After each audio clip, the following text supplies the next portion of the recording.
Simon & Schuster Audio presents The Darkest Corner by Liliana Hart. Read by Jonathan Todd Ross and Deborah Woodward.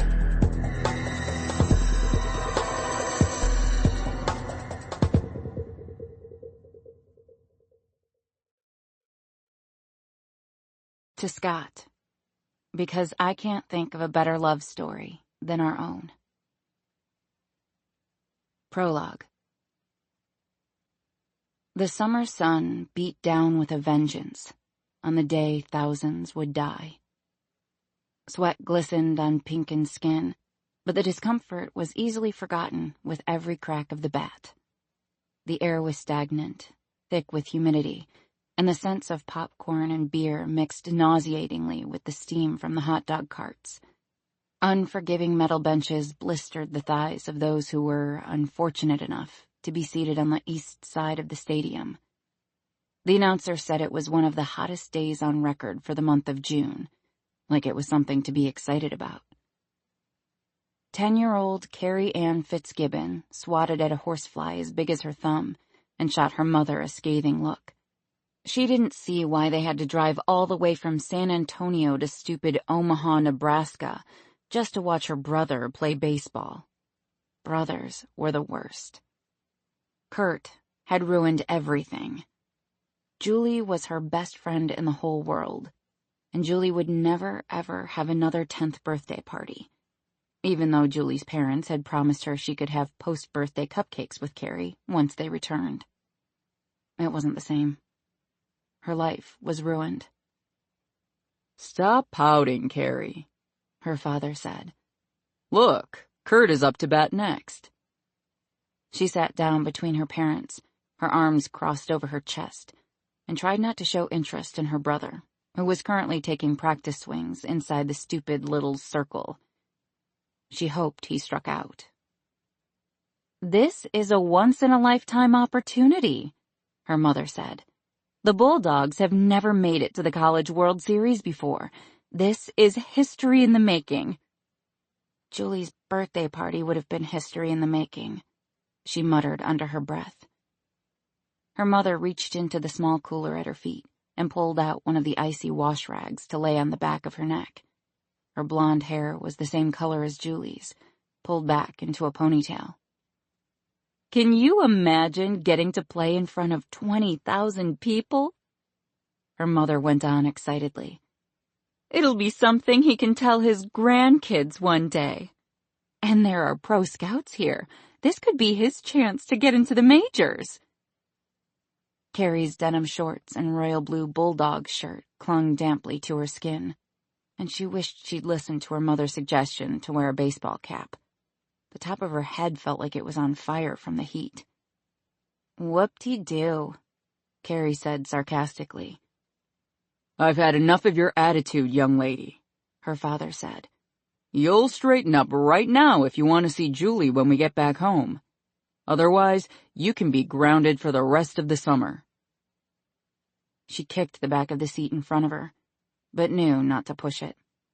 Her dad had his angry face on, and the last thing she wanted was to be cooped up inside the house for the rest of the summer. "Can I get some popcorn?" she asked, deciding to switch tactics. "Good idea," her dad said, whistling between his teeth as Kurt was announced to bat.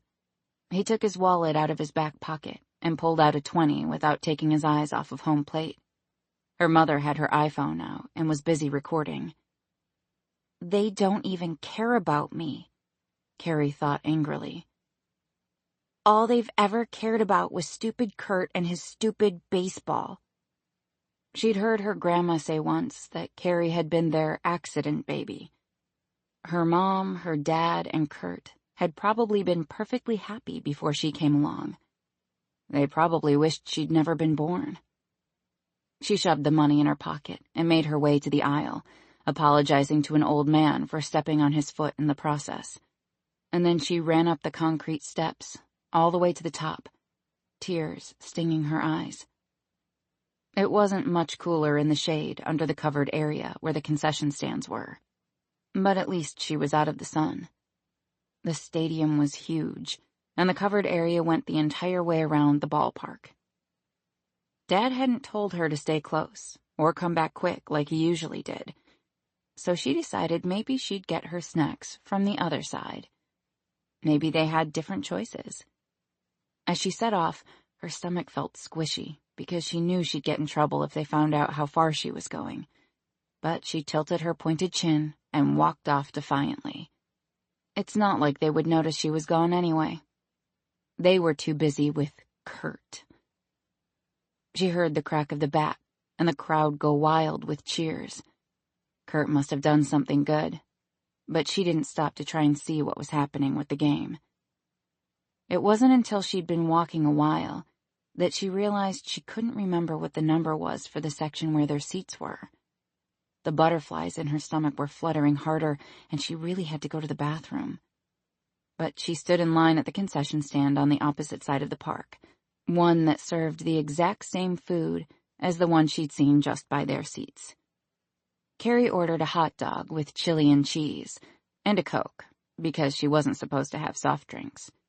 She figured she might as well break all the rules she could at one time. Once she had paid and shoved the change back into her pocket, she took her dog and her drink and started back the way she'd come. A glimpse of the field caught her eye.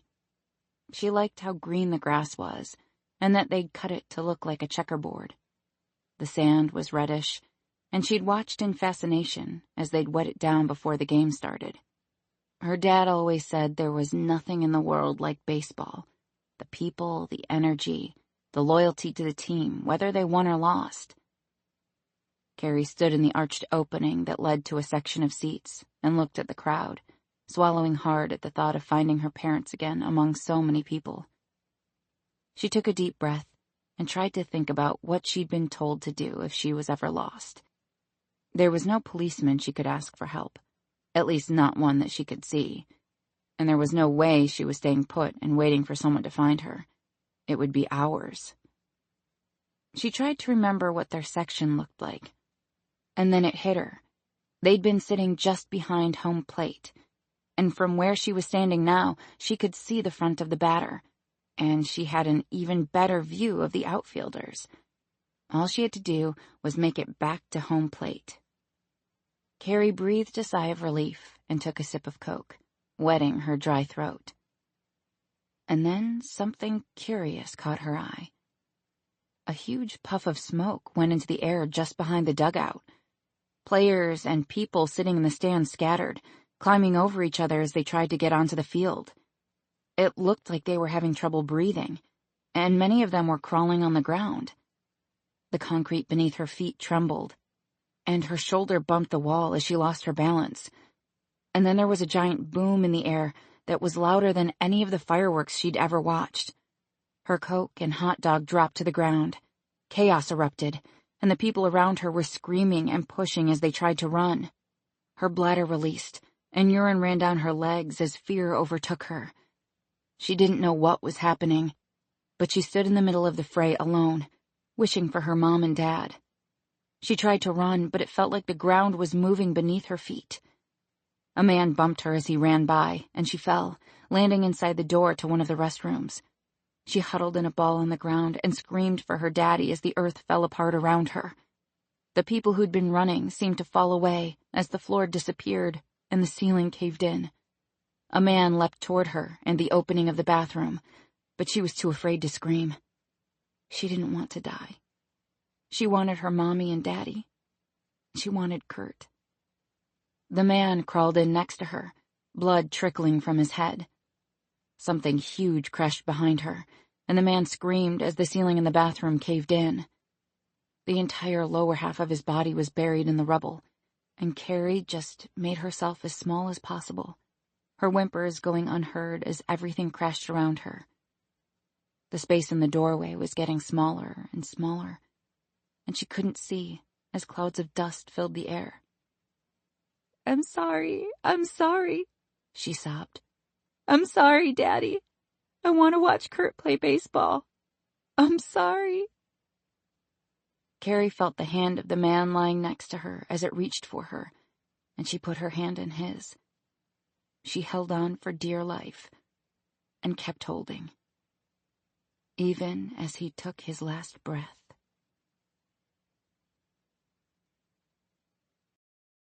Chapter 1. There was something about the time between 3 and 4 o'clock in the morning, when people with good intentions were tucked safely into their beds, when those without them crept into the alleyways like rats, and when warriors got shit done. For Deacon Tucker, that meant it was time to get dirty. The rain slapped against Deacon's face like tiny daggers. Lightning flashed, followed by sharp cracks of thunder, and the smell of ozone, wet dirt, and urgency lay heavy.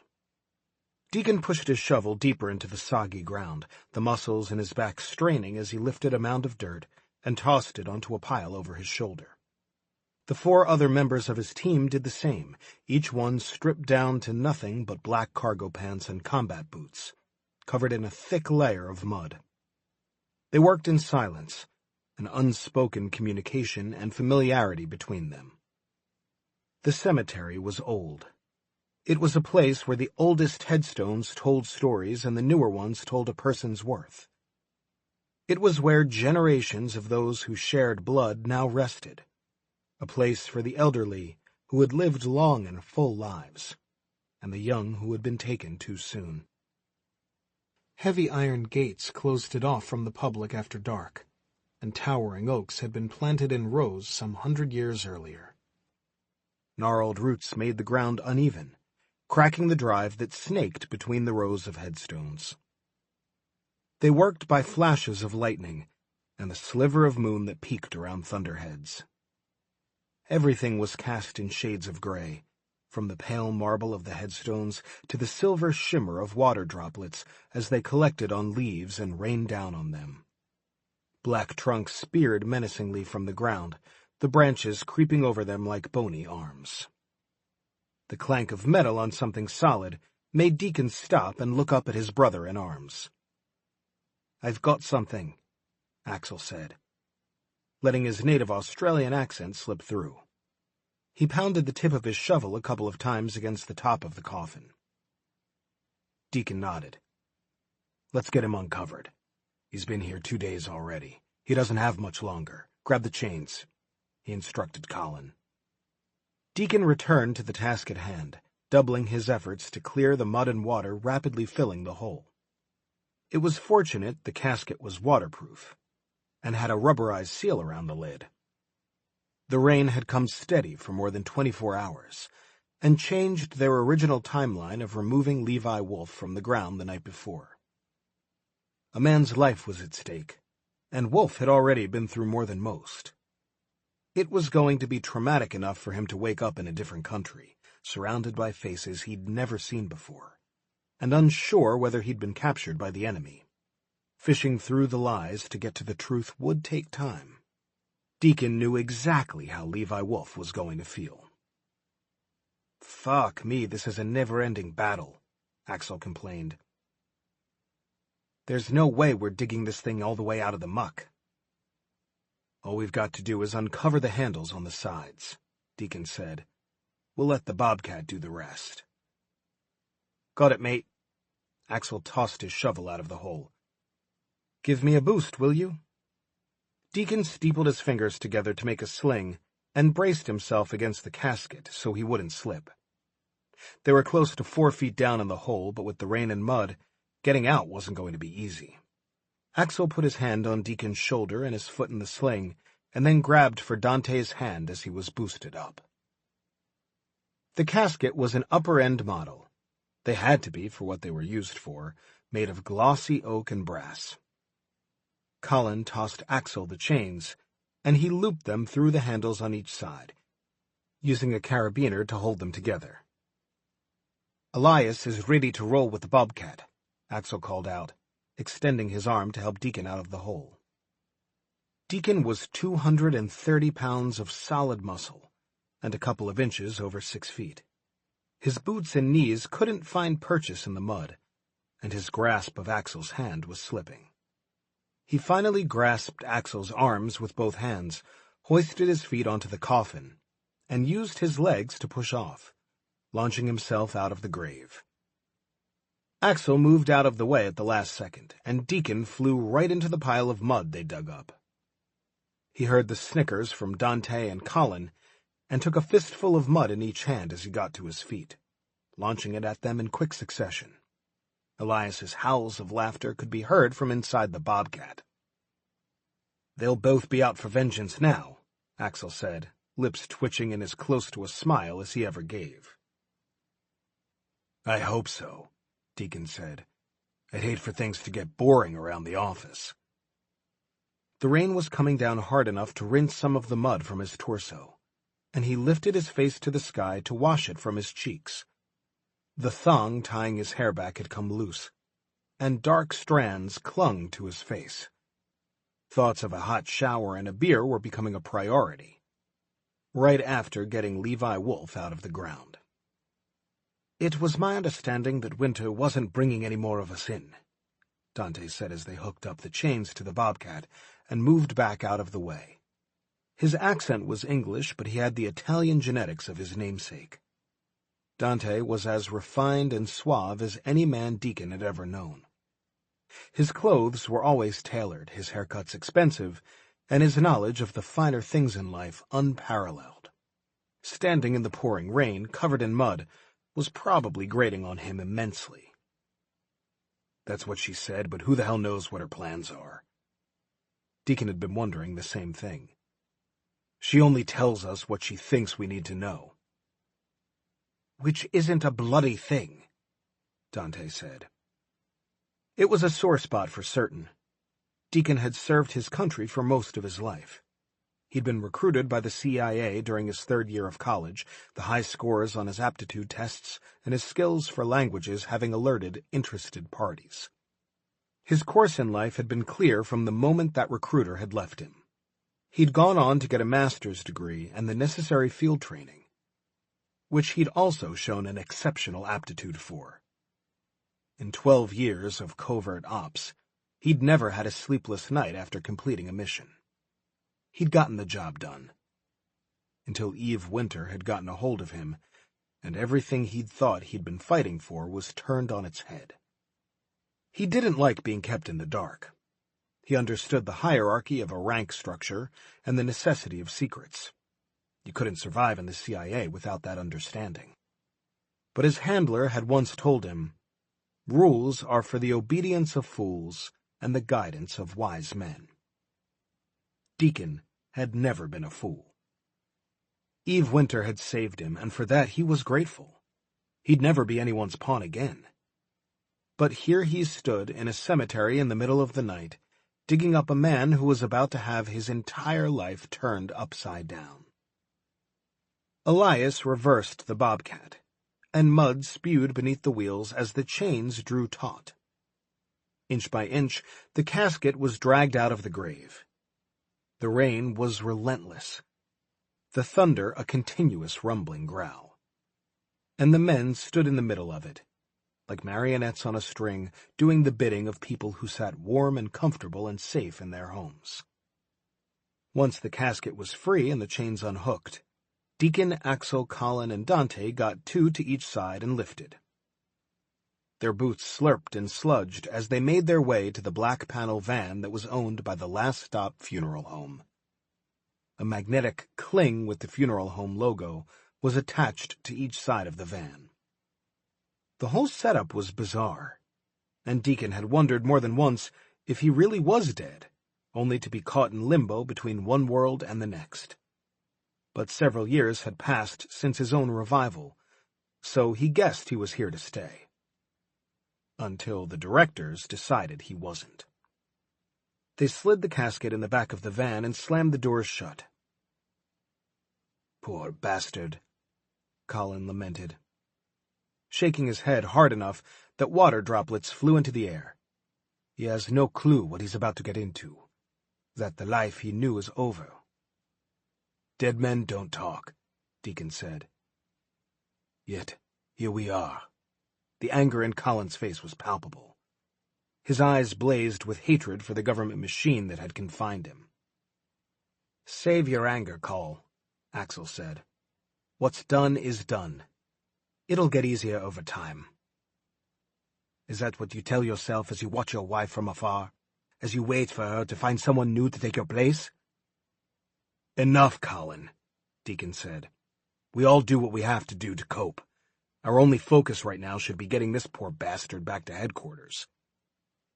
Elias used the bobcat to push dirt back into the hole, and the others tossed their shovels and other equipment into the back of the van. The burial site for the Gravediggers was at the far corner of the cemetery, next to a thick copse of trees and 2 plots of unmarked headstones where paupers had been buried more than a century before. The Shadow crew would send a team to make the area look untouched. By the time they were finished, sod would have been laid, and all traces of mud tracks would be gone. They specialized in cleanup. The Shadow was never seen. They did the work and provided the resources for the Gravediggers. The Gravediggers couldn't do their jobs without the Shadow. Colin and Dante climbed in back with the casket and closed the doors from the inside.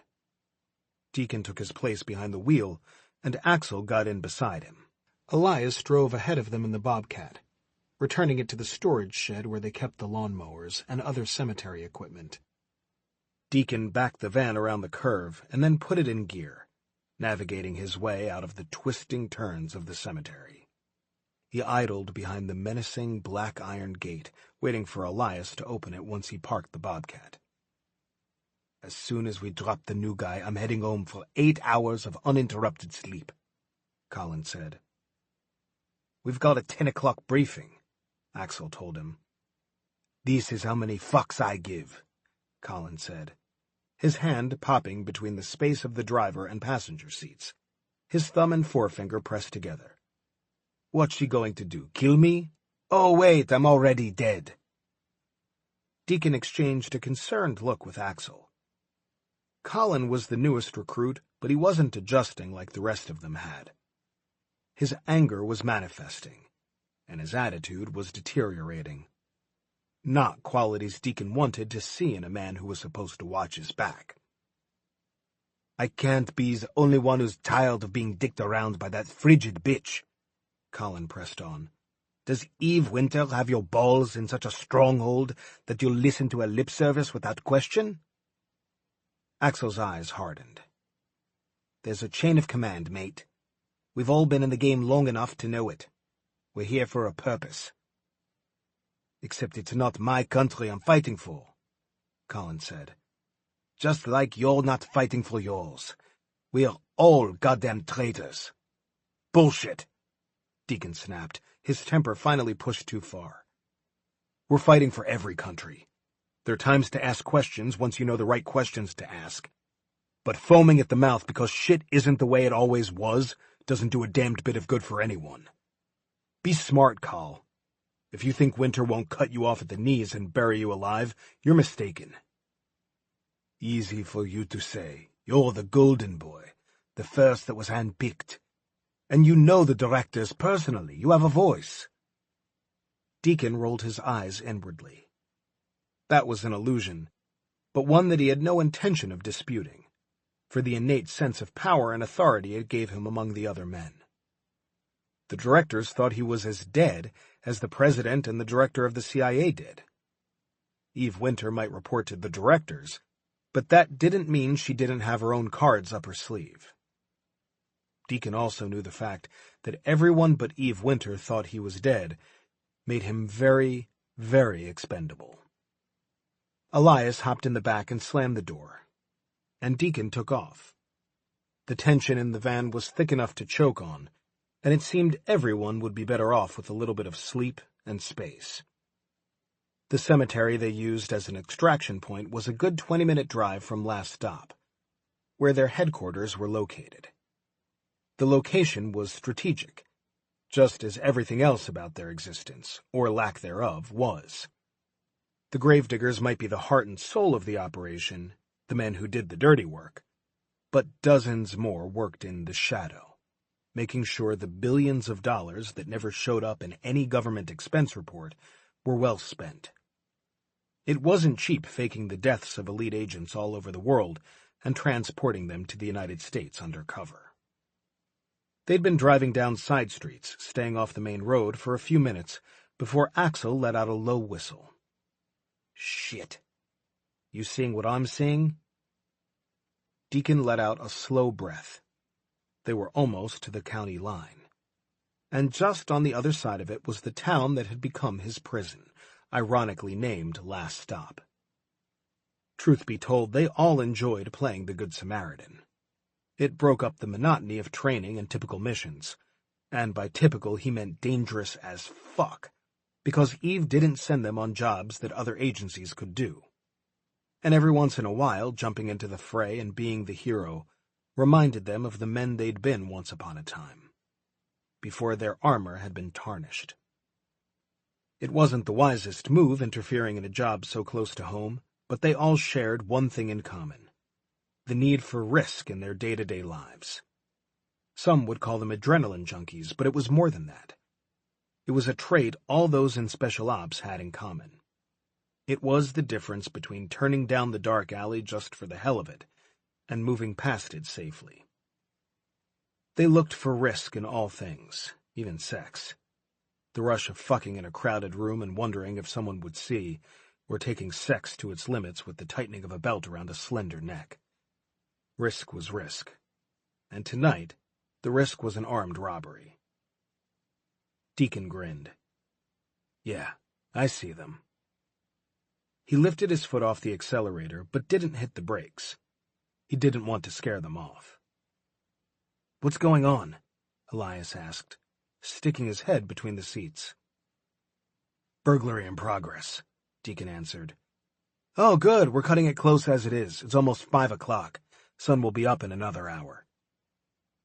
Are you suggesting we let them go? Axel asked, his voice even, as if he didn't care one way or the other. But Deacon knew Axel was the one who'd been left with the most humanity, the most compassion of all of them. Only a man who felt deeply would still cling to his wife, after all, even though she thought he was dead. Of course not, mate, Elias said, mimicking Axel's accent. But you know Winter will be pissed if she finds out. The mission comes first, always, no distractions. And right now, our only mission is getting Levi Wolf back to headquarters. In or out? Axel said, his voice hardening. Elias sighed. You know I'm in, but she'll find out. She always does. Fuck hell, Colin said dismissively. Very mature, Deacon said. I'm telling you, brother, one day she's going to hand your ass to you on a platter. I'm French, Colin said. I've never met a woman I can't handle. The others hooted, and Deacon just shook his head. The French had never met a woman like Eve Winter. He wasn't really 100% sure she was even human. Let's make it quick, Elias said. We've still got to send the van off to be detailed. The sexy Miss Sherman is bound to notice all the mud inside one of her transport vans. Stop calling her that, Deacon growled. It embarrasses her. Hey, it's not my fault she can't see what a package she is. I wouldn't mind helping her discover it, though. All that freaking red hair drives me crazy when she sticks those pencils in it to get it out of her face. Deacon gritted his teeth and shot Elias a look that told him he'd better shut up or he'd end up with a fist in his face. But Elias's crooked grin mocked him in the rearview mirror. I can't imagine how she's managed to keep her distance from you as long as she has, Dante said smoothly. You're so charming. You're in America now, Elias told him. Women like straightforward men. I'm amazed the British have managed to populate the country as long as it takes you to make your move. There's nothing wrong with romance, Dante said. Besides, I haven't had any problems with an empty bed since I've been here.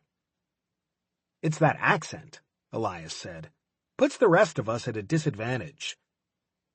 Or maybe it's just that I have manners. If you blokes don't mind, Axel said, interrupting their argument.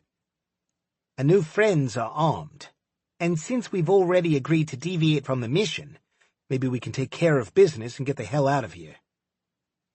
Visual on 2 suspects, Deacon said before things could escalate. Weapon visible. Thanks, Grandpa, Elias said. Lord, the two of you need to loosen up. It's like we're in that movie with all the retired spies. I liked that movie, Axel said. I could still kick your ass when I'm in my 50s. Elias snorted. In your dreams, mate, I was a SEAL. In other news, Deacon broke in, the homeowners are either contained inside or they're dead. Sometimes he felt like he was the only adult in the room. An unusual feeling, considering the level of expertise the five of them had. Let's hope everyone is still alive, Elias said. Dead bodies are a pain in the ass to deal with. There you go, always looking on the bright side. Deacon pressed his foot on the accelerator. Picking up speed. In and out, boys, clean and easy. I'd rather just kill them, Colin said. It's not like we're going to wait around for the police one way or the other. The world doesn't need any more scum. Maybe you'll get lucky, bro, and one of them will shoot at you first, Elias said. Maybe it'll knock that stick out of your ass. Deacon heard the familiar sound of magazines being checked and loaded from the back, along with a lot of smart-ass comments he blocked out. The two males loading the big-screen TV into the maroon minivan were barely older than teenagers. Hell, they were probably using one of their mother's vans to transport the stolen goods. Hang on, he called out, and made a hard left into the driveway of the house that was being robbed.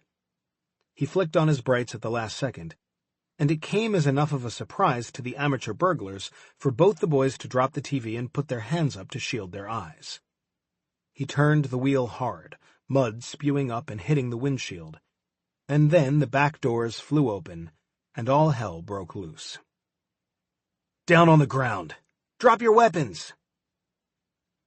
Deacon and Axel pushed open their doors to join in the fray. 2 rounds were fired off, in rapid succession, one hitting the open back door just a few inches from Deacon's head, the other burying itself in the mahogany casket. Deacon didn't hesitate to return fire, hitting the shooter in the thigh. Deacon breathed a sigh of relief. They really didn't want to deal with the mess of a dead body. And it wouldn't put anyone in Winter's good graces. The shooter tossed the gun to the ground and went down, pressing his hands down on the wound. He was crying and making a racket, so Elias chopped him in the back of the neck to get him to shut up. What the hell kind of person shoots a casket? Elias asked the other boy, who stared back at him wide-eyed, his hands raised. I don't know, the boy answered. I think that was a rhetorical question, Deacon said, binding the boy's hands behind his back with a zip tie he'd pulled out of his pocket, and then making sure the other one wasn't in danger of bleeding to death before tying him up, too. It didn't look like the bullet had hit anything major, so he left him where he was and pulled out his phone to call the local cops. Axel and Colin had gone inside to check on the homeowners, and they were back out within a couple of minutes. They're alive, Axel said, tied up and sitting in the bathtub. Bloody lucky, Dante said. For us or them? Elias asked. Both. Deacon disconnected the phone. Cops are on the way. Anyone want to look inside the casket and see if our new teammate is still among the living? Elias said it jokingly, like he did most things, but they all knew if anything happened to the Gravediggers' newest recruit, Eve Winter would make them wish they were all dead. Axel hopped into the back of the van. I don't suppose anyone has a casket key. There's one in the toolbox behind the driver's seat, Deacon said. Tess keeps an extra there in case of an emergency. I can't imagine many people understand the true meaning of a casket emergency, Elias said. Yet, here we are, Deacon responded dryly, checking his watch. They might have another 5 minutes before the cops showed up. They needed to move quickly. Axel found the key and shone his flashlight at the tiny hole at the other end of the casket, where the key was supposed to be inserted. It worked like a crank, and he spun it several times to loosen the lid. They all gathered around and used their flashlights, and then Axel very carefully opened the top half of the casket where the bullet had gone in, and they all peered inside. This never stops being creepy as shit, Elias said, Pale motherfucker. He looks dead to me. He's supposed to look dead, Deacon said. He'll get some color back once the serum starts to work. Speaking of the serum, go ahead and administer it to him. I don't like how long he's been underground. I don't see where the bullet entered the casket, Dante said. Thank God for hardwood, Axel said, using the casket key to push inside the tiny bullet hole from the outside. It didn't go through. Metal hit metal. Deacon really hadn't wanted to have a confrontation with Eve over the death of one of her men. It had become hard enough lately to hold his tongue. She was a stone-cold bitch, and was entirely unapologetic about it. The job, the mission, always came first. Over her men and certainly over the life of everyone else. Anyone was expendable. The only thing that kept him from going rogue was the fact that she did have to answer to the directors, so someone was holding her in check. Who the hell knew? Maybe if he had to answer to the directors, he'd be a stone-cold son of a bitch too. What he did know was that the lines blurred a little more every day. Sometimes he wondered if they really were the good guys. Let's move, he said. I hear sirens. Deacon got behind the wheel once again. The others closed the back doors, and he was reversing out of the driveway and heading toward the funeral home before Axel got back into the passenger seat. You know, Axel said, our first worry was what Winter would have done if that bullet had hit her new recruit. And? Deacon asked. What we need to be worried about now is what Tess is going to do when she sees that bullet hole in her van. That redhead's got a hell of a temper she keeps repressed. For the first time that night, Deacon smiled. Maybe he was as bad as Elias, because suddenly all he could think about was seeing the sexy Miss Sherman in a full temper, and he wouldn't mind it one bit. Chapter 2. There were those who said Last Stop Texas should have been named Pass On Through. The town had been founded back in 1850, at the height of the Wild West, as men on horseback made an impressive picture driving cattle straight through the middle of town to much fanfare. They'd let the animals stop and drink out of the watering hole on the Larson property and sleep in the grassy fields under the stars. It was their last stop until the Oklahoma border. It was a short-lived claim to fame, as the railroads came to Fort Worth in 1876, changing the way cattle drives were done. It was just as well, as Mr. Larson's watering hole had all but dried up about the same time. From that point on, prosperity had overlooked Last Stop. It was so close to Dallas, a person could all but stand in the center of town and throw a nickel at it. And in a cruel twist of fate back in the 80s, when they'd gone to put in the bypass, it had bypassed right by Last Stop. That had been the last straw for a lot of folks, but the diehards had stayed, those with the last names of Webb, Coward, Hawkins, Larson, and Jessup, whose ancestors had been the first to be buried in the tiny cemetery. Those 5 families owned most of everything in Last Stop, including any viable farming land. Others, whose blood didn't run quite so pure as the town founders, had also chosen to stay for one reason or another, but they made the commute into the city each day and prayed for cheaper gas prices. Last Stop wasn't the prettiest town, and it had never gotten its picture in a magazine for being one of the cutest small towns in America. Not like Rose Hill, which was only a half-hour drive on the other side of the Trinity River. In Last Stop, the streets were cobbled and the buildings that lined Main Street were 2 stories of plain brown brick that looked like cardboard boxes. The city council had tried to come up with some money to put striped awnings over the walkways, but the taxpayers decided they'd rather save their pennies and just get wet when it rained. Those who lived in Texas understood how the seasons worked, that summer lasted a minimum of 9 months throughout the year, and winter usually visited in the month of January, just long enough for everyone to buy boots and winter gear before having to shove it back in the recesses of their closets come February. Drought was a serious problem from May to September, and playgrounds sat empty as 100-degree days and a sweltering humidity made the outdoors a miserable existence. It was an endless cycle that kept on year after year without changing. But Last Stop wasn't big on change. When it came down to it, people would still spend their Friday nights watching high school football, their Saturday mornings mowing lawns and washing cars, their Sunday mornings at church, and the rest of the days of the week looking for somebody else's sins to pray about the following Sunday. Last Stop was caught in the past and had no plans of moving toward the future. Tess Sherman took her life in Last Stop in stride. The name Sherman didn't mean much around town. In fact, most people raised their brows when the name was mentioned. She wasn't deaf. She'd heard rumblings about how she thought she was too good for anyone.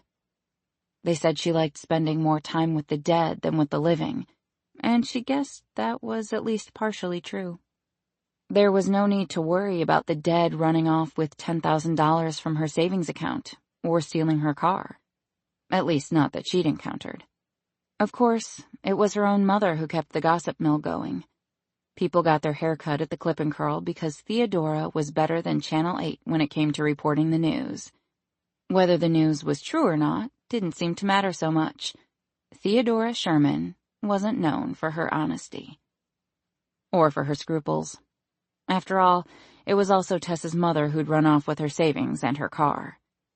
She'd flitted in and out of her daughter's life since she was a child, leaving her with her grandmother when it suited her, and popping back into town when she needed money or a new man. Her grandmother liked to say that Theodora would steal anything that wasn't nailed down. Tess hated to break it to her, but a few nails wouldn't stop Theodora if she had her mind set on having it. When Tess had moved back home to Last Stop after college, she'd had a mountain of student loan debt, and she couldn't impose on her grandmother by staying with her.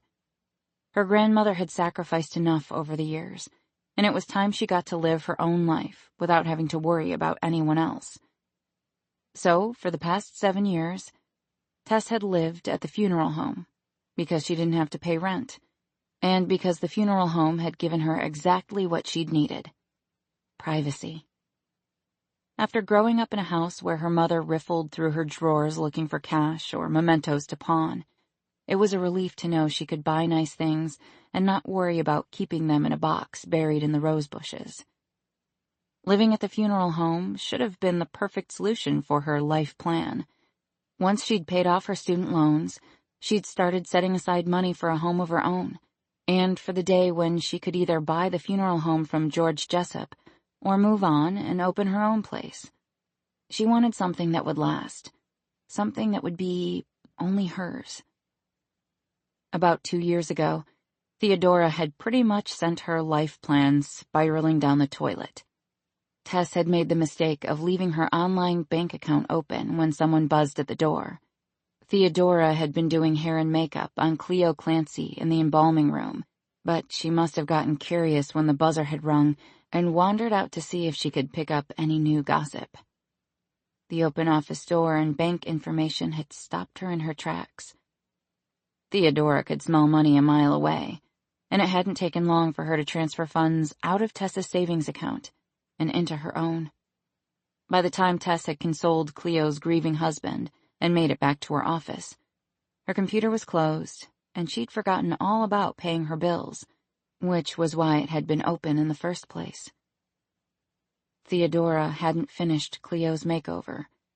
She'd hightailed it out of Last Stop, straight across the Oklahoma border, until she saw the flashing lights of the casino beckoning her. It had taken just a smidgen longer to lose the $10,000 than it had to steal it.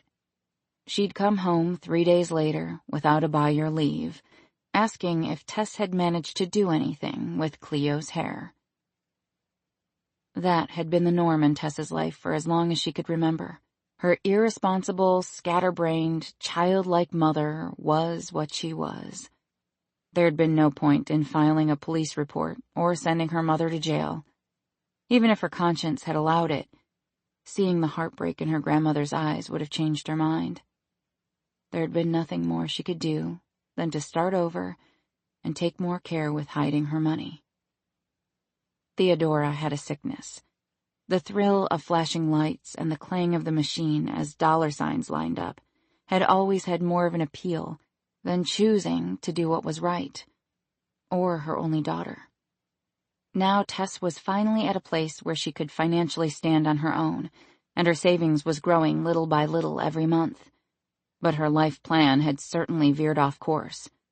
And though she hated to admit it, because she took pride in the fact that she was a planner, she was starting to think that Last Stop might not be in her plans after all. She was the director of the funeral home, but she wasn't the owner. And as much time and personal investment as she'd given to the place, it would likely never be hers. Even if the new owner wanted to sell, she couldn't afford to buy her out. The last 2 years had been the strangest of her life, and it had all started when Eve Winter had purchased the funeral home. What Tess needed was to pick up and start over. Maybe, she thought, biting her lip. The only time she'd lived away from Last Stop was the 5 years she'd spent at the University of Texas, 3 for her mortuary science degree, and another 2 for her MBA. Her plan had been to run a funeral home after all, so she figured she needed to know as much about the business side of things as she did about the death side of things. She could go anywhere or do anything, but she didn't want to be someone's employee forever. That she knew for certain. She wasn't even 100% sure how she'd ended up in the mortuary science program. She'd gone to college with most of her basics already taken, so she'd had a semester to experiment and try to figure out what she wanted to do with her life, because she'd had no clue what she wanted to do with her life.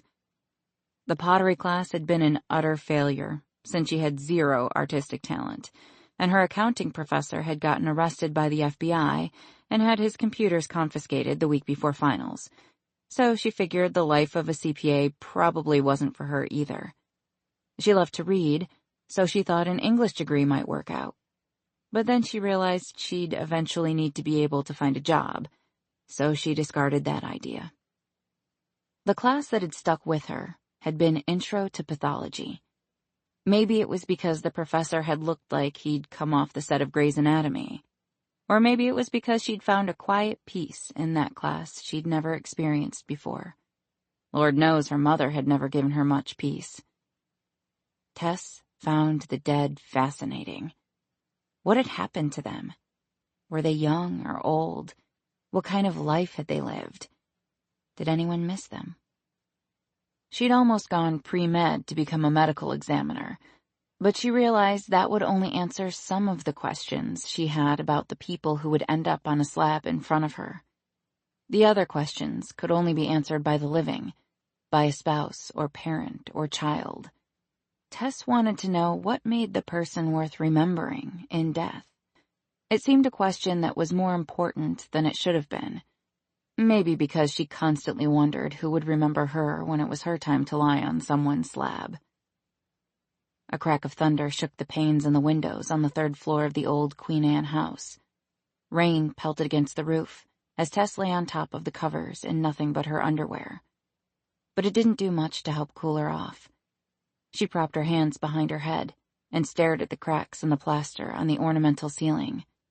The fan in the corner was working overtime, and she'd opened the 2 windows as wide as she dared. The edges of the white curtains were damp, and she'd put a towel on the floor in front of each window to keep the wood from getting wet.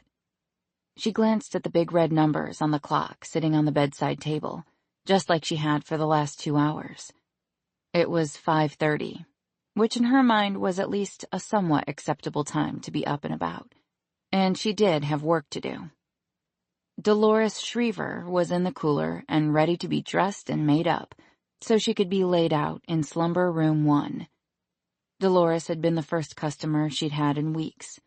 Business wasn't exactly booming at the Last Stop funeral home, which was a good thing for the citizens of Last Stop.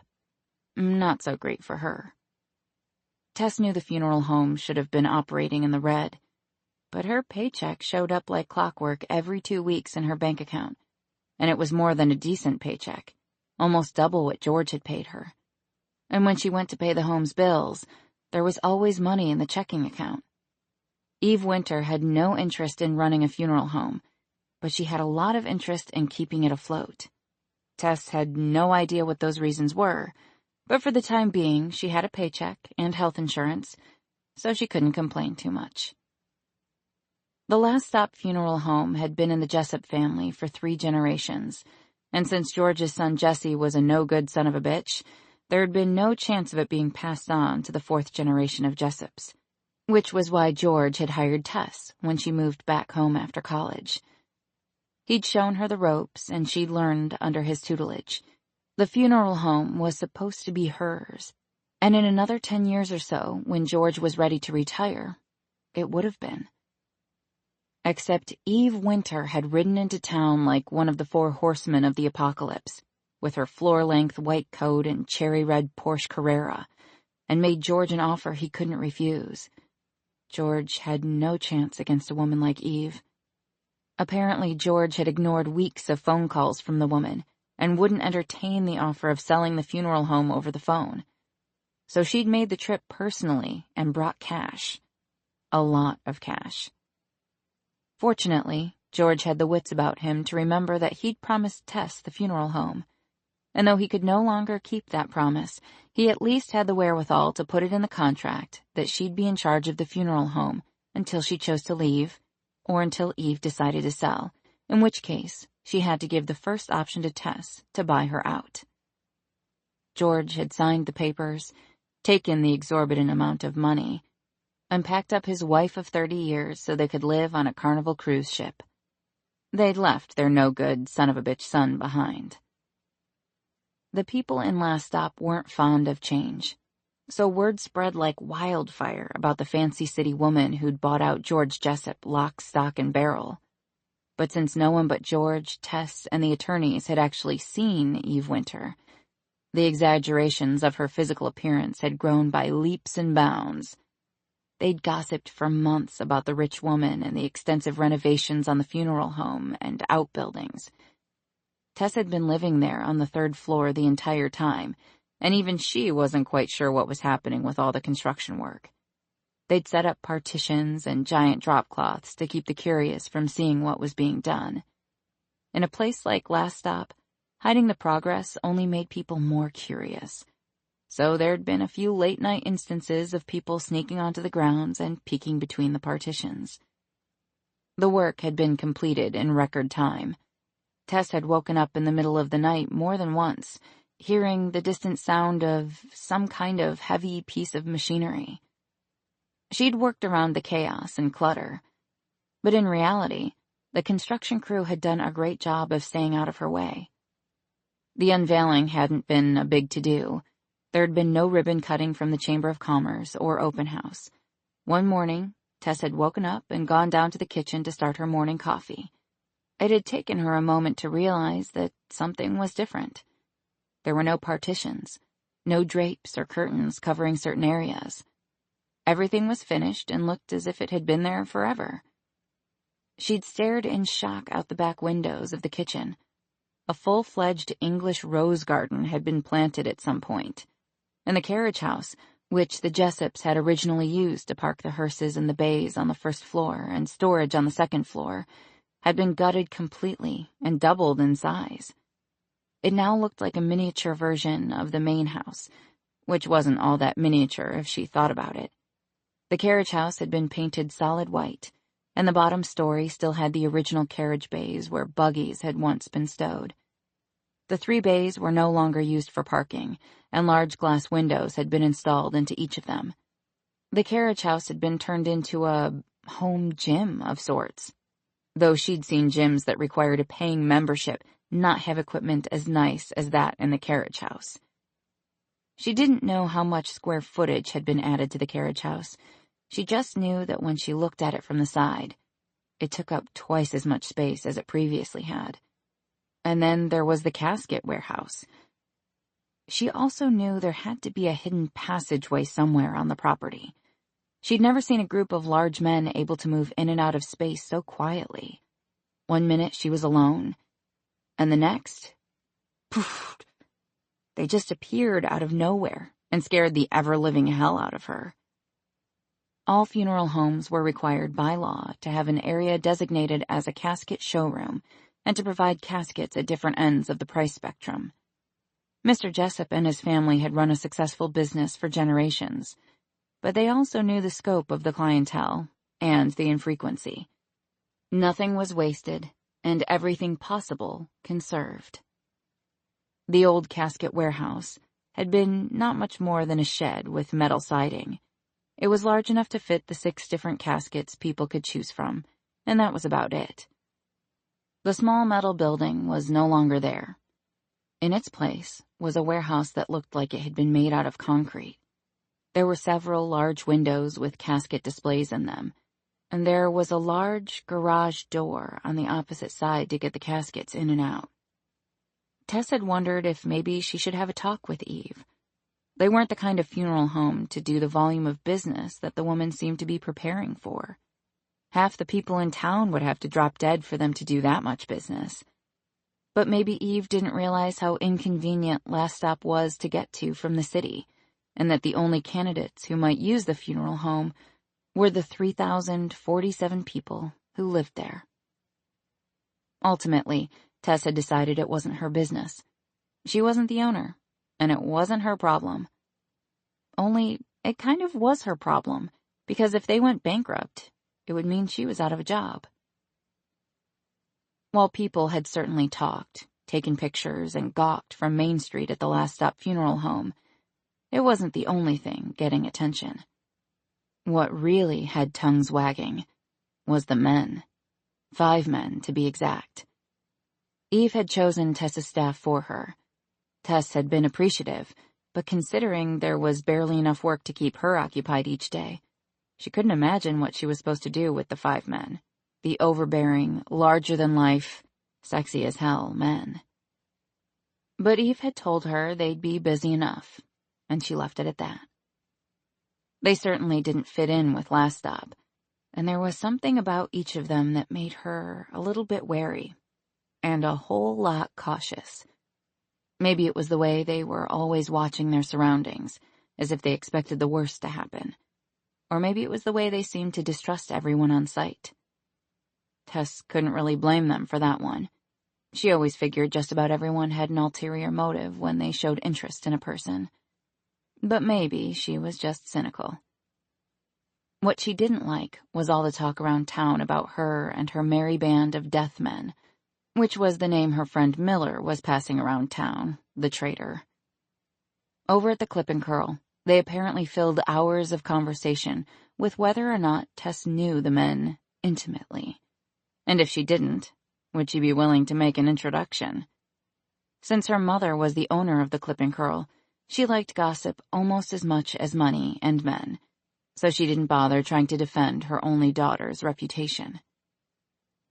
All of the ladies at the Clip and Curl were in unanimous agreement that Tess's men were about as close to male perfection as they'd ever seen. There was Deacon Tucker and Axel Tate. They'd been her first 2 employees to show up out of the blue. One look at Deacon had made her briefly wish she was the kind of woman to grab the attention of a man like that. But looks were fleeting, and she'd always have a brain, so she didn't let it faze her too much. No, Deacon had definitely given her a few of those breathless moments, the ones she remembered from her youth, where her heart fluttered and her words stumbled over themselves every time she tried to speak to a guy. It had been a long time since she'd had feelings like that. She'd certainly never had them with Henry, the man she'd been engaged to, but she'd always assumed that flutter and anticipation would fade with age. There was a reason there was a saying about people who made assumptions, because boy, had she been wrong. The flutters were more like jackhammers in her belly, and her fantasies were a lot more explicit than they'd been when she was 15.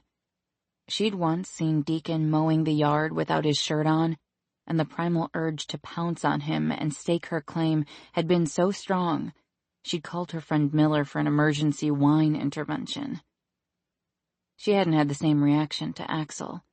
There was something about him that reminded her of a wounded lion. He had a great deal of pride, but he'd been flayed open by the enemy. He didn't want to show weakness.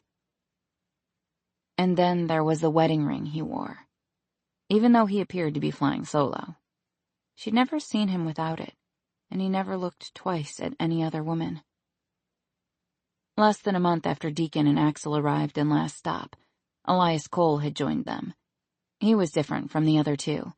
He was more relaxed, and even prone to making jokes from time to time. Of all of them, he was the one who'd stop and talk with her or see if she needed anything if he was going to the store. He was also the only one who'd ever shared anything personal about himself. She knew he was from Texas originally, and that he'd been in the military, though he'd never mentioned what branch of the service. It had taken another 6 months for Dante Malcolm to join the group. She'd liked him immediately, though Miller said he was a little too suave for her liking, and that she thought his English accent might be fake. But he had manners, and at least acknowledged that Tess was in charge of running the funeral home, whereas the others pretty much did as they pleased and showed up only when needed. It had been a few months after Dante came that Colin Moreau had appeared, seemingly out of nowhere, just like Elias and Dante before him. There was an anger to Colin that made her steer clear of the Frenchman. He was handsome enough, and he was always very polite, but she could see the rage bubbling just below the surface, and she wanted to be nowhere in the vicinity if he ever blew. Eve had made it clear that the men's employment was non-negotiable, so there was no point in Tess complaining about them. They mostly stayed out of her way. Deacon, Axel, and Colin all lived in the carriage house. She had no idea where Dante lived, though she didn't think it was anywhere in Last Stop. Everyone in town would know if he did. He seemed like a city boy to her, with his fancy shoes and expensive suits, so her best guess was he had a place in Dallas. Elias was a different story. He lived a few blocks away, in Last Stop's one and only apartment complex. The reason she knew that was because Stella Longbow had followed him home one afternoon, and then tried to tell everyone at the Clip and Curl he'd invited her inside, but she'd turned him down since she was a happily married woman. What she'd failed to mention was that Elias had called the sheriff about a peeping Tom, and when the deputy had shown up, he found Stella crouched in the bushes. But Eve had been right. The 5 of them always found ways to occupy themselves. If she didn't need help with anything funeral home related, they kept the grass mowed and the flower beds weeded, maintained the upkeep on the old Queen Anne house, kept all the vehicles maintained, and generally did the things she never could have done herself. She especially appreciated it when they did those things without their shirts on. They'd started a pool at the Clip and Curl to see who would be the first to get one of them into bed, though they'd told Tess she wasn't allowed to enter since she had the unfair advantage of practically living with them. Since Tess had no intention of sleeping with any of them, and even less intention of telling everyone at the Clip and Curl if she did, she was fine with the banishment. So far, no one had claimed the $347 pot. If Tess had a choice, she would never step foot in the viper's nest that was the Clip and Curl. But every Friday, like clockwork, her grandmother had an appointment to get her hair done, and Tess was her only mode of transportation. So she was a first-hand witness to the conversations held between the sacred walls of Last Stop's only beauty salon. Tess had tried to explain to the women that Axel seemed devoted to his wife, but JoBeth Shriver, great-grandniece of Dolores from Slumber Room 1, said that if Axel had a wife, she was either dead or long gone, which meant he was fair game. Tess had never heard that rule before, but she'd conceded to JoBeth's explanation, because the young woman had a gleam in her eyes that could only be attributed to baby fever or mad cow disease. Carol Dewberry, who'd been happily married for 47 years, had offered to be the treasurer of the pool money, since no one in their right mind would let Theodora be in charge, and anyone who had a lick of sense would know Carol would be holding on to that money for eternity, because men like the ones living in the carriage house weren't looking for women like what Last Stop had to offer. They probably looked for women with edges and attitudes as rough as theirs. Someone as dominant as they were. Tess had much better things to do than waste time chasing men. When she'd been engaged to Henry, she had barely dodged the marriage bullet. She was an educated and independent woman with her whole life ahead of her. She'd watched her mother do nothing but chase men and money, and she'd be damned if she ever did the same. That wasn't to say she didn't want to settle down someday. She did. And she wanted a family, the kind of family she'd missed out on growing up. But she also wanted to be picky. She didn't want to settle for someone like Henry, and she almost had. She wanted to be an equal partner, and she wanted excitement and passion at least once in her life. There was nothing wrong with that. She was 30 years old, so she figured she had a few more years before she really needed to panic. Besides, her social calendar was about as full as it could get. She worked. Granted, the dead weren't exactly considered social. She took yoga 3 mornings a week, though sometimes she walked right by the studio to the donut shop next door. She was a member of a book/wine club, albeit she and her best friend Miller were the only members.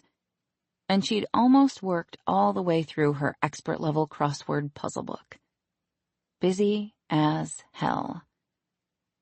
She'd never been the type of woman to be able to attract a man like Deacon Tucker, but there was something about him that clicked. Sure, he was sexy as hell. He had those dark, brooding good looks that reminded her of the heroes she liked to read about. And his hands, they were large and rough. Working man's hands. Then there was that hint of a dimple in his cheek that peeked out during one of his rare smiles, and the slight misalignment in the bridge of his nose that made her curious to know how he'd broken it. And then there was the fact that he was just a good guy. He was a man who liked to keep busy. And more often than not, if things were slow, he'd fix something around the funeral home or work in the yard. The harder the work, the more he seemed to like it, as if he were punishing himself by working himself to the bone. He wasn't amusing or boisterous like Elias, or smooth and charming like Dante, but there was an air about him that stood out from the others. He commanded without having to say a word. She was drawn to him, and there were moments when they spoke or stood close that the space around them was so electrically charged, she didn't know how others couldn't feel it. His eyes were an intense blue she could get lost in for hours. There'd been a moment not too long ago when she thought he might lean down and kiss her. When they'd been lost in conversation, their words softening to whispers, and their breath mingling as they stood close together. A spell had been cast, and she'd leaned in, only to be interrupted when the back door opened. He hadn't seemed to mind that afternoon that she wasn't a bombshell, and didn't have the same raw sex appeal he did. He'd wanted to kiss her anyway. She hadn't imagined the desire in his eyes, but she wasn't going to change a darned thing about herself to try and get his attention. She was who she was, and what she wasn't was the kind of woman to make heads turn when she walked into a room. Except the time she'd gone to a wedding reception with the back of her skirt tucked into her underwear. She was done trying to please men. She'd learned that very difficult lesson with Henry. She wanted a man to please her for once, and if Deacon Tucker couldn't look at her and see how great she was, then he just didn't deserve her.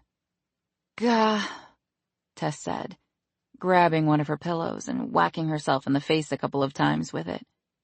Her internal monologue sounded dangerously close to the pep talks her grandmother used to give her as a kid.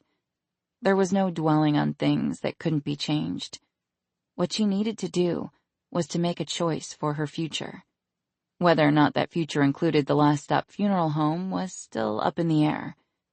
She'd never fit in Last Stop, but it was the only home she'd ever known. The biggest question was, if not Last Stop, then where? "I'm a grown woman," she muttered, tossing the pillow aside in frustration. "I'm not going to fear change. I'm going to take life by the balls, and Never mind. Life doesn't have balls. It's a ridiculous saying. I'm going to make an adult decision about my future and be happy about it. Damn it. Having made up her mind, she nodded defiantly and threw her legs over the side of the bed. She had no idea what the future held, but she couldn't see herself living forever on the 3rd floor of a funeral home she didn't own. She should be settled by this point in her life, with long-term job security, and at least the possibility of a home and family on the horizon.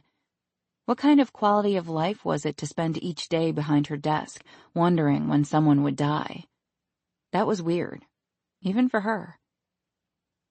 Another crack of thunder shook the room, and this time the red numbers on her clock went blank as the electricity went out.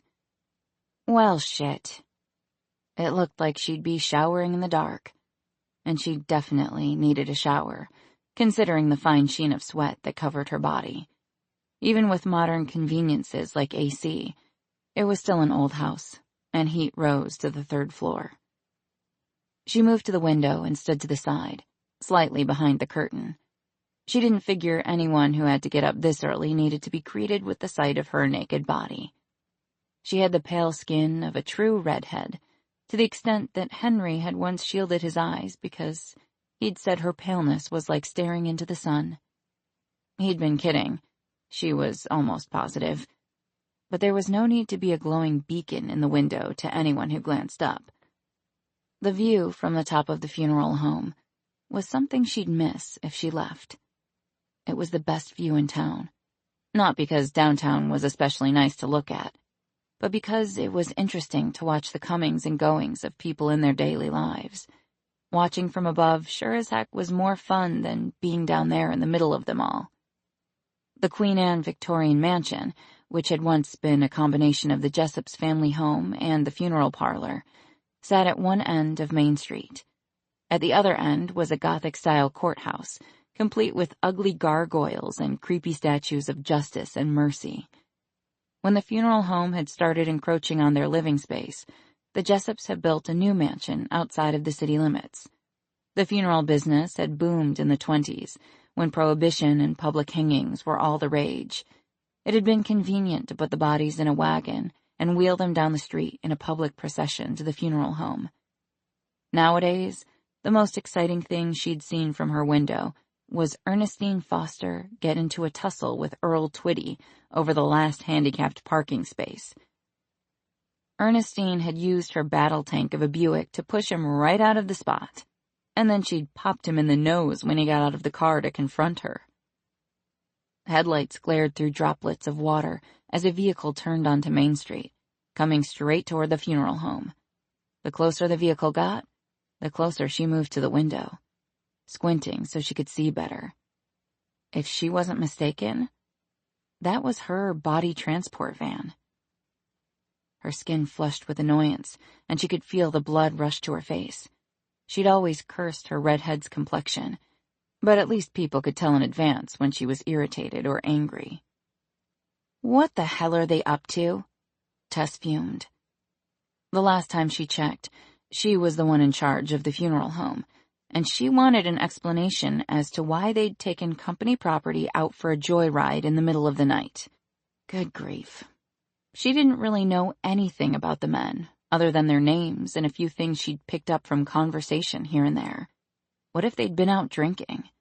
What if they were using her van to sell drugs? She could get in a whole heap of trouble and never even know what hit her until it was too late. She decided not having hot water was the least of her worries, so she hopped in a tepid shower, soaped, rinsed, and brushed her teeth to save time, and then hopped back out again just a few minutes later. Since she'd be working on Mrs. Shriver for most of the day, she pulled on jeans and an old button-down Oxford shirt and a blue pinstripe. It was soft and a little frayed around the collar and cuffs, but she'd keep the sleeves rolled up. It wasn't like Mrs. Shriver was going to complain about her sartorial choices. Tess had never been one for makeup, but she slathered on moisturizer and piled her wet hair on top of her head, pinning it with a couple of bobby pins. It probably wouldn't stay, as her hair had a mind of its own, but trying was half the battle. She grabbed a flashlight from her nightstand drawer, and headed into the darkness of the house. When Eve had done renovations, she hadn't touched the top 2 floors. Tess wasn't sure if she was trying to save money or if it was her way of showing her irritation that George Jessup had made sure Tess was there to stay. Either way, the old and new didn't mix all that well, and it was probably a good thing no one but her ever ventured past the first floor. The floors and wallpaper were original to the house, and the hallways were cramped and narrow, and when it was raining, like it was now, it smelled like 100+ years of moldy, wet house. The only rooms on the 3rd floor were the large bedroom she used, which had once been the nursery, an attached sitting area, and a bathroom that had knocking pipes and low water pressure. She stifled a sneeze at the small landing on the 2nd floor, and then squeaked as something nipped her ankle. "Damn it, Lucifer," she hissed, letting out a shaky breath. She shone the light on the cat, and he hissed back and ran upstairs. She wasn't sure how he'd do it since she'd closed her door, but he always managed to find a way into her room. When he was in an extra special mood, he'd leave a mouse on her pillow for her.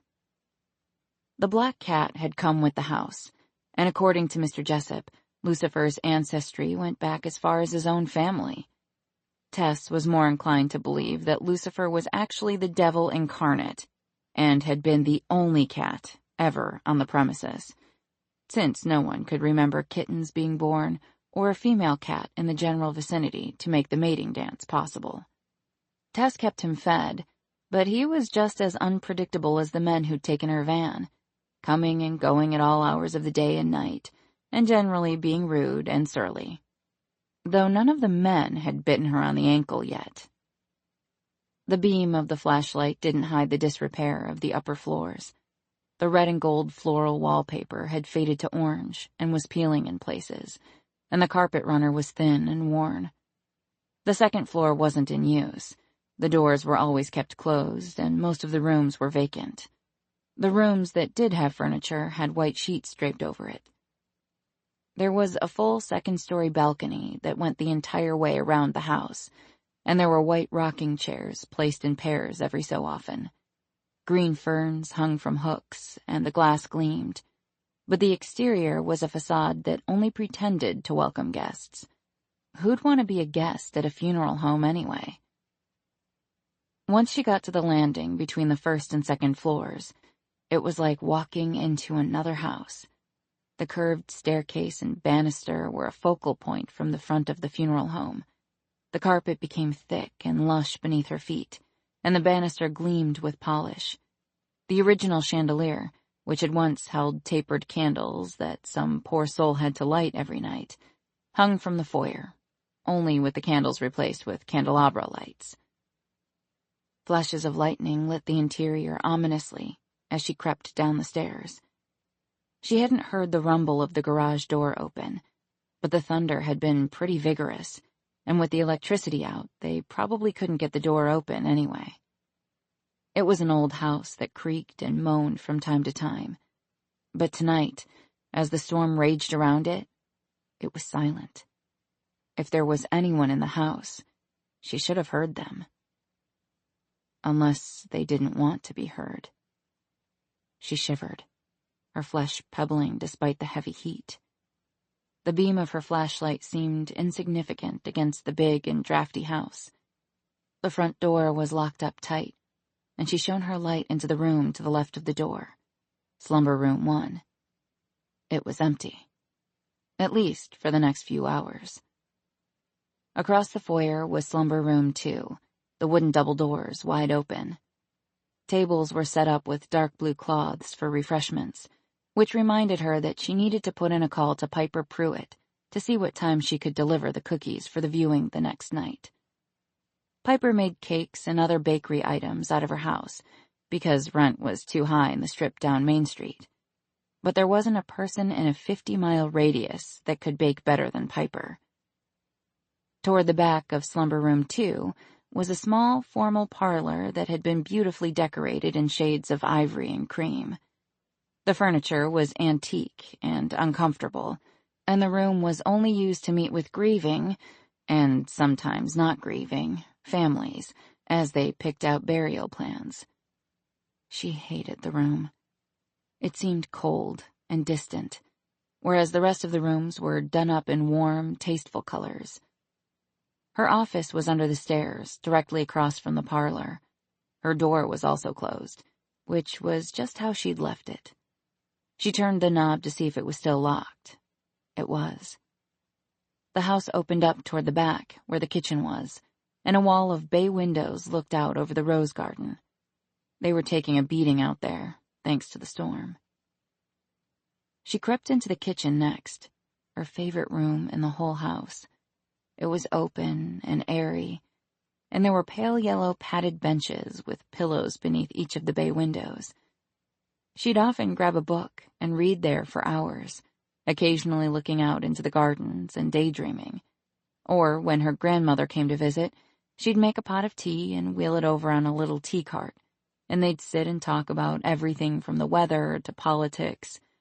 And they'd do it in Russian, because her grandmother was always afraid that the harsh, heavy language that was a part of their family heritage would someday be lost, if not used. Tess spent most of their time together, promising her grandmother that she'd teach her children the language and tell them stories of the old lands. Though Tess wasn't going to tell too many stories, because her grandmother had led a pretty colorful life. As the daughter of a Russian mobster, she'd picked up a lot of things that most children shouldn't. The talk of heritage and children often led to her grandmother asking if she was any closer to giving her great-grandchildren, and if not, she knew of a nice young man or two who could probably get the job done. Russians were hardcore, and Russian women were worse than hardcore. Tess would rather face an alley full of maniacs than cross a Russian woman during the wrong week of the month, or her grandmother any day of the month. So the suggestion of her having children wasn't really a suggestion, but more of an order. And Tess wouldn't put it past her grandmother to hire a man to show up on her doorstep one day, ready to get the job done. The longer she searched the house, the more uneasy she felt. There were no beams from flashlights or headlights that she could see. It was nothing but darkness, the raging storm, and the occasional flash of lightning. It was moments like these when she wished she had a dog to keep her company, instead of a satanic cat. "Oh, for Pete's sake," she whispered. And then she wondered why she was whispering. "Because I'm losing my mind." She'd seen the van coming straight toward her with her own eyes. They were around here somewhere, and they couldn't hide from her forever. She wanted explanations. Tess moved quickly through the kitchen and into the long hallway that led to the embalming room and attached garage. Those rooms hadn't been part of the original structure and had a much more modern and clinical feel to them. The hall floors were tile, and she'd once had hall runners put down, but the gurneys got snagged on them when she tried to wheel a body from the garage to the embalming room. It had only taken once for a body to almost tip over before she'd rolled the rugs back up and shoved them in a closet. If people knew some of the things that happened behind closed doors at a funeral home, they'd more than likely opt to give their loved one a Viking funeral complete with flaming arrows. She'd heard some doozies of stories when she'd gone to a mortician's convention, and she prayed she never had to explain to a family why their loved one had accidentally been cremated or why the wrong body was in the coffin. The embalming room always stayed locked, since there were thousands of dollars worth of equipment inside, not to mention a body. But she checked the doorknob anyway, just to make sure. Locked. She wiped her sweaty palm on her jeans and moved across to the door that led into the garage. She fully expected to find the transport van inside, along with whoever had taken it out for a spin. But when she opened the door, the space where the van should have been was empty. The garage was oversized so they could maneuver bodies between the vehicles, and her voice echoed as she shone the flashlight into the cavernous space and said, "Hello?" Nothing but silence answered her back. The black Suburban she used for funerals was parked in the middle space, and the 12-year-old Corolla that only started if she put a screwdriver in the ignition was in the far space. But the transport van was gone. She pointed the flashlight over the concrete and noticed the floor was wet with shoe prints, tire tracks, and mud. "See, Tess? Not crazy," she said, feeling vindicated. So now what? She'd proven they'd been out with the van, and obviously they'd come back, at least for a short time. But why would they leave again?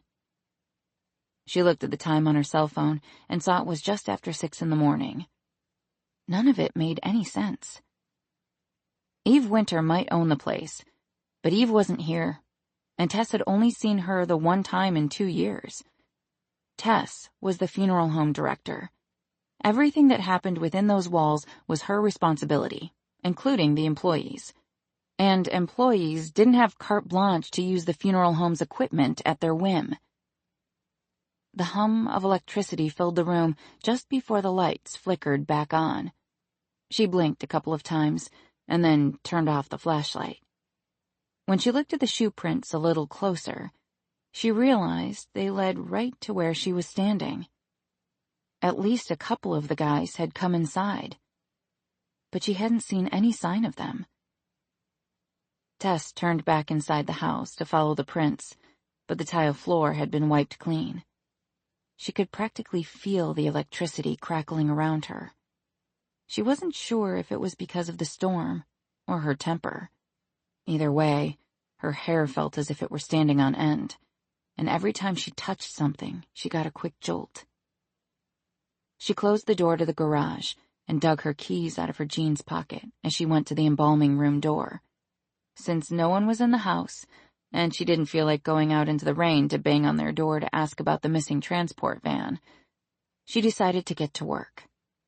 They'd have to bring it back at some point, and when they did, she'd be ready to pounce. Mrs. Shriver needed to be bathed and made as presentable as a 90-year-old woman could be made before Theodora showed up to do her hair. That's if she remembered to show up. Theodora played bingo on Wednesday nights, so she wasn't always in top form on Thursday mornings. "Don't worry about things you can't control," she whispered, feeling the familiar knot form in her stomach like it did when she thought of her mother and responsibilities in the same sentence. A cold blast of air hit her as she opened the embalming room door.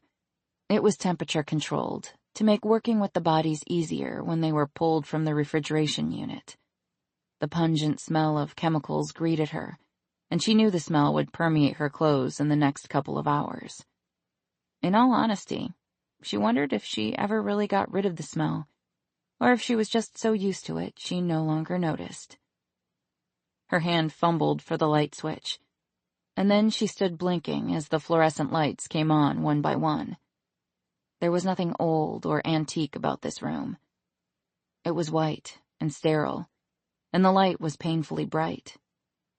It helped when mixing the embalming chemicals and getting just the right amount of color under the skin to make the person look alive. The fluorescent light was unforgiving, so it helped when reconstructive work needed to be done, from skin problems to autopsy sutures. A lot could be done with makeup and putty. People wanted to remember their loved ones as they were when they were living, so she worked from photographs and anything else she could find to help make it easier on the families. It was easy enough to add the dye to the embalming solution so the skin took on a lifelike glow instead of the gray pallor of death. The room was a large rectangle.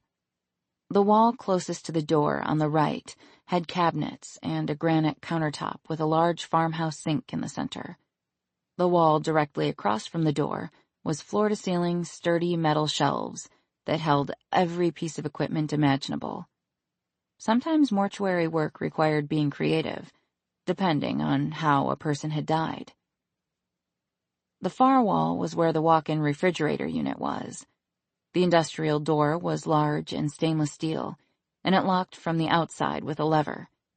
It could hold several bodies comfortably, though she'd never had occasion to use it that way. The wall to her left had more shelves and hanging racks for the deceased's personal belongings, but it was the center of the room that held her attention. There were moments in time when what the eye saw didn't necessarily compute with the brain. She'd taken 3 steps into the room before she really grasped what the body on the embalming table meant, especially since it wasn't Dolores Shriver, who was supposed to be the only body in the room. It looked like she'd solved the mystery of why they'd taken her transport van. But who was the man lying on her table? Chapter 3. Tess had worked with the dead for a lot of years, so nothing much surprised her. She'd once had a man's hand jerk up and hit her in the side of the face just as she was about to embalm him. It had certainly gotten her blood pumping a little faster. But dead bodies did weird things sometimes. What they didn't do was appear out of nowhere and end up on her embalming table. "Think this through, Tess," she said out loud, creeping closer to the body. Her grandmother had always told her she needed to be more Russian. Logic always trumped emotion. Obviously, they took the van to make a pickup. The question is, why didn't they tell me? And where did the body come from? There was no paperwork that she could see, and paperwork was absolutely a necessity. There had been more than one occasion when the hospital had tried to give her the wrong body, and without paperwork, she couldn't legally take the body into possession. "Idiots," she muttered. There was still no sign of anyone else, at least anyone living, in the house. Maybe they'd just crossed paths while she was looking through the house. It was a big house. Maybe right at this very moment, one of them was knocking on her bedroom door, preferably Deacon, because, good God, those shoulders, letting her know they'd picked up a dead body and he had all the correctly signed paperwork right in his hand. "Because they're super thoughtful like that," she said, blowing out a breath. And now she was thinking of Deacon's shoulders, and the rest of him, which was about the most horrible thing she could do because on a scale of 1 to 10, he was a 22, and she had the feeling he had the ability to make all her Russian logic fly right out the window. She sighed and put Deacon out of her mind, and then she peeked out the door and down the hallway again to make sure she was alone. What if they hadn't brought the dead guy into the house at all? What if it was just a terrible coincidence and she'd been caught in the middle of some kind of horrible crime? Her palms were damp with nerves, and she again wiped them on her jeans, debating whether or not to close the door. Of course, then she wouldn't have an escape if the body turned out to be a zombie and tried to eat her face off. "I should probably cut back on the caffeine," she muttered. "Though I haven't had any coffee this morning, so maybe I need to increase the caffeine." She left the door open and headed back to the body, determined not to let her imagination get the best of her. No need to complicate matters. I'm sure I'm completely safe and that there's a reasonable explanation for this. The body on the table didn't seem to have an opinion one way or the other, but she liked to think he'd agree with her. "This is what I do," she explained to the corpse apologetically. "I reason things out. I'm all about the logic. Why can't I fantasize about Deacon without wondering if he is a criminal? Why won't my subconscious let me be wild and crazy? It's damned irritating if you ask me. Being responsible is for the birds." She sighed and then pursed her lips together. "And I don't need your silent judgment either. I know that one of the reasons Henry broke up with me is because I talk to dead people." She bit her lip and moved closer to the table. "Of course, Henry was the type of man who made lists of my faults, so Henry can suck it. There's nothing wrong with talking to the dead, unless they start talking back. Don't do that, okay?" The silver necklace around the man's neck immediately caught her attention, not because the Star of David was unusual, but because the hospital always removed all personal belongings from the body and gave them to the immediate family. And if there was no immediate family to sign the paperwork for the body, they sent personal items along with the body in a labeled plastic bag. It wasn't just the jewelry. Where the hospital normally removed the corpse's clothing, this one was wearing what looked like a flight suit in dark gray. One of the sleeves had been rolled up and the front zipper had been pulled down to his navel, showing a patch of dark chest hair. There was a needle mark in the arm with the rolled-up sleeve. "So weird," she whispered. He didn't look like the normal bodies she worked on. This man was massive in size, but not with fat. The flight suit strained over muscular thighs and broad shoulders. He barely fit on the metal embalming table. He looked like one of them, except dead. His skin was cold to the touch, and though he looked to be Hispanic or Middle Eastern, he had the grayish hue of the recently deceased. He had a puckered scar on his chest that was no doubt from a bullet, and she pressed her lips together tightly, thinking this was a man who'd cheated death on more than one occasion, and now it had caught up with him. He was too young to be on her table. That was for damn sure. He looked to be in his mid to late 30s, though death often made people look older than they were. She spread the flight suit a little farther apart to get a better look at the scar on his chest, and maybe see whether cause of death was visible. The unease in the pit of her stomach had only intensified. Dead men without paperwork were nothing but trouble. She didn't know that from experience, but common sense told her that was the case. She bent over to get a closer look, but there were no recent wounds that she could see. Tess rose again and moved to zip the flight suit back up. But as soon as she tugged at the zipper, the man on the table gave a great gasping wheeze, and his hand clamped around her wrist. The force of his grip brought her to her knees, and terror clawed at her as his body went into a seizure, his legs jerking uncontrollably as his grip on her wrist grew tighter. It wouldn't take much more to break it.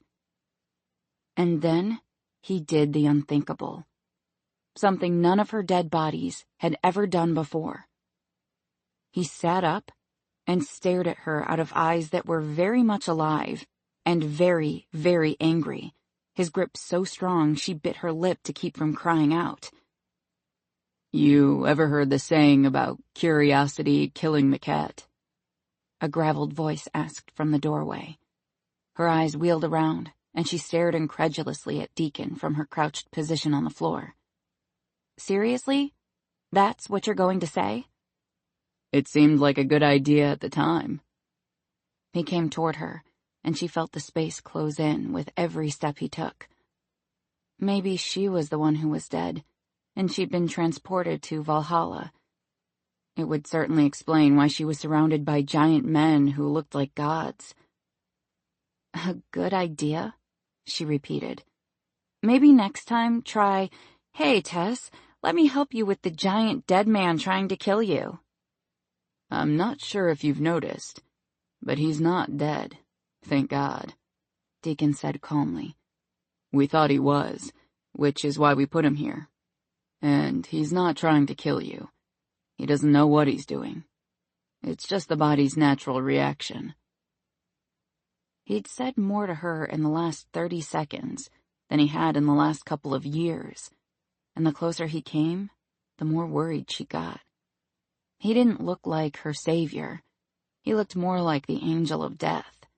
His dark hair was pulled back into a stubby tail at the base of his neck, and his eyes were the iciest of blues. His skin was bronzed due to the fact he spent a great deal of time outdoors. He was built like a laborer instead of someone who spent all his time in a gym, though she knew he did that too. But when she looked at him, all she saw was man. His jaw was angular, and his lips, sweet Jesus, his lips were the kind that could tempt anyone to stray from well-laid plans. She wasn't sure which man she should be dodging, but it seemed like a good sign that Deacon was removing the hand from her wrist instead of trying to strangle her. She cradled her wrist as soon as it was free and flexed her fingers. Nothing was broken, but she was going to be sore and bruised for a few days. "Thanks," she said, and watched as Deacon pushed the man back down on the table. He took a syringe from his pocket and tossed the cap aside, before sliding it beneath the man's skin and pressing down the plunger. What the hell is going on here? Do you always carry syringes in your pocket? That seems dangerous.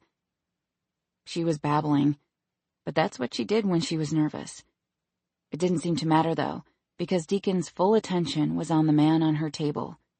Almost immediately, the seizure stopped, and the man's body went slack. He no longer had the grayish hue of the dead. Deacon put 2 fingers at the man's neck and felt for a pulse. Tess was guessing he must have found one, because he dropped his hand and nodded with satisfaction. "Now that you know your boy is alive, can you answer my questions?" she asked. He looked at her, his eyes piercing, but he didn't answer. "Hello," she said. "I'm talking to you, Valhalla," she said, cradling her wrist as she rose slowly to her feet.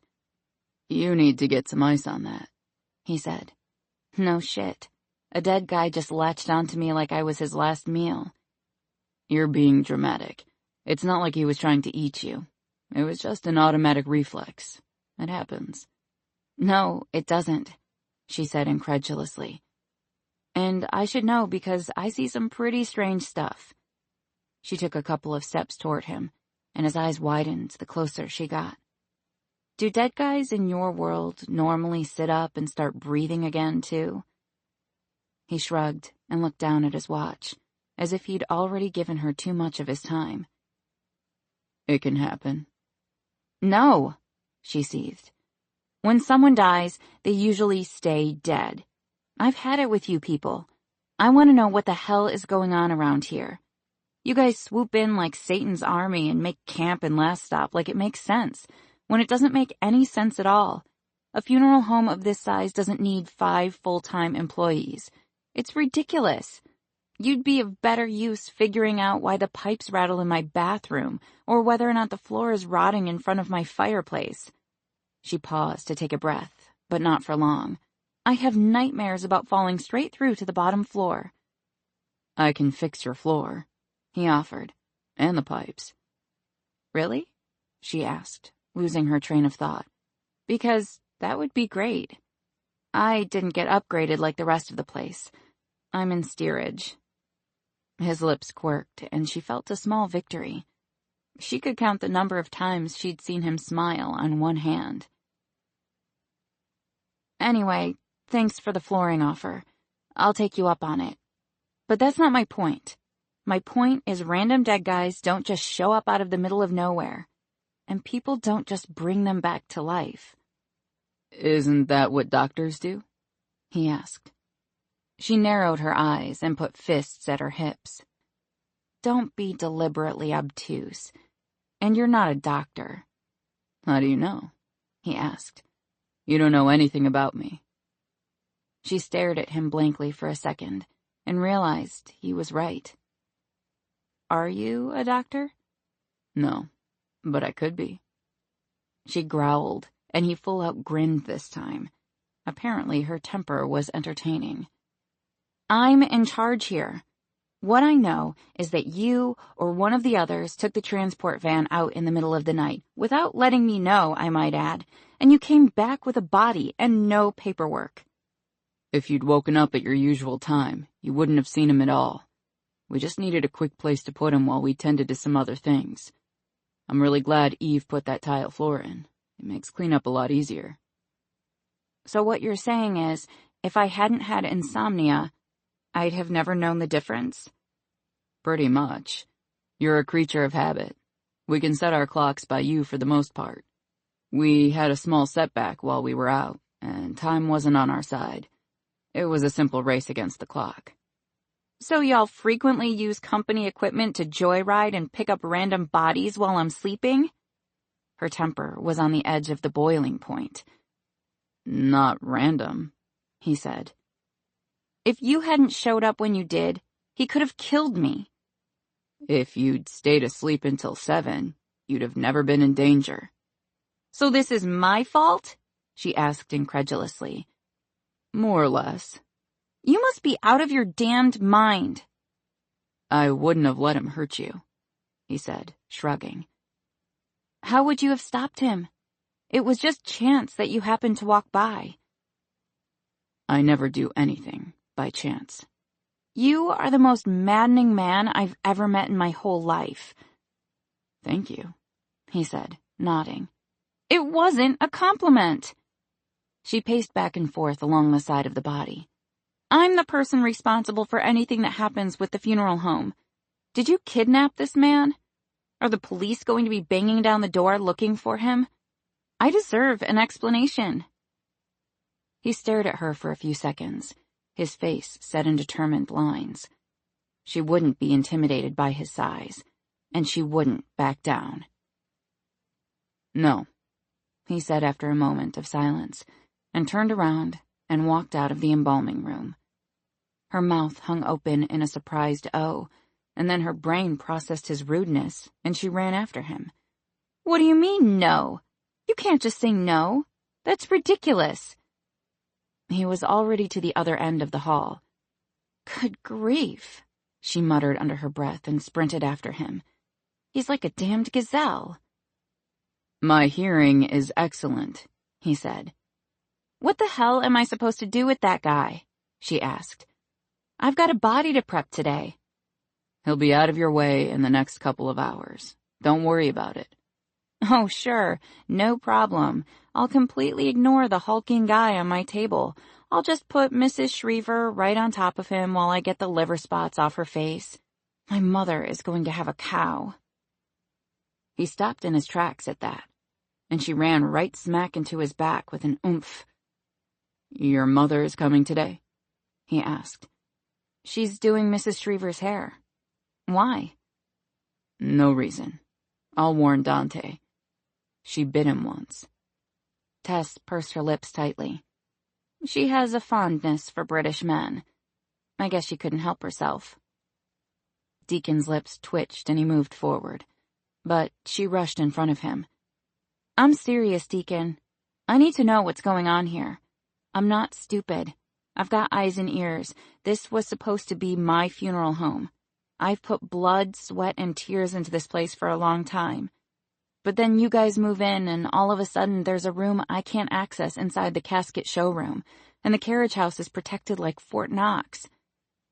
He shook his head like he was going to deny it, but she cut him off before he could speak. Do me a favor and don't lie to me. I'd rather you ignore my questions than lie. His lips pinched together, but he eventually nodded. He didn't deny or confirm her accusation of the hidden room. My grandmother's ring got stuck in one of the memory compartments on one of the caskets, and I was on the floor trying to get it unstuck. Axel didn't notice me when he came in and went to the back wall with the 3 stacked caskets. I couldn't see what he did to open it, but the wall slid open. I've known about it almost since the beginning. Interesting, Deacon said. I'd really love to talk, but I need to get a couple hours of sleep before our new friend wakes up. He's going to take a lot of energy to deal with. Just let him sleep it off and stay out of his way. Yebash though, she said. In loose translation, it meant something along the lines of, fuck that. Her grandmother had taught her all the really important sayings before she'd started school. She'd been the only kid in kindergarten who could call her teacher a commie bastard and get away with it. Nerozumnim zemleroika. He popped back. Her mouth dropped open as he answered in the language of her childhood. An unreasonable shrew? She asked, her voice pitching higher on the last word. An unreasonable shrew? She spat back in a tirade of back-alley Russian that would have made her grandmother proud. Her body was hot all over, and she figured she probably looked like a tea kettle ready to blow, complete with steam coming out of her ears. His brows rose high, and he said, "Pretty talk." "I haven't even gotten started," she said, blocking his attempts to get around her. "And since we're on the subject—" "No, we're not," he said, picking her up by the elbows and lifting her to the side. She wasn't deterred. "I was told you all were experienced employees and mortuary assistants. You've always helped me when help was needed. But none of you know jack squat about digging graves or your way around an embalming table. or even what to do with the fluids for cleanup. The first time Axel assisted with an embalming, I thought he was going to vomit. I've never seen a man gag like that. A definite twinkle came into his eyes at that bit of information. Tess crossed her arms.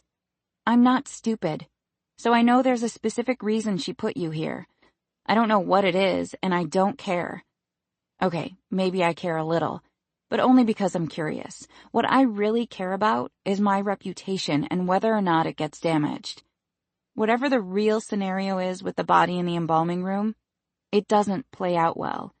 You were surprised he was alive, which begs the question, did you try to kill him or try to save him? And when did you learn to speak Russian? I feel like I'm in the Twilight Zone. I'm never surprised by anything, Deacon said, expertly ducking all her questions. Being surprised usually leads to being dead. That's very philosophical, but it still doesn't explain the very alive man on the embalming table. Like I said, he'll be out of your hair in a couple of hours. You'll be seeing him around once he gets used to this place. We've all gotten along just fine. Don't start sticking your nose places it might get cut off. Like I said, I'm tired of being kept in the dark. I'm not even sure what I'm still doing here, other than it's the only thing I've ever done. I'm about this close to walking out of here for good and letting you explain to the nosy people in this town why you can't bury their loved ones because you don't know a vein expander from a hole in the ground. You think you're irreplaceable? He asked, narrowing his eyes. Of course not. It was the first time she'd voiced her thoughts of leaving out loud, and it felt powerful. Or maybe that was her temper. Either way, she was bound to say something she'd regret later once her good sense returned. Everyone's replaceable, but I won't be bullied into doing things I don't agree with. And I won't be steamrolled by the 5 of you because you're taking orders from Eve Winter instead of me. I'll do my job the right way, or I won't do it at all. So, if this is the way you plan to do things, you can relay my resignation to your boss. Don't ever underestimate the people in this town. They're nosy as hell, and if I leave here, they're going to invade your personal space like you've never imagined. They're going to ask questions no matter how personal. And then they're going to take their business into the city, because they're not going to let an outsider they don't trust handle the bodies of their loved ones. Only there's just one problem with that. And what would that be? She moved in a step closer, so her chin almost touched his chest. It's going to be pretty difficult to explain to the feds why enough income for 10 funerals a month comes in, consistently, when we're lucky to do 1. The money has to come from somewhere, right? Maybe they can find out whatever scam it is you're running and using the funeral home to do so. Maybe I should go wake the John Doe on the table in there and ask him what he knows before you get your hands on him. That would be a mistake, he said gravely. A big one. I don't appreciate being used to take the fall for whatever kind of fraud you're involved in. I don't know what scheme you're running, and I don't care. But I'll be damned if I'll have the IRS or FBI looking at me as the responsible party because my name is on the account, and I write all the checks. His eyes went frigid, and she hoped to God he couldn't smell her fear. Because once she'd started talking, she hadn't been able to shut up. It was like the pseudo-dead guy on her embalming table was the last straw, and something in her had cracked. Up until this point, it had just been her gut telling her something was off with her sexy and secretive employees. It hadn't stopped her imagination from picturing them as part of a prostitution ring or black market baby scheme. But she figured most of that had to do with the fact that she read a lot of romance novels. The body on her table was a different story. She deserved some answers. All 5'6" of her faced off against a man who looked like he'd have no problem snapping her neck. You're playing a dangerous game, Tessera. She narrowed her eyes and said, Don't call me by my full name. And how in the world do you even know that name anyway? It's beautiful, he told her. She backed up a step and crossed her arms over her chest. She was never very comfortable with compliments, so she ignored him. Besides, we wouldn't have to play any games if you just told me the truth. This is my life you're messing with. He took a step forward until their bodies were almost touching, and his gaze bore into hers. Her breathing was ragged, and her heart pounded in her chest, and she felt the electricity from their tempers and the storm crackling between them.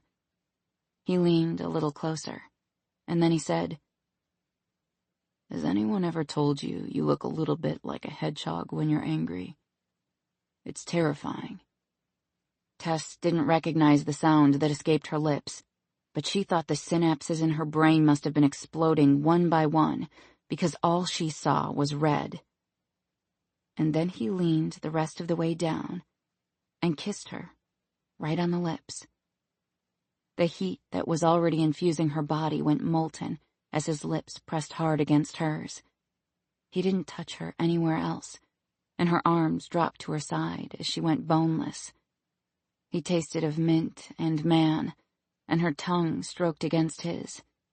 She felt as if she were falling, and she brought her hands up to grasp hold, but he pulled away from her mouth and took a moment to nuzzle her neck before taking a step back. There was a loud buzzing in her ears, and it had been going on a while before she realized someone was at the door. It was followed by 3 loud knocks. "Tess, open up.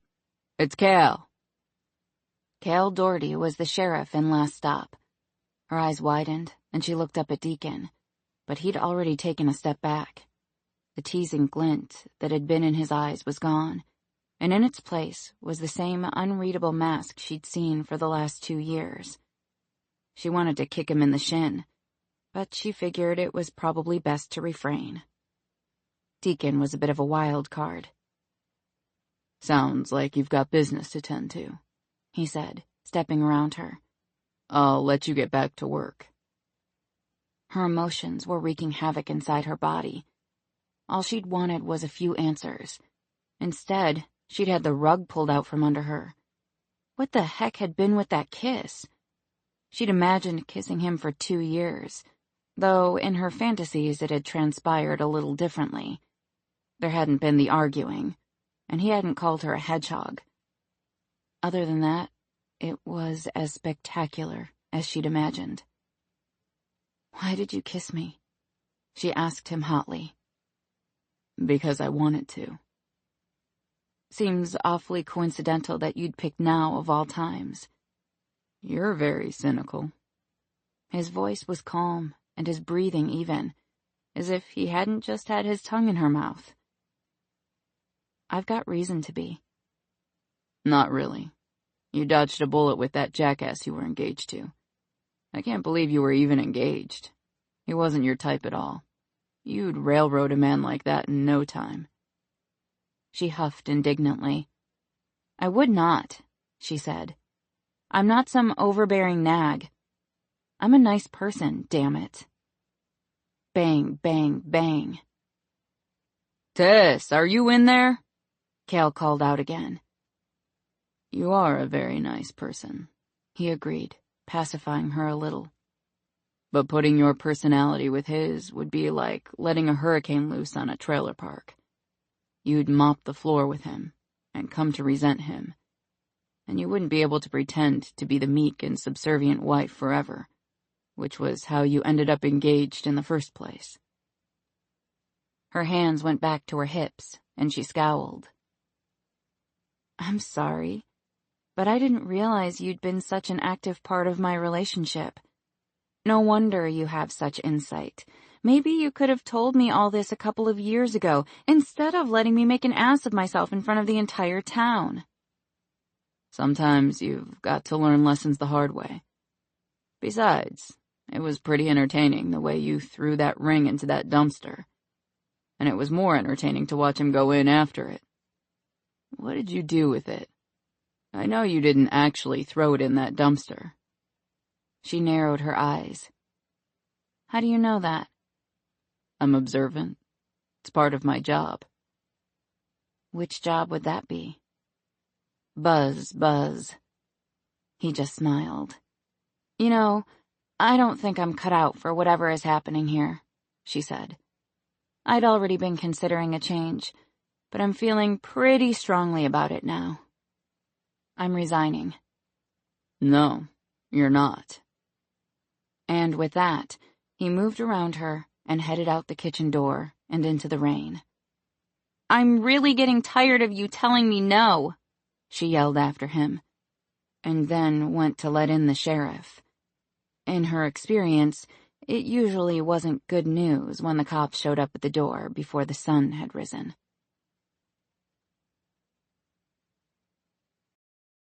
Chapter 4. Cal Doherty was a couple of years older than Tess, and they'd gone to school together. He'd become sheriff during the last election cycle when he'd beat out Sheriff Brown by a landslide. That was mostly because Sheriff Brown had gotten caught with his duty belt around his ankles and the mayor's wife sitting on his face, at least according to Georgia Ambrose, who'd walked in on them doing the deed. Of course, no one had bothered to ask Georgia what she was doing at the Bluebonnet Motel on a Tuesday afternoon, or why the key she'd used unlocked Sheriff Brown's room. But rumor was that Sheriff Brown had cuffed a lot of women in room 202. Tess and Cal had grown up with the same circle of friends, so they knew each other well, but it had never been her favorite thing to deal with the police, so she'd kept her distance the last several years. Mostly because she'd spent her fair share of time trying to explain to the cops why they shouldn't toss her mother in jail and throw away the key. If Theodora was in a financial fix and the slot machines were calling, there was no limit to what she'd do to feed her habit. Tess had gone to school with Cal's first wife. She was a nice girl, from a nice family, but she and Cal hadn't been married more than a year when Victoria decided she wasn't meant for small-town life and moved down to Austin. Cal hadn't seemed too bent out of shape about the whole thing, so everyone figured it was probably for the best. Cal didn't really get too bent out of shape about anything, unless it was the Dallas Cowboys, or that time a group of teenage boys changed his election signs to read erect instead of elect.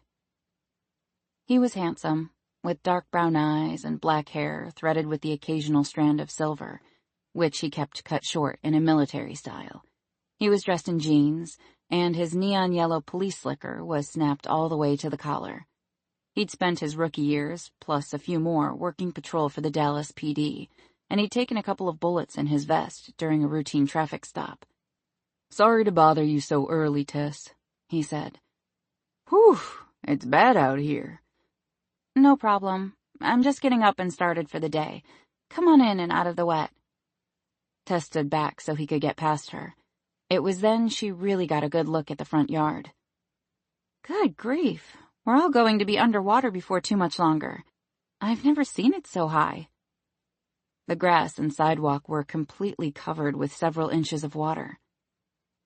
Cal lowered the hood of his slicker and unsnapped it, shrugging out of it before laying it across one of the rocking chairs on the front porch. He wiped his feet on the mat before stepping inside. It doesn't look like it's going to stop anytime soon. Never seen rain like this in July. I hear it's El Niño, she said. Cal gave her an odd look, and it was then she realized they were standing mostly in the dark. The downstairs lights were still off since she hadn't opened for business yet, and only the wall sconces were lit. She reached over to flip on the main light switches, and the foyer was instantly flooded with light. Why don't you come into the kitchen, she said. I haven't had a chance to make coffee yet. Sounds good. I haven't been home yet. There's some flooding on the south side. Worst thing was getting Jed Larson's cattle out of the muck. Cows are the stupidest animals I've ever seen. It's a good thing they taste so good. She snorted out a laugh and felt herself relax a little. If someone was hurt or in trouble, Cal wouldn't have been making small talk. She motioned for him to follow her to the kitchen, flipping on more light switches as she went, and made her way to the coffee maker. Tess pretty much lived on coffee, and she almost always had a pot ready for visitors. You take cream and sugar? She asked. Nah, just black. I've got time to go home and put on dry clothes, but I've got to be back at the office in an hour or so. I need something that'll keep me awake. She got out the cream and sugar for herself, and then grabbed 2 mugs from the cupboard. "This place sure looks different from when George owned it," Cal said, looking around. Yeah, it's probably a good thing he's sailing the Pacific. George hated change. He also hated spending money. George was tight as a tick, and it must have taken a lot to get this place looking like it does. It must be nice to have it to yourself. Tess looked up at him and arched a brow. Like the rest of town, he must know about the men who lived out back. Sometimes I get a roommate who passes through, but for the most part, they're nice and quiet. Unless they came back from the dead and tried to grab her, she said to herself. Cal smiled and then said, "I don't suppose you have a piece of toast or biscuit you could spare. I missed dinner last night and my stomach is trying to eat itself." "Sure."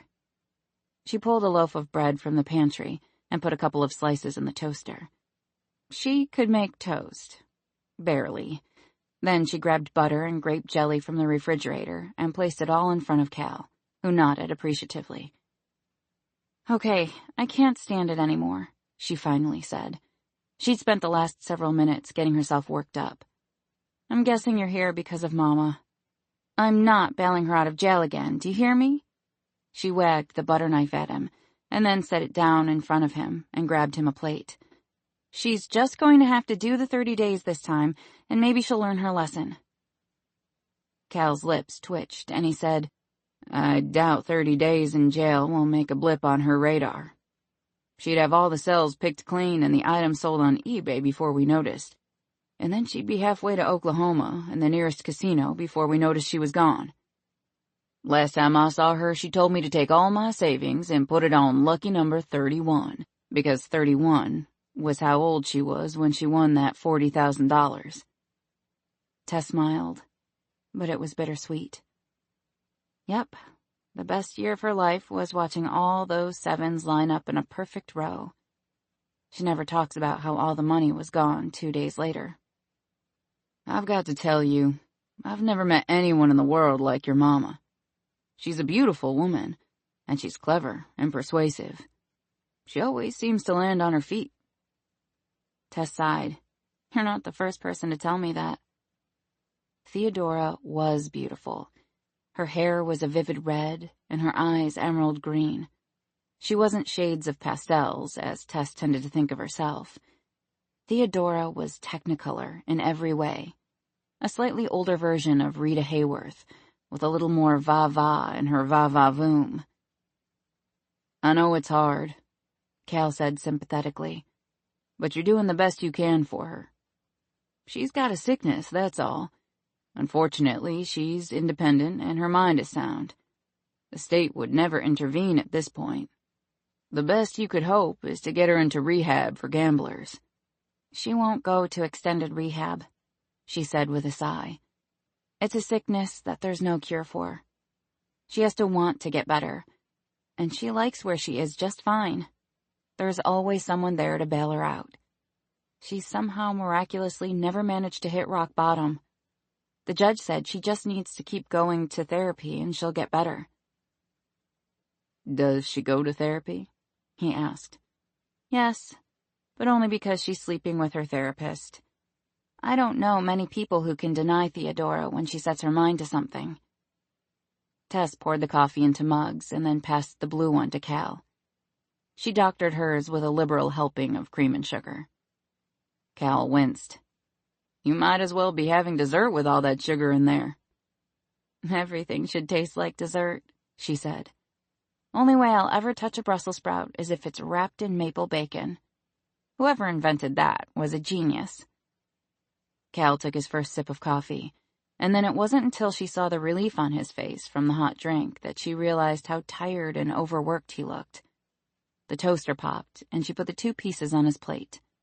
They were only slightly burned around the edges, which was an improvement over the last time she'd made toast and had to use the handheld fire extinguisher under the sink. Cal didn't complain.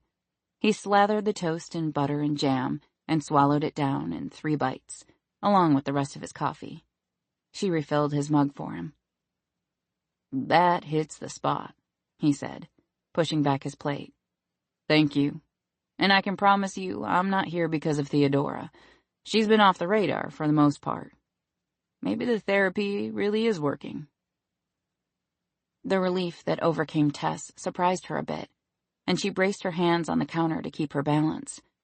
She'd been mentally preparing herself to go down to the jail and see who Theodora had stolen from so she could pay for her habit. It was a lot easier to lose other people's money than her own. Cal's words had taken the wind right out of her sails. "Well, that's a relief," she said at last. "That's good enough news that I'll offer to make you a full-fledged breakfast if you'd like." His eyes widened comically, and she couldn't say she blamed him. If she screwed up toast, she couldn't imagine the kind of damage she could do to an actual meal.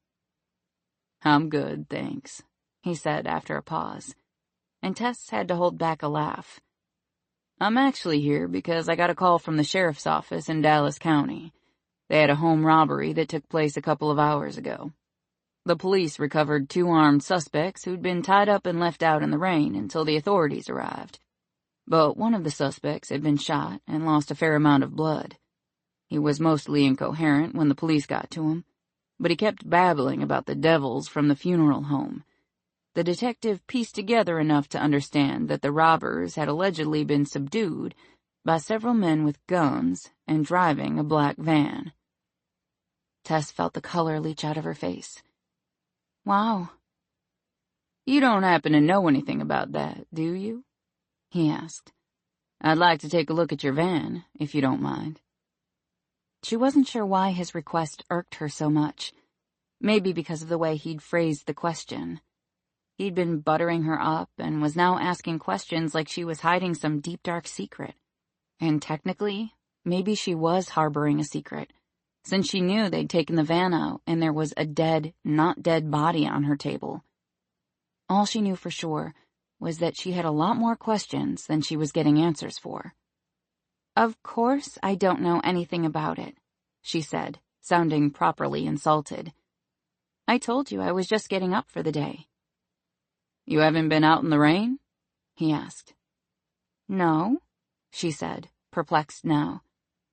"People generally don't go out in the rain in the middle of the night." "I just noticed your hair was wet, that's all." She arched a brow and felt her cheeks heat with anger. "The electricity went out, so I wasn't able to dry my hair after my shower this morning. I didn't realize having wet hair was a punishable offense." "Now, there's no need to get that temper of yours riled up," he said, holding up his hands. "I wouldn't be doing my job if I didn't ask." "You've known me my whole life, and unless I'm remembering wrong, not once have I ever been accused of taking my van out for a joyride and shooting a couple of robbers. I'm not G.I. Jane or Annie Oakley." "Then you won't mind if I see the van?" he asked. "I'm more than happy to show you the van when it gets back from being cleaned. They took it yesterday after Mrs. Shriver was dropped off from the hospital. The inside was a mess after all the rain we've been having." The lie flew off her tongue before she even knew what hit her. Good grief, what in the world was wrong with her? She was lying to a man of the law. And by the way he was looking at her, she wondered if he knew it. But she'd be darned if he was going to come into her house and accuse her of a crime she didn't commit. She had no reason in the world to cover up for Deacon Tucker or any of the others. But that's exactly what she was doing. One stupid kiss, and her sense had gone right out the window. "When was the last time you saw your employees?" She shrugged and went back for a second cup of coffee. She could already tell it was going to be one of those days. "I brought Mrs. Shriver back about 2:30 yesterday. Deacon and Colin were both here to help me unload. I didn't see anyone after that because I was embalming Mrs. Shriver. I didn't get finished until close to 6. "What about after?" "Well, golly gee, Cal," she said, her eyes wide with sarcasm. "I washed the scent of formaldehyde from my body, and then we had a giant orgy." He scowled and stared into his cup. "There's no need to be snippy, Tess. I'm just doing my job." "Shush, Sebastian."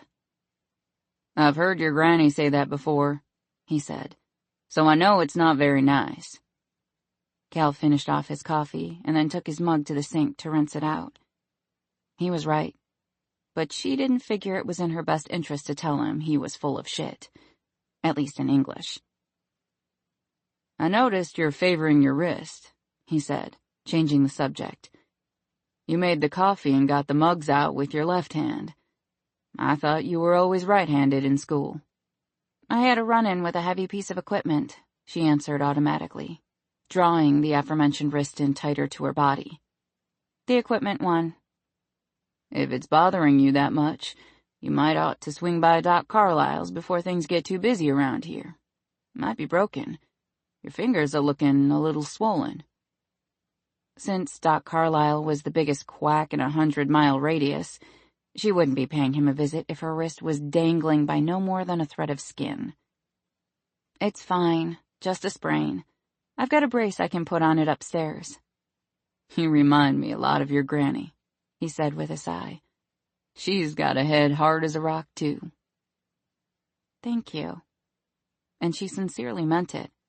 Her grandmother was a hell of a woman. Being compared to her was a million times better than the alternative of being likened to her mother. Let me know when that van gets back. I'd still like to take a look at it. Damned man was tenacious as a bulldog. She tried to hide her scowl behind her cup. His lips quirked in a half-smile before he said, Anyone ever tell you you don't hide your feelings very well? It's my stupid red-headed complexion, she said, rolling her eyes. And probably the fact that everything you're thinking appears right across your face. You probably shouldn't ever play poker. I'll keep that in mind. Since cards are out, how about dinner? She'd just taken a sip of coffee, so when the question finally penetrated her brain, she tried to suck in a breath at the same time she was swallowing. It didn't work out all that well and sent her into a fit of coughing. Tess pounded on her chest and prayed coffee didn't come out of her nose. It was 6th grade all over again. That wasn't really the reaction I was hoping for, Cal said, his voice amused. Her eyes were watering, and she knew her face was probably blotchy. She wasn't a pretty crier. No, cough, cough. Sorry, cough, cough. You just took me by surprise. It's like she'd started the day in an alternate universe. She hadn't been on a date since Henry left. Now, all of a sudden, it was raining men, and the sun had barely risen. I guess I've been out of the game too long, he said. I think people text stuff like that these days. And they probably don't treat the person like a suspect first, she said. You might want to work on your timing. Right, he said. Perks of the job. It always comes first. Also, probably not something you want to tell a woman before you ask her out. They tend to not want to be second in a man's life. Huh, he said thoughtfully. Never did understand women. Good luck with that. The good news is you've still got lots of time to learn. You're still in your prime. And Clarice Grable says you're real good in bed, so there's that too. Cal sighed and pushed up from the table. I knew that one was a mistake. She nodded sagely. We all make them. But at least the gossip is positive instead of negative.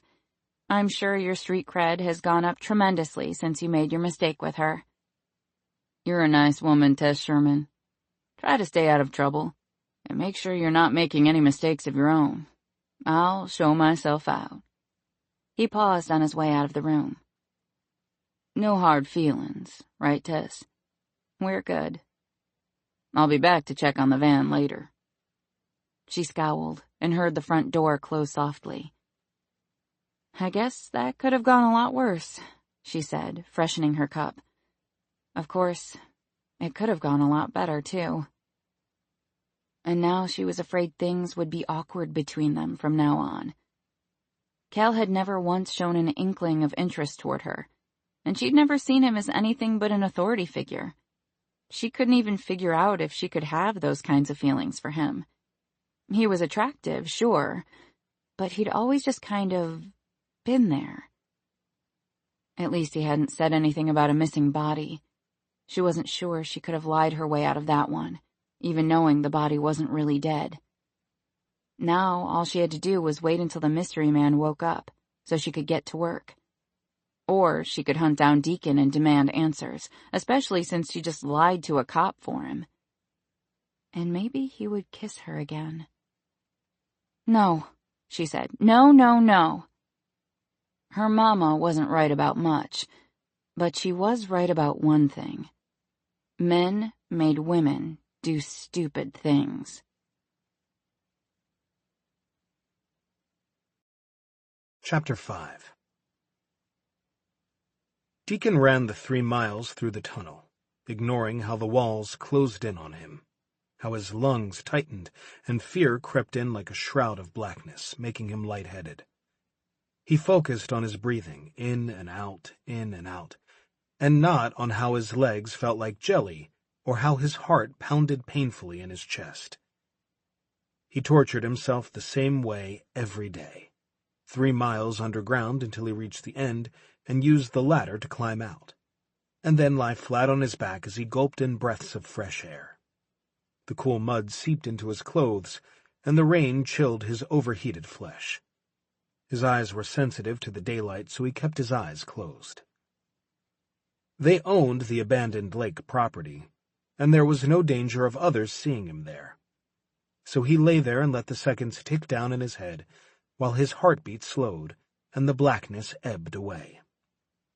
He allowed himself exactly 4 minutes to lie there before dropping back into the tunnel and starting the 3-mile trek back to the house. Maybe someday he'd be able to make it in each direction without having to stop and remind himself he wasn't dying. He'd made a lot of progress in 2 years. But there were some things, some horrors, that stuck with a man forever. And the day he died and rose again was his perpetual nightmare.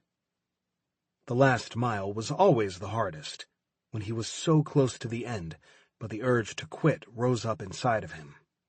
By the time he reached the door and coated himself back into the carriage house, he'd broken out in a cold sweat and his hands were shaking. But they weren't shaking as bad as they had been the day before, or the day before that. A cold blast of air hit him when he entered the kitchen, and Axel was sitting at the table, his iPad in his hands and a cup of coffee within arm's reach. He quickly blanked the screen when he saw Deacon, but Deacon pretended like he didn't see it, and went to the fridge for a bottle of water, guzzling it down in one long gulp. The kitchen was large and built family style, though it was rare for all of them to be in it at the same time. They were all solitary by nature, and had their own habits and ways of doing things. But he'd lived in worse places, and no one could say that Eve Winter didn't provide for the men who owed her servitude. The kitchen was bright and airy and extremely modern, which Deacon didn't particularly care for, but it was more than functional. The floor was big slabs of stained concrete, and the walls were a horizontal wood paneling. The appliances were stainless steel and oversized, and every dish in the cabinet was white. Once a week, several boxes were delivered that contained groceries for the week. They all foraged for themselves, since no one was much good in the kitchen, and Tess was even worse, so there was no use trying to bum a meal off her. The kitchen was in the back corner of the house and looked out onto a courtyard garden protected by an 8-foot stone privacy fence. There was a fountain and a couple of benches hidden between shrubs and flowering bushes. And more often than not, it was the most likely place to find Axel at the end of the day, just as the sun was going down. Of all his brothers, Axel was the one he was closest to, but he didn't know how his friend did it, how he managed to wake up every morning and get out of bed, put one foot in front of the other, knowing his wife was 1,000 miles away, going on with her life under the assumption that her husband was dead. Axel had watched her grieve. He still watched her grieve. And there wasn't a damn thing he could do about it. He was hanging on by a thread, and one day it would snap. The stakes were too high for gravediggers. They were dead men. Their lives belonged to Neptune and the talking heads who were playing a game of chess with real lives. At least, they belonged to them for the 10 years they'd signed on for servitude. Or until they died for real. But you didn't sign your name to that contract without understanding the ramifications of what happened if it was discovered that you weren't as dead as the rest of the world seemed to think you were. That was why it was so important to stay away from anyone in their former lives. The second their true identity became known, not only their lives became forfeit, but the lives of their family as well. So Axel watched the woman he loved from a distance, using satellite imagery and the surveillance cameras that he'd installed. He'd watched her grieve with such intensity that the child she'd carried hadn't been able to withstand the stress on her body. And he watched her still, as she tried to put the broken pieces of her life back together. Axel wasn't a man of many words. He did the job and did it well. But there was a loathing rage inside him that bubbled just beneath the calm surface. And Deacon couldn't blame him one bit if he decided to erupt one day. "How's the new guy?" Deacon asked. "About how you'd imagine. It never gets easier. Bringing them in and watching them, knowing what they're going through." "On a scale of 1 to 10, how pissed is he?" "About a 15, but he's hiding it well. He's a dangerous son of a bitch. You read his file?" "Yeah, I read it. And he'll be a hell of an asset, if he doesn't try to kill me. Eve's not very good about the transition once she has their signature on the contract. All of a sudden you're surrounded by men who hold you down and inject you with whatever the hell that stuff is." "Hurts like a bitch," Axel said. "Like molten lead going through your veins.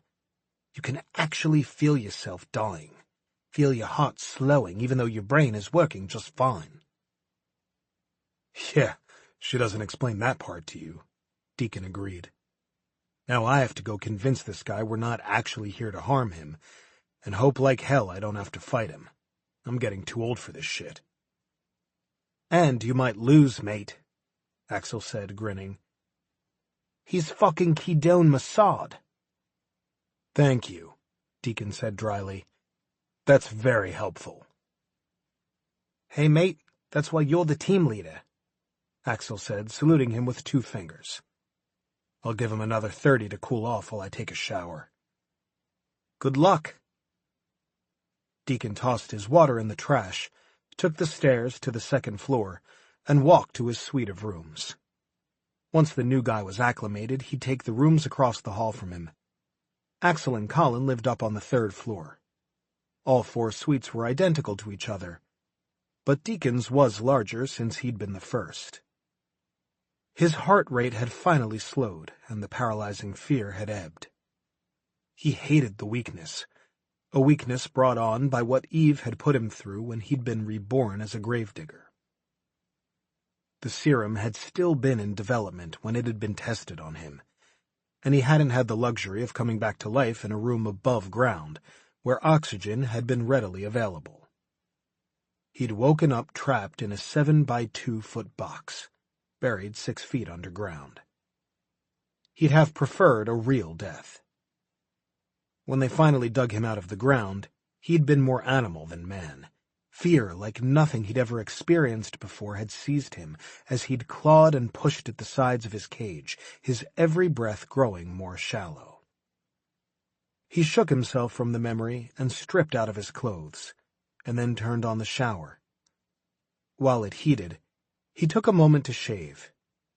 He'd barely nuzzled Tessa's neck that morning, but when he'd stepped back, he could see the marks from his beard. And he couldn't say it displeased him to see them there, especially with the sheriff knocking at the door. Cal Doherty would have had to have been an idiot not to notice, and Doherty wasn't an idiot. Deacon had run a thorough check on the sheriff when they'd first set up headquarters, and Cal was so overqualified for his job it was laughable. But the sheriff had secrets he wanted to keep, and Deacon was more than happy to let him keep them, until it was no longer convenient.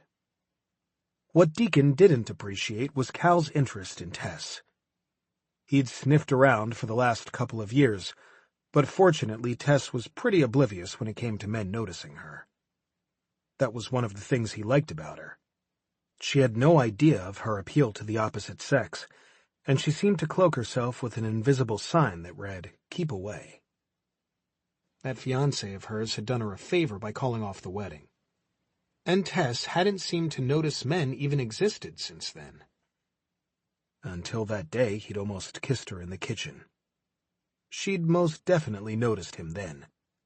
And he'd almost laughed at the surprise that had come into her eyes at the realization that he was very male and very interested. Fortunately for both of them, they'd been interrupted before things could go any further. He'd wanted her to wake up, to see him as a man. But he hadn't thought things through on what he'd do when she finally did. They had rules as gravediggers, and it wasn't a job conducive to relationships. Sex, yes, but relationships, no. For all intents and purposes, they worked together. She was their cover, and seducing her for the sake of a few moments of pleasure that could never lead to anything else wasn't fair to her. Now, if only he could get his body to listen to his mind. The second he'd started thinking about that kiss, he'd gone hard as a rock, and he shook his head as he looked down at his undisciplined body. He stepped into the hot spray and let out a sigh as the heat pounded against his muscles. It would have been easy to bring back the taste of her, the way her breath caught when their lips met. It had taken every ounce of control he had, not to put his hands on her. And when she'd touched him... He groaned and turned off the hot water so only the cold blasted across his heated skin. It wouldn't have taken much more than a touch for him to relieve the god-awful need that had been building inside him since he'd kissed her. But if he couldn't control those basic needs, he couldn't control anything. He showered quickly and dried off, cursing the erection that had a mind of its own. He pulled his hair back into a stubby tail while still wet, dressed in khaki BDUs and a black t-shirt, and laced up his boots. When he looked at his watch, he was satisfied to see that he still had 2 minutes left of the 30-minute reprieve he'd given the newest recruit. The 2 minutes was up by the time he made it back to the kitchen and the locked door that led into their headquarters. Tess had been right when she'd spoken of the hidden passageway inside the casket warehouse. There was also a passageway from the kitchen inside the carriage house to the underground bunker that housed the kind of equipment and resources that would blow most people's minds. He typed in the code and pressed his index finger to the fingerprint scanner, and he heard the quiet snick of the lock open. He turned the handle, walked down the darkened stairwell to the next locked door, and typed in a different code. When the door opened, his options were to go left or right.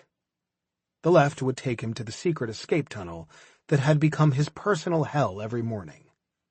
The right took him to another locked door, embossed with a gold trident in the center. A cool blast of air hit him as he entered the inner sanctum of Gravediggers HQ. There was no one in sight. Considering the night they'd had, it was more than likely the others were catching a couple of hours of sleep. He left the control room and headed toward the isolation rooms. It was necessary for new gravediggers to be contained until their bodies had completely detoxed from the serum and any ill effects it might have. Once they passed the psychological and medical evaluation, they could be briefed and slowly implemented onto the team. He stared at Levi Wolf through the window in the isolation room. Levi never looked up. He sat on the edge of the bed, his head resting on his hands. Deacon knew he had a hell of a headache, along with a powerful thirst. Dying wasn't easy. As if he'd heard the thought, Levi lifted his head and stared at him out of cold black eyes. Deacon was familiar with the look of a man who could and had killed.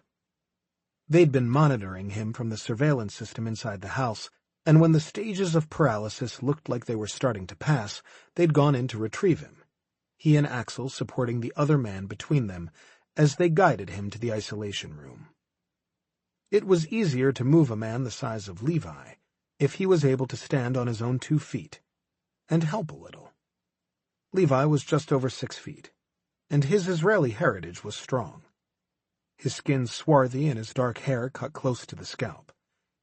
He had several days' worth of beard on his face that he'd get the opportunity to shave off once they let him have a shower, and knew he wouldn't try to slice his own wrists with the blade.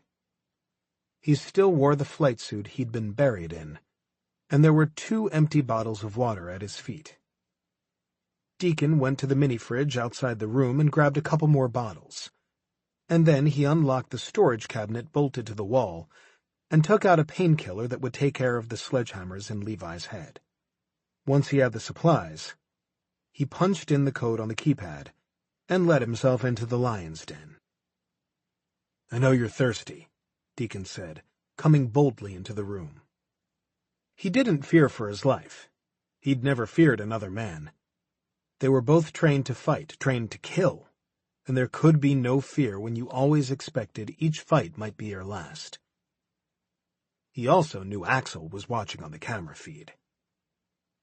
"And you'll probably want this," he said, holding out his hand with the small white pill. "I imagine your head is about ready to explode at this point. It's always bad right after you come back." Levi just stared at him, but he eventually took the water and gulped it down. He didn't touch the pill. "It's a standard prescription painkiller," Deacon said. "Nothing more.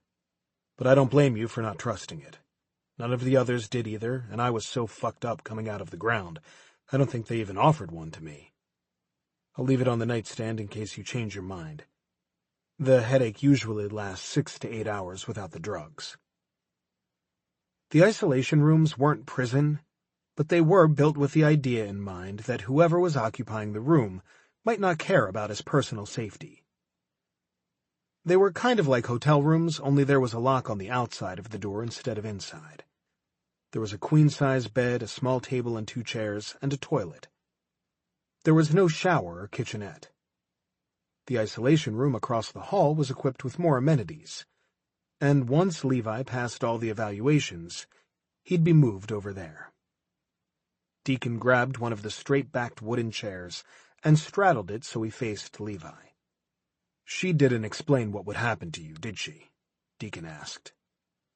Levi continued his silence, but Deacon wasn't deterred.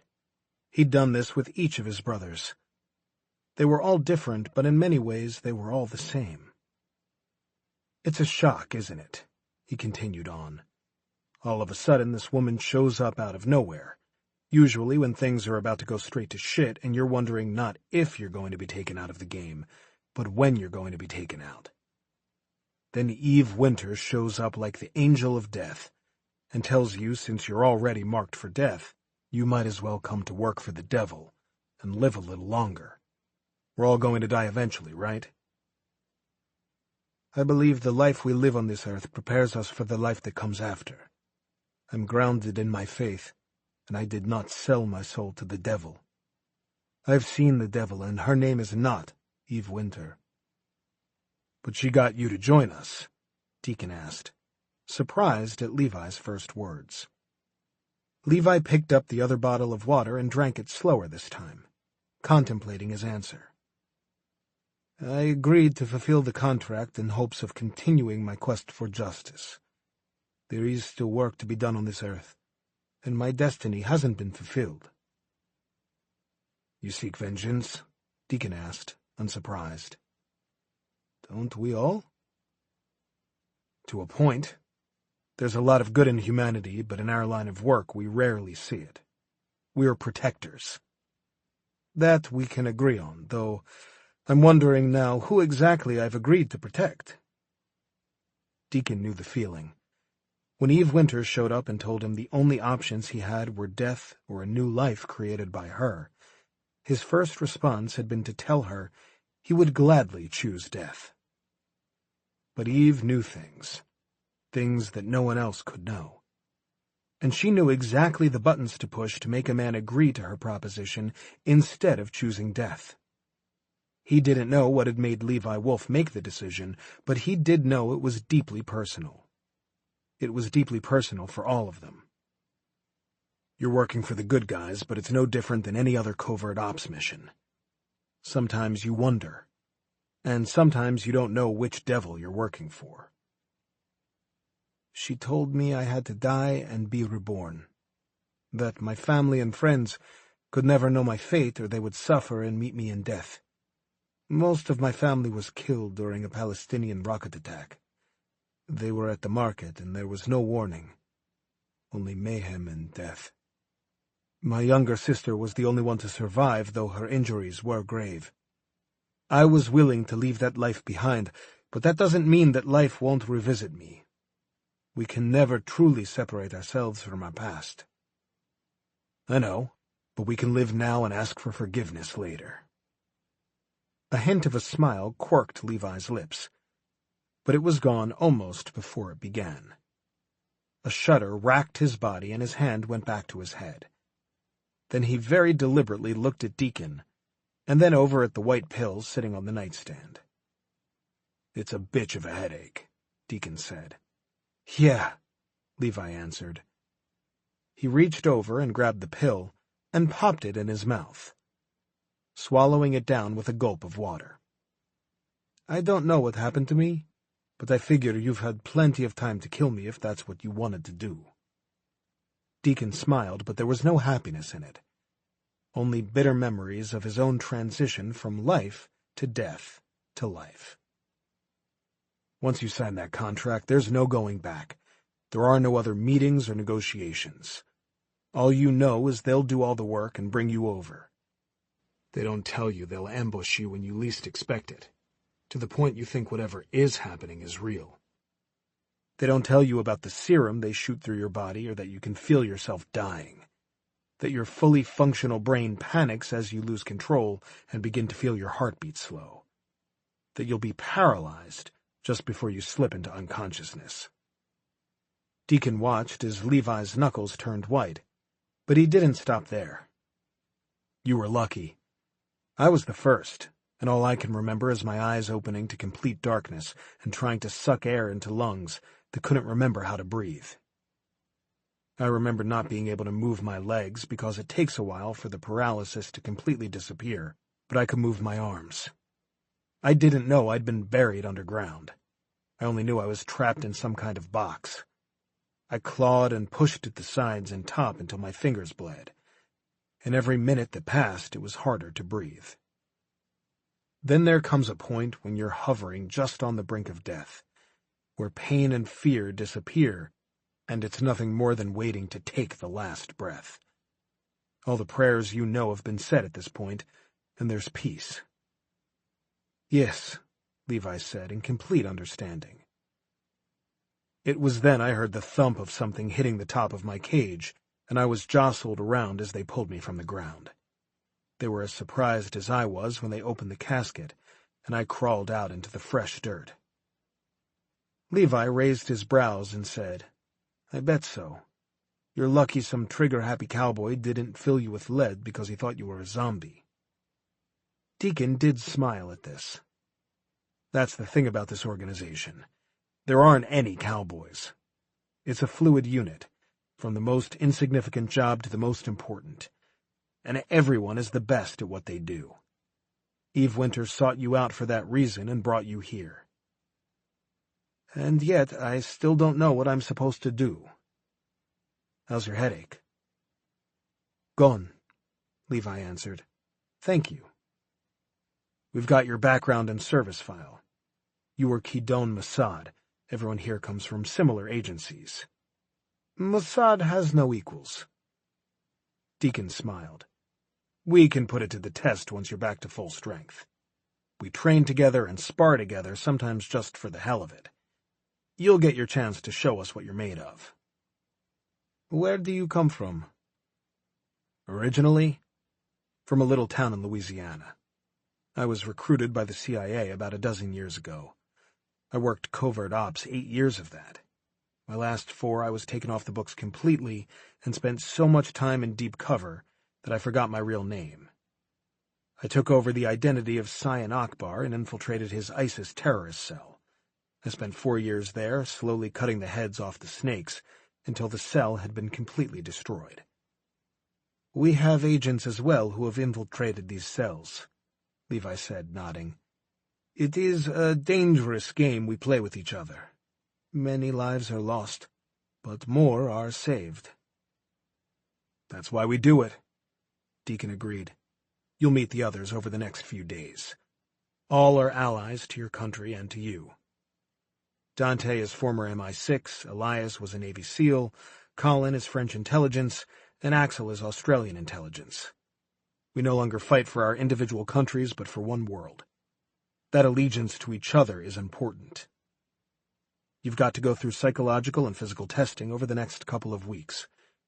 You're feeling a little better now after the pain pill, but when it wears off, that headache will come back with a vengeance.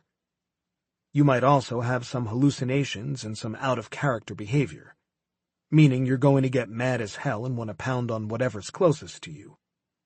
You'll also have some nightmares. It's all part of the process. Once those symptoms pass, we'll move you to the room across the hall. It's bigger and you can rehabilitate in more comfort. There, you'll start the debriefing process and learn about the organization, as well as be updated on current mission status. You should only be there a couple of days. Then you'll move up to your permanent quarters on the second floor, unless you want to find a place of your own. Dante and Elias both live off-site. 10 years seems like a long time, Levi said. It's the blink of an eye when it seems like the world might not last that long. How do you stand it? Deacon shrugged. We're not prisoners. We train, we fight, we work hard. But we're free to come and go as we please. Elias likes to go to his cabin in Colorado. Dante will disappear for a few days at a time when things are slow, and no one knows where the hell he goes. It's up to you. 10 years isn't forever. It's important to remember that. Deacon decided not to tell him there were times being a gravedigger felt as if it had lasted an eternity. And who knew what was in store for any of them? It was something that occupied his mind from time to time. When the 10 years were up, would Eve really let them leave? Chapter 6. Tess considered herself a patient person. Sometimes. But after searching for Deacon for a good hour, she definitely wasn't feeling patient. She still had no answers as to why the sheriff thought they'd been involved in some kind of commando raid robbery. She still didn't have a van, and she assumed there was still a body on her table. Though, to be fair, she hadn't looked, and she figured Mrs. Shriver was good on ice a while longer. She knew Deacon had to be around somewhere, because his motorcycle was parked in the carport next to the carriage house. She'd braved the rain and pounded on his front door, but no one had answered. She'd even tried to figure out how to access the hidden room in the casket warehouse, but by the time she'd knocked on all the walls and tried every combination of things she could think of, she was starting to wonder if she'd imagined the room to begin with. Maybe Axel hadn't disappeared through the wall that day. Maybe she was just crazy. Fortunately, no one had witnessed her attempt, as she'd more than likely looked like a madwoman. The rain and humidity made her hair about twice the size it normally was, and she'd alternated between muttering niceties and curses as she looked for the switch to open the wall.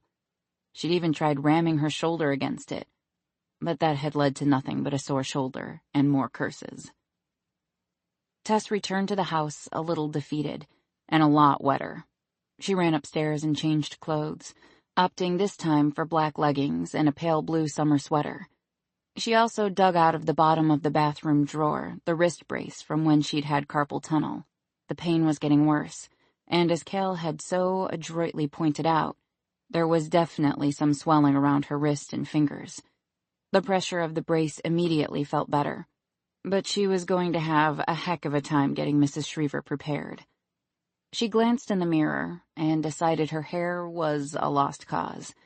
It was still damp, and fuzzy tendrils were sticking out in every direction. She looked at her watch and decided there was no more time to waste. Either the man who wasn't dead was gone from her table so she could work on Mrs. Shriver, or she was going to move him herself, even if she had to roll him out the door and leave him in the hallway. By the time she was unlocking the embalming room door, she'd talked herself into quite a temper and was ready to go head-to-head with anyone who got in her way. The bodies that came through her funeral home deserved respect and her time and attention. She didn't care that Eve Winter's name was on the deed to the house. It was her funeral home. But when she pushed open the door to the embalming room, the table was empty.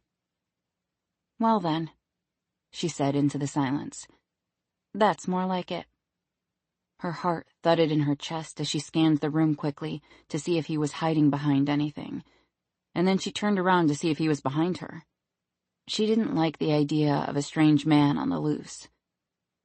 Tess left the door open and went to the large walk-in cooler at the back of the room. Her pulse pounded, and her hand trembled as she reached for the latch on the door. No one in their right mind would hide inside the cooler. Unless he wasn't in his right mind. There was no reason to delay the inevitable.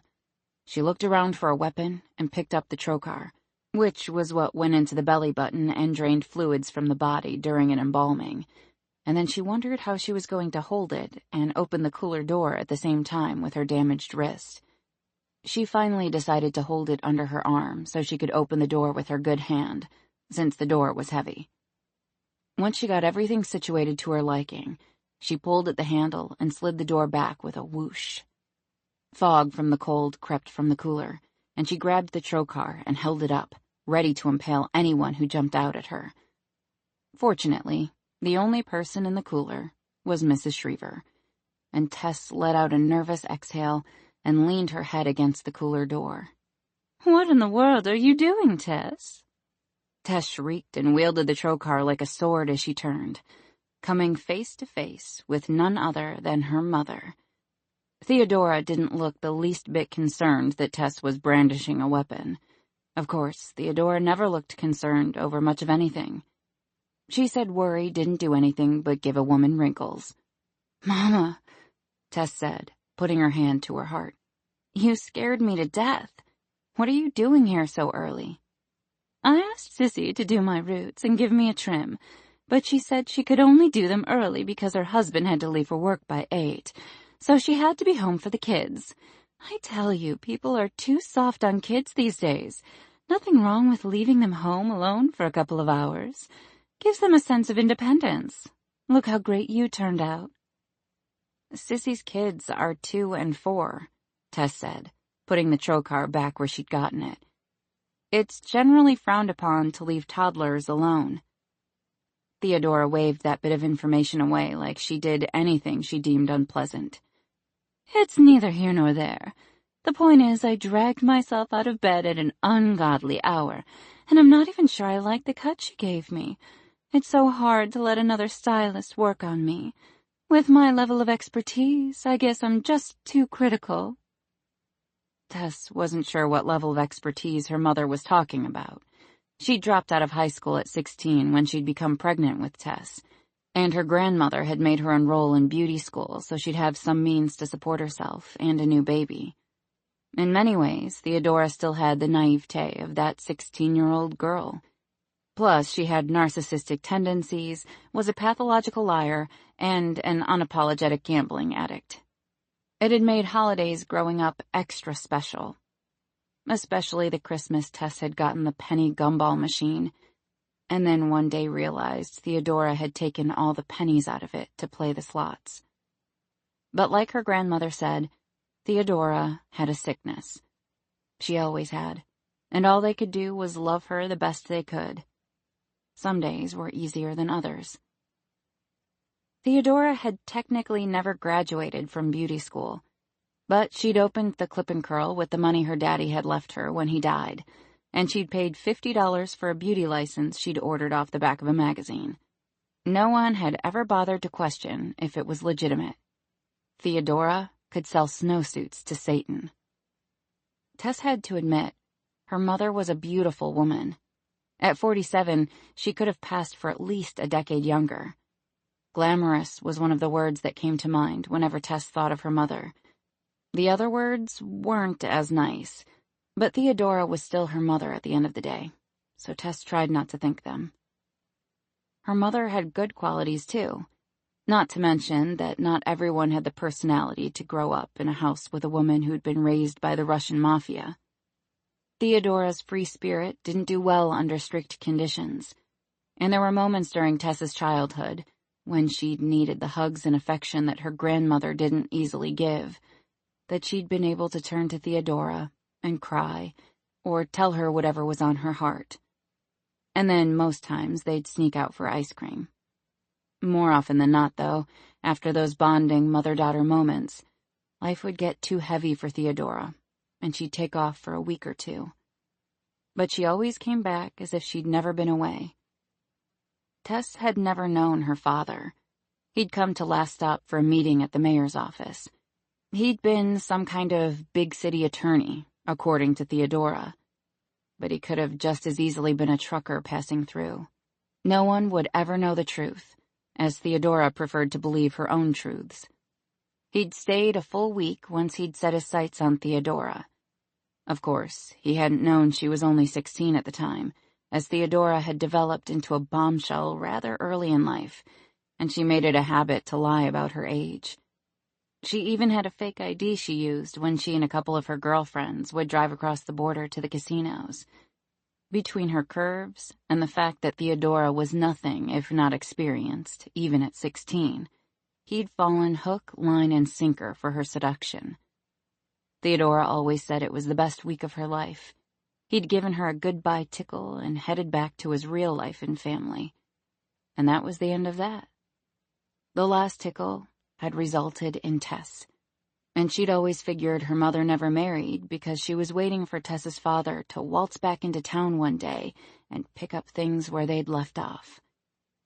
And when Tess heard the happiness in Theodora's voice when she retold the story, it was hard not to wish the best for her. She'd been miserable living at home, as Tess had always heard horror stories about her grandfather. He'd been abusive and enjoyed Stoli vodka more than most Russians, and that was saying a lot. Her grandmother had not only been raised in the Russian mafia, she'd also married into it. He'd been dead long before she was born, which Tess was eternally grateful for. Her grandmother loved her and Theodora in her own way, and she'd been able to show it more after her husband's death. "Your hair looks lovely," Tess said, knowing that's the only thing Theodora wanted to hear. "Sissy did a great job." And Tess wasn't lying.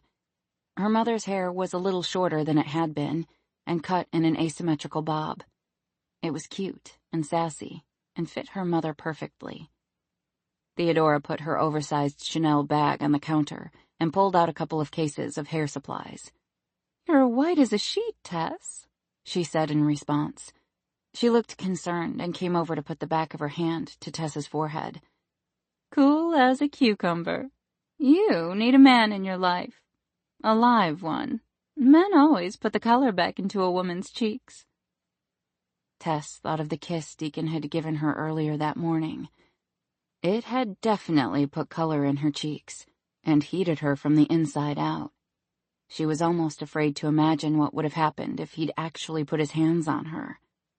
"I've never defined my worth by having a man around to put color in my cheeks." Tess almost rolled her eyes because she sounded like a prude, even to herself. She wasn't a prude. She just didn't want to be like her mother, looking for the next man she could depend on. "Your grandmother has been a bad influence," Theodora said, pulling a thermos from her bag and taking a long sip. "After Daddy died, she decided she never wanted to look at another man, but it would have been a lot easier on her if she'd kept her sheets a little warm instead of ice cold. All that feminism stuff. God didn't create women so they could take the trash out." Tess figured it was a great time to disappear inside the cooler and retrieve Dolores Shriver. Talking feminism with her mother was like explaining to the Pope why prostitution should be legal. It was a task best saved for never. She rolled Mrs. Shriver from the cooler and moved her next to the large metal table they used for embalming, which had the proper drain pans and other accessories to make Tess's life easier during the process. As she'd told Cal, Mrs. Shriver had been embalmed the afternoon before, when she'd been brought in. It was always best to do it as close to death as they could, because the body started decomposing immediately, and Tess was pleased to see Mrs. Shriver was holding up nicely. People were always under the impression that embalming preserved their loved ones forever, but it only slowed down decomposition. Everyone eventually ended up as bone and dust, no matter what chemicals flowed through the veins. It was easier to do hair and makeup on the larger table with the drains, because they'd wash her down one more time before applying the makeup, and they'd wash her hair good before drying and styling it. The water would just flow into the drain below the table. "What's in the thermos?" Tess asked, arching a brow at her mother. "Orange juice. I'm trying to be healthy." "Really? Because all I smell is vodka."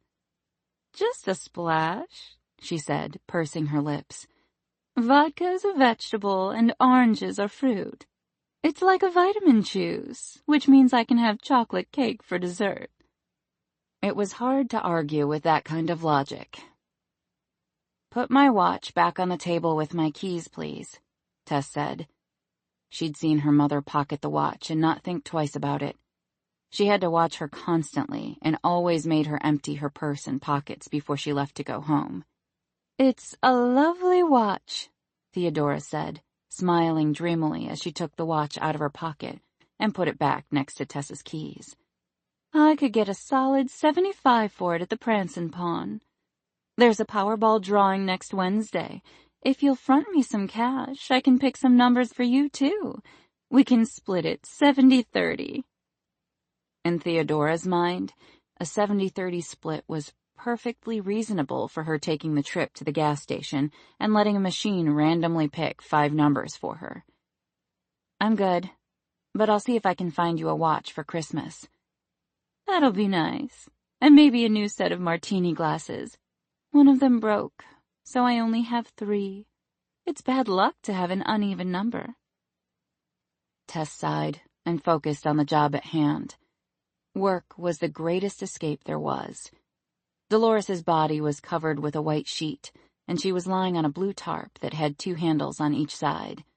It was always best to jostle the bodies as little as possible, especially with the elderly, because the skin was so thin and fragile. Tess snapped the 4 carabiners onto each of the tarp handles, and then she hit the switch. She kept her hand on the body to guide it as the pulley system lifted Mrs. Shriver off the gurney and onto the table. "Lord, I want you to just cremate me," Theodora said. "I'd never want people to see my body looking like that. I'd want them to remember me in all my glory." "So you've mentioned," Tess said, unhooking Mrs. Shriver and pushing the gurney and pulley system out of the way. Theodora never missed an opportunity to tell this to Tess, over every corpse they worked on together. "You'd think with all the advanced technology nowadays, they could figure out how to stop the aging process. Thank God for plastic surgery." "You've never had plastic surgery," Tess pointed out. "No, but I know a doctor who said he'd fix me right up the second I started to notice any sagging. I've got his number listed in my emergency contacts."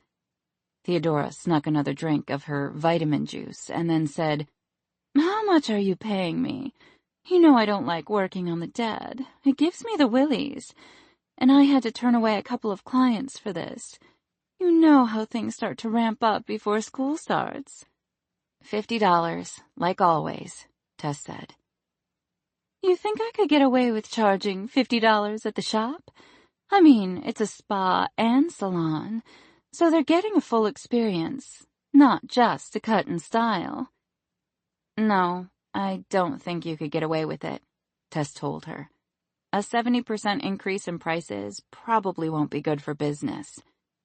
Tess tacked the enlarged picture of Mrs. Shriver to the board, so they could look at it for comparison. It was always best to have a recent picture of the deceased, so they could make them look as much as possible like the way people remembered them. The only problem was that Mrs. Shriver's family had given her a picture from 1962, complete with a jet-black beehive and blue eyeshadow. "Now what was Esther Shriver thinking giving you that photo?" Theodora said. What are we supposed to do with that? I'm a beautician, not God. For once, Tess agreed with her mother. We'll have to go as close to memory as we can. Esther dropped off all her mother's makeup when she brought her clothes last night, so at least we know we'll have a pretty close match. Go ahead and start washing her hair, and I'll do the body. They each donned a plastic gown and gloves, and Tess soon realized she was going to have a problem with the wrist brace. She removed it, put on a glove, and then put the brace back on top of it. Her mother didn't seem to notice the brace, and if she did, it didn't cross her mind to ask about it, which didn't surprise Tess, since, after all, it didn't directly affect her. They also put on polycarbonate face shields that looked a lot like welders' masks, but they were made of clear plastic. Hair and makeup could be a messy business. Theodora got started washing Mrs. Shriver's hair, and Tess took a bucket and filled it with tap water to sponge Mrs. Shriver down one last time and massage the hands into a position where the makeup would be easiest to apply. Last time I saw Dolores was at the 4th of July parade downtown, Theodora said. Never would have known by looking at her she'd be dead a couple of weeks later. She had a prime spot right on the corner. Parked her wheelchair out there all afternoon to make sure nobody took her spot. That's dedication. She was wearing a baseball cap, so I didn't see what her hair looked like.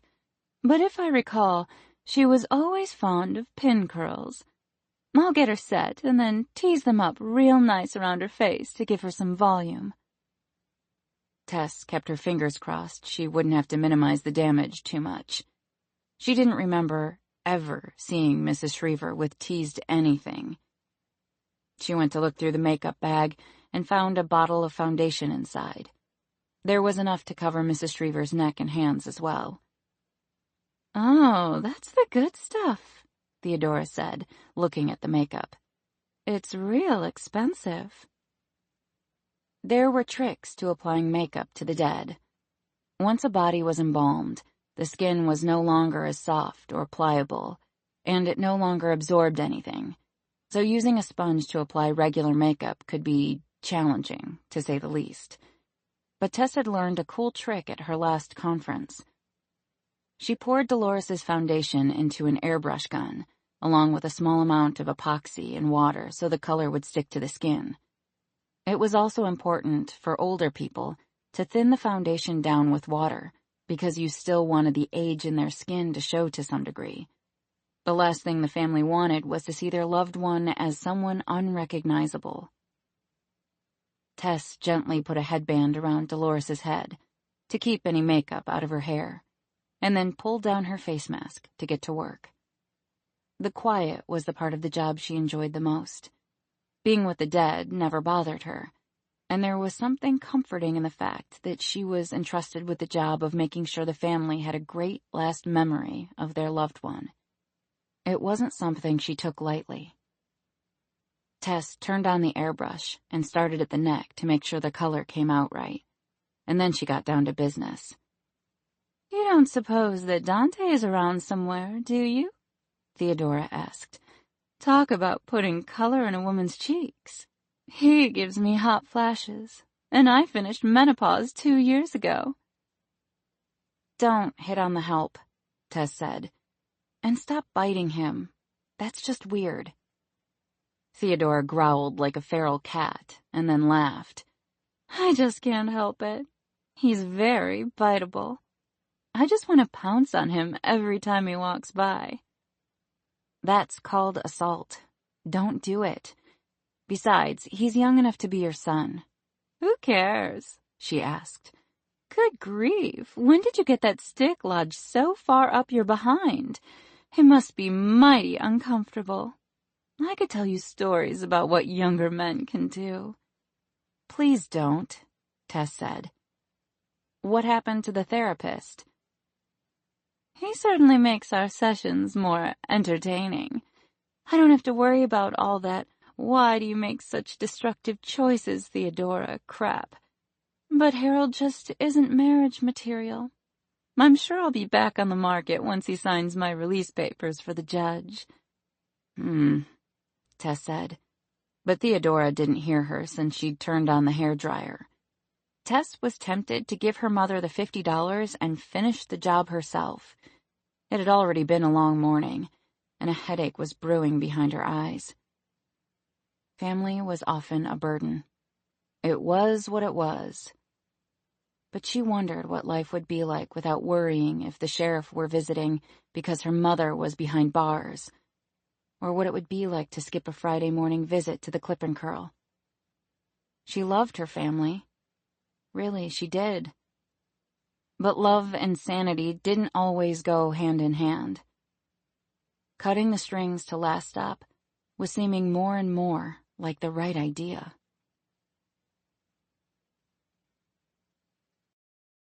Chapter 7. Deacon hadn't managed to catch any sleep before the briefing. He was exhausted. He'd been awake all night and he'd pushed himself through his morning run.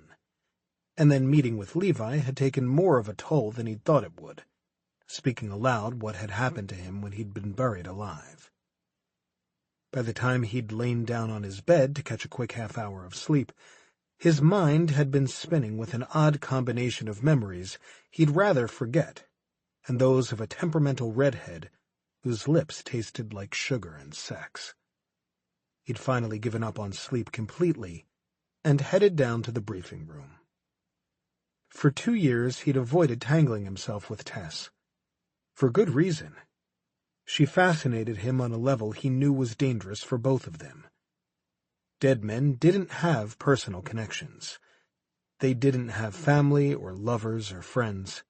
They did the job until their time was up. If they lived to see their last day, the risk of loving someone was too great. If he was captured or killed, then so would she be. He had enough deaths on his conscience without adding any more. But he was drawn to Tess like a moth to a flame. He found himself lingering in the house when she was around just to talk with her, and he'd made it a point to help out as much as possible, just on the chance that he could look at her. She was unlike any woman he'd ever known. She was smart and funny and kind, too kind if you asked him. But there was a sadness at the core of her he wanted to understand. She'd gotten the raw end of the deal when they'd come to Last Stop, and everybody knew it. But she'd kept that stubborn chin pointed high, and she'd done the work without the reward of having the funeral home to call her own. She may not have been beautiful in a conventional way. Her hair was unruly and freckles covered the bridge of her nose and cheeks, but she smelled of lemons, and she had the clearest green eyes he'd ever seen. He was halfway in love with her, and the only thing holding him back was fear for her safety. Otherwise, he would have said to hell with rules and contracts. She bewitched him. And late at night, when his mind and body were relaxed, those eyes would haunt him in his dreams. He'd wake up with the sheets twisted around him and his heart hammering in his chest, the scent of her wrapped around him and his body throbbing with need. He'd made a mistake in going to rescue her from Levi earlier that morning. He should have sent one of the others, but there'd been no time for him to hunt someone down. Levi could have killed her before any of the others would have gotten to her. As it was, it had been nothing but luck that Levi had only grabbed her wrist and not her neck. Seeing her in danger had pushed Deacon over the invisible line he'd drawn for himself. It had been too close of a call, and he hadn't been able to stop himself from kissing her. He wanted to do a lot more than that. When Tess had looked up at him, both fear and irritation in her gaze, he'd been struck dumb.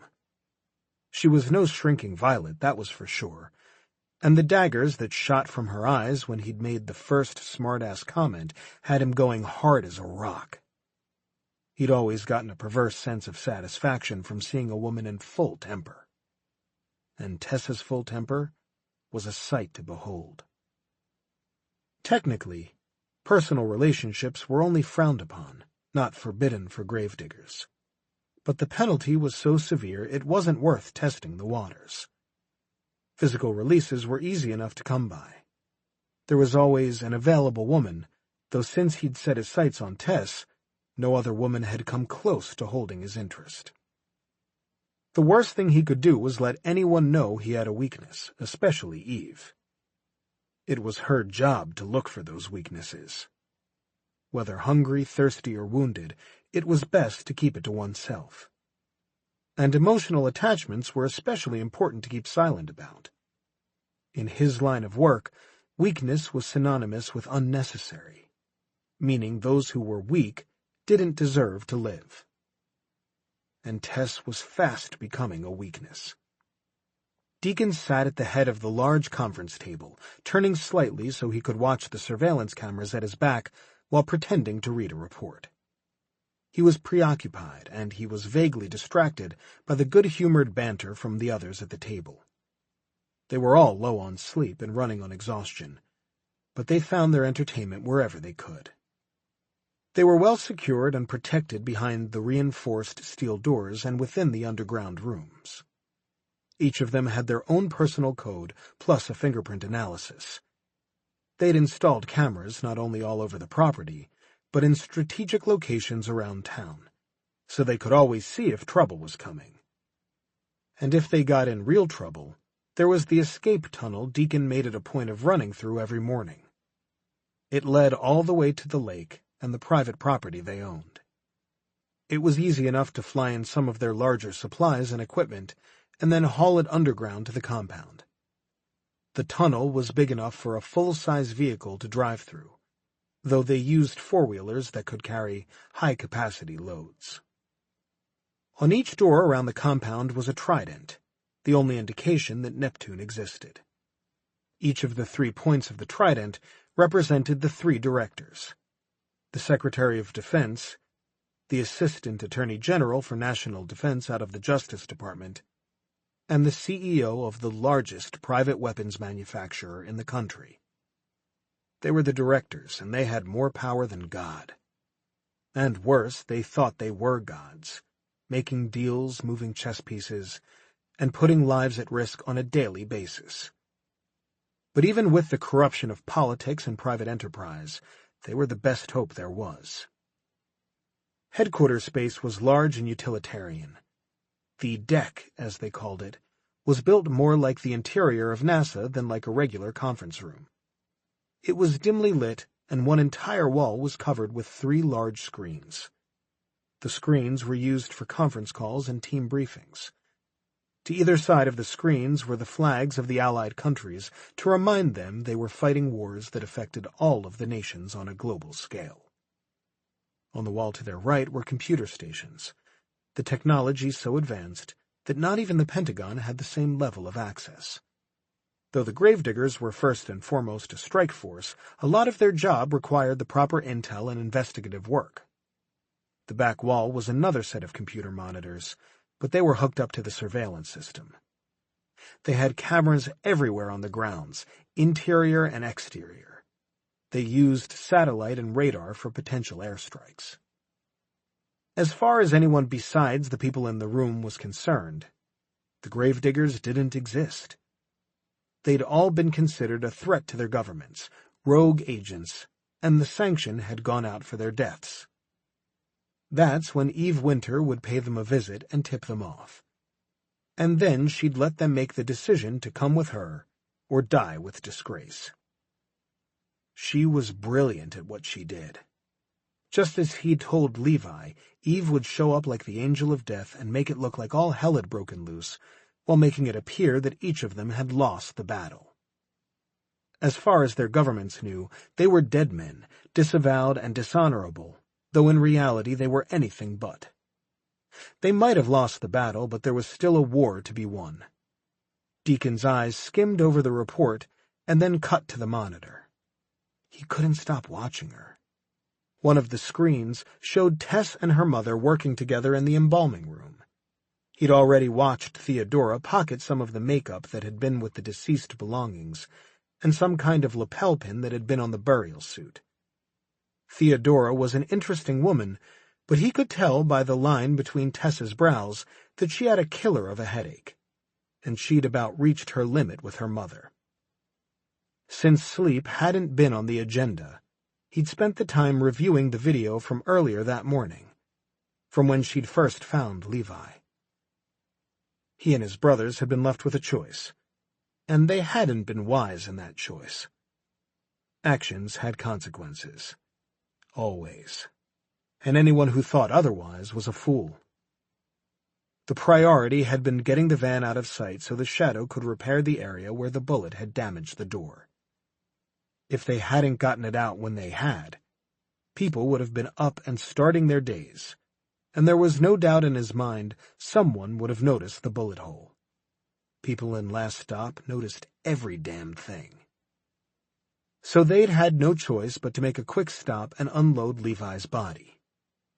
The embalming room had been the closest location that could be kept secure, so they'd moved him quickly, and then Dante and Axel had hauled ass out of town to get the van repaired, while Colin and Elias took the opportunity to catch a couple of hours of sleep.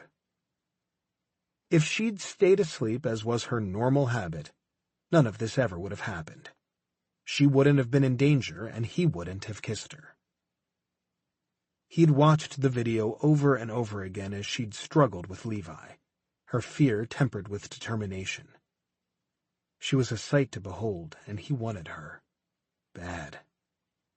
He'd only let himself watch a replay of their kiss once before deleting the footage. Lack of privacy had been another factor in him keeping his hands off of Tess over the last couple of years. Thank God she'd never had male company over. He doubted he would have let the man live if he'd had to watch it unfold on the screen. She was imprinted on his soul, and though he hadn't claimed her, she was his. He'd thought more than a time or two that he should thank Henry Pottinger for changing his mind about marrying Tess. She'd been mad as hell, but she hadn't been broken-hearted, which told him right there it was a marriage for a specific purpose, instead of a marriage of love. Tess was a woman who craved family. Her own family situation was unique, to say the least, and she wanted to be part of a stable family unit. She was the kind of woman marriage and children meant something to. Henry's rejection, in front of a crowd no less, had closed Tess off to the possibility of other men, at least for a while. And that had been just fine with him. Except now her eyes were wide open, and they were directed at him. It would have been so simple to gather her in his arms and devour her, and he wouldn't have wanted to let her go, especially once he'd reviewed the video, because the look on her face had held every bit of desire and longing and need that he knew had been reflected on his. What he had to figure out was how he could have her and deceive the directors at the same time. They'd never allow him happiness. His life belonged to them. But he wanted Tess, and he was determined to have her, no matter how he had to go about it. When he'd worked for the CIA, his life had revolved around the art of deception, of believing the life and lies he told people about. It was a web of deceit that had been easy to become tangled in. He lied to everyone, even his superiors, if the need called for it. He'd have to lie to them again, and he'd have to lie to her. What he did was classified, and even if he could share it, most people wouldn't have been able to comprehend the horrors that he dealt with. The taking of life to save others, the deception. When his parents had still been alive, they'd thought he was a schoolteacher. He scowled as he thought of the other surveillance video he'd watched. The sheriff could be a problem. He'd anticipated Cal's visit. Anticipating the worst was part of his job, but the sheriff's inquiries were easy enough to deflect. The van was being detailed and the back doors replaced where the bullet had hit. The tires would be replaced with ones with a slightly different tread, and there were no mud samples to collect. All the police had to go on was the rambling story of the criminal who'd been shot, and he was going to want to make himself the victim to lessen the charges. But there was no proof left verifying what he'd said.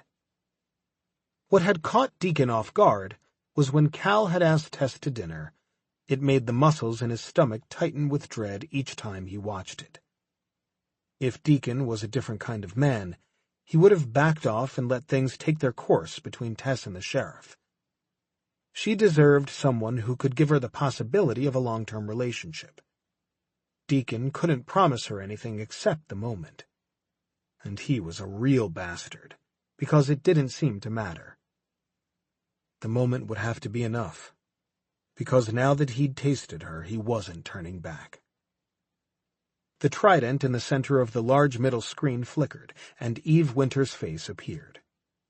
The others stopped talking, and the atmosphere in the room changed. Eve's age was indeterminate. She could have been 20 or 50, but Deacon figured she probably fell somewhere in between. None of them knew exactly what her background was. Her name wasn't one that was well known in any of the agencies, if Eve Winter was even her name at all. Eve was small of bone and mighty of personality. She was Asian American, and her features were a delicate mix of those two heritages. Her cheekbones were sharp, and her upper lip was slightly fuller than the lower, and slicked in the red lipstick he'd never seen her without. Her hair was dark and rich and hung halfway down her back, but it was her eyes that made people stare. They were an unusual shade of gray, fringed with thick black lashes. They were beautiful, until you looked past the surface to what lay within. Deacon had always felt a little bit sorry for Eve, and despite the way things were, he knew her burden was the heaviest to carry and the hardest to uphold. The directors had created Neptune for one specific purpose, and they'd chosen Eve to run the entire organization. The Shadow and the Gravediggers all reported to her, and she was the mastermind behind coordinating the efforts between the two sectors. Her mind was like a computer, and she did nothing without purpose. She was the person who made the hard decisions most people couldn't bring themselves to make. Those kinds of decisions, where humanity was forsaken for the greater good, chipped away at a person's soul until there wasn't anything left. He often wondered how much of Eve Winter's soul remained. On June 23rd of this year, 5,016 people were killed in the bombing at the College World Series in Omaha, Nebraska. There were no greetings of hello, just business, just the mission. It's the largest death toll since the 9/11 terror attacks, and it could have been much worse than it was. Not all of the explosives detonated on the side of the stadium, where there was a larger concentration of people. Her voice was smooth, and didn't hint of any geographical dialect or accent. She could have been from Texas or Wisconsin, and no one would have been the wiser. She'd erased all traces of her past, whatever it might have been. Everyone had a past. Images popped up on the screens on each side of Eve, and she clicked through several pictures of the destruction and aftermath of the bombing. Deacon had seen most of the images already, but the devastation was still a kick in the gut. Men, women, and children, she said, young and old, families out for the day, many of whom were watching their kids play ball. All of the players survived, though there were some critical injuries, but the stadium collapsed around the field. Those in the stands and beneath didn't fare as well. An attack of this size has many components and players. It was well orchestrated and organized. But it was practice.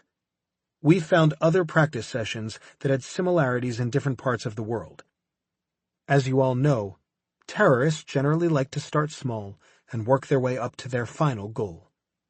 In an attack of this size, there's considerable planning and logistical requirements that have to go into each stage of their mission, not to mention the equipment and weapons. 2 more pictures came on the screens, and she continued. The picture on your left occurred at an open market in Dubai. The one on the right at a mall in Sao Paulo. There are several others. Casualties ranged from 55 people to just over 700. But it's the materials used that link these attacks together.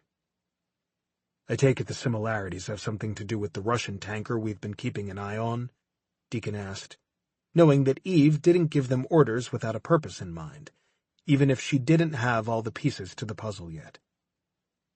You are correct, she answered. The jihadist terrorists call it the perfect day. The Russians call it Den Sudbe. Day of Destiny, Dante interjected.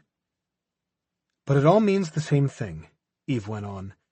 It's a terrorist's wet dream. One day where everything falls into place, where chaos and confusion and death ensue to the point that there aren't enough first responders, nurses, doctors, or hospital beds for survivors. It's 9/11 times 1,000. Russia has been waiting patiently and biding its time.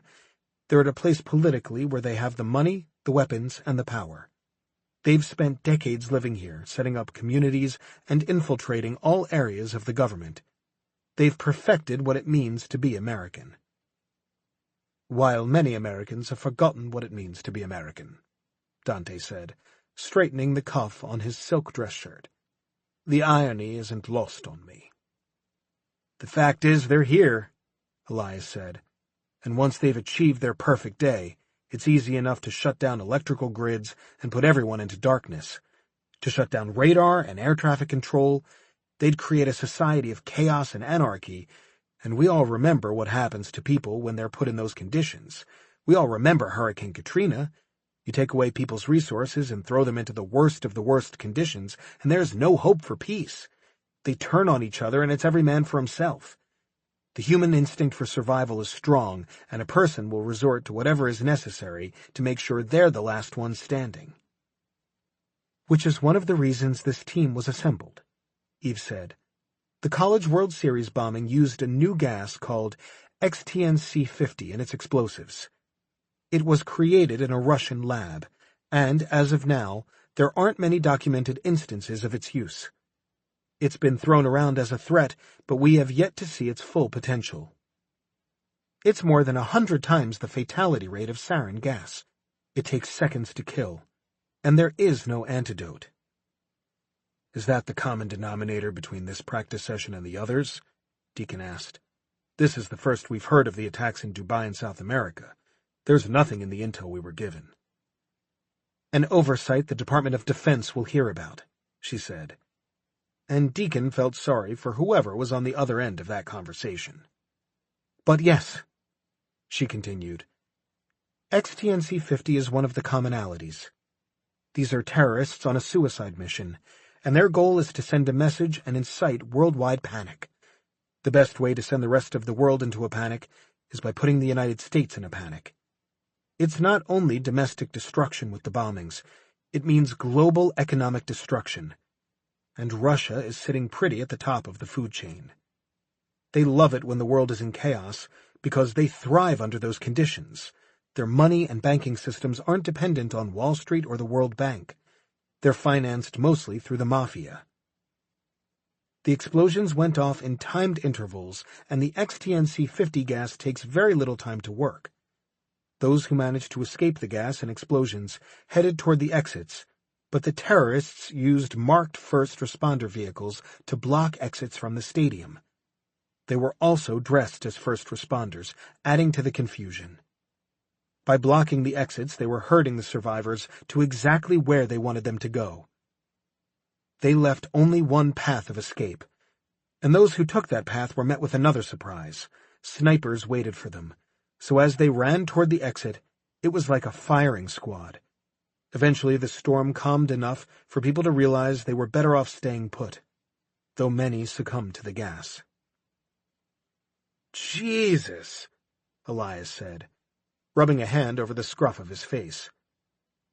None of that information was released by the Justice Department, and there wasn't even a whisper in any CIA correspondence. We have their servers under surveillance, and we get flagged with any internal information on the terror attack. They're on a budget crunch, Axel said. Maybe they're trying to be efficient. And effective, Eve said. But like I said, this was practice. Their perfect day has been years in the making. What is their idea of the perfect day? Deacon asked. That's what we don't know and what you're going to find out, she said. These are your targets. Yorgen Yevorovich, Mikhail Petrov, Sergei Egorov, and Ivan Levkin. Egorov is a distant relative of Vladimir Putin. They're all second- and third-generation Americans. They have businesses and families here. And they're coordinating the largest single terrorist attack the world has ever seen. Study them, find them, leave one of them alive for capture, kill the others. And the tanker? He asked. That's part of your mission.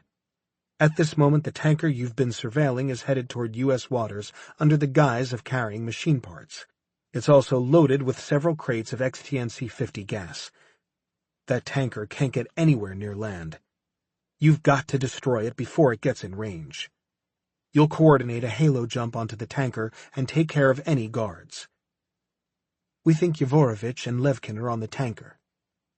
Set the explosives, and then the Zodiac will be waiting for you to take you to the submarine. You should be well out of range when the explosives sink the tanker. How much time do we have before the tanker hits U.S. waters? Axel asked. A week. You'll find schematics and other pertinent information in your inboxes. The screens on either side of her face cleared, and she looked at each of them. How is the new recruit? He's awake and in holding, Deacon said. He's stable enough. He remembers you and signing the agreement, but there's still some memory loss and disorientation.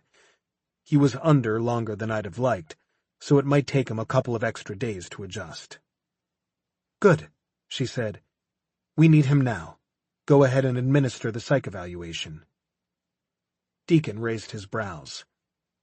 The thing is brutal. An hour ago he could barely stand by himself. Then give him until noon. Her smile wasn't a friendly one. Moving on. I've been alerted that there could be some pressure from local law enforcement, something about an armed robber identifying the transport van. We've got it under control, he said. There was no point in asking how she knew about the situation. She knew everything. There's nothing to substantiate their claims, and the van is being serviced. I'd say the biggest issue is Tess at this point. She's got it in her head that she wants to resign and move out of Last Stop. Tell her no, Eve said, her eyes narrowing. Deacon almost grinned. He'd done just that, but he didn't think Eve would appreciate the humor. What's the big deal if she decides to go? Elias asked. She got shafted on this deal, and we all know it. Tess is useful, Eve said. It's by no coincidence that we chose Last Stop for Gravediggers HQ. We scouted locations for several years and put chess pieces into motion long before anyone was brought on board. This is a prime location. We're close enough to the city that we've got major resources available, and we're in a central location so we can be anywhere in a matter of a few hours. This town is perfect because of the soil. Every town around us for 100 miles is mostly built on limestone. Do you know how hard it is to dig tunnels and passageways through limestone? Pretty hard? Elias asked sarcastically, drawing a chuckle from Dante and Axel. How is Tess useful? Deacon asked, going back to her original statement. He'd gotten a cold chill down his spine the moment Eve uttered her name. Eve's gaze lasered in on his, and he wondered just exactly what she saw there. She's what we needed for a solid cover. I watched her for a couple of years, found out what her goals and plans were, checked her background and her family life. I knew if we came in and bought the funeral home out from under her that she'd stay if we asked her. She doesn't have the courage to pick up and start somewhere new, and she's a direct connection to keeping us plugged in without being in the middle of things. She also has indirect ties to the Russian mafia. The mafia is a closed community. They still speak old Russian that dates back to the time of the Tsars. It's like a foreign language within their own country. She speaks the language, and there are possibilities her grandmother could still be connected in some ways. No doubt she knows things. We've had her monitored for years. Tess, too, just in case Tatiana ever feels the need to absolve her conscience to her granddaughter. We've not had reason to pull her in for questioning on the past at this point, but we'll see where this particular mission takes us.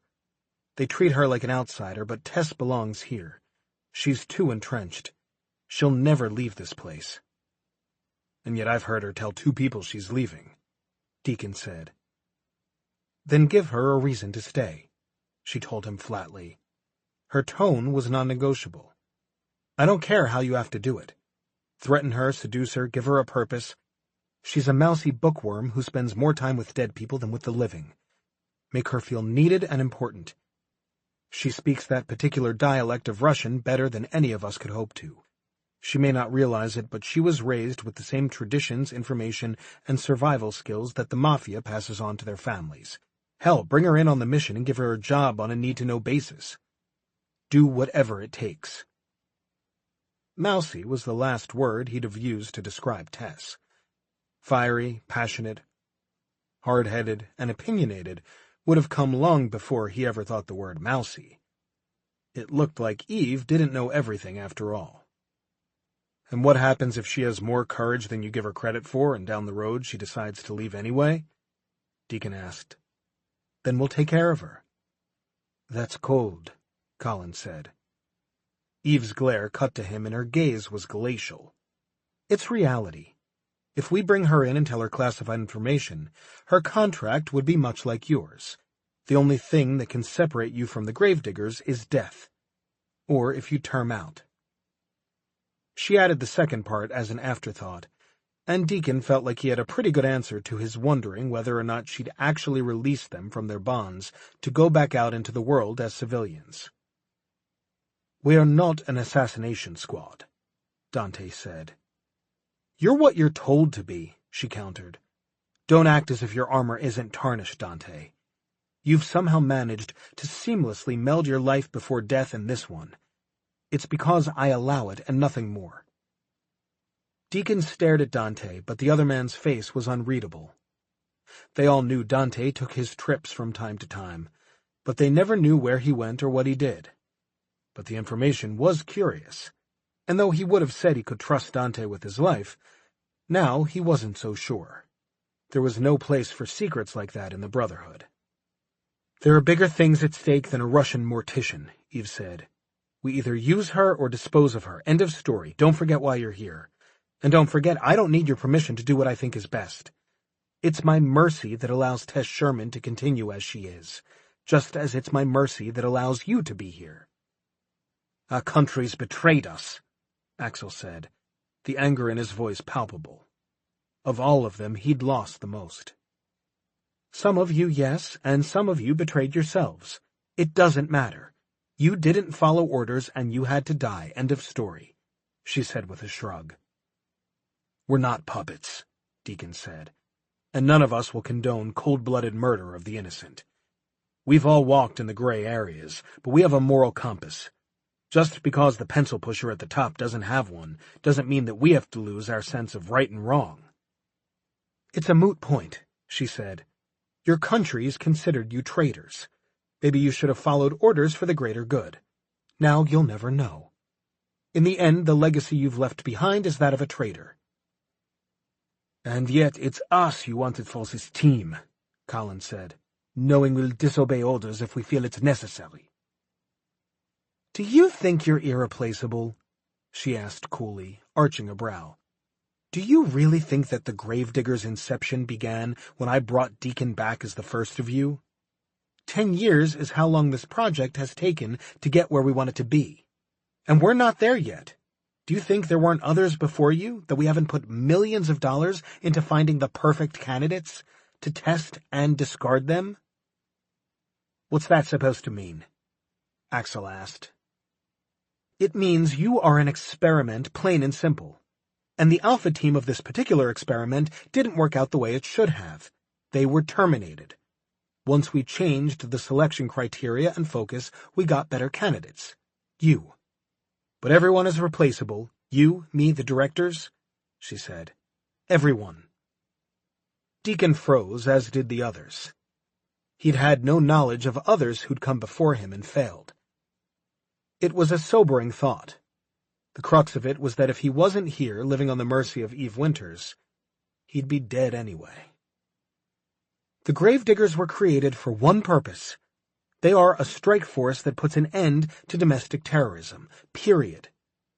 Terrorism is a money-making business, and our lawmakers know this. Terrorism feeds billion-dollar weapons contracts, and global fear allows these contractors to push the lobbyists' agendas through. It's taken years of research and resources and billions of dollars to fund this brainchild. You've been selected from a global database of the most skilled agents in the world.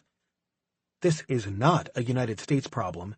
It's a worldwide problem. The United States is the center. Nothing can shut down global economics and trade faster than a terror attack on U.S. soil. I don't have to tell you what a well-strategized terror attack can do.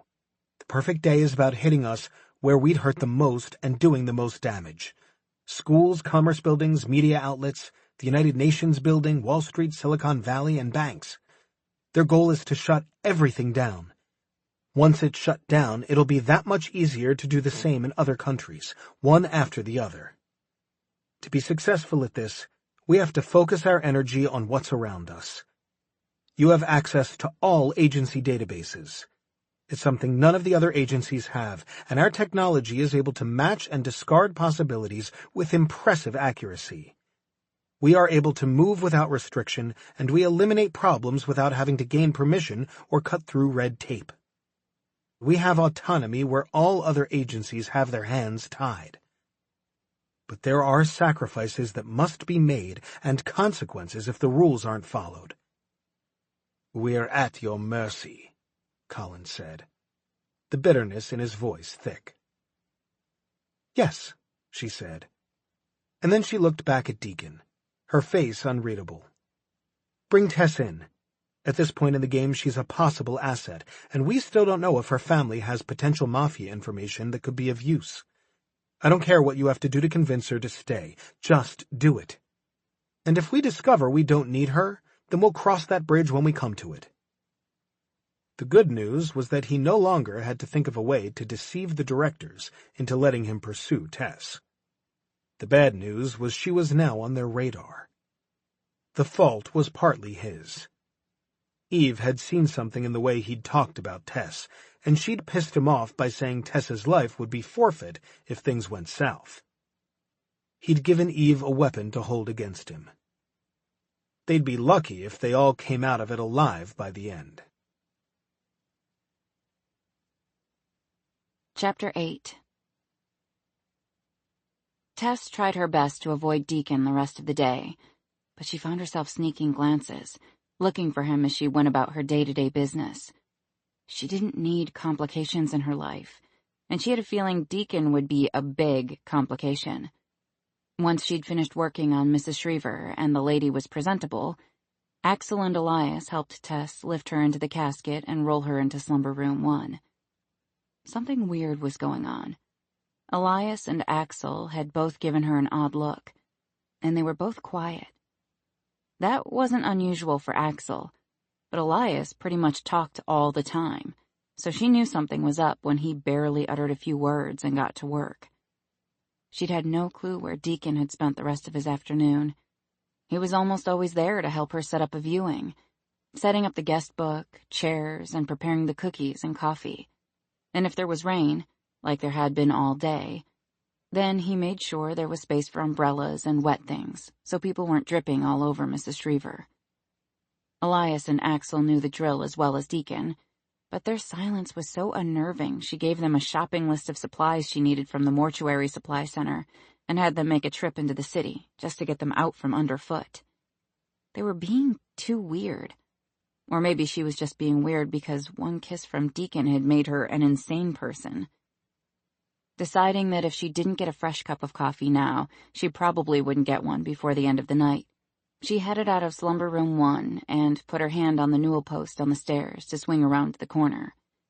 Deacon stood about a foot in front of her, and she let out an unladylike squeak before slapping her hand over her heart in surprise.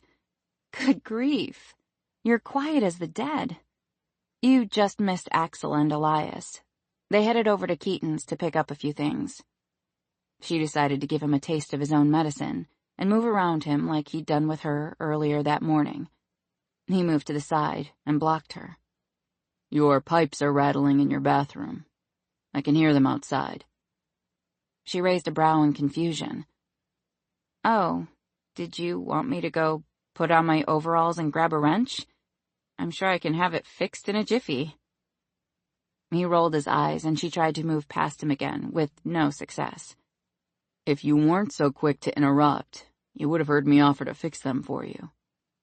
Oh, she said. Do you mean, oh, Deacon, thank you so much for offering?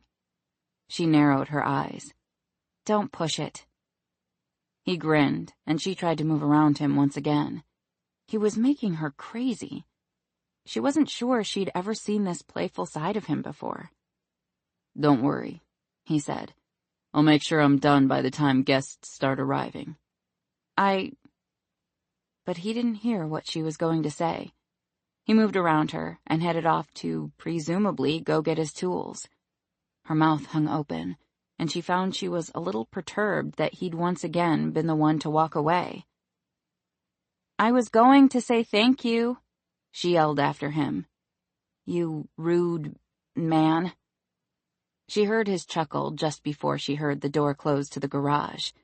She shook her head and stomped off toward the kitchen for her coffee. She was making him crazy. He'd spent the better part of his afternoon observing Levi while he went through each stage of the psych evaluations. It wasn't pleasant. He'd strapped him into the chair and attached the virtual reality goggles to his head. And then he'd punched play on the program that had been designed specifically for Gravediggers, and hoped like hell Levi was strong enough to withstand it. Each phase of the testing got more difficult. It wasn't easy for someone with the most rested mind and body. He couldn't imagine what it was like after just having woken up from a death induced by medication that caused hallucinations, when it was a struggle to keep the contents of your stomach down, and the headaches were debilitating. It was normally a 5-day minimum before psych evals could be administered. Tess had never left his mind, and that was dangerous. Distractions in his line of work could be catastrophic. After watching Levi tortured for 2 hours, recalling Eve's words about using Tess however he could, and thinking of kissing Tess again, he was in a damned foul mood by the time he unhooked Levi and all but carried his sweat-soaked body back to the bed. What he needed was physical labor, which immediately made him think about laying Tess out on the first available surface and doing wicked things to her. Since that wasn't the best idea, considering all the cameras, he figured hammering something might be the next best option, and Tess's pipes were at the top of the list. He'd caught sight of her on the cameras, and he could tell she was agitated about something, because her hair had grown a couple of sizes by the time she finally told Elias and Axel to hit the road. He waited until they were out of the picture to tell her about her noisy pipes, and then it didn't take much poking and prodding to get her all riled up. He must have some kind of sickness, because watching her cheeks color and her hair practically crackle with energy had made him feel a whole lot better than he had when he'd walked into the house. And now he had the plus of putting tools in his hand and getting rid of the rest of his frustration. "Oh my God," she said, standing in the doorway of what had been her bathroom. He'd been waiting for it. "Oh my God," she said again. "You already said that," he said. "It'll look worse before it looks better. Trust me." Tess threw up her hands in frustration. "I thought you were just going to fix the pipes. How am I supposed to shower? Where are the walls? Where's all my stuff?" "That's a lot of questions," he said. "And I am fixing your pipes. But the pipes are the least of your problems in here. The floor is rotted and none of the plumbing or electrical is up to code. It's amazing you haven't electrocuted yourself. No wonder your hair always looks like you've just been shocked." She scowled at him, and he couldn't help but grin. Her freckles had turned white with rage. Boy, was she mad. Her jaw was clenched tight, and he was willing to bet her fingernails were making little indents on the palms of her hands. "How long is this going to take?" she asked hotly. "About 100 people are going to be walking in the door in the next half hour to pay their respects to Mrs. Shriver, and it sounds like a demolition derby up here." "It'll take a couple of weeks." He remembered the time frame for the mission and then added, "Maybe longer." Like several months, he added silently, because though he could do the work, he wasn't a contractor. "How much longer?" she asked, eyes narrowed. "Maybe 4 weeks." "My bathroom is going to be a disaster area for a month?" Her voice was hoarse with the restraint she was showing. "So for the next month, I'm supposed to haul all my stuff to the first floor to shower? That's super convenient." The sarcasm wasn't lost on him, but he played along anyway. "I think so. You'll be right there by the coffee maker. And after you do an embalming, you can walk straight into the shower, so you're not trailing that smell all over the house." "The smell is part of the job," she said primly. "And it dissipates." "Right," he said, and then changed the subject. "I'll get the guys to give me a hand up here when they're not doing anything else. All you need to do is pick the tiles and fixtures. It's going to look great." Her mouth opened and closed a couple of times, but no more words came out. "Are you saying the smell doesn't dissipate?" she asked, going back to the other topic. "I'm teasing. Of course it dissipates. The smell of you drives me crazy. Lemons and sunshine. Tess, I've got to tell you something," he said, taking a step toward her. "Is it that you can have everything in here put back together by midnight tonight?" she asked. "No." "Then I don't want to hear it."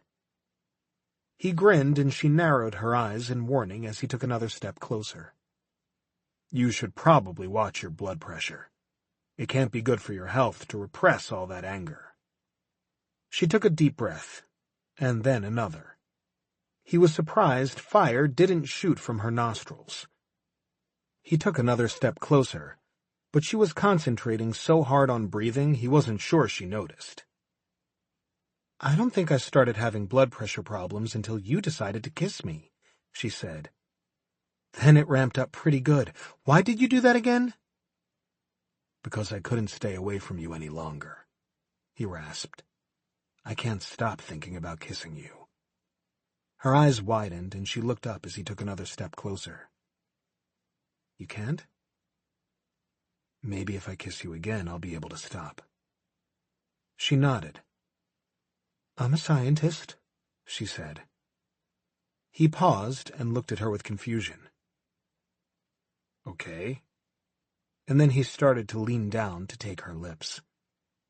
"I just mean, I like experiments, and it's like an experiment to see if you'll want to kiss me again after you kiss me one more time. I talk a lot when I'm nervous, by the way." "I've noticed that. Let me help." He leaned down and took her mouth before she could say anything else. He was almost positive she'd stopped breathing. Hell, he wasn't sure he was still breathing. He nipped at her bottom lip, and her mouth opened with a gasp. And he devoured. His tongue swept into her mouth and tangled with hers, the taste of her dark and rich and intoxicating. And this time he put his hands on her. Blood rushed through his veins and his heart hammered in his chest. He knew what it was to want a woman, but he'd never known what it felt like to need a woman. Not just any woman, only Tess. She'd bewitched him, and one kiss would never be enough. When he finally pulled back, Tess's eyelids blinked open, and she looked a bit dazed. Her breaths came in rapid pants, and her pulse fluttered at the base of her throat. She hadn't let go of him. He hoped she never would. "Did it work?" she whispered. "Did what work?" "The experiment. Do you still want to kiss me?" "No," he told her. Her head jerked up in surprise, but he tightened his arms around her before she could pull away. "I want to do more than kiss you." He kissed the corner of her mouth, and then kissed his way down her jawline and to her neck. "I want to strip you out of that ugly jacket and see where these freckles go." "You think my jacket is ugly?" she asked. "Hideous. It covers up that beautiful body." She snorted out a laugh. "I'm built like a boy. I've been a boy. I can tell you with certainty I never looked like you do." His hands traced the subtle curve of her hips up to the slight indentation of her waist. She sucked in a breath as his fingers trailed higher, over her ribs, and to the soft swell at the bottom of her breasts. She was small-boned, and the curves she did have were slight and delicate, but there was no mistaking her for a boy. He pushed the jacket from her shoulders, and it fell to the bathroom floor. She wore a simple camisole beneath it, and he could see the tight beads of her nipples through the thin fabric. "That's better," he said. "That's my funeral jacket. We can bury it later." He bent to kiss her again, but her head snapped up. If he hadn't moved out of the way, she would have snapped his jaw closed. "Funeral," she said. "There's a viewing downstairs. I've got to go." She looked around and then noticed her jacket on the bathroom floor. The grimy sheetrock and tile-covered bathroom floor. "Oh, no, no, no, no!" She picked up the ugly jacket between 2 fingers, shaking off the dust. "What have you done? You're complicating my life." She turned and walked out of the bathroom and into her bedroom suite, muttering under her breath. He followed behind her and hoped she didn't look in the mirror. He'd mussed her hair, and the side of her neck was red from where he'd kissed her. "How am I complicating your life?" he asked, leaning against the doorframe. She was constant motion and energy, and he could have watched her all day. She disappeared farther into the closet, and his brows rose as the silky shell she'd been wearing came flying out of the closet. She came out a few seconds later, buttoning a black blouse with thin white pinstripes. "What kind of funeral home director goes to a viewing without a jacket?" she said, her irritation obvious. "I'll get you a new one," he told her. Her scowl could have melted a lesser man. "Size 4, she said. "Nothing fancy." It was everything he could do to hold in a laugh. He couldn't remember the last time he just had fun.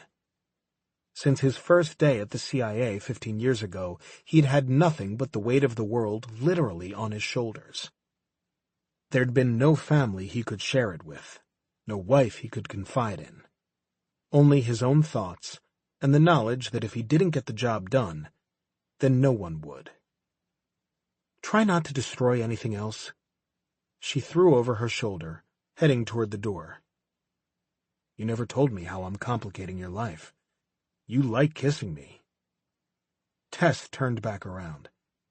"Let's not get cocky," she said. "Of course I like kissing you. But the timing is bad. I'm leaving last stop. I've got other things on the horizon." "Your grandmother will miss you." "She can come visit. When did you learn to speak Russian?" she asked, changing the subject. She did that often. Talking with her was like following a tornado. "You answered me this morning when I swore at you." "That's top-secret information. And you've got other things on the horizon. Where are you going to go?" "Maybe Austin or San Antonio, somewhere with a population large enough for a steady business." "That's morbid." "Morbidity is my business," she said with a shrug. And then she looked at him oddly. "Yours, too." "You have no idea," he said. "Have dinner with me." "I told you I'm leaving." "Okay, let's skip dinner and go straight to bed." She laughed. "No," she said, grinning. And she was gone back down the stairs almost before he could blink. "Stop telling me no," he called after her, repeating her from earlier that day. Her laughter followed her down the stairs. Deacon felt a pang of remorse for what he was doing. There was no question he wanted her. He liked her. But he was pulling her into a game she'd never be able to escape. And she might very well hate him for it someday. Suddenly, he wasn't sure he could stand to be hated by Tess Sherman. Chapter 9. Friday mornings gave Tess heartburn. Theodora had that effect on people. The viewing the night before had gone off without a hitch, and no one had mentioned the fact that she wasn't wearing a jacket, though there'd be another opportunity to notice the following morning, when they put Mrs. Shriver in the ground. The rain had finally stopped sometime during the night, and since it was summer, and they were in Texas, it meant stepping outside felt like being in one of those microwavable steam-fresh bags. She dressed in a pair of white capris and wore a loose linen shirt in light beige. She put on white sandals and slathered moisturizing sunscreen on her face. Her hair was its usual mass of curls, but it was a little more subdued today, so she left it down. Tess winced when she looked at the clock, and then ran down both flights of stairs, cursing Lucifer as he hissed at her and wove between her feet. When he got to the bottom, he lay down right in front of the first step and stared at her, daring her to step on him. "It'd serve you right," she said, hopping over him and heading toward the garage. Her grandmother liked to be driven around in the black Suburban that was used for funeral processions. She said it made her look like the Secret Service. Tess grabbed her purse off the hook by the door and went into the garage to get into the Suburban. She dropped her keys, and they managed to go under the Suburban just far enough that she had to get down to look for them. So she put down her purse and bear-crawled, wishing she hadn't chosen white pants for the day. Time was her enemy. The sooner she got out of there, the better chance she had at not running into Deacon. She'd delayed going back upstairs the night before, wondering what she'd do if he was still in her bathroom, wearing ripped jeans and a tool belt. It was a hell of a time for her sex drive to make an appearance, right when she was making plans to change her future. The smart thing to do would be to stay far away from Deacon Tucker. She'd never been any good at resisting things she wanted. Like when she was 8 and found 3 kittens in a drainage ditch. She'd put them down her shirt and told her grandmother they'd followed her home. Of course, her chest and stomach had been scratched to pieces, so that story hadn't gone over so well. Or when she'd had tickets to see the Backstreet Boys in concert. But she'd been grounded. She'd decided the consequences of standing in that sea of hormones would be well worth the punishment she'd receive when she got home. She'd been right. She had a feeling whatever happened between her and Deacon would be pretty similar. A sea of hormones followed by a great deal of time in the confessional. She was non-practicing Russian Orthodox. She hit the button on the visor, and the garage door opened. She backed out quickly and got a quick glimpse of Deacon's motorcycle and a flash of movement as he came around the side of the carriage house in badass boots, jeans that fit like a glove, a tight white t-shirt, and his helmet in his hand. Their gazes locked, and her eyes widened with what might have been panic. It was funny that she could be totally calm at the sight of a twitching dead body, but the sight of a healthy and virile man sent her into a panic. It was probably something she should ask her therapist about, though it had been several years since she'd been to see him. You couldn't grow up with a mother like Theodora and not need a little therapy. It had taken her a lot of years to understand that Theodora did love her as much as she was capable of loving anyone. Tess pressed down on the gas and shot backward out of the driveway, her left tire rolling over the curb, and then she threw the car in drive and burned rubber down Main Street. Her heart was pounding, and there were little beads of sweat above her upper lip. Her phone rang, and Deacon's name appeared on the caller ID. She took a deep breath and reminded herself she was an adult before answering. "Tess Sherman," she said. She was proud of her professionalism. "Hello, Tess Sherman," Deacon said. "You sure left in a hurry this morning." "Busy day," she said, overly cheerful. "It'll probably be a while before I'm back, maybe even late tonight. You probably won't see me again today." "Uh-huh," he said. "Listen, it's just I'm really busy with all this planning for my future and what to do once I leave last stop. I've been sending out my resume," which was a lie, but she was going to make sure to do it as soon as she got back home. She was babbling. She always babbled when she was nervous. "Listen, Tess." "Okay, look, I'll be honest. I'm attracted to you, and I really like kissing you. I just think the timing is all wrong.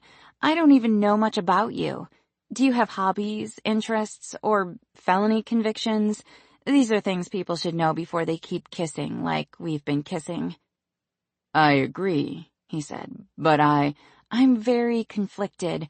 You're making me crazy, but I really want my bathroom finished, so maybe you could spend some time in there today, and don't forget your tool belt. Wait, forget I said that last part." "Tess," he finally said, the exasperation clear in his voice. "What?" "I just called to tell you you left your purse on top of the car. You probably want to stop and get it." Tess's mouth dropped open, and she felt the hot flush of embarrassment spread across her skin. "Oh," she said. "Thank you." "You're welcome. Say hi to your grandmother." He paused for a couple of seconds and then said, "I really like kissing you, too." And then he hung up. Tess stopped the Suburban right in the middle of the street, got out, and grabbed her purse from the top of the car. Then she got back in and kept driving toward Dallas and the Backacres retirement village. She pulled into the gated community and waved at the security guard in the little hut. People who lived in the village took turns working at the security gate, and one time when she'd come to visit, there was a man there who had to have been at least 100 years old, wearing his old SWAT clothes and an AK-47 slung across his chest. It hadn't filled her with loads of confidence, and some of the others must have complained as well, because now there was a sign attached to the guardhouse that said all security guards were unarmed. She passed the hedge sculptures and the big fountain and pulled in front of the main house, where there was a little grocery store inside, as well as a couple of clothing boutiques, a spa, and a bar. Tess had decided the first time she'd seen the place that retirement looked pretty awesome, and she was going to find a place like Backacres the minute she was old enough to qualify. It was 9:47, which meant she was 2 minutes late. Her grandmother was sitting on one of the little white benches out front, with her hands folded neatly in her lap. She gave Tess a glacial stare, and then sighed as she gathered her handbag and stood to her feet. Tess had gotten her height and willowy frame from her grandmother. Even in her 70s, Tatiana Sherman, Toddy to her friends, was striking. She wore long linen pants and a white linen blouse, and she'd used a wide sash for a belt and tied it in a sassy bow at her hip. She wore the same pearls Tess had seen her in every day of her life, pearls given to her by her father when she'd turned 16. She had the bones of royalty, high cheekbones and cat eyes that tilted up slightly at the corners. Her hair was a shock of creamy white that she wore short, curled, and teased. She had as much Texan in her as she had Russian. There were a few fine lines around her mouth and the corners of her eyes, but she'd aged well. She liked to give credit to the vodka, which she drank each night before bed. Tess had been embalming people long enough to know that's basically what her grandmother had done to herself while living. Tess got out of the car and went around to open the passenger door and help her in. "Sorry I'm late," she said, kissing her on the cheek. "I put my purse on top of the car and drove halfway here with it like that." 3 minutes, dear. You know if we don't get there right at 10, Deborah Lassiter tries to take my chair. That girl has spent her whole life trying to take people's hard-earned stuff." Tess wasn't sure Deborah Lassiter qualified as a girl, since she had to be pushing 60. And she really wasn't sure how her grandmother had come to the conclusion that the center salon chair at the Clip and Curl had been hard-earned. Mostly, she'd bullied everyone out of that chair until every woman in town was afraid to sit in it. "Your mama came and got me a couple of weeks ago for Julie Schleiger's baby shower. Lord, that girl looks like she's carrying triplets. I've never seen cankles like that. Anyway, I saw Deborah out in someone's yard, pulling up a sign. She's got no respect for personal property." "She's a realtor," Tess said. She was probably pulling up one of her for sale signs. Her grandmother let out a stream of Russian curses that would have made a sailor blush, and Tess just stared straight ahead, pushing down on the accelerator to get back to last stop as fast as possible. You know it's a terrible idea to get into the habit of putting your purse on top of your car. I saw a special on 60 Minutes once, and they did a whole segment about these lowlifes that just sit around looking for people driving by with stuff on top of their car. Before you know it, they've walked off with your identity and your favorite lipstick. Tess saw the last stop city limit sign and let out a breath. Her hands were gripped tight on the steering wheel, so she relaxed them and had perfect clarity as to why Theodora religiously swore by her vitamin juice every morning. The Clip and Curl was on Main Street, right smack dab in the middle of everything, which was just how Theodora liked it. The street was packed with cars, which wasn't unusual since there were so many businesses on the strip. It was a simple storefront with 2 large square windows and a glass front door.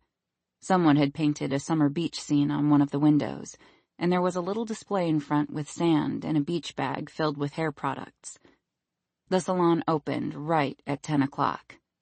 "Look there," her grandmother said, pointing down the street. "That's Deborah, and she's already got a parking spot. You're driving like the bus driver at the retirement home. Get a move on, girl."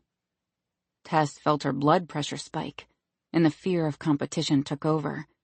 It was just like every sporting event she'd ever tried to participate in while at school. She was never as fast or aggressive as all the other competitors, and she could still hear the criticism in perfect Russian as it boomed over the cheering crowds. She screeched to a halt right in front of the Clip and Curl's doors to avoid the pressure, and she let her grandmother out with only seconds to spare. She saw Deborah pick up the pace, but she'd had a hip replacement last year and couldn't move as fast as Tatiana. Tess unbuckled and reached over to pull the door closed, since her grandmother had left it open in her hurry, and she immediately felt the relief of being alone. Tess shifted the air vents so they blew on her armpits, and then crept along the street, hoping someone would pull out. She got lucky at the end of the block nearest the courthouse, and somehow managed to squeeze the Suburban into a space that was clearly meant for a much smaller car.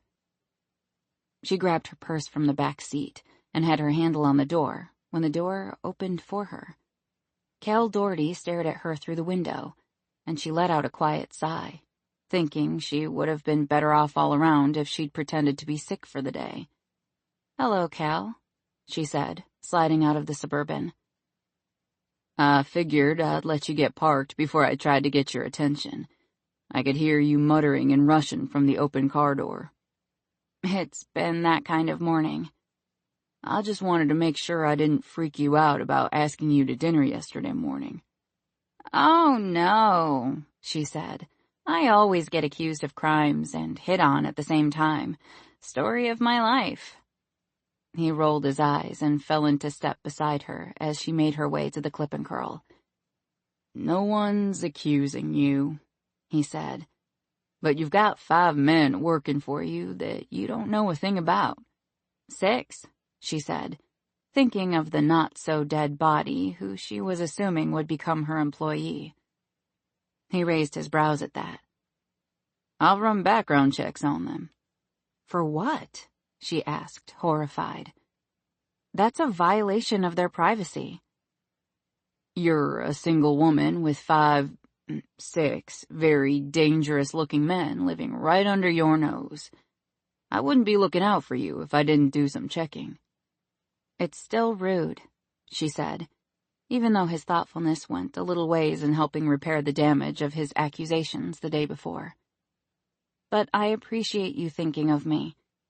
She paused again and pursed her lips before asking, "So, did you find out anything?" He grinned and shook his head. "Nope, clean as a whistle, every one of them. Too clean if you ask me, but I don't want to start digging and get in over my head. I can tell you with certainty they're skilled. I can recognize men who are trained to fight."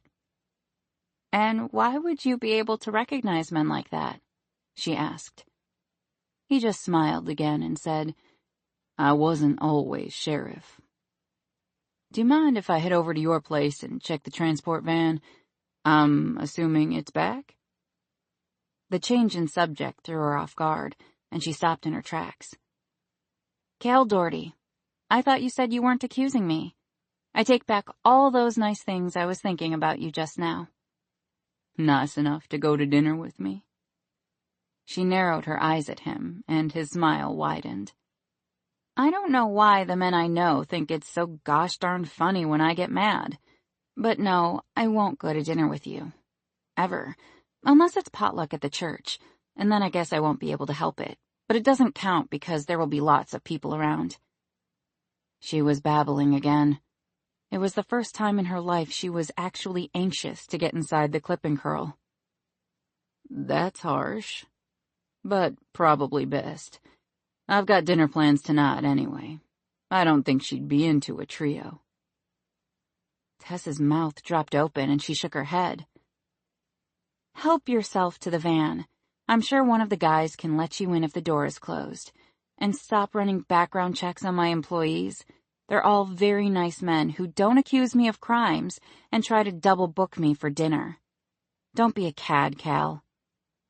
He winked and shrugged. I'm pretty sure that's why Victoria divorced me. Catch you later. He strolled in the opposite direction, toward the funeral home, and she realized she was standing right in front of the clip and curl. Several pairs of eyes inside were staring straight at her. Well, this will be fun, she said in Russian, and opened the door. He'd be an excellent choice for you, Tess, her mother said by way of greeting. He seems very stable, though I've heard he's not the most endowed, if you get my drift. Theodora waggled her eyebrows and pointed to her privates.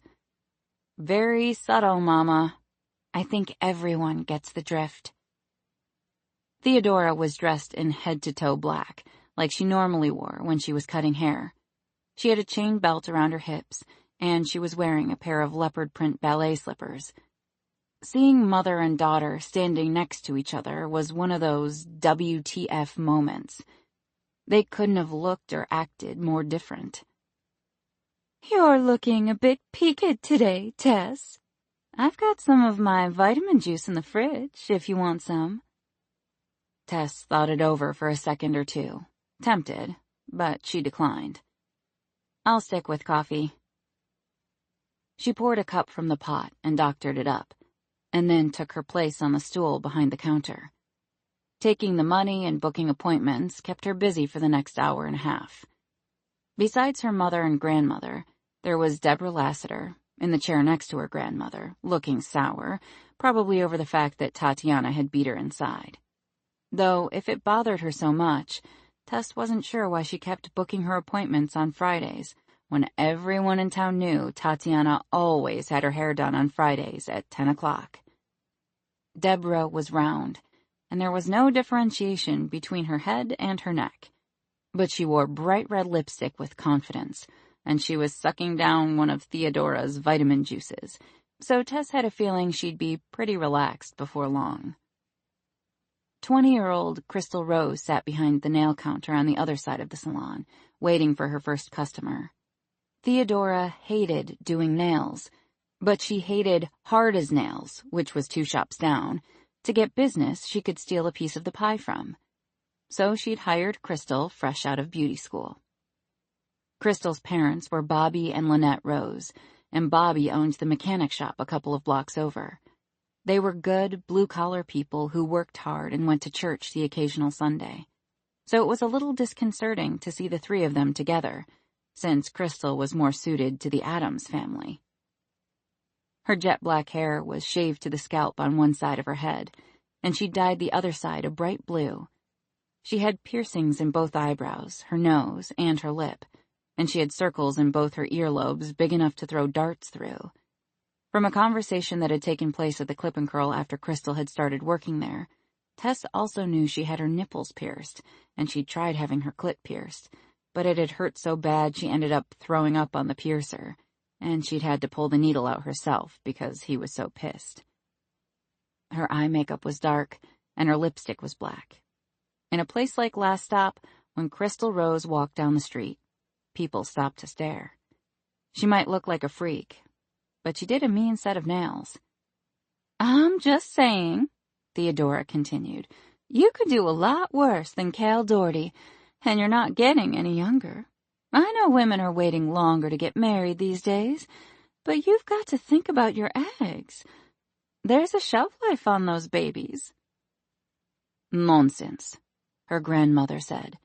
"I was almost 40 when I had you, and I breezed through pregnancy and delivery. I was out of bed and working the next day. Age makes you tougher. Your memories are clouded because you got pregnant with Tess so young. You didn't have any fortitude. Never did I hear such wailing and complaining while you were giving birth." "She was breech, Mama. It fucking hurt." "Kiska," Tatiana said with a snort of derision. Tessa's eyebrows shot up to her hairline. It wasn't often one heard one's grandmother call someone a pussy, much less if that someone was her own daughter. Fortunately, the little bells above the door chimed as Jo Beth Shriver and Carol Dewberry walked in. "Sorry I'm late," Carol said. "I was picking up my prescriptions at the drug mart, and I wasn't sure I was going to make it out of there alive. Mavis Beeman was in there." There were several sympathetic groans that accompanied the news. Tess waited while Carol put her purse in one of the cubbies, grabbed one of Theodora's special vitamin juices, and sat down across from Crystal at the nail table. "What can I do for you today, Jo Beth?" Theodora said. "I don't have you in the appointment book. Did I forget to put you down?" "Oh, no," Jo Beth said a little breathlessly, but that's how Jo Beth did everything. Like she full-out sprinted everywhere she went and could never quite catch her breath. She'd worked at the post office since she'd graduated high school about 20 years before. She was a mousy woman with forgettable brown hair, brown eyes, and thin lips. But Tess knew a side of Jo Beth most people didn't get to see. They'd once attended a bachelorette party together, and after 3 or 4 slippery nipple shots, Jo Beth had given one of the strippers a lap dance instead of the other way around. She'd also ridden a mechanical bull and made out with a waitress named Lucille. So it was hard for Tess to see Jo Beth back in her normal habitat. Jo Beth's eyes got wide when she saw Tess sitting behind the counter. Hi, Tess." And then she looked back at Theodora. "I was going to see if you could squeeze me in. Aunt Dolores's funeral is tomorrow." "If you don't mind waiting a little while, I can squeeze you in," Theodora said. "I appreciate it. I was real close to Aunt Dolores. She and I had a lot in common." Tess wanted to ask if Dolores had also been fond of giving lap dances, but instead asked Carol, "What's wrong with Mavis Beeman? I haven't seen her in years. I thought she'd moved." "She's been going through the longest menopause in history," Carol said, rolling her eyes. "She was in the pharmacy line waiting for her hormones and started having hot flashes. She stripped her shirt off right there in front of everyone.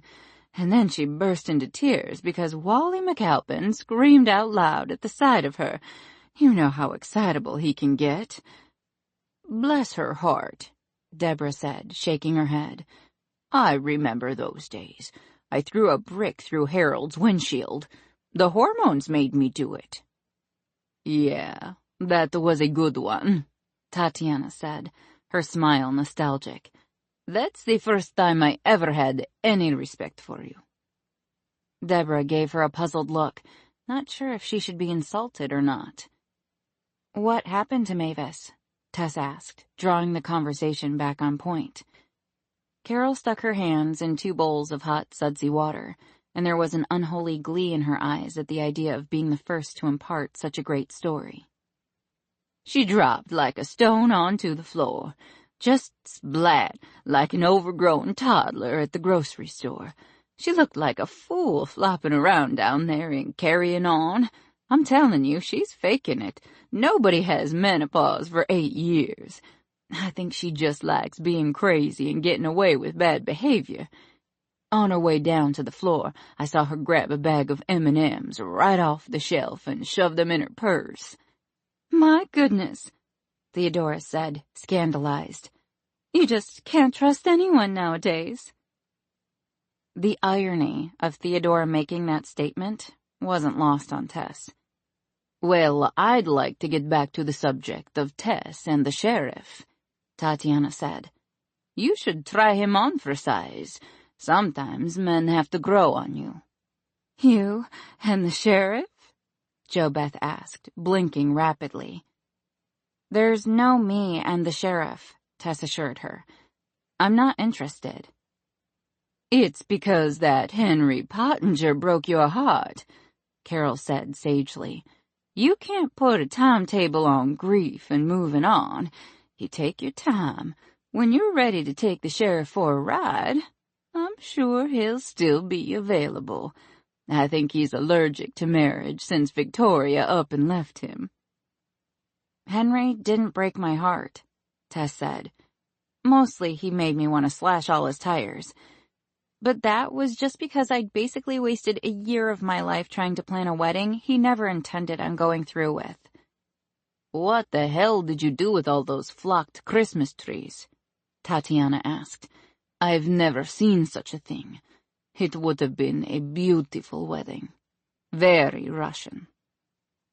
I put them in the front lawn of the funeral home and sold them all at discount, Tess said. My first inclination was to set them all on fire, but Miller talked me into getting a little money back. I can't blame you for wanting to slash his tires, JoBeth said timidly. Her breaths were coming in and out so fast, Tess wondered how she wasn't hyperventilating. The way he called off the wedding in public like that, well, that was just awful. He just ruined that whole 4th of July parade. He really thought the crowd would be on his side when he got up on the bandstand like he did and told everyone he couldn't marry you because he had to follow his heart.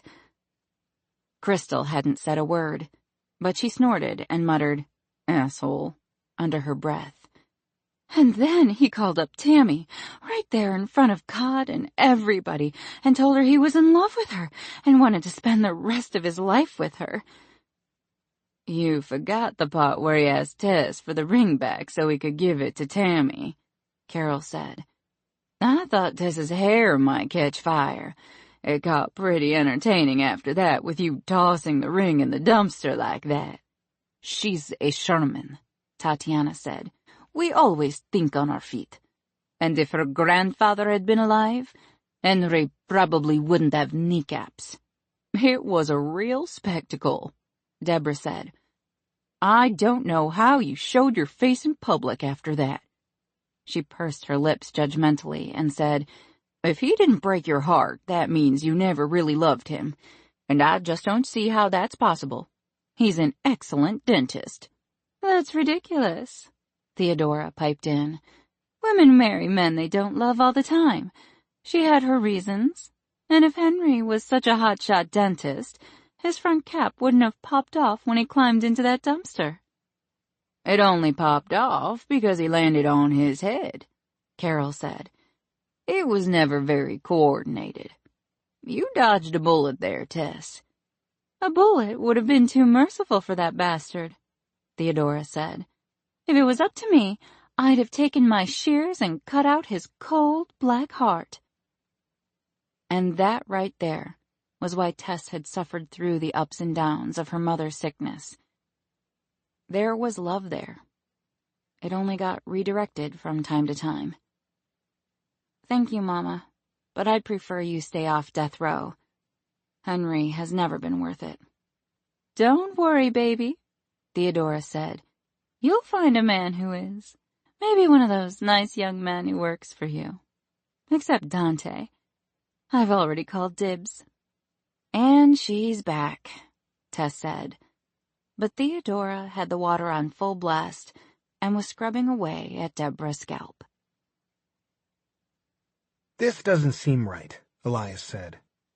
Water sprayed from one of the pipes in Tess's bathroom, and Deacon was getting blasted in the face as he tried to tighten the valve where the leak was. No shit, Deacon said. Next time, just get a flowers, mate, Axel said. He placed a bucket to catch the drips that weren't spraying in Deacon's face. Women are only impressed by home improvement projects if you can actually do them. I can do it, Deacon said. I wasn't expecting pipes to start disintegrating the minute I touched them. This could have happened at any time. Only now I know where the major problems are. Right, Elias said. Nice save. I don't see why Eve picked you to seduce the delectable Miss Sherman. I think I'm much more qualified for the job. Elias smirked and leaned on the shovel he'd been using to fill the wheelbarrow with broken tiles and sheetrock. How about we shoot for her at the range? Whoever is the most accurate with the fastest time gets to take her to bed. Hold on a sec, Axel said, moving out of the bathroom. I want to get out of the way before Deacon kills you. What?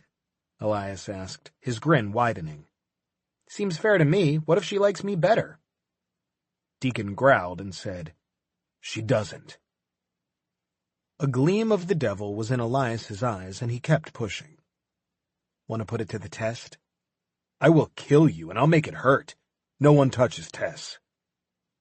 Staked a claim, have you, brother? Elias asked. Why didn't you just say so? There are plenty of fish in the sea. You have so much to learn, Axel said from the doorway.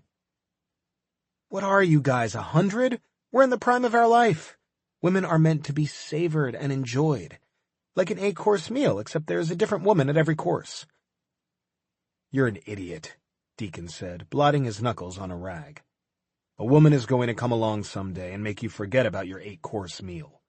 And then she's going to make you beg and knock you off that pedestal you've put yourself on as God's gift to women. Elias snorted out a laugh. No woman will make me beg. That's when you know it's time to move on to the next course. This conversation is making me oddly hungry, Axel said. It's still stupid, but I guess it could be worse. He could be using an all-you-can-eat buffet as an example. Yeah, Deacon said. He's all class with his 8-course meal analogy. Shut up, the both of you, Elias said.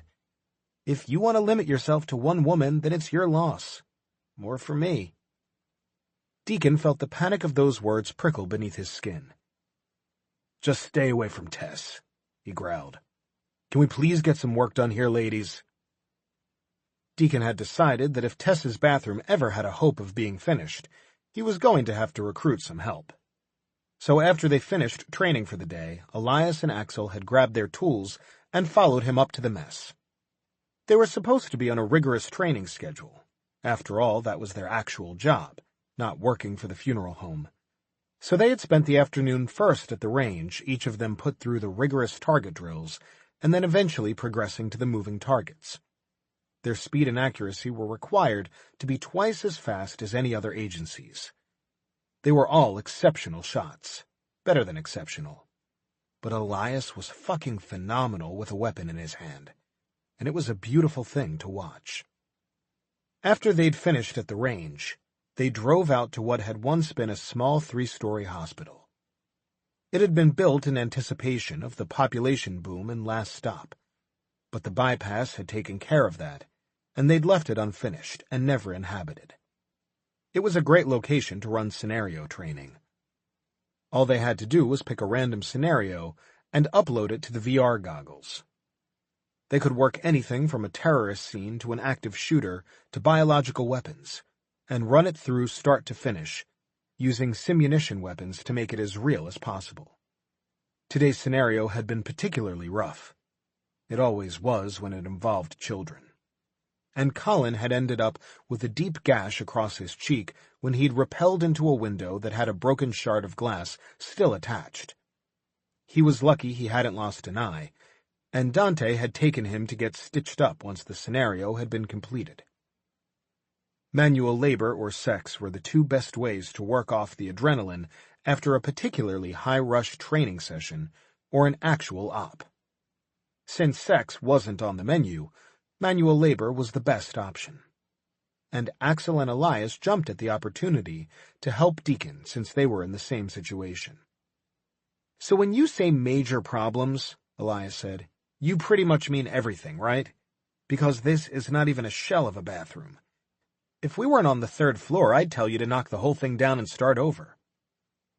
Eve should have taken care of this during the renovations, Deacon said. There was no reason not to other than she just wanted to make her usual power play. She knows Tessa's psychology well enough to know that she won't complain about the conditions, and she was already living here anyway. But she always likes to see how far she can push people, how bad she can make their circumstances before they'll break.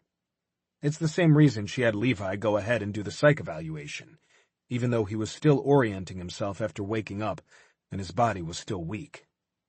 Yeah, she's a bitch, we all know that, Elias said. How's Levi doing? Axel asked. He's holding on, which I'm sure she knew he'd be able to. He was Kidon Masad, so she'd know he can withstand torture at an elevated level. Just because she knows he'll succeed doesn't make her any less of a bitch, Elias said. It's a harsh thing to do to put someone through that when your head is pounding and you have flashes of complete memory loss, or flashes of too many memories. Deacon finally got the water shut off and flung his head to the side, tossing wet hair out of his eyes. He looked down at his scraped knuckles that were oozing blood. You got the dumpster? Axel asked. Yeah, they delivered it this morning, Deacon said. It's right outside. Axel walked into Tessa's suite and toward the window and looked down at the lawn. Looks like a perfect shot to me, he said, grinning. Elias, help me lift that toilet. Might as well start with a bang. It's a good thing Tess isn't here to see this, Deacon said, bothered by the sight of dusty boot prints messing up her bedroom. Don't worry, it won't be long before she hears about it, Elias said with a chuckle. Up until now, Deacon had been the only one to invade her personal space, and he didn't like the idea of other men seeing where she slept and dressed, how they casually looked at her belongings in photographs or moved her things around to make a path to the window. The territorial instinct was strong, and his adrenaline was still high. He had to talk himself down from those basic gut reactions. They laid plastic across the floor to keep the wheelbarrow from leaving marks, and then Deacon picked up the sledgehammer and decided the best way to take out his frustration was on the shower and what was left of the walls. You think we can get this done in less than 6 months? He asked. Axel started laughing, and then he kept laughing as he shoveled debris into the wheelbarrow. I think what he's trying to say is, hell no, Elias said, joining in the laughter. Deacon sighed, and hoped this wasn't the thing that would push Tess past her breaking point. Maybe Eve knew what she was doing after all. Chapter 10. The next day, Mrs. Shriver was buried, with her brooch. There had been no sleeping in on Saturday morning, and Tess had desperately needed it after spending a majority of her Friday at the Clip and Curl, and the rest of it keeping herself preoccupied while Deacon worked shirtless in her bathroom. When he'd finally come downstairs, sometime after 10, covered in sweat and dust and looking just a little bit frustrated, she was sitting on the bench seat in the kitchen, trying her hardest to concentrate on her crossword puzzle book, and wondering if she'd be able to button her pants the following morning if she went ahead and ate all the cookies that had been left over from the viewing the night before. The look in Deacon's eyes when he'd seen her sitting there had made her feel hot all over, and a little afraid. There was a lot of passion in his gaze. She wasn't used to that kind of intensity when it came to physical matters, and for a split second, she wondered if he was going to pounce. He'd taken a deep breath, tossed his shirt over his shoulder, and then walked straight up to her and given her the sweetest kiss right on the forehead. It had taken her completely off guard. He'd whispered good night and then left her sitting there without a thought in her head. Saturday morning, Tess had sighed at the memory and forced herself out of bed and down to the kitchen for coffee. Esther Shriver had chosen a 9 o'clock funeral, which meant Tess had to be up at 5:30 and dressed by 7. She had a slight moment of panic when she got to the bottom floor and remembered she didn't have a jacket to wear. But the worry was short-lived when she walked into the kitchen and found a new suit jacket in a hanging bag lying across the table. She unzipped it, and there was a note pinned to the lapel that said, "It's not too fancy. I hope this one ends up on the floor, too. S." She found herself smiling before she took her first sip of caffeine, and she stroked the collar. And then she realized there wasn't just a jacket inside, but an entirely new pantsuit. There was another note attached to the pants. Scowling will give you wrinkles. It came as a set. The size should be right since I had the chance to measure you at length. By the way, when can I get my hands on you again? S. Incorrigible, she muttered. And charming. Good move, Deacon. She had taken her coffee and the suit halfway upstairs before she remembered that her bathroom was a construction zone, so she headed back down to the large bathroom next to the embalming room. In all honesty, this one was much nicer than the one she was used to upstairs. The downstairs bathroom had been completely remodeled, with travertine tiles and heated towel bars, and the walk-in shower had so many shower heads she felt like she was in a car wash. Her mood was pretty darn good by the time she got out of the shower and toweled off. She slathered herself in cream with the light lemon scent Deacon had commented on, and then pulled on plain black underpants and a matching bra.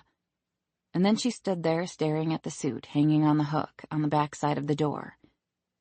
Deacon had said it wasn't too fancy, but from where she was standing, it looked like the fanciest thing she'd ever laid eyes on. There was no label, and that was a bit worrisome, because she'd read in Cosmo one time that clothes without labels were really expensive. She stroked her fingers down the lapel and bit her lip. It felt really expensive. Here goes nothing, she said, and pulled it from the hanger before she could talk herself out of it. She put the whole thing on before she looked at herself in the mirror. But just the feel of the material against her skin was a new sensation, and when she turned around, she almost didn't recognize the body in the mirror.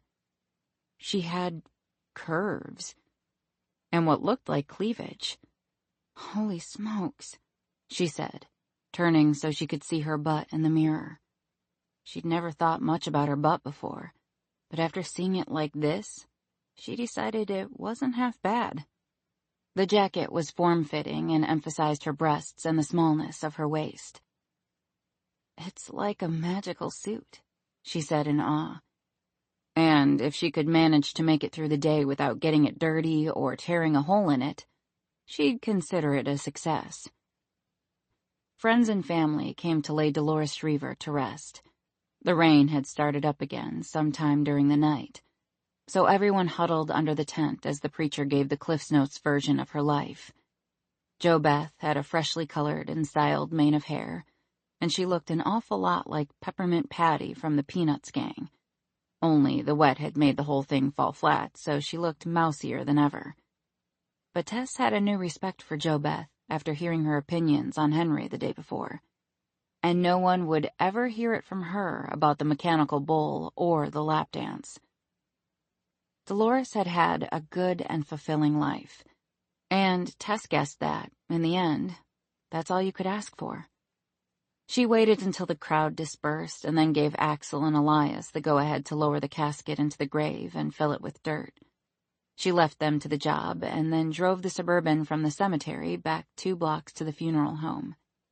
By the time she finished up the final paperwork and put on an old pair of sweats and her University of Texas t-shirt that was so worn and thin it was indecent, it was well after 3 o'clock.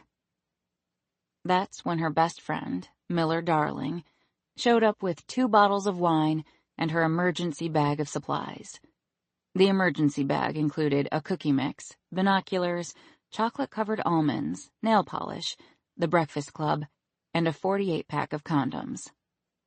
Emergency was kind of a loose term where the emergency bag was concerned. It might be brought out for anything from a bad breakup to PMS to having weird hairs show up on your body that had never been there before. It was an all-around emergency bag, and Tess hated to even think about how long that 48-pack of condoms had been in there, unopened. The rest of the supplies had been refilled as the years passed, and the movie changed from time to time. My God, would you look at that? Miller marveled as she peeked out the window of the kitchen, with binoculars. You think they do it on purpose? Miller was wearing a pair of tight jeans and a sleeveless black shirt that draped open in the back, showing the tattoo of an open book on her left shoulder. Her hair was dark brown with several lighter shades woven in, at least for now, since she tended to change it like underpants, and she had it pulled up into a loose ponytail that looked beachy and arty at the same time. Miller had been Tess's best friend since the 1st grade, when her family had moved to Last Stop. The Darlings were still considered outsiders, which was probably why she and Miller had hit it off so well. They'd both been outcasts. And Miller had given Libby Barlow a fat lip when the bully had thrown Tess a sandwich on the ground during lunch. "Do what on purpose?" Tess asked, opening the oven door to check on the cookies. "Are they supposed to be black like that around the edges?" "No, black isn't good for cookies. Take them out." Tess opened the oven door, and black smoke billowed out. The smoke alarm shrilled, but she didn't see any flames, so she figured that was a step above the last time. Miller glanced over and sighed before opening the kitchen door and letting some of the smoke out. Then she went back to watching through the binoculars. Apparently the view was much more appealing than burnt cookies. "Damn, they're leaving," she said. "Do you think they exercise like that on purpose, with their shirts off and bodies gleaming all seductively?" "Yes, I'm sure it's all very intentional," Tess said sarcastically, grabbing the hot mat and pulling the cookies out of the oven. "I'm sure it's all part of their devious plan as they work out inside their private gym. They take their shirts off and wear those shorts that hang down low on their hips, and then they slick their bodies up with fake sweat and pose seductively, hoping above all hopes that the creeper staring at them through binoculars might come fulfill their every sexual fantasy." Miller put down the binoculars and gave her a droll stare. "I see what you did there, and I don't think I care. If they really wanted privacy, they'd close the blinds." "Ah, the peeping Tom credo." "Shut up and give me a cookie. I can tear off the black parts, and it's not like I didn't notice you sneaking little peeks, too." Tess pinched her lips together and didn't bother denying it. She'd done nothing but think about kissing Deacon again. It had been almost 48 hours since his lips had touched hers, and she was going through withdrawal. She hadn't told Miller about their kisses, and she wasn't sure why. They told each other everything. But kissing Deacon had been different, and she wanted it to be something that was just hers. She and Miller had made an odd pair, but maybe that's why they'd always meshed so well. Tess was the more introverted of the two, preferring to spend her time with dead people, and also the fictional people in the books she inhaled like oxygen. Miller was the exact opposite. She loved people, their quirks, habits, facial features, and conversations. She studied them like a scientist would a bug under a microscope. She asked them questions and wanted to know everything about them, and she was genuinely interested in their answers. She said it was all research, and Tess guessed she could get away with that excuse because Miller was a romance novelist, which was ironic because Miller was pretty much the most unromantic person Tess had ever met. She was logical and straightforward. But Miller liked to say that it was cutting through people's bullshit that made her write such great characters.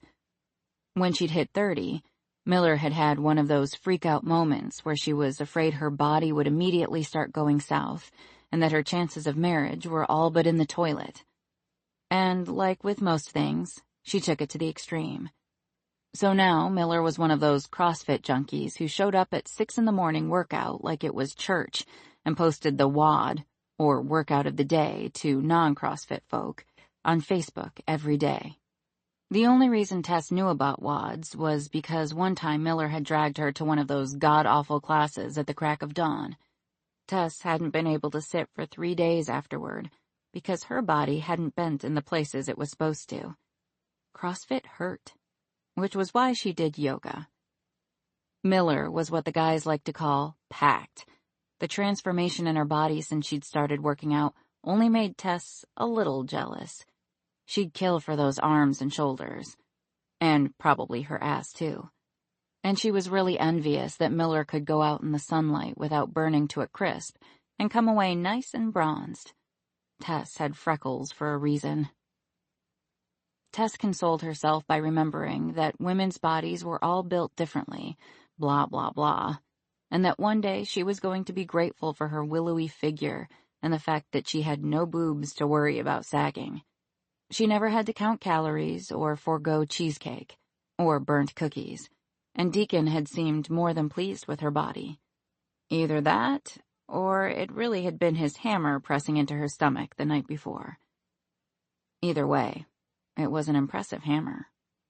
Miller put the binoculars on the table and then went to get the wine from the little fridge under the island and 2 wine glasses from the cabinet. "What do you think?" she asked. "Are the cookies salvageable?" Tess paused mid-chew. "Yeah, the middle tastes fine. I think there's something wrong with the oven. There's no reason for the oven to smoke like that." "I hate to be the bearer of the truth, but I'm pretty sure it's you and not the oven. Something always goes wrong when you cook. Like when those kebabs caught on fire." "I didn't know you were supposed to wet the sticks first," Tess protested, using a spatula to put the rest of the cookies on a plate. She set the plate in the middle of the table and waited for Miller to uncork the wine. "Why don't they ever tell you stuff like that in the recipe books? It's amazing anyone ever learns how to cook." "People have different gifts. Cooking just isn't yours." "Oh yeah? Then what's my gift?" "You're really good at embalming people." "That's my job," she said, rolling her eyes. "I'm supposed to be great at it. I mean, what am I great at other than my job? I feel like I'm in this perpetual rut. I don't know what to do with myself." "Is this one of those midlife crisis moments?" Miller asked. "You should go shopping. It always makes me feel better." "That requires putting on clothes and going out in public." "No way. I do all my shopping online now. I think the UPS man thinks I'm trying to seduce him because he literally delivers packages to my door every day. He keeps looking at me expectantly, and I don't have the heart to tell him I'm just excited because he's delivering my new waxing kit." "Waxing kit?" "I'm part Arabic. I wax everything," she said. "Now stop trying to change the subject. You're amazing. You're good at lots of stuff that has nothing to do with your job. Except cooking. You're terrible at that. And you could use some wardrobe help, but that's only because you hate your body." "I don't hate my body," she said, surprised. She replayed the scene from the night before, when Deacon had told her she was hiding behind the ugly jacket. "It's just a body. Clothes are used for covering it, because it's illegal to be naked." Yeah. I'm just saying, no one in Last Stop is going to stone you because you're not wearing an oversized man's shirt. You're not your mother." "For that, we give thanks," she said. Miller had poured them glasses of wine that were full almost to the brim, and they toasted each other with that statement. "You're excellent at yoga," she said.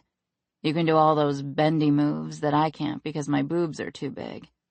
"Yes," Tess said wryly. "That's making me feel much better." "No, seriously, you're like a pretzel. Men love that in bed. They'd much rather have creativity and athleticism than boobs. At least after things get going." "This is a weird conversation. Maybe move on to the next topic." "You're funny. You're really good at Jeopardy. You speak Russian for Pete's sake, and you can play pool like a boss." "It's all geometry." "Which does me no good since I'm a writer." "Thanks for the pep talk," Tess said, taking a cookie and snapping off the burnt edges. "I feel better about myself now." "You'd have done the same for me." Tess took a deep breath, needing to share what had been on her mind more and more the past few days. "I'm pretty sure I'm going to move," she said at length. "Away from Last Stop." "Okay," Miller said after a long pause. "Where are you moving? You've got a pretty sweet setup here. Think of all the gas you save not having to drive to work. And there's no mortgage payment. I need a change. I've started sending my resume out to a few places, just to put some feelers out. Whoa! Miller's dark brown eyes were wide with surprise. You're serious? As a heart attack. It's time to make my escape. This place will never be mine, and I just need some distance. I want a chance at anonymity, or at someone getting to know me first without knowing the infamy of my mother. I want to get married and have children, and the pool is very, very small and last stop. Thank you, Miller said. That's making me feel much better about my own circumstances. I'm all about harsh realities today. They sipped their wine in silence for a few minutes, and Tess opened up the chocolate-covered almonds. Well, I think it's a great idea, Miller said at last, topping off their wine. You do? Tess asked. Really? Sure, she shrugged. I've always thought you needed to escape. You're not like me. You're a romantic at heart. And though you don't particularly like people, you crave family. Probably because yours was so abnormal growing up. Thank you for the armchair analysis, Dr. Darling. She grinned, unfazed. You're welcome. A change of scenery might be good for you. A little adventure, a little romance. I can work from anywhere, so I can visit any time. Unless you're thinking of moving really far away. Then we'll have to reevaluate. Because if you have an emergency, it'll take me too long to get there to water your plants or take care of your kids. She picked up the binoculars again and looked back toward the gym. I wonder where they went, she said. That Elias guy is an interesting character. He'd make a fabulous hero for one of my books. He's sexy and funny and always has a clever word. But you can tell he's got some baggage. There's a broodiness to him when he doesn't feel like he has to be on in front of people. He's got some pent-up aggression for sure. I bet he'd be fabulous in bed. Or on the couch. Or in the shower. There are some men you can just tell by looking at them that they don't need a map to find a clitoris. Henry couldn't have found one with a GPS and a personal guide, Tess said. But I don't know about Elias. He's a good guy, but you seem to gravitate towards guys with baggage. They're just so much more interesting. But one day, maybe you should try sizing up a guy for potential relationship material, instead of potential fictional character material. Again, my characters are so much more interesting than real men. Real men leave the toilet seat up and can belch the alphabet. At least with Elias, I'd know what I was getting into. He's got a hot body and exudes sex appeal, and sex is all I need. I can fulfill my emotional needs by watching Dr. Phil and Fixer Upper.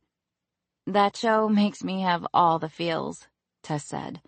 If I get my own place, maybe they'll come do a show on me. And maybe one of the carpenters will be a hot ticket with a tool belt and $1 million smile. An image of Deacon, dressed very much the same, flashed through Tess's mind, and she shoved another cookie in her mouth. Where'd you find Elias, anyway? I know he's from Texas, but I always find it fascinating that anyone would end up here when there's so many better places to be. You ended up here, she said. And I'm here. We're here because of our parents. And I stay here because moving is a pain in the ass. My house is dirt cheap, but still awesome. And I can travel all over the world and not have to worry about someone breaking into my place while I'm gone for weeks at a time. But why would anyone seek out Last Stop on purpose? Beats me, she said, shrugging. Eve sent him to me. Miller swirled her wine around her glass. I wonder if she's got a catalog of sexy men she orders from. What do they do around here? They stay busy enough, she said.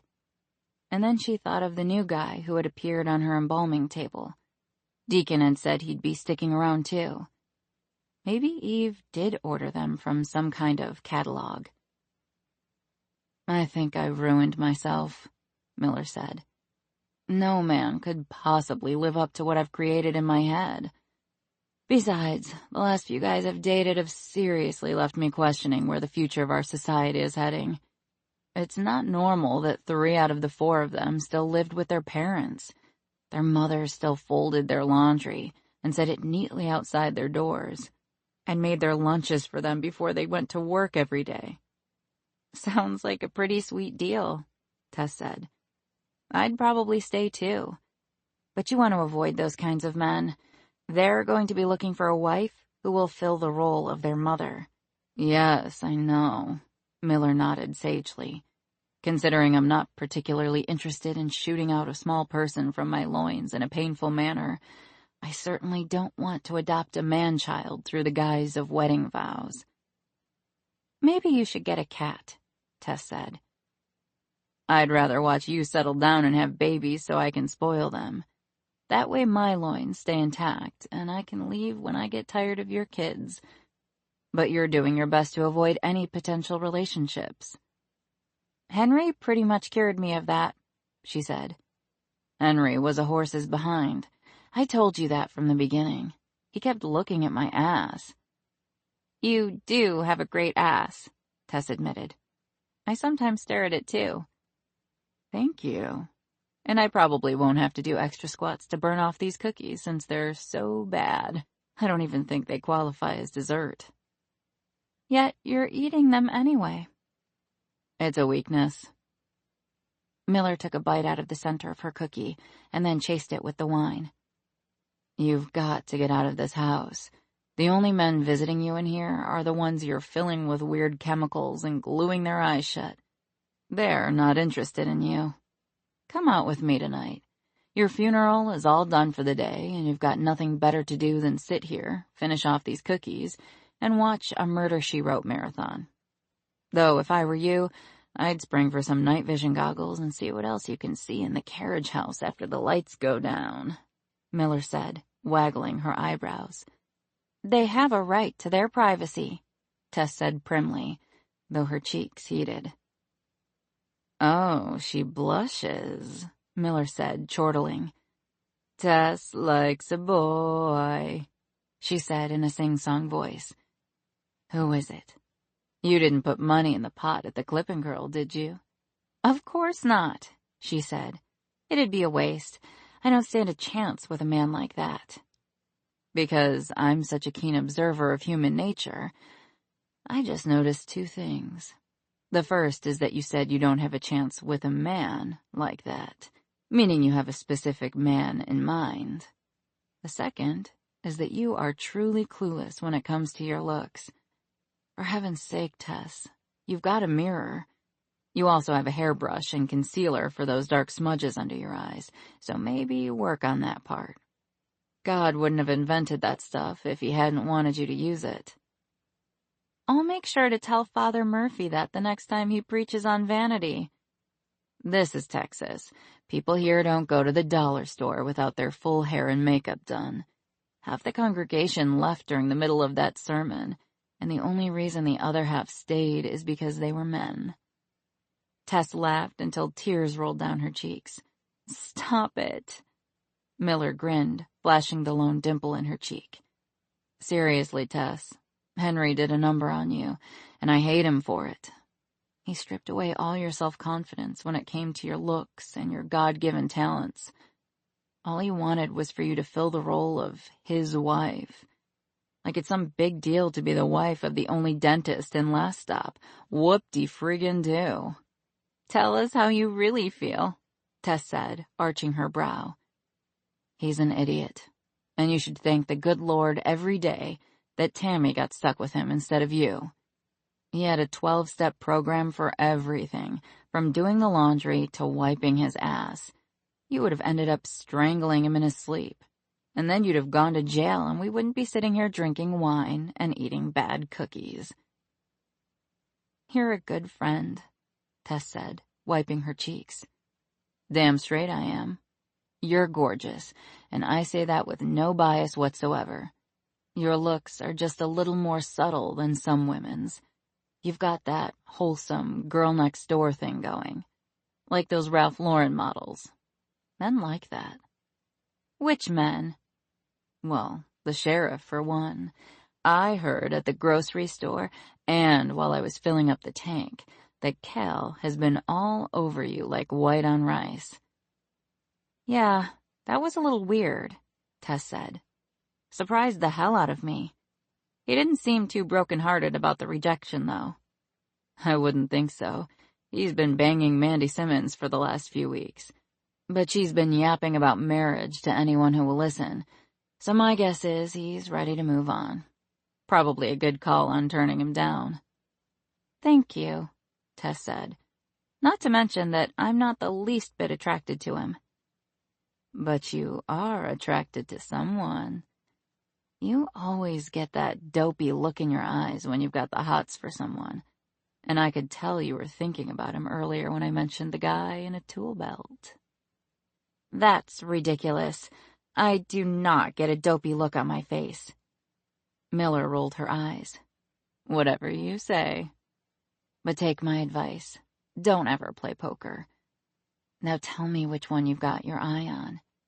If it's Elias, I'd pretend to play the martyr and let you sleep with him, but I'd probably hate you forever. And then I'd immortalize you in a book and probably kill you off somewhere along the way. I appreciate your non-sacrifice, Tess said dryly. But you don't have to worry. I'm not going to sleep with any of them. I'm moving, remember? That's why it's so perfect, Miller said excitedly. It's like one last hurrah before you go. I don't just sleep with men for hurrahs, no matter how great they might be at hurrahing. Okay, Miller said, holding up her hands in surrender. It's part of that girl-next-door thing, I guess. You've always been that way. I'm not even sure you've ever had a real orgasm before. I worry about your sex life. Very comforting to know. And I have, too, had a real orgasm before, she said, straightening her shoulders. Just never with an actual man. Miller's mouth dropped open, and a piece of cookie fell out. Remind me to send Henry's Tammy a card with my condolences. I'll send it with flowers to his office, since she's a hygienist there. Poor thing probably spends all day sitting on one of those electric toothbrushes. Tess snorted out a laugh. She certainly has my sympathies. But sex with Henry was one of the most productive 6 minutes I had every Tuesday and Friday. Your sex schedule was the same as trash pickup? Miller asked drolly. Yeah, but it wasn't too bad. It was just enough time to figure out what was for dinner the next night and to mentally pick out my clothes for the next morning. And having it on such an exact schedule was pretty nice. Foreplay always lasted from 8:25 to 8:30, and then we wrapped up the grand finale by 8:36. Henry spent the next 24 minutes checking his work emails before lights out at 9 o'clock, while I adjourned for a 24-minute shower that involved that Christmas gift you got me in 2004. Geez, I don't actually think you're supposed to keep them that long. Seems like it might short-circuit or be a fire hazard at this point. I'll get you a new one for this Christmas. Miller pulled out her phone and made a note, seemingly satisfied with herself. Tess stifled a laugh. This was classic Miller. She was one of those people who ordered gifts all through the year and put them in a closet somewhere so she'd be prepared, because she almost always had a deadline right before Christmas and didn't have time to think about the holidays. Don't think I'm going to let you ignore my question, she said, putting her phone down. Which one is he?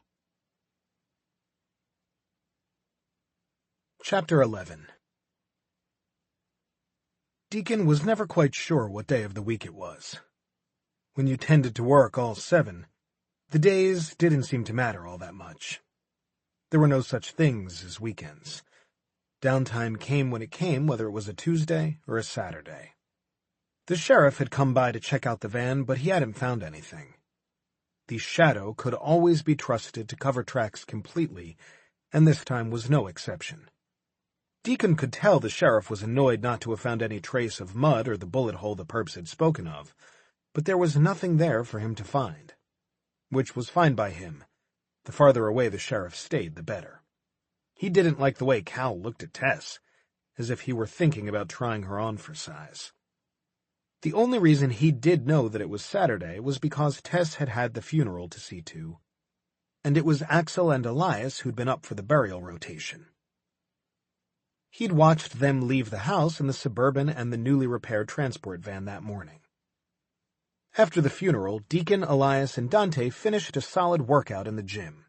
When they'd finished, they took quick showers in the locker room and coded themselves into HQ.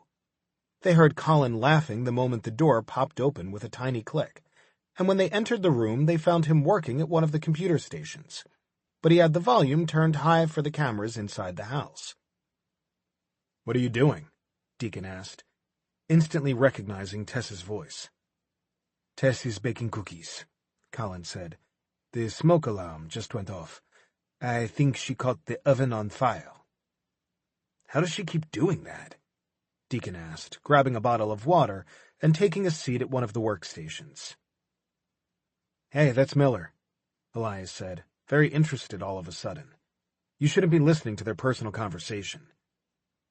"That Elias is an interesting character. He'd make a fabulous hero for one of my books. He's sexy and funny." "You were saying?" Colin asked, as Elias turned up the volume a little. "Quiet," Elias hissed. "I'm trying to listen." "That's wrong," Deacon said. "She would kick your ass all over the place if she found out you were doing this." "I don't see you putting in earplugs," he shot back. "Maybe because you want to see if Tess thinks you're as spectacular in bed as Miller thinks I am. Lord, that woman is a temptation no man could resist." "She's managed to resist you for months," Dante said. "That's because I haven't tried. It's hard to resist all this charm when it's coming at you full force." "Just like every other cocky seal I've ever met," Colin said. "Care to put a wager on it?" Deacon rolled his eyes and then caught Tess's words. "Just never with an actual man." "Holy shit," Deacon said, leaning forward. "Poor girl," Dante said sympathetically. "Maybe we should find this Henry and make sure he has a bit of an accident." "This place could use a little excitement," Colin said. "I'm in." Deacon wasn't sure what he was doing, but the direction of the conversation had him racing out of the room and up the other set of stairs that led to the casket warehouse. He didn't want the others hearing whatever Tess was about to say. He pressed his thumb to the keypad, and the door that led into the casket warehouse swung open. He'd spent most of the day away from her, determined to give her some space and put some distance between them, hoping she'd be thinking of him like he'd been thinking of her. But knowing that a man had never pleased her as she should have been pleased made him angry and unreasonably possessive all at once. He knocked once on the kitchen door, and then stepped inside without an invitation. Both women stared at him in surprise. They were sitting in the same position they had been in when he'd been watching on the screen, but up close he'd noticed the flush in Tess's cheeks. "I need to talk to you," he said to Tess. "It's really important. Come riding with me." "You're not extending the length of my bathroom renovation, are you?" she asked, narrowing her eyes. "You said 4 weeks. "I don't know why you're so obsessed with timelines. You're getting a new bathroom out of it." "Timelines are essential to life. And so are showers. I want my space back." "Speaking of, we should probably fix the floor of your bedroom before your bed falls through. Might as well do all the renovations at once." "Except I won't have a place to sleep." "There's always slumber room number 1, he said, lips twitching. "I don't mean to interrupt," Miller said, "but what the hell is going on here? I feel like a third wheel. Should I leave y'all alone?" "Yes," he said. "No," she said at the same time. Miller turned to look at Tess with a twinkle in her eye. "Never mind my earlier question. I think I have it figured out. We're having a girls' night. Tess said to Deacon. "Thank you for the suit, by the way. It was very nice." "Did it fit?" he asked. "Perfectly." He grinned and crossed his arms over his chest. "I'm an excellent measurement taker." Tess turned crimson. "Hello?" Miller turned to Tess inquiringly. "You left a lot of information out just now." "I was getting to it," Tess growled. He turned his attention to Miller. "I need to talk to Tess. It's important." "If it's so important, why didn't you come in earlier instead of going to the gym for a workout? You've been wasting all this time." "Because we didn't want to deny you the opportunity to use your binoculars." Tess snorted out a laugh, and Miller pinched her lips together. "You left the blinds open." "That's a peeping Tom's favorite excuse," he said. Tess laughed even harder at that, and tears rolled down her cheeks. "That's what I said, too." "Remember what's in the emergency supply pack," Miller said, looking pointedly at Tess. "Maybe take it with you, just in case, though I think that box has been in the bag 4 years now. I'm not sure what the shelf life is." "Hush," Tess hissed. Deacon was pretty sure he was getting the gist of the conversation. "What's in the emergency supply pack?" he asked. "I thought we'd take the bike out for a ride. Bring it with you." Miller broke into hysterical giggles, and Tess groaned. "Y'all should go," Miller said. "I just remembered I have some errands to do." "You just remembered?" Tess said. "How very convenient. You never do errands on the weekend because of the crowds." Then she turned to Deacon. "I've never been on a motorcycle." "You'll love it. Nothing makes you feel freer than riding the open road." She pushed her wineglass back, though it was half full. "If I go with you, I'd like some explanations, please." "You'll get them," he promised. "As much as I can." "This is super awkward," Miller said. "I'm going to go now." Miller stood and started gathering dishes. She tossed the cookies into the trash and rinsed the wineglasses in the sink. "Can you cook?" she asked Deacon. "Yes, but mostly out of necessity." She nodded. "That'll be good enough. I approve." Tess sputtered. "You approve what? My life is not your next romance novel." "This is what I like to call backstory," Miller said. "This is the part of your life where you do something wild and crazy and have the best sex of your life. This is the part of the story that has to happen so you can learn from your experiences and find your true happily ever after." "She gets philosophical after a couple of glasses of wine," Tess said apologetically. His lips twitched. "I'm okay with it. I like this story." "Best sex of your life?" he asked, brows raised. Tess said, for lack of anything better. "Maybe we should talk about my bathroom. It seems like safer ground." "You'd think that," he said, "but I wouldn't bet money on it." "Y'all stop talking about bathrooms and go have fun. Don't forget the emergency supply pack," Miller said, dropping it in Tess's lap. "My work here is done. Call me tomorrow if you're free. Just don't call before noon because it's my morning to sleep late." "It's always your morning to sleep late," Tess said. "Do you even know what before noon looks like?" "Sure," Miller said. "I see it around 6 a.m. when I'm heading to bed." She grabbed her purse and blew Tess a kiss. "Hold on, cowboy," Deacon said, stopping her in her tracks. "You've had about 1 glass of wine too many to drive home." "I live 3 blocks from here," she said. "Most accidents happen less than a mile from a person's home." "You made that up," she said, hands on hips. "I never make things up," he retorted.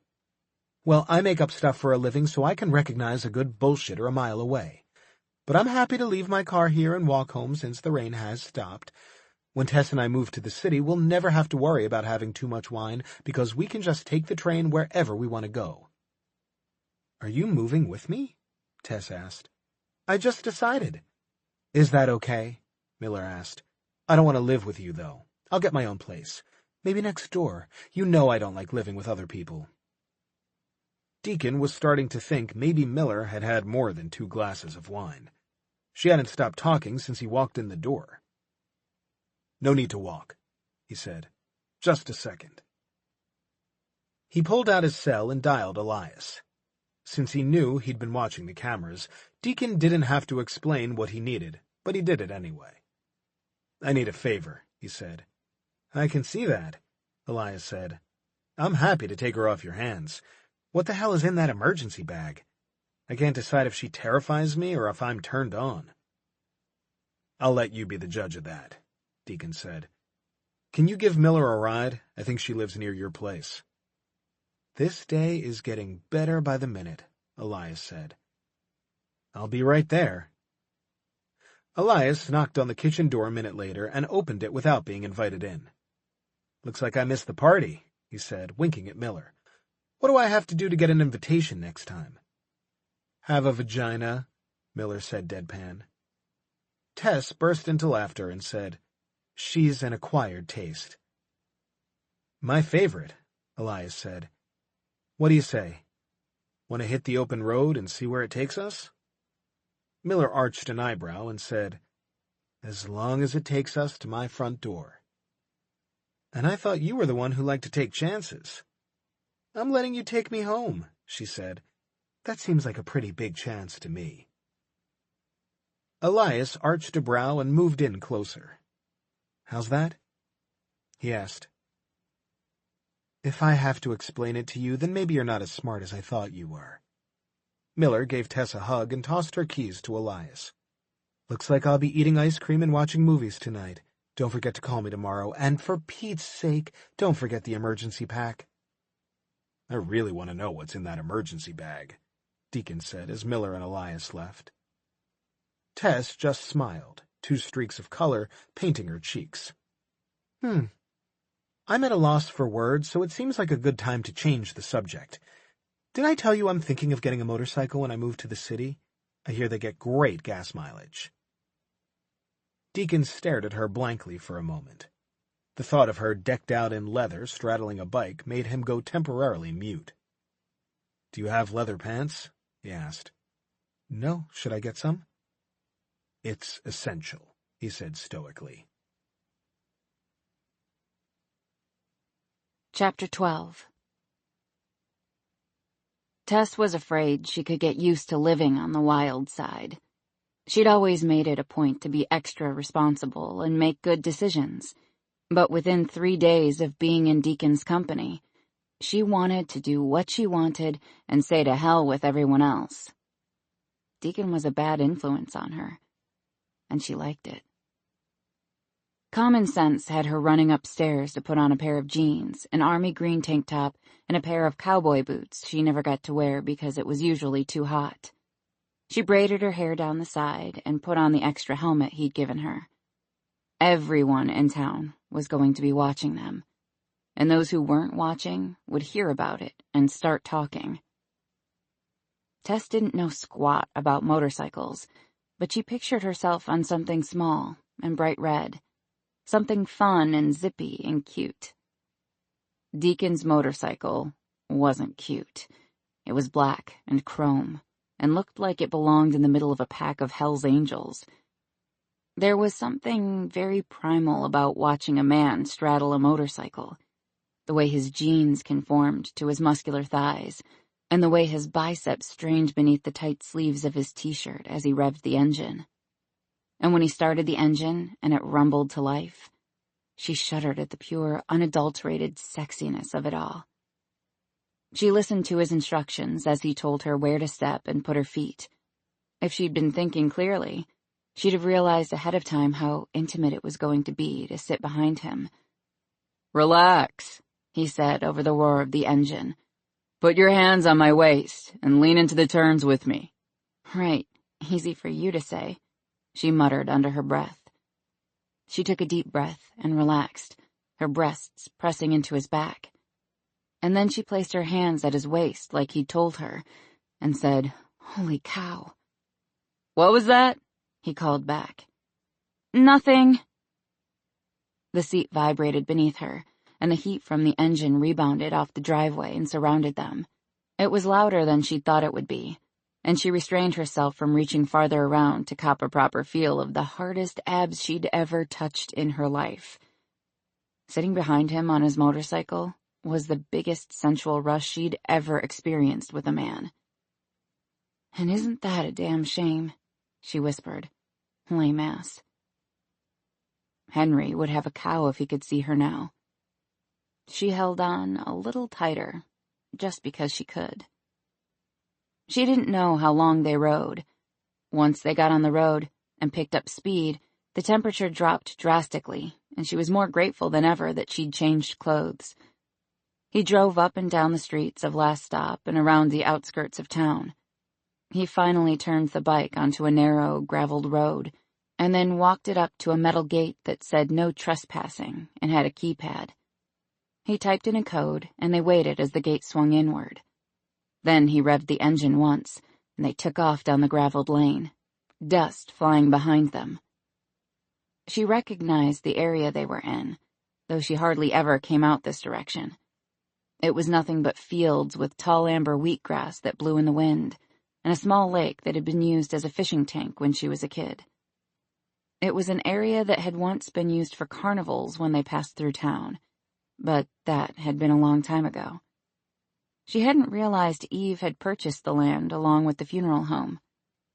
He took them all the way down, between the tall grasses, and toward a bank of trees that hovered over the lake. Her ears rang as he cut the engine, and she wasn't quite sure what to do next. "You might be a little stiff," he said over his shoulder. "Can you get off?" She held on to his shoulders and swung a leg over, keeping her hand on him to maintain her balance. And then she pulled her helmet off and took a deep breath. "Holy cow," she said. "That was intense." "What do you think? You going to get your own in the big city?" "The jury is still out. We might have to do more riding first." Her hair was damp at the temples from the helmet, and her arms and neck were pink from the sun. She hadn't thought about that part. "Whose property is this?" she asked. "Eve purchased it when she bought the funeral home." He took off his helmet, and a couple of strands hung loose, and the look in his eyes was so intense, it almost took her breath away. "There's no one here but us." The late afternoon sun gleamed off the water and filtered through the trees, and the tall wheatgrass blew softly. The smell of mud and ozone was heavy. The lake water had been stirred up by all the rain, and it was murky. There was a small breeze, but the air was humid, and the dark clouds in the distance showed there'd be more rain to come. He dismounted the bike and took her helmet, hooking it to the back of the bike with his. And then he came toward her, and heat spread like wildfire low in her body. She'd always had such great self-control. She could compartmentalize her needs and be satisfied without ever feeling enough sexually. But Deacon made her a liar. She would never be able to compartmentalize again. She knew what need was now, what it was to want something so desperately that the body physically ached for it. "I've got some things to tell you," he said. "Do you want me to tell you before or after I kiss you?" "After," she said without hesitation. "Long after." He pulled her to him, and his mouth was suddenly on hers, hot and wet, and there was a desperation he hadn't let slip through when he'd kissed her before. She clung to him, her body molding to his, and her fingers tangled in his hair. She kissed him recklessly, as if she were dying and he was the elixir of life. Light danced across her closed eyelids, and everything around her faded away in a whoosh as the blood drummed in her ears. Every sound was distant, the leaves as they rustled in the wind, the water as it lapped against the land, and the low rumble of thunder growling in warning in the distance. He tasted of something dark and dangerous, something she hadn't known she'd wanted until she'd sampled the power of it. She'd never been so aroused in her entire life, not with just the touch of lips. Her nipples rubbed against his chest, hard and aching for more. She'd never thought of her breasts as an erogenous zone. She always thought them too small to feel pleasure. But now, they felt full and heavy, and each time her sensitive nipples scraped across his chest, she could feel the echoing sensation between her thighs. His erection pressed against her stomach, hot and hard, but it wasn't where she wanted it. She wrapped her leg around his waist, and his hands cupped her ass, lifting her so the hard length of him notched exactly where she needed it to. He spun her, and she went dizzy at the sensation, her pulse pounding and her body throbbing. She barely noticed when he sat her on the cushioned seat of the motorcycle, but the second he tried to pull away, her eyes snapped open, wild with lust. "Lean back on the seat," he ordered, "and grab on to the handlebars." She did as he asked, and then waited. His face was dark, almost angry in its intensity, and his eyes blazed with desire as his gaze traveled down her body. He tugged at her boots, pulling each one off and letting it drop to the ground, and then he did the same with her socks. "I've got a confession to make," he said. Another rumble of thunder sounded, low and lazy, and his hands trailed up her legs to the button on her jeans. "What?" she said, barely able to get the word past her lips. She couldn't think, didn't want to think. There was too much to feel. He tugged at her jeans and pulled them past her hips, down to her knees, and then past her ankles. She'd never felt so exposed, even though she was still wearing her tank top and white bikini panties. She'd also never felt so desired. His fingers danced up her legs and teased at the edges of her underwear. His thumb traced just over the swollen bud of her clit. Her back arched off the motorcycle, and her legs hooked around his waist, trying to pull him closer. "Don't you want to know my confession?" he asked, his voice hoarse and low. "It seems there could be a better time for it," she panted. He choked out a laugh and then tightened his hold on her underwear, ripping it off with one tug.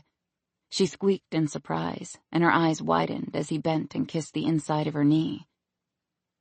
"I heard you earlier, when you said you'd never had an orgasm with a man." He kissed his way up her thigh and maneuvered her legs so they wrapped around his neck. She knew that what he'd said was significant somehow, but her brain wasn't functioning well enough to figure out why it was significant. And then his mouth was between her legs, kissing and suckling the taut ball of nerves. His finger slipped inside of her, and then a second finger joined it, and he curved them up inside her, pressing against something she hadn't even known was there. But that felt so good she almost melted off the back of the motorcycle. "Oh my God," she called out. "Mm-hmm," he said against her, the vibration adding yet another sensation to the storm brewing inside her body. Her heels pressed against his back, and her thighs were like a vice around his head. Her hips moved rhythmically against his mouth, and tension built and twisted inside of her. Cool droplets of rain splashed against her heated skin, but it didn't bring relief. She was on fire, burning from the inside out, and the pressure built and built until the first surge of pleasure ripped through her with the force of a lightning bolt, going on and on until she saw stars, and then her body went liquid and pliant. "Wow," she said, letting the rain fall against her closed eyelids. After a few moments, she finally found the strength to open her eyes, and she looked up at the wet shirt molded to his chest. He stood rigidly, his face pointed toward the sky, his breath heaving in and out of his chest. His muscles trembled with restraint, and his erection seemed almost painfully constrained behind the zipper of his jeans. "Deacon?" she asked, wanting to give him the same pleasure he'd given her. "Just give me a second," he said, sucking in a deep breath. I want to. Not this time, baby. This one was just for you. And then she remembered his confession. She rolled awkwardly off the bike and searched for her panties. You said you heard what I said about never having an orgasm with a man. How could you possibly have heard that? It was just me and Miller in the house. She pulled on her underwear and then grabbed her jeans. She had a feeling she wanted to be dressed for whatever was coming. The rain was a slow and steady drizzle, so she grabbed her boots and moved under the shelter of the trees. Deacon grabbed something from the saddlebags and followed after her. He unfolded a couple of blankets and laid one on the ground. I told you I would tell you whatever I could. That's what I'm going to do. Maybe you should sit down. I think I need to stand for a little while, she said, pacing back and forth in front of the blanket. Her jeans were wet, and there was no way she was getting the denim over her legs until they dried a little, so she pulled them right side out and lay them flat on the blanket. The canopy of the tree cover was dense enough that water wasn't seeping through the branches. If it rained a little harder, that might be a different story. Deacon nodded and folded his long legs as he sat down on the blanket. None of us are what we seem, he said slowly, looking up at her. 4 years ago, I was a contract agent for the CIA. She stopped in her tracks and stared at him as if he'd sprouted 2 horns. You're kidding me. Unfortunately, I'm not. I'd been assigned a mission I didn't morally agree with, and I refused the job. They decided I was too dangerous to keep around after that, so they disavowed me and sanctioned my death. I didn't have any family still alive. My dad died of cancer about a decade ago, and my mom died a few months after with undiagnosed ovarian cancer. They'd always thought I was a teacher. My cover was that complete, from the diploma on the wall to pictures of me with some of my students. They never knew any differently. I lived a lie my entire time with the CIA.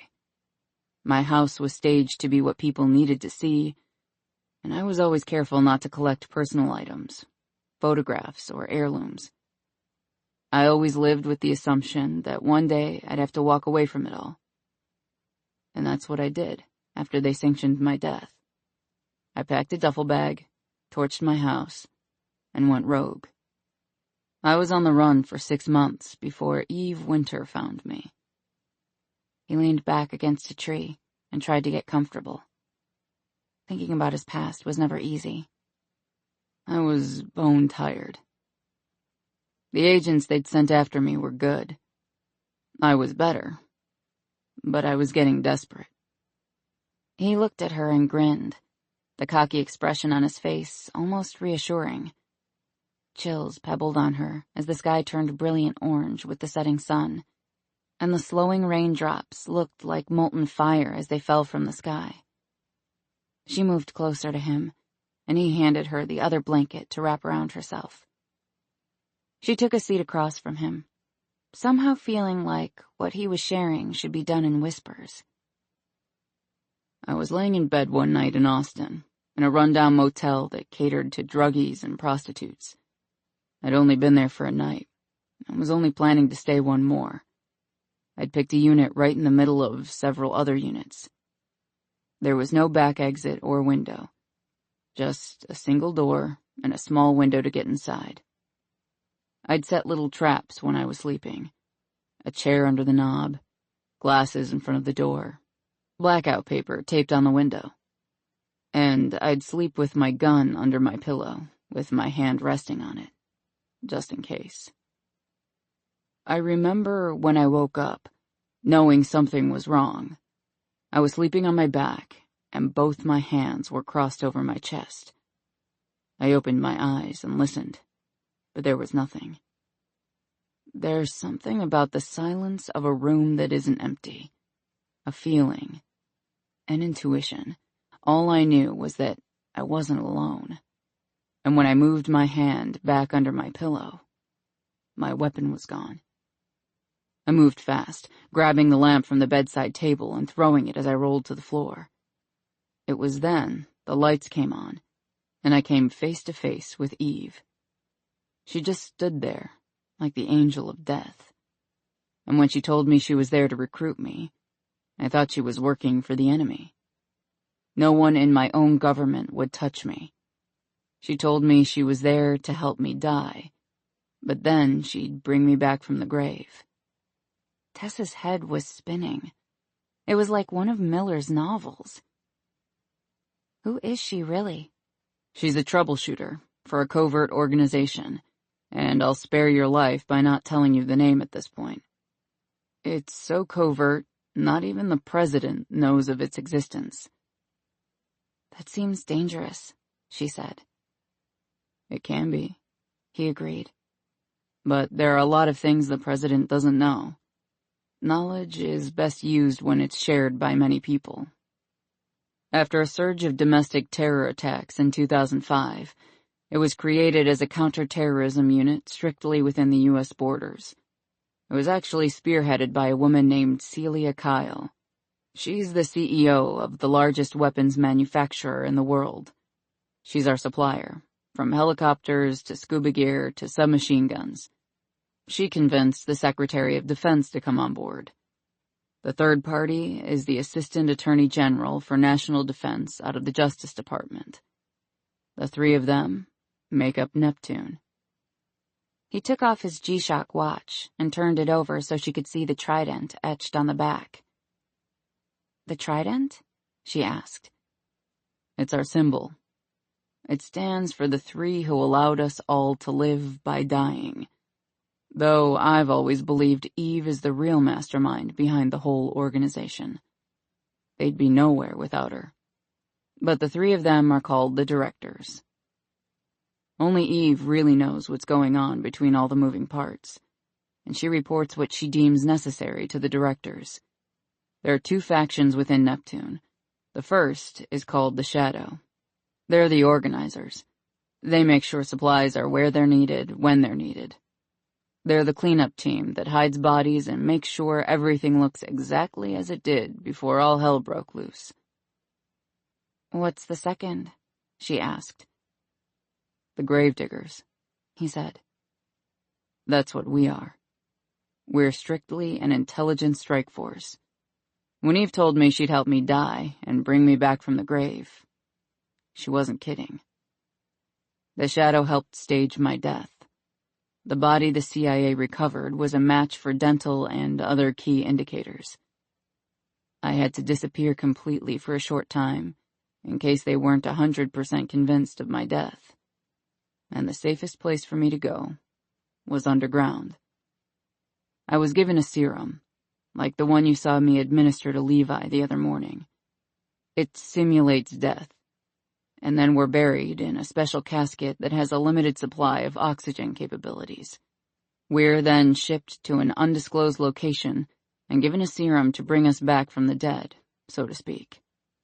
We're given new lives and new missions, and as long as we serve Neptune, we can live for real. Eve and the directors scouted locations for a long time before they decided Last Stop was the perfect place for headquarters. Why? She asked hoarsely. Why is it the perfect place? Tess shivered, and it had nothing to do with the cool summer rain. She'd known somewhere in the recesses of her mind that she wasn't going to like whatever he told her. The setup was perfect. We're close enough to Dallas for there to be a legitimate reason for unusual aircraft to be in the area. And the funeral home provided the perfect cover for the bodies we'd be bringing in. The land in Last Stop was ideal. Almost every town around us is built on limestone, but Last Stop has a soft soil that can be easily excavated for different things. There's also a lot of land. We needed space, a funeral home, and a good location, with easy access to anywhere we needed to be if there was a terror strike. We can be anywhere in the country in a matter of a couple of hours. When we checked into Jessup's background and then yours, Eve knew you'd stay on if she bought him out.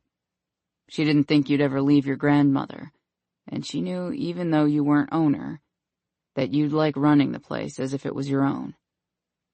And then there's the fact that you're descended from Russian mafia. Her eyes widened at that, and a chill went down her spine. So what? What does that have to do with anything at all? Nothing that Eve's been able to find. And believe me, she's looked. She's always looking for ways she can use people. You serve a double purpose for her. You're a fixture in the community and have an established place in the funeral home. And you speak Russian. Not just Russian, but you speak Old Russian. It's like a lost language. Really? She asked, genuinely surprised. You didn't know? Why would I? She countered. I'm an American. It just so happens that my grandparents were Russian. I knew about their connection to the mafia, but I didn't realize there was a language difference. From what I understand, my grandmother's father was the head of the organization until his death. He married my grandmother off to his next in command when she was only 16. Things started getting unstable in Russia. My great-grandfather died, and the whole mafia fell apart. My grandparents came to the United States and changed their name from Syomin to Sherman. Russian was the language they used at home. As far as I knew, that was the only Russian there was. Why such a big interest in the Russians? There are waves of terrorism, he said. And for several years, we've seen an uprising and attacks from Russia. Many times they don't take credit for it, so other terrorist organizations step up and claim responsibility. But Russia has been a sleeping giant for years.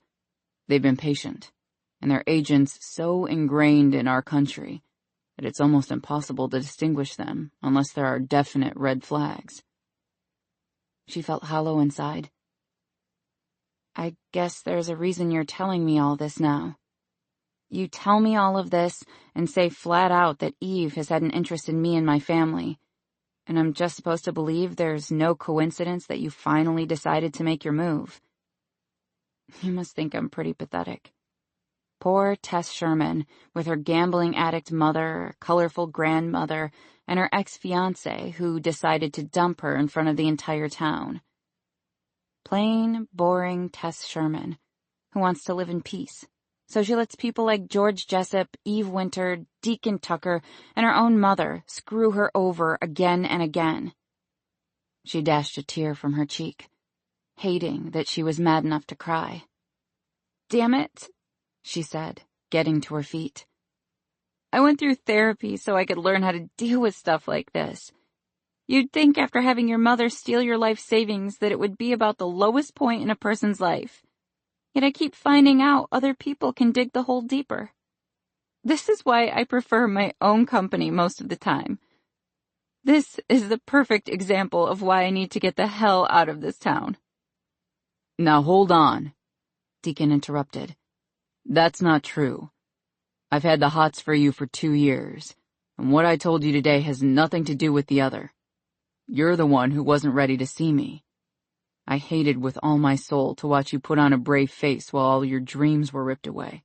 I hated watching how you'd walk into a crowded room and people would whisper about you the minute you turned your back. You had your guard up as high as it would go.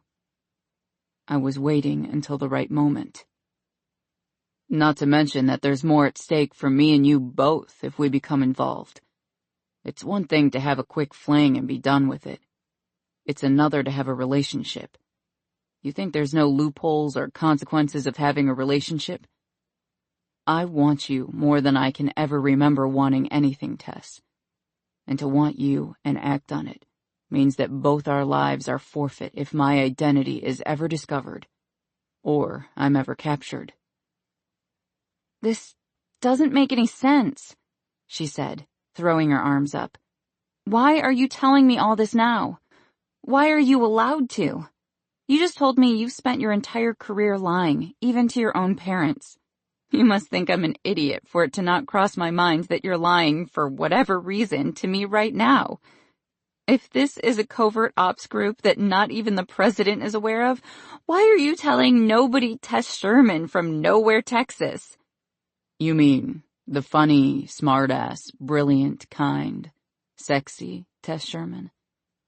The one whose taste is on my tongue, and who I want to be inside of more than I want to breathe.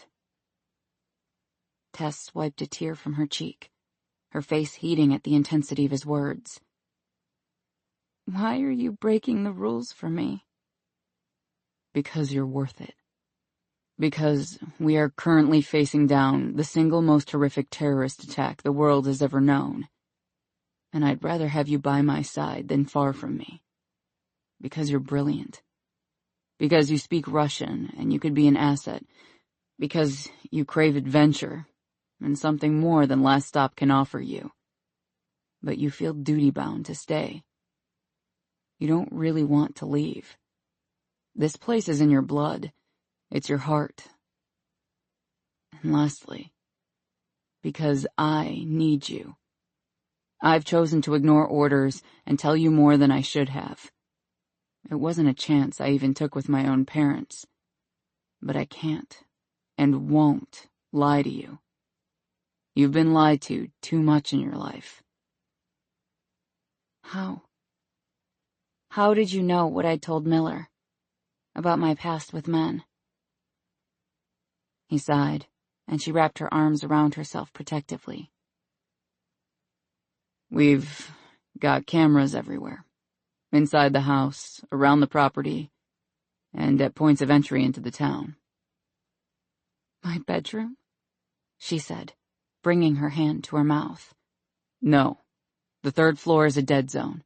The camera range only extends to the top of the stairs on the 3rd floor. It's for everyone's protection. You were protecting me by listening in on private conversations between me and my best friend? Now she was really fuming. You've been listening all along? She practically screamed the last 2 words, her vision going slightly blurry with rage. No, we haven't, he assured her, but her anger was too great. Colin had the volume up because you were baking, and you have a tendency to set things on fire. But that's no excuse. I'm sorry, he said. I really am. I can promise it won't happen again. I'll make sure of it. We all feel protective of you. When you started talking about Henry... He shrugged, looking uncomfortable.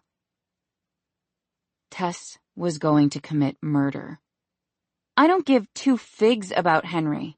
I never did. The only reason I agreed to marry him was because I had this idea in my head of what a family was supposed to be. And I wanted it. I want a bunch of children who will one day come home for Christmas and bring their families. I want a husband I can share things with and talk to. It might not have been the great passion of the century, but I'd hoped we could at least be friends. You deserve the great passion of the century. You deserve all those things. I'm asking you to stay, Tess. There's a place for you here. In our own unusual family. You belong here until you're ready to make your own. She blew out a breath and relaxed her arms. A cool head was what was needed now, so she took a couple more breaths and released them. The sun had all but disappeared, leaving nothing but violent streaks of pink as it vanished behind the lake. I honestly don't know what to tell you right now, she said. I want to go home and get warm, and I want some time alone to think. I can't talk about any of this until I think. However much time you need, he said. Just knock at the carriage house when you're ready to talk. We're prepping for a mission now. We actually leave for Russia next week. Those Russian terrorists I was telling you about are mafia. You could help us do a lot of the prep work. We speak Russian, but there are words and phrases we're unfamiliar with. Don't pressure me, she said. I'm through being nice and accommodating. I'm going to do what I want to do for once, and to hell with everyone else. I've gotten mean. She narrowed her eyes and tried to look tough. More than likely, she probably looked like a deranged leprechaun. I'm going to go home and drink a gallon of hot tea and read until my eyes fall out. I'm going to avoid my mother, the sheriff, and anyone else who knocks on my door tomorrow. Because thanks to you and the way you paraded me through town on the motorcycle, everyone is going to think I've won the bet on getting you into bed. Deacon's eyes twinkled. Technically, you could probably claim the prize. Oral sex is still sex. You'd have to ask if a motorcycle was acceptable instead of the bed. But it's basically semantics. Watch it, buddy. I will let my mother loose on that carriage house and laugh with evil glee as she practices her wiles on all of you, she said. Before she's done, I guarantee at least one of you will have given her money, or will take her to the nearest casino. Theodora could convince the Pope he was Jewish. She's tricky. Wow, you have gotten mean. He handed her the helmet and got on the bike. Thank you, she responded primly, hopping on behind him. I think I'm starting to get the hang of it. Chapter 13. Your mama's gone again, Tatiana said in Russian. Every Monday morning, Tess woke up at the crack of dawn and drove to the Backacres retirement village for yoga with her grandmother. It didn't do a lot for her pride to sit in a room full of seniors who were 65 plus and be breathing harder than they were by the end of each session. But she did it anyway, so she could spend time with her grandmother and stay relatively healthy at the same time. It wasn't doing Tess a lot of good to be in prayer pose and talking about her mother. Theodora wasn't good for relaxation techniques. Not to mention, there was always a small part of her that held out hope that Theodora had changed, that she was happy running the clip and curl, and that she was content to stay and live a normal life with her family. "Where'd she go?" she asked, keeping their conversation in Russian so the others couldn't eavesdrop. I'm not sure, but she left with Carl Robinson. Tess gasped and broke her pose to stare at her grandmother.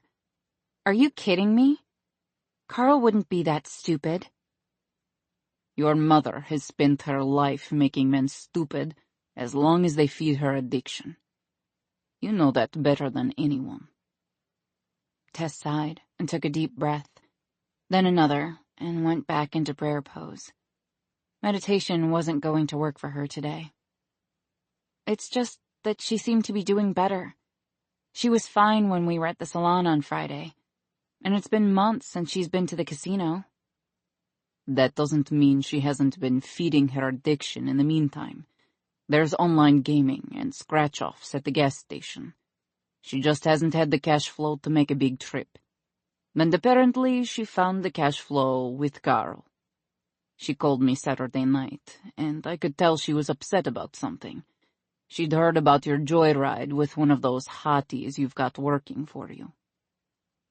Tess was a little taken aback at her grandmother's use of the word hotties, but mostly she was just confused.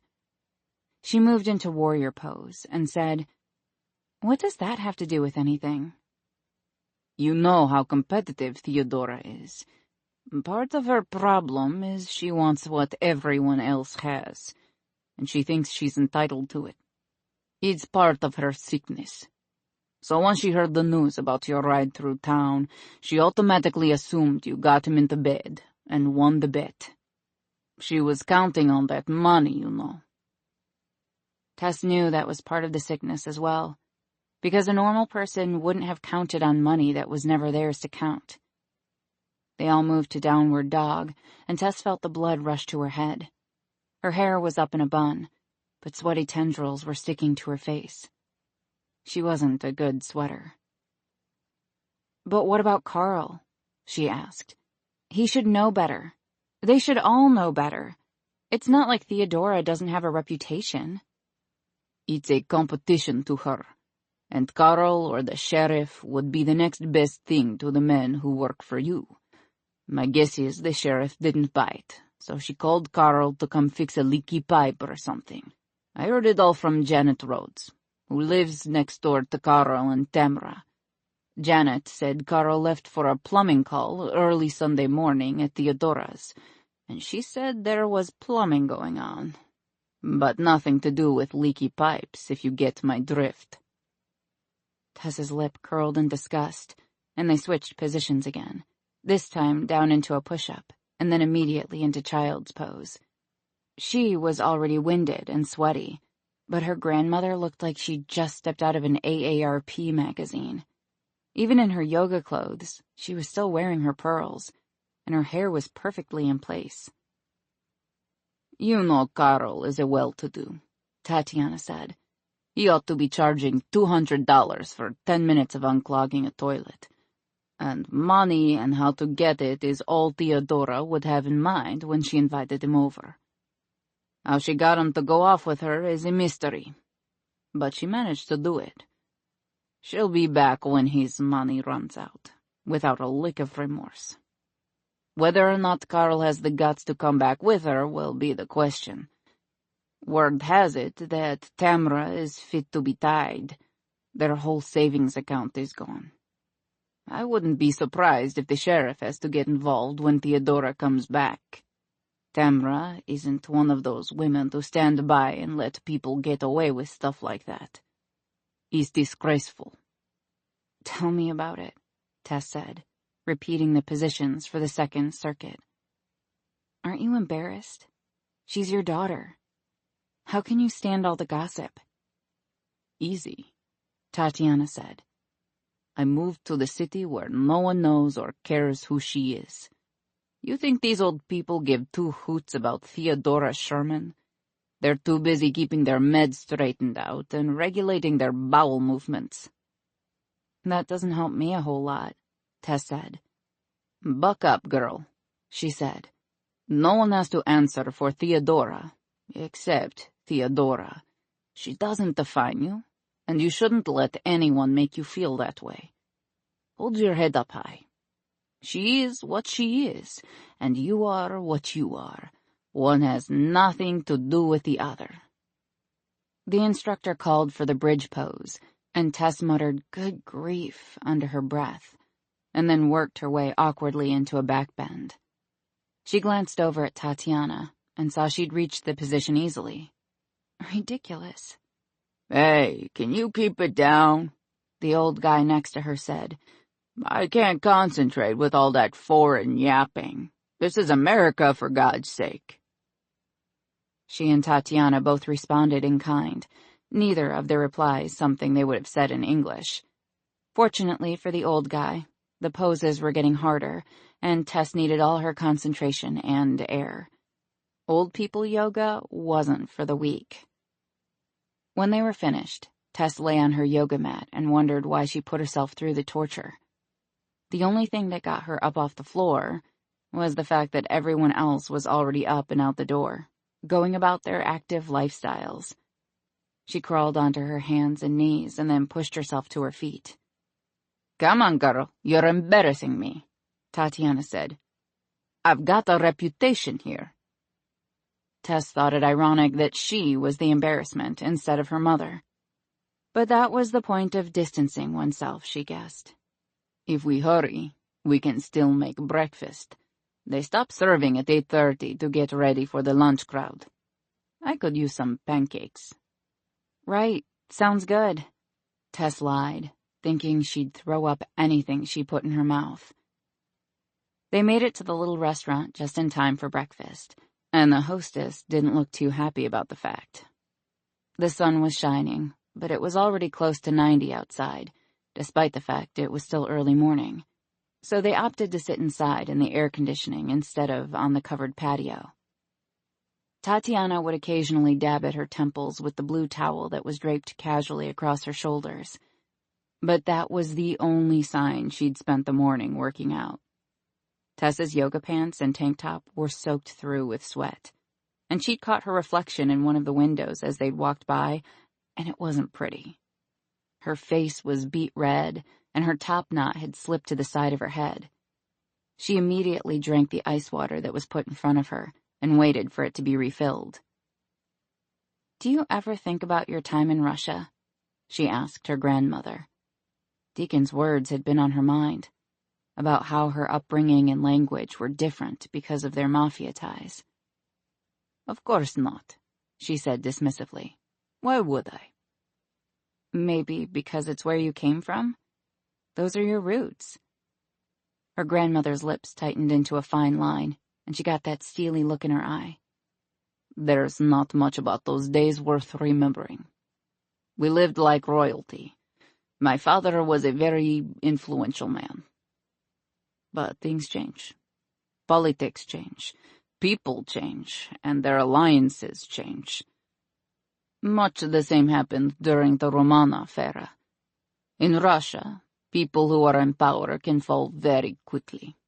One day we were royalty, and one day my father was dead, and we were escaping with only our lives and nothing else. It was just a girl. My life has been here. You never keep in contact with anyone from that time? Who's to keep in contact with? Everyone is dead. I'm an old lady. I keep hearing the Russian mafia has moved back into power, Tess said carefully. Tatiana was very still as her hot tea was served. How anyone could drink hot tea in this heat after a workout, Tess wasn't sure. But her grandmother lived on the stuff. She took her time adding lumps of sugar and stirring it precisely. She finally stopped stirring and looked at Tess with those clear blue eyes. I think you're watching too much television. This is my country now. What happens there no longer concerns me, and it's a time I choose to forget. I had to live with memories of those days while your grandfather was alive. And I don't mean to speak ill of the dead, but it was a big relief when your grandfather died. He courted trouble wherever he went. I've had almost 30 years of blessed peace, and I'm not looking back. Their food was served, and Tess wondered why she'd bother to work out at all. The calories sitting in front of her probably doubled what she had burned. Now, tell me about this motorcycle ride you took, Tatiana said, waggling her brows. I bet it wasn't just the motorcycle you rode. You've got that look about you. I bet he put that Henry to shame. I never did like that boy. I told you when you were engaged. You can't trust a man who carries a water pick in his pocket. Chapter 14. Deacon left Tess alone for 3 days. He avoided her on the cameras, and he didn't venture into the house. Fortunately, there was plenty of work to keep them busy, but it was a long 3 days. They were working on a deadline, trying to trace the quartet to ground and get a bead on the different batches of XTNC-50 that could be entering into the country from different points of entry. Headquarters was beginning to feel a lot like prison. He'd scarcely left the carriage house or HQ, afraid he'd accidentally run into Tess and she'd make a rash decision. His temper was on edge, and when he wasn't sitting in front of a computer or tracking satellite images, he was beating the hell out of punching bags and lifting weights until his muscles burned. They'd been at it since early that morning. Their time was limited, and they still didn't have a clue as to the targets for the Den Sudbi, the Day of Destiny, though they were slowly putting pieces together. "You've got to snap out of it, mate," Axel said softly. "She'll come around when she comes around. I still think you're out of your damned mind, but it was your choice to make, your chance to take. She'll either take the bait or she won't." Deacon gritted his teeth to correct him. They all still thought he was following Eve's orders, seducing Tess and luring her in so she'd stay. But that's never what he'd planned. It just gave him the excuse he'd never had before to make his move and claim her before it was too late. "This job is a game of chance," Elias piped in. "We've got her monitored. She's got a listening and tracking device inside her purse, and we're monitoring her cell phone. Dante went early this morning to the retirement center dressed as a utility worker to plant listening devices at the grandmother's apartment while she was at her yoga class. And we planted another device at Miller's house, though that was a lot trickier because she never leaves. If Tess decides to tell anyone the information you told her, we're going to know about it, and we can deal with it accordingly. Deacon went cold inside. He'd promised her they'd no longer violate her privacy, and now they were doing it worse than they had before. If she found out, she might never forgive him. He looked around the room at the men he considered brothers. Even Levi, who'd only been with them a matter of days. There was an immediate bond when men were joined together for heroic tasks, sometimes unattainable tasks. Eve had been right about Levi. He'd finished the psych testing and had managed to do it standing, while still holding on to his sanity. Then they'd taken him out in the field on a couple of test ops to see what he was made of. And Deacon could say with certainty that Mossad agents were not like normal men. They were trained unlike anything he'd ever seen before, and Levi's skills, even when he was at half strength, were exceptional. Colin's head was buried in his computer screen, and Elias and Axel were tracking map routes and trying to close in on possible routes the Russian terrorists might have taken. It was a slow and time-consuming process. "The Russians excel at confusion," Levi said. "We are collecting mounds of data and separating the possible from the impossible.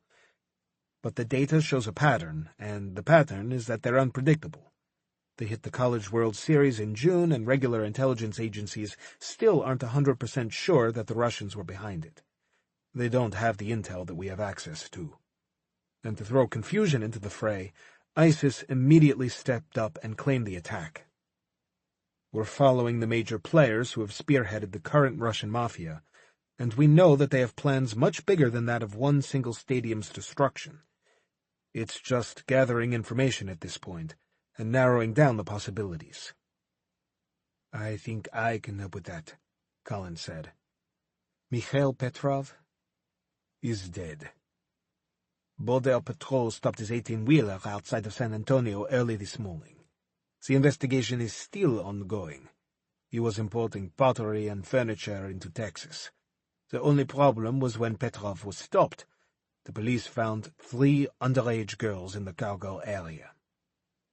Petrov was also transporting several ounces of an unknown substance, which was his main purpose for coming across the border. It had originally been packaged and airdropped into Venezuela. It turns out that Petrov is an acquaintance of Joaquin Ramirez." Joaquin Ramirez made Pablo Escobar look like a choir boy when it came to drug trafficking.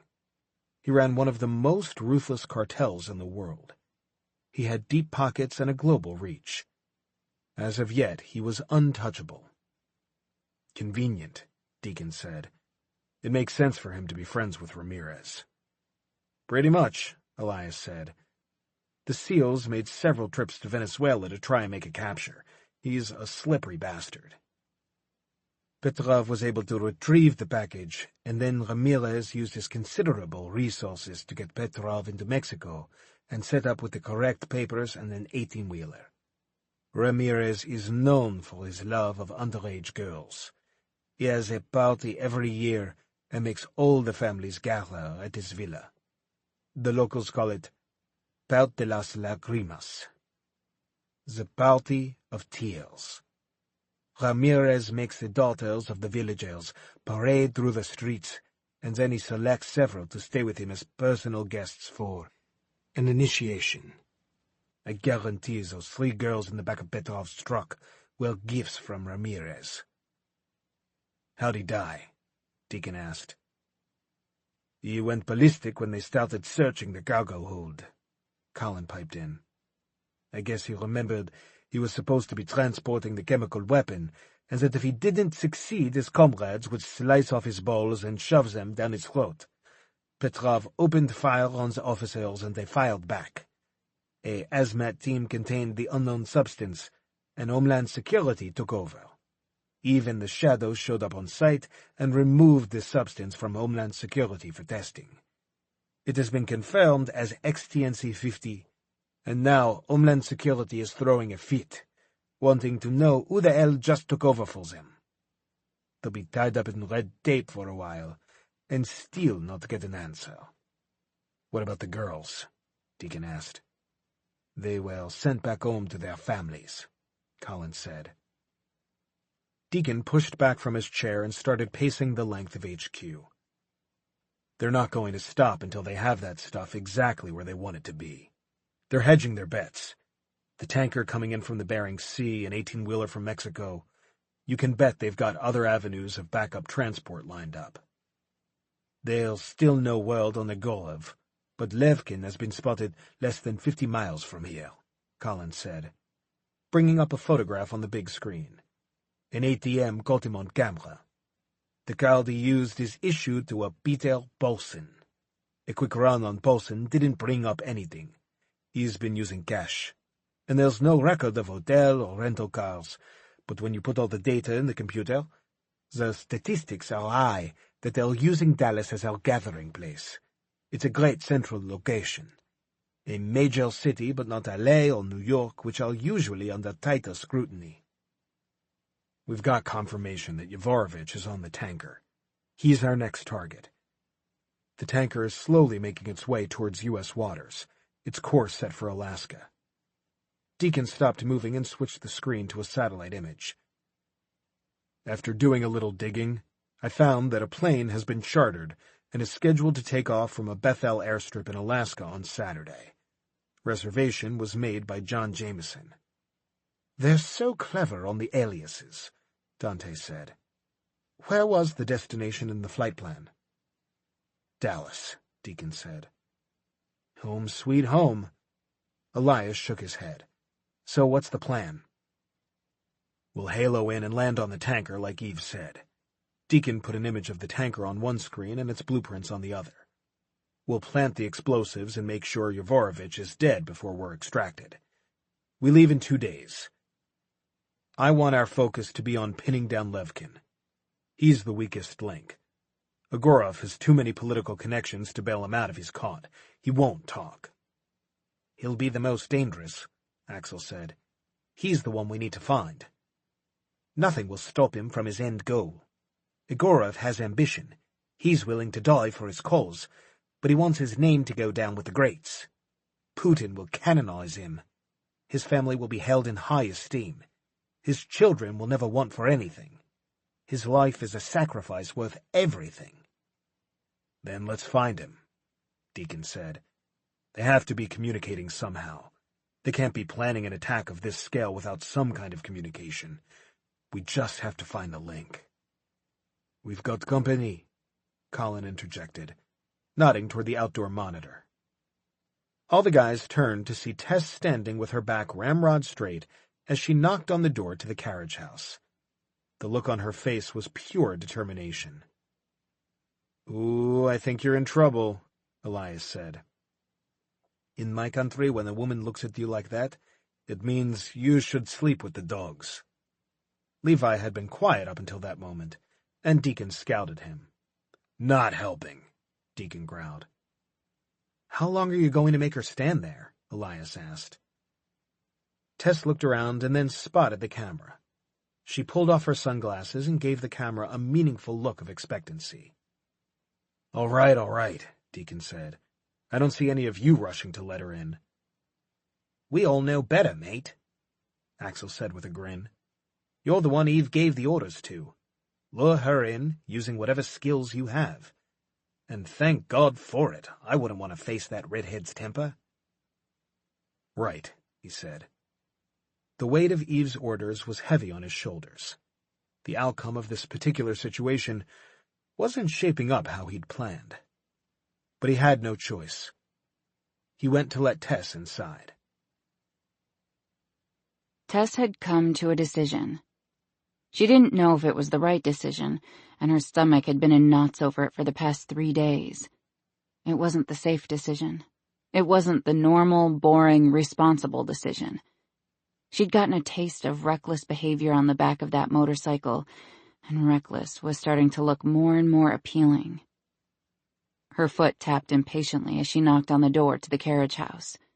Once Deacon had told her about the cameras, She felt like an idiot that she hadn't noticed them before. She'd gone through every room in the house, noticing where the tiny devices had been installed. They had coverage of the entire first floor, including the embalming room. The second floor was full of empty bedrooms and an upstairs living area with a huge fireplace. But when she looked for them, the cameras were there. Now that she knew the truth of who and what they were, she understood the need for the cameras. It also made her realize she'd been glad for her ignorance the last couple of years. It was an entirely different feeling living under a looking glass. Her home would be a target if they were ever discovered. It wouldn't mean much for Eve and her men because they could hide anywhere. But for Tess, it would be catastrophic. Her home, her family, and her community would come under fire. She looked up at the camera and tipped her sunglasses down her nose, raising her brows in question. Maybe Deacon had changed his mind and didn't want to mess with her after all. Or maybe he wasn't home. Maybe he was off on some super secret mission to save the world, and she hadn't even noticed his disappearance. But almost as soon as she'd had the thought, she heard the deadbolt unlock, and the door opened. 3 days had seemed like an eternity, and her breath caught as he stood before her. Good grief, he was beautiful. He had a couple of days' worth of beard, and his hair was tied back out of his face. His eyes were shadowed. Her gaze traveled down in pure appreciation. He was wearing an old gray t-shirt that was tight across the chest and shoulders, and a pair of jeans that had seen better days. When she looked back up at his face, he arched a brow and smirked. Busted. "You told me to knock when I'm ready to talk," she said. "I'm ready to talk." "You want to come in?" "Not really. Maybe if we can talk somewhere in private, without a million cameras staring down at us, or people close enough to hear what we're saying. This place has turned into one of those weird reality shows overnight. I can't even get my coffee in the mornings without wondering how many eyes are staring at me. It's not a good feeling." "It's because you talk to yourself all the time," he said. "You do it out of habit." "I thought you weren't watching me," she said, her anger building once again. "I'm not," he said smoothly. "I haven't set eyes on you in 3 days. It's been a really long 3 days, by the way." Placated, she took a deep breath and released it. "Right. Well, it helps when I talk things out. I'm one of those people who can remember something forever if I hear it. If that makes sense." "Why don't we go to the 3rd floor?" Deacon suggested. "It's the only place we'll have complete privacy. Unless you'd like to make another trip to the lake." The look he gave her was so sensual and full of desire, she thought she might combust on the spot. She didn't think she'd ever thought about sex so much in her whole life as in the last 3 days. She'd never been so aware of her own body, her own needs. She was afraid he'd opened up some kind of Pandora's box where her sexuality was concerned. Sex had always been rather perfunctory up until now. Between Miller and the novels Tess likes to read, she'd always heard people talk about a great sweeping passion and sex as some kind of religious experience. But she always figured that kind of pleasure wasn't meant for some people. Everyone else in the world was perfectly fine, having perfectly average sex and perfectly mediocre orgasms. Boy, had she been wrong. "Yeah," she said, hoping like crazy he couldn't tell what she was thinking about. "3rd floor. Good." "Great, Tess. Now you sound like a caveman." She rolled her eyes and turned on her heel, before he could suggest something else or tell her to forget the whole thing altogether. She led him through the kitchen and up the 3 flights of stairs, and when she got to the top landing outside her door, she unlocked her door and held it open for him. "I don't suppose you're going to finish my bathroom anytime soon?" she asked, nodding to the construction zone. "I noticed there hasn't been any progress." Her suite of rooms took up the entire third floor, but the big oak bed dominated this room. It was impossible not to stare at it as they came inside, and he closed the door behind them. 600 square feet could feel awfully small when Deacon Tucker was taking up space in the room. She'd bought the bed at a garage sale, knowing it was more than she needed, and that it would be hell to get up 3 flights of stairs. But she'd done it anyway, because she'd liked the intricate carving on the headboard and the sturdy posts at each corner. I didn't want to risk the chance of running into you. You scared me when you threatened me with your mother. She humphed and said, "It was an empty threat. She left town day before yesterday. She canceled her appointments and took off. She left Crystal the key and told her to have at it." Crystal's the girl with the half-shaved head and piercings? He asked. "That's the one." I can't imagine she gets a lot of business, he said, smiling. "She does great nails, and she actually does a decent job on hair, but getting anyone to take the chance is the hard part. People pretty much judge a person on sight and last stop." I've noticed, he said. She directed him down the 2 steps into the living area. She didn't have much furniture, only a chair and ottoman, and a chaise lounge she liked to read in. His gaze lingered on the bed, and then he moved into the sitting room. It didn't matter. The bed was still visible since there was nothing but a half wall separating the 2 spaces. "Whew, it's a little warm in here," she said. "I should probably open a window and turn on the fan." Good idea.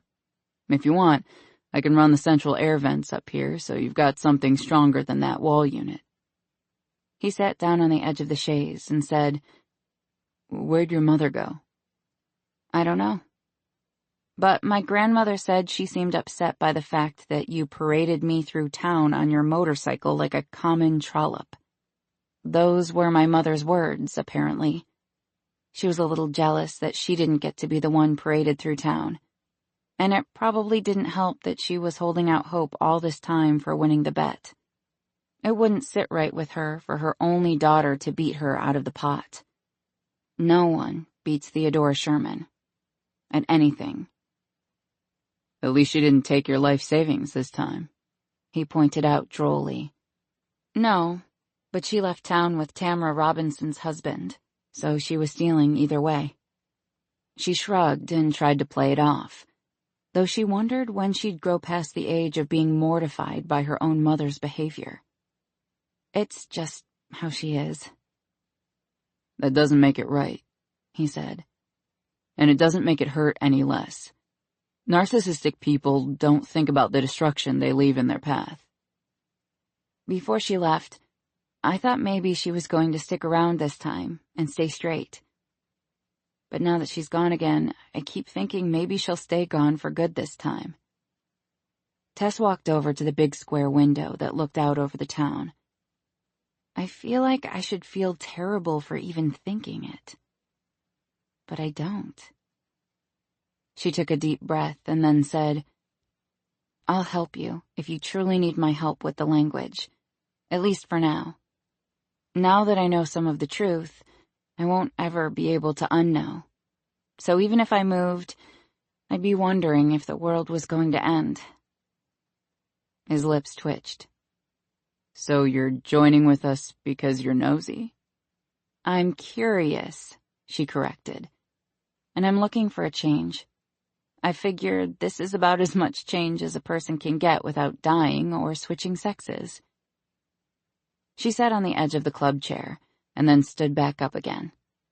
What had she been thinking to agree to meet with him in her room? She hadn't thought about anything but stripping him naked since the moment they'd walked through the door. Maybe that was what her subconscious had been planning all along. She'd never actually seduced anyone before. Maybe it was high time she did. "You're worried about something," he said. "What is it?"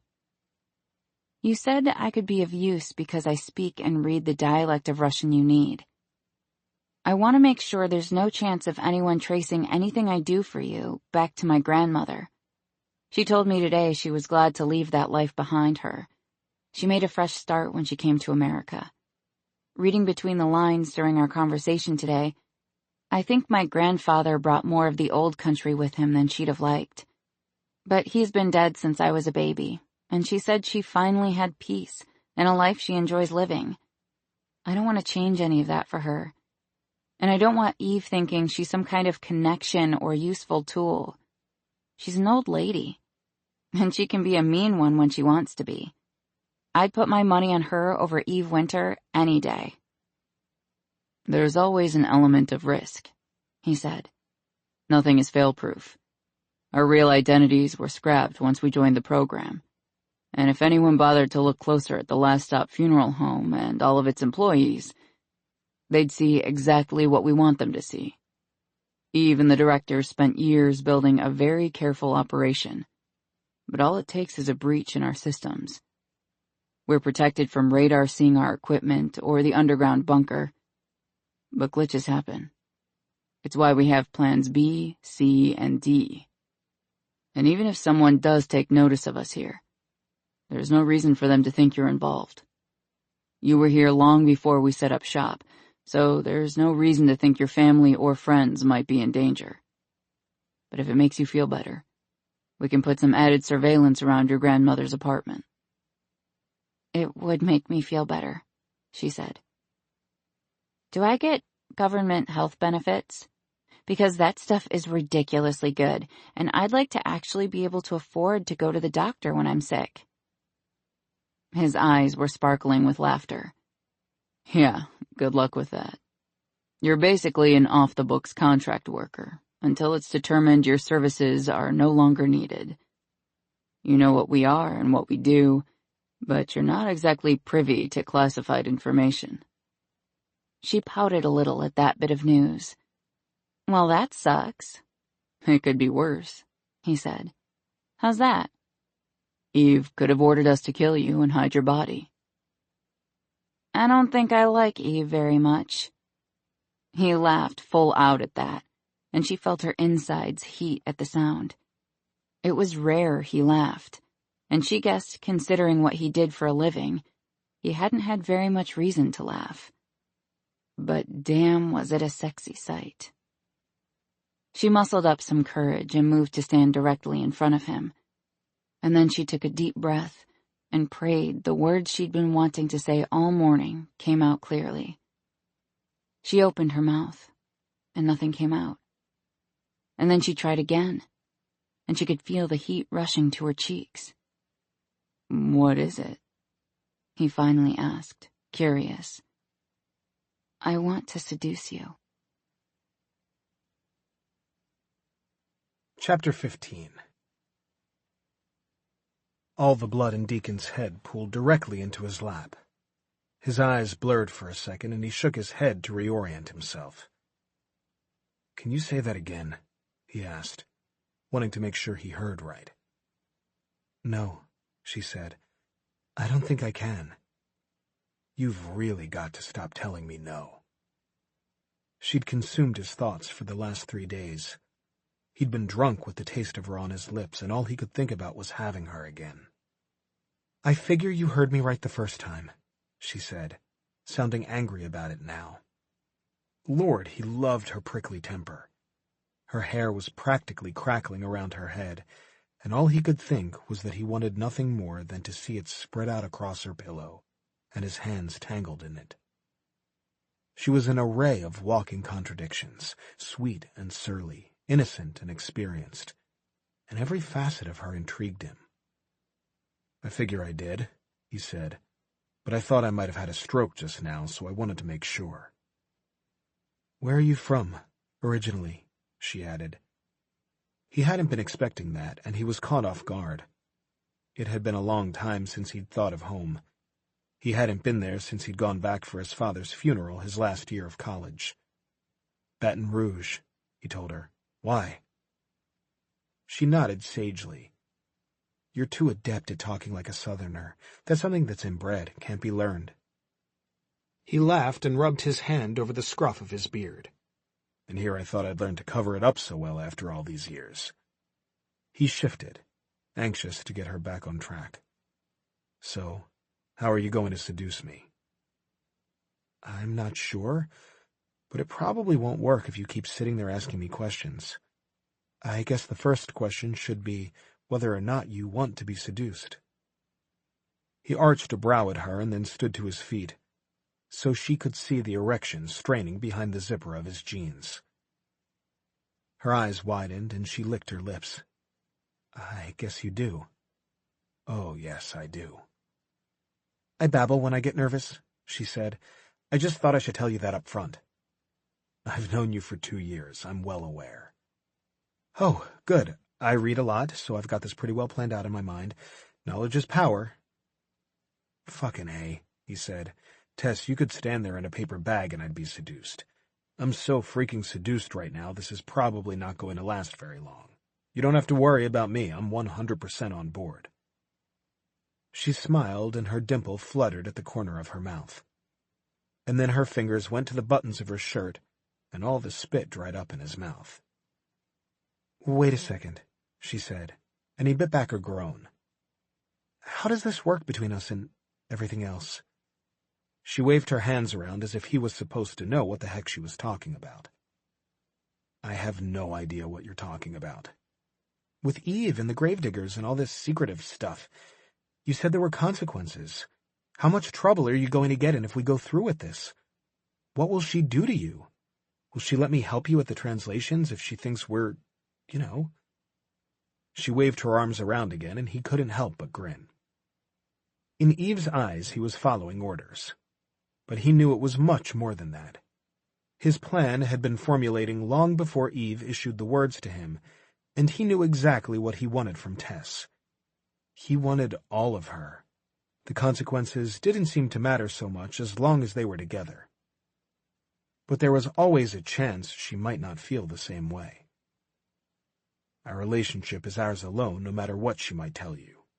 We're not breaking the rules, and she'll hate that you're a distraction for me, but there's nothing she can do about it as long as we stick together. With that said, if I'm compromised, both of us will be marked for the kill. You have to understand that going in. It's a lot to ask a person to risk.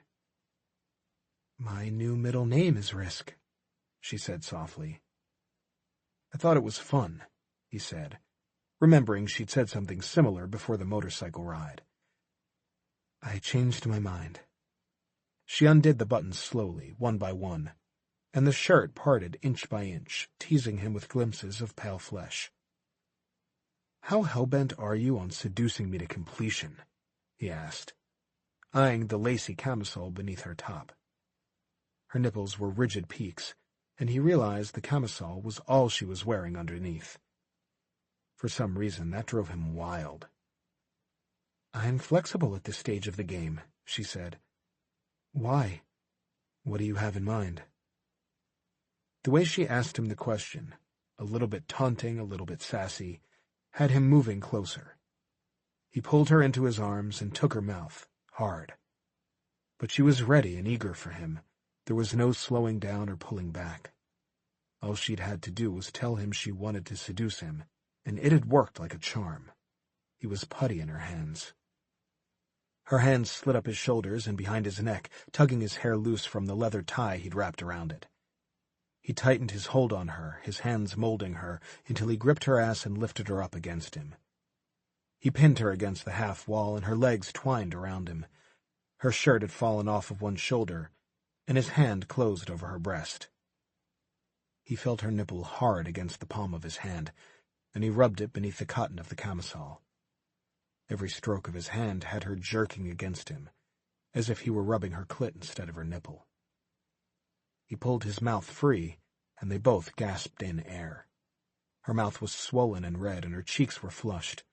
Her eyes were closed, and her head tilted back, red hair hanging gloriously down her back like a bounty spread out for his taking. He wanted to feast. "I want you in that bed," he growled against her neck. "From the second I saw that thing, all I could think about was you laid out across the covers wearing nothing but me." His fingers scissored her nipple, tweaking it slightly, and she whimpered with pleasure. And then he couldn't help himself. The sound was so sweet he dipped his head and closed his mouth around her, sucking at her through the thin layer of cotton. "Oh my God," she said. "Deacon, don't stop doing that." He chuckled against her and pulled the shirt she was wearing down, so her arms were tangled in the sleeves. She tugged against them and made a sound of frustration. "I want to touch you." "You're about to," he whispered, and then he picked her up and carried her the rest of the way to the bed.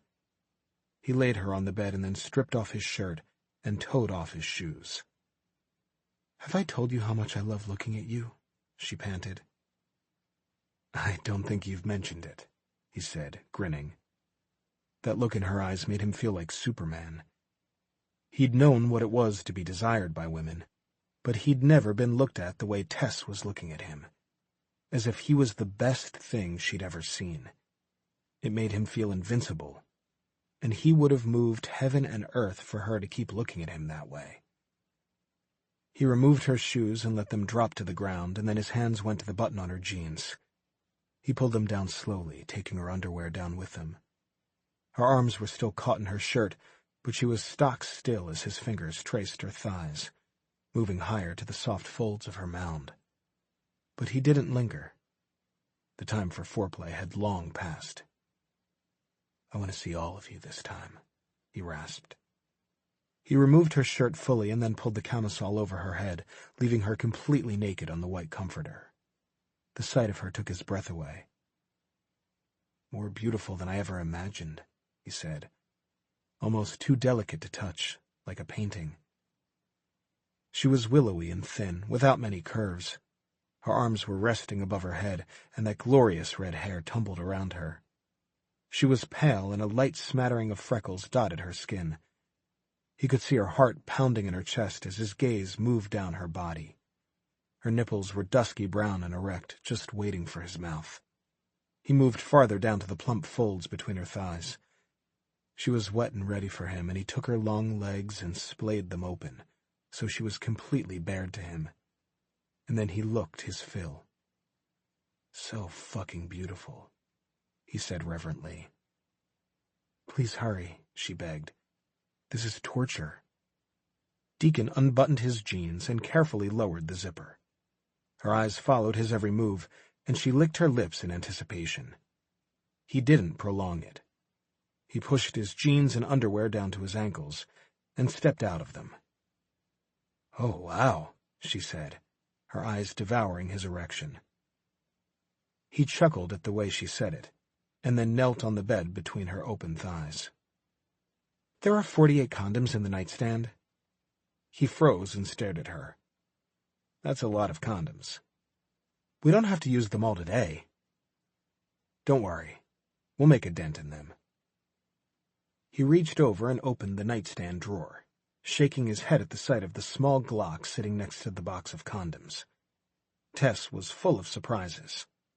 He pulled a condom out of the box, opened the package, and then rolled it on. He used his finger to part her folds, feeling the sweet syrup of her desire, and making sure she was ready for all of him. Then he leaned over her, nipping at her swollen lip, as his cock nudged at her entrance. "Look at me, baby," he said, waiting for her eyes to flutter open. He'd always been captivated by her eyes. He watched as the green deepened to jade and her pupils dilated as he pressed forward, filling her, and it was the most incredible thing he'd ever seen. He hooked his arms beneath her knees and leaned forward so they were pressed to the mattress, so she was fully open. And then he slid all the way inside of her, touching her at the deepest point, and holding himself there. Her breathing hitched and her eyes widened. And then, when he didn't move, her body arched against him, seeking more. Her fingers dug into his shoulders, and she bit her lip in concentration. And then he felt it, the gentle pulsing around his cock as she squeezed him, milked him with her vaginal muscles. "Jesus, Tess," he gasped. And then he drew back and plunged into her with a force so great the bed creaked beneath them. He couldn't stop himself.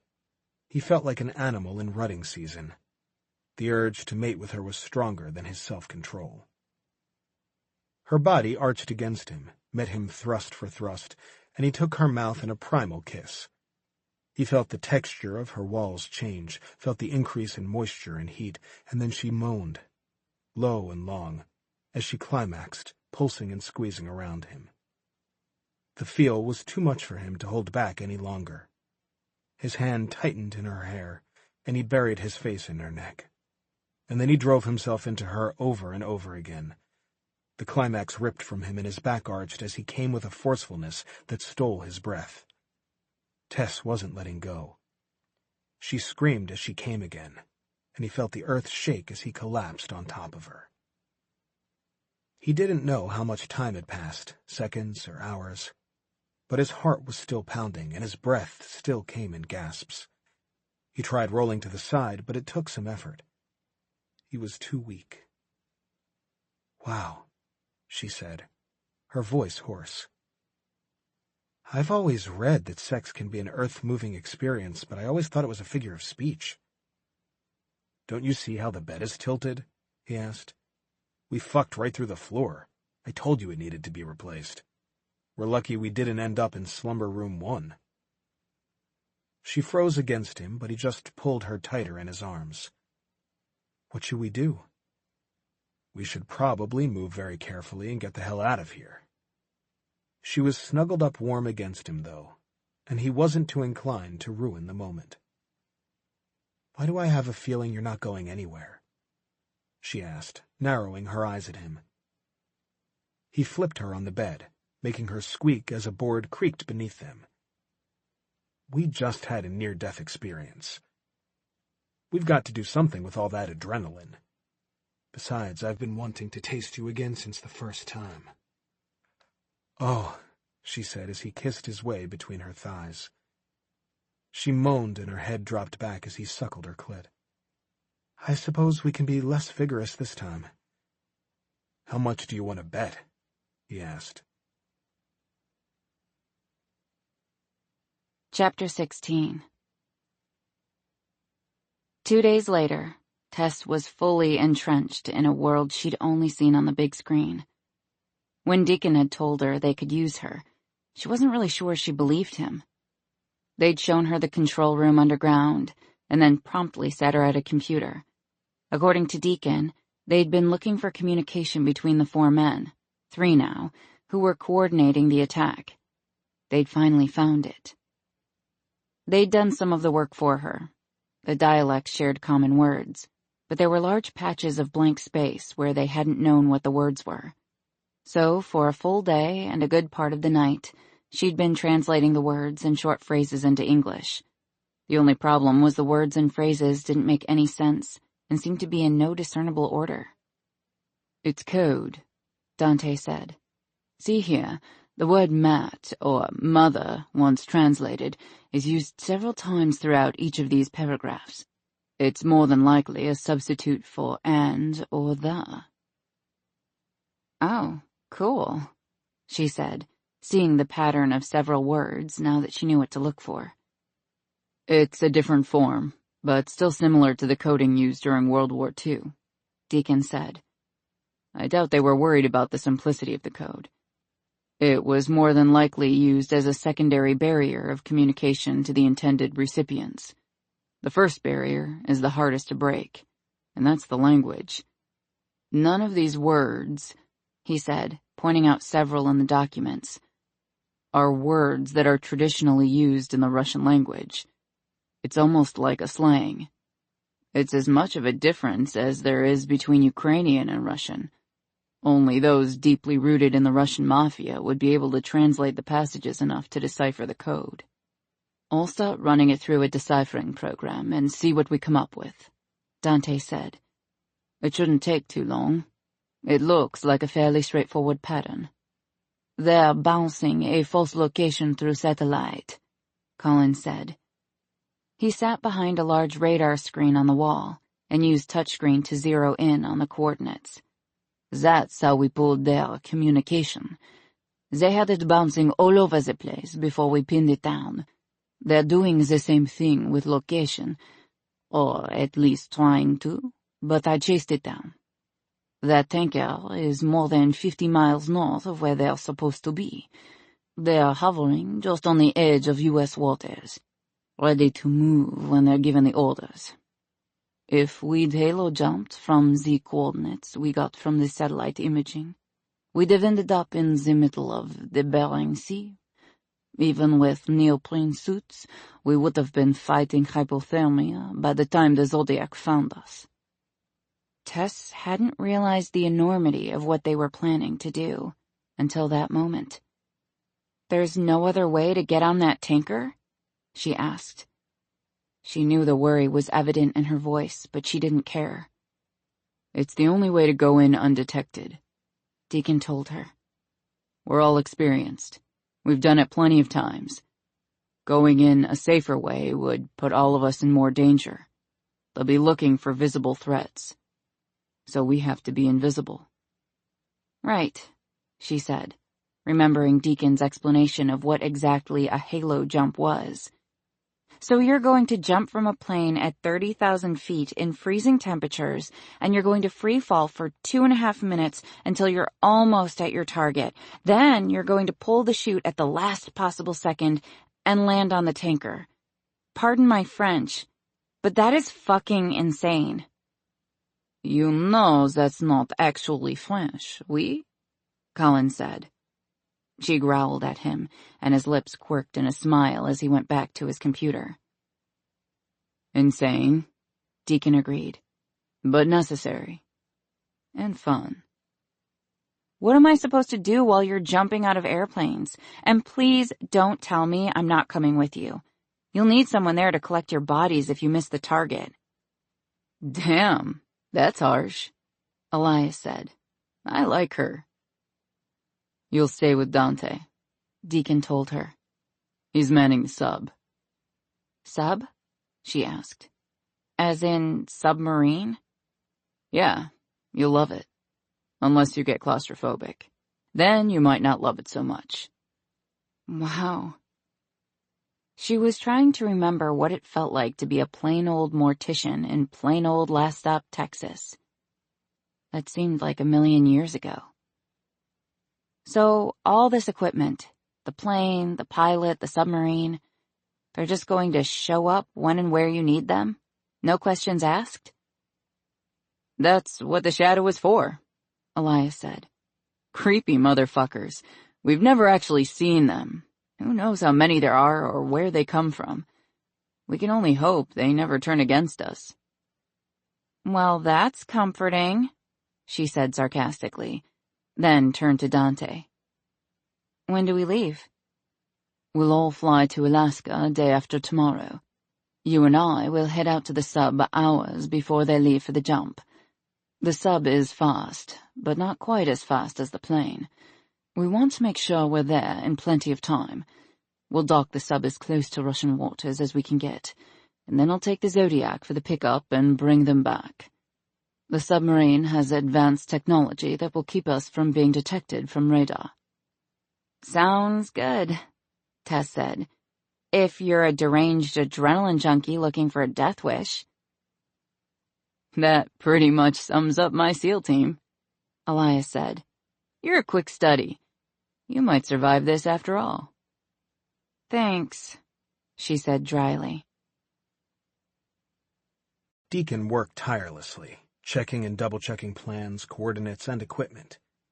It was his job as team leader to make sure there were no mistakes. It was after midnight by the time he was satisfied, and when he looked up he noticed things had gotten quiet while he'd been preoccupied. Elias and Dante had gone to their own homes to get a solid night's sleep before their early morning wake-up call. He assumed Colin and Axel had done the same and adjourned upstairs. Levi sat at one of the computer screens poring over intel. He still wasn't approved for field missions, so he'd be staying behind. He was taking the night watch to handle any new intel that might come in while the rest of the team was sleeping. And then there was Tess. Her head rested on the stack of papers she'd been painstakingly translating, and she was fast asleep. They had what they needed for the upcoming mission, but there were still missing pieces of the larger attack being planned. But for now she deserved the rest. Her hair was spread out over the table, and her hands looked small and delicate. He pushed back his chair and stretched stiff muscles that had been sitting still too long. He walked over to her and touched the tips of her hair with his fingers. Her hair glowed like fire, but was soft to the touch. He touched her back gently, expecting her to stir, but she didn't move. Even when he picked her up in his arms, she only nuzzled into him and sighed. There were dark smudges beneath her thick lashes, and her face was pale, making the sprinkle of freckles across her nose more prominent. He carried her upstairs and into the kitchen, and then up another set of stairs to the second floor. When he got to his door, he shifted her slightly so his thumb could be scanned to unlock the door. When he looked down, her green eyes were watchful and sleepy, focused solely on him. "I didn't mean to wake you," he said softly. "It's okay. I think I'd recognize your touch anywhere." If it wouldn't have hurt his ego to admit it, he would have sworn his knees went weak with the way she looked at him. "I was going to let you sleep," he said, pushing open the door and slipping inside the room. The lights were on low and the blinds were drawn. "And now?" she asked curiously. "And now I'm not," he said. He was a simple man. The room was large and his space was clean, but it was a utilitarian space. The bed was large and the sheets and comforter were like a cloud of softness and simple neutrals. As in every home he'd ever had, he had no personal items or mementos, no photographs. It was just a room to sleep in. But he'd never had another woman in that bed, and that somehow seemed significant at the moment. He let her down to her feet slowly, but kept her wrapped in his arms, and then he released her and tugged at the buttons of the soft dress shirt she favored. "I need to put my hands on you," he rasped. "Isn't that what you're doing?" "Not nearly enough." He spread the shirt wide and let it fall from her shoulders. Her bra was white and plain, no frills, but it seduced him like nothing else ever had. He opened the button on her jeans and pushed them down over her hips into the floor. "The undressing part always seems sexier in the movies," she said. "I wish I was wearing something else." "Believe me," he said, drinking in the sight of her long, lean body. "You're not standing where I'm standing. Nothing could be sexier." He lifted her in his arms and carried her over to the bed. The lights over the bed were dimmed and cast her in a soft glow as he lay her down. Her hair fanned around her face like a flame, and her eyes were steady on his as he came down on top of her. There was no hurry, no rush of hands, only the simple need to savor and taste every inch of her. He never took his eyes off hers as he leaned in to kiss her, sweetly, softly, and his hands twined with hers. His mouth moved down to her neck, and he felt her pulse leap and quicken. And then he went farther still, and took her cotton-covered breast in his mouth, dampening the fabric and feeling her nipple bead tautly. She arched beneath him and her fingers tightened on his. And then she went limp and her grip fell from his as he continued to kiss his way down her body. He nipped at her hip and tugged at the elastic waist of the cotton that was all that was left between them, pulling it down so she was bared to him. Need slammed into him, the scent of her enticing him. A barely restrained groan escaped her throat, and her nails dug into the sheets as his mouth found her and devoured. She tasted of liquid sunshine and nectar, and her legs wrapped around him so her heels pressed into his upper back. Her fingers tangled in his hair, and her hips writhed against his mouth. Her cry of release echoed in the room, and he tasted the rush of her pleasure, as he savored every drop of her. He no longer had patience. The need for her clawed inside of him and had to escape. He kicked off his shoes and tugged his shirt over his head, and tossed his jeans in a heap on the floor. His body was tense and his cock rock hard and aching. He grabbed a condom from the nightstand and rolled it on. Then he knelt on the bed between her legs and came over her. She lay before him, panting, her body flushed and still yearning for more. Her lips were swollen, and he could see the marks from his beard across her skin. Her skin was so sensitive, and he ran 2 fingers down her neck and chest, causing her to shiver. He flicked the front clasp of her bra, and she shrugged out of it, so she was completely naked. She shivered as he lowered himself and took a small nipple in his mouth. "Please," she begged. "Hurry." "I was in a hurry," he said, taking his time. "But I've found I have a renewed sense of patience. I like seeing you writhe beneath me." Her legs hooked around his hips, trying to pull him forward, but he held back, only the head of his cock brushing against the curls between her thighs. "Just remember that turnabout's fair play," she panted. "As soon as I recover, I'll have you begging for more." He chuckled low and found her opening, wet and ready for him, and he pushed, just a little, so she was stretched around him but not fulfilled. A scream of frustration tore from her throat, and her green eyes blazed as she glared up at him. "Tegan," she panted. "Yes, baby." She leaned up and bit his bottom lip, surprising him, and then whispered, "Fuck me." Any semblance of control was shattered at those two little words. He plunged inside of her, and they moved together as if there had only been the two of them since the dawn of time. Sighs mingled with gasps of pleasure, and he felt her tighten, felt the spasms start deep within her. He gritted his teeth, and their hands joined as she went molten around him. And then he felt his own release jerk from his body with no warning, so powerful it was as if his very soul had entered her. They lay tangled together for what could have been minutes or hours, sweat cooling on their skin and their breaths evening out. He shifted their bodies and disposed of the condom, and then he gathered her close in his arms. He thought she might have drifted off to sleep, and he was about to move to pull the covers over them when she stretched languidly, her body rubbing against his. Damned if his cock didn't stir in response. "What are you doing?" he asked, as she halfway sat up and began sliding down his body. His erection was more than at half-mast at this point, and she laughed, the sound full of sorcery and seduction, as she noticed the effect her touch had on him. "I told you turnabout was fair play," she said, kissing his hip. His eyes rolled back in his head as she licked him in one long stroke, and he went from half-mast to full-mast in seconds.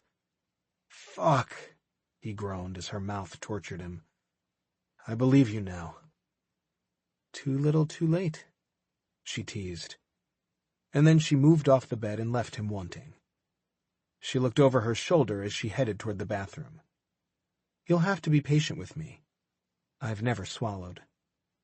She winked, and he watched her sweet ass disappear into the bathroom.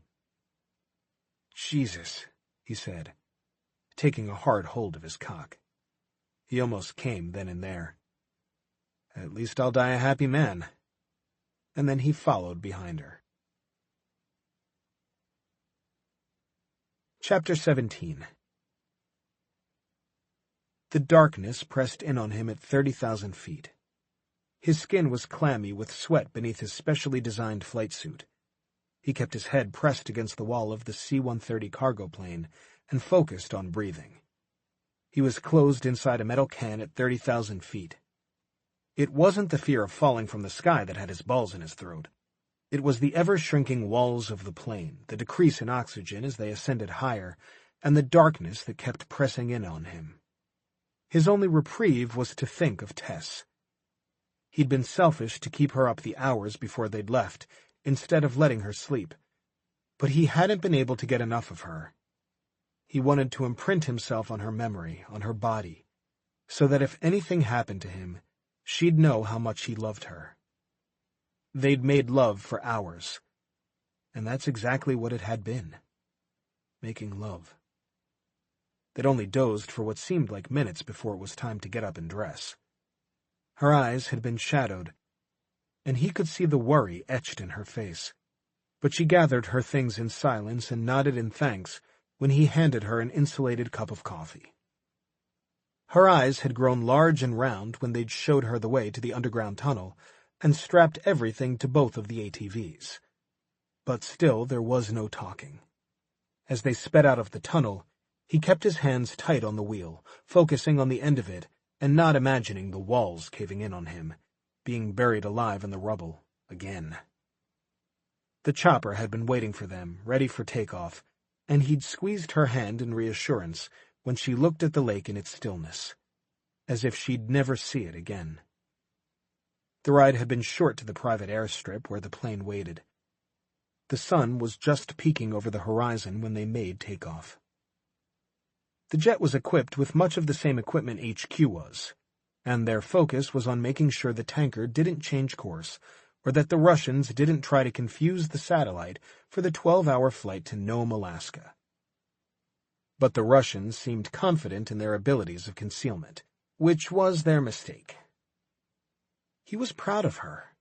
He didn't think many civilians could handle the kind of pressure she was under at the moment, understanding how high the stakes were and thrown into a situation where she no longer had control, where her mental and physical capacities would be tested, and her ability to trust would be her saving grace.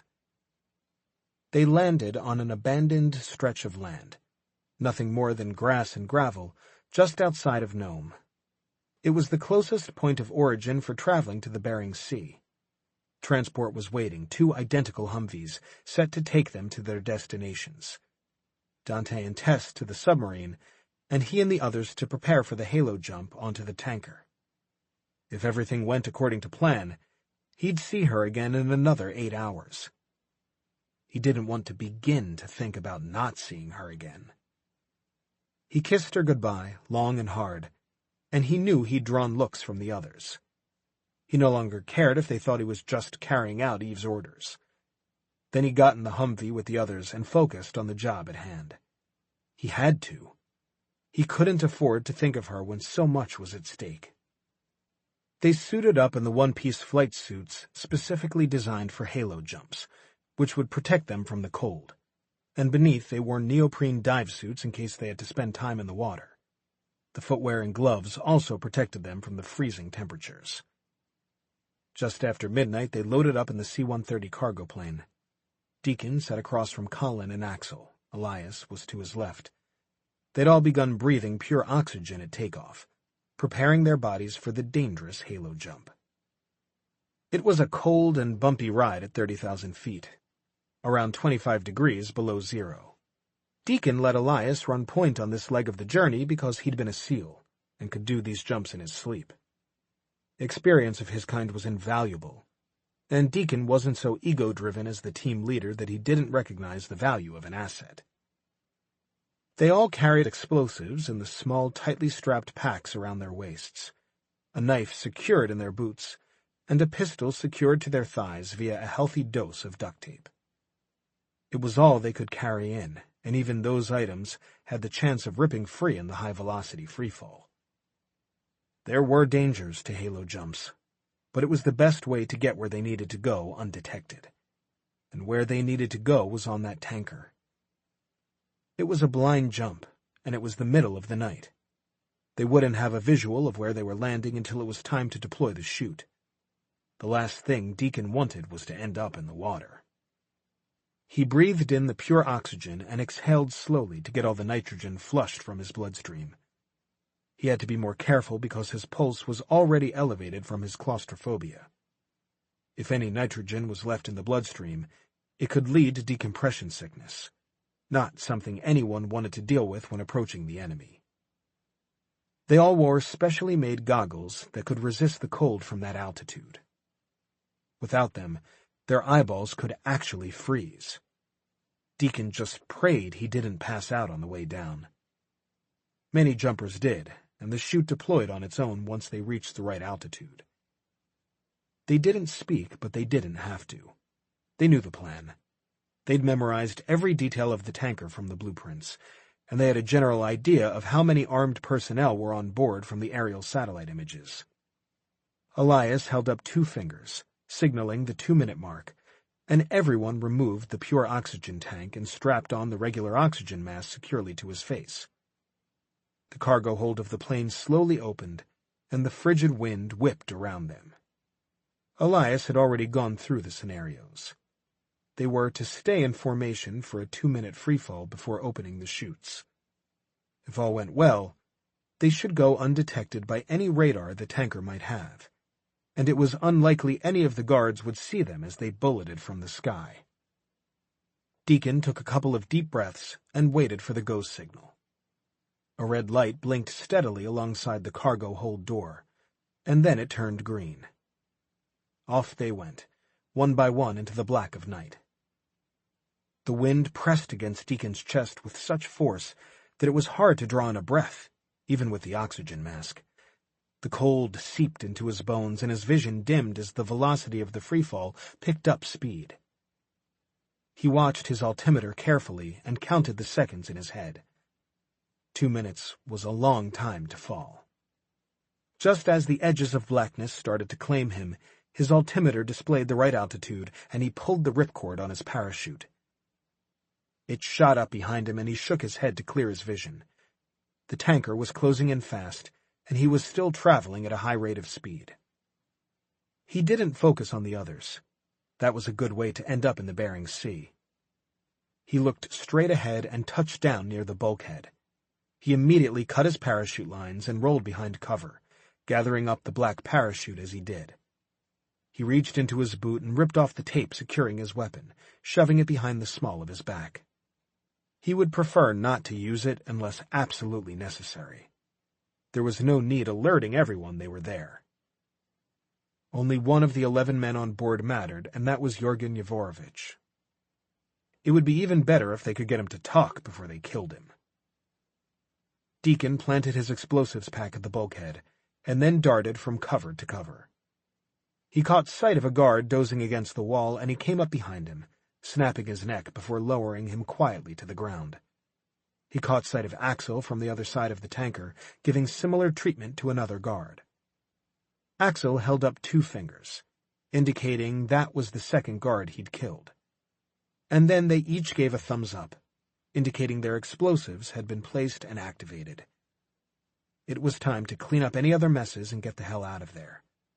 All he needed to do now was find Yevorovich. And he had a feeling he knew just where to find him. According to their intel, Yevorovich was fond of his vodka and nightly games of Durak, a Russian card game. He was a man of comfort, and the last place he'd want to be was out in the cold, making sure the cargo was secure. In fact, from what they'd found out, he hadn't wanted to be on the tanker at all, but he'd been low man on the totem pole in their quartet, and hadn't had a choice. Deacon signaled to Axel, and they headed toward the communications room. Elias and Colin were tasked with heading below decks and planting their devices. They had 7 minutes before the Zodiac would pick them up beneath where the life rafts hung from the side of the tanker.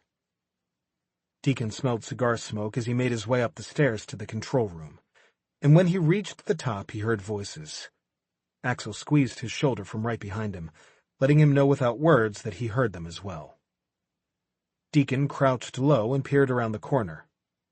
What he knew about the game of Durak was limited, but he did know there was a maximum of 5 players. He heard a second voice answer the first, and then looked at his watch. Seconds mattered. He signaled to Axel, and they moved together, silent, and flanked the door. In theory, they needed to ask Yevorovich some questions, but if there wasn't time, it was understood that they'd kill him, and hope for better luck with one of his remaining partners. Deacon kicked the door in and opened fire, sweeping to the right as the 4 men sitting at the table scattered in all directions. He took down 2 in quick succession, and Axel made short work of the other 2. Yevorovich hadn't moved from the table. He stared at Deacon out of cold blue eyes and clamped his teeth around his cigar. "The Day of Destiny," Deacon said in Russian. "What are the targets?" Yevorovich smiled and blew out a thick puff of smoke, but he stayed silent. "Last chance," Deacon warned. "I am prepared to die for my country. Are you prepared to die for yours?" Yevorovich asked. "Time's up." Deacon pulled the trigger and watched the man slump over. "I'm already dead." They left the room and headed back down the stairs, moving swiftly toward the life rafts. Deacon caught sight of movement out of the corner of his eye, recognizing the way Elias moved. A SEAL's movements were distinct. Their training was so ingrained it was like breathing. Deacon looked out and saw the Zodiac idle to a stop just as they reached the edge of the tanker. "Where's Colin?" Deacon asked. "We split off down below," Elias panted. "I took out 2 and started the charge for the explosives." Deacon scanned the surface of the tanker, looking for any sign of Colin, but there was nothing but an eerily still calmness. Even the winds had stopped blowing. Dante tossed the rope from below, and the weighted end made a slight clank as it hit the deck. Axel tied it off quickly and then hooked his foot around the rope and jumped over the edge, sliding down quickly into the waiting Zodiac. Elias stared at Deacon and said, "We don't have time to look for him." This was the job. To make the tough calls with logic when his emotions wanted something else, and logic said there was no purpose in risking the lives of several men for the life of one. "I know," he said. "Go." Elias nodded and hooked his foot around the rope before going over the edge and down to the Zodiac. Deacon ran his hands through his hair, his sense of panic mounting. He knew Tess was waiting for him in the submarine. She was probably terrified, watching from a distance, hoping he came back safe. Unless her feelings for him weren't what he thought they were. Hoped they were. He had to make a decision. One of his brothers was missing, the other 2 were safe, and he was team leader. "Shit," he said. "If I'm not back in 2 minutes, get the hell out of here," he called down to Dante. He got the affirmative, and then he ran like hell back the way he had come. He didn't have to go far. Colin was heading toward him, his leg dragging behind him. There was a knife in his thigh, and Deacon was glad to see he'd left it in there, in case his femoral artery had been severed. Smart man. Colin put his arm around Deacon's shoulder, and then Deacon took as much of his weight as he could, and hauled ass back to the Zodiac. The seconds were ticking down in his mind, and he knew they'd be cutting it close for their arrival back to the submarine. The sub was a safe distance away, and they didn't want to still be in the Zodiac when the blast went off. XTN-C-50 could cover a fairly large radius under the right conditions. In an explosion that size, there was no way the Zodiac could outrun the chemical weapon if they were outside the protection of the submarine. "What's the status?" Deacon asked him. "It's pretty bad," Colin said.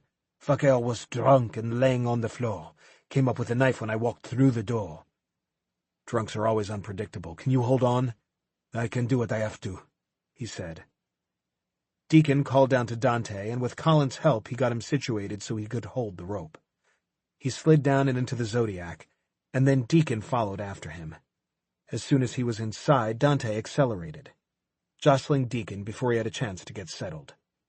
Dante tossed a thermal blanket on top of Colin, and Elias pressed close to his side to keep him from getting thrown around.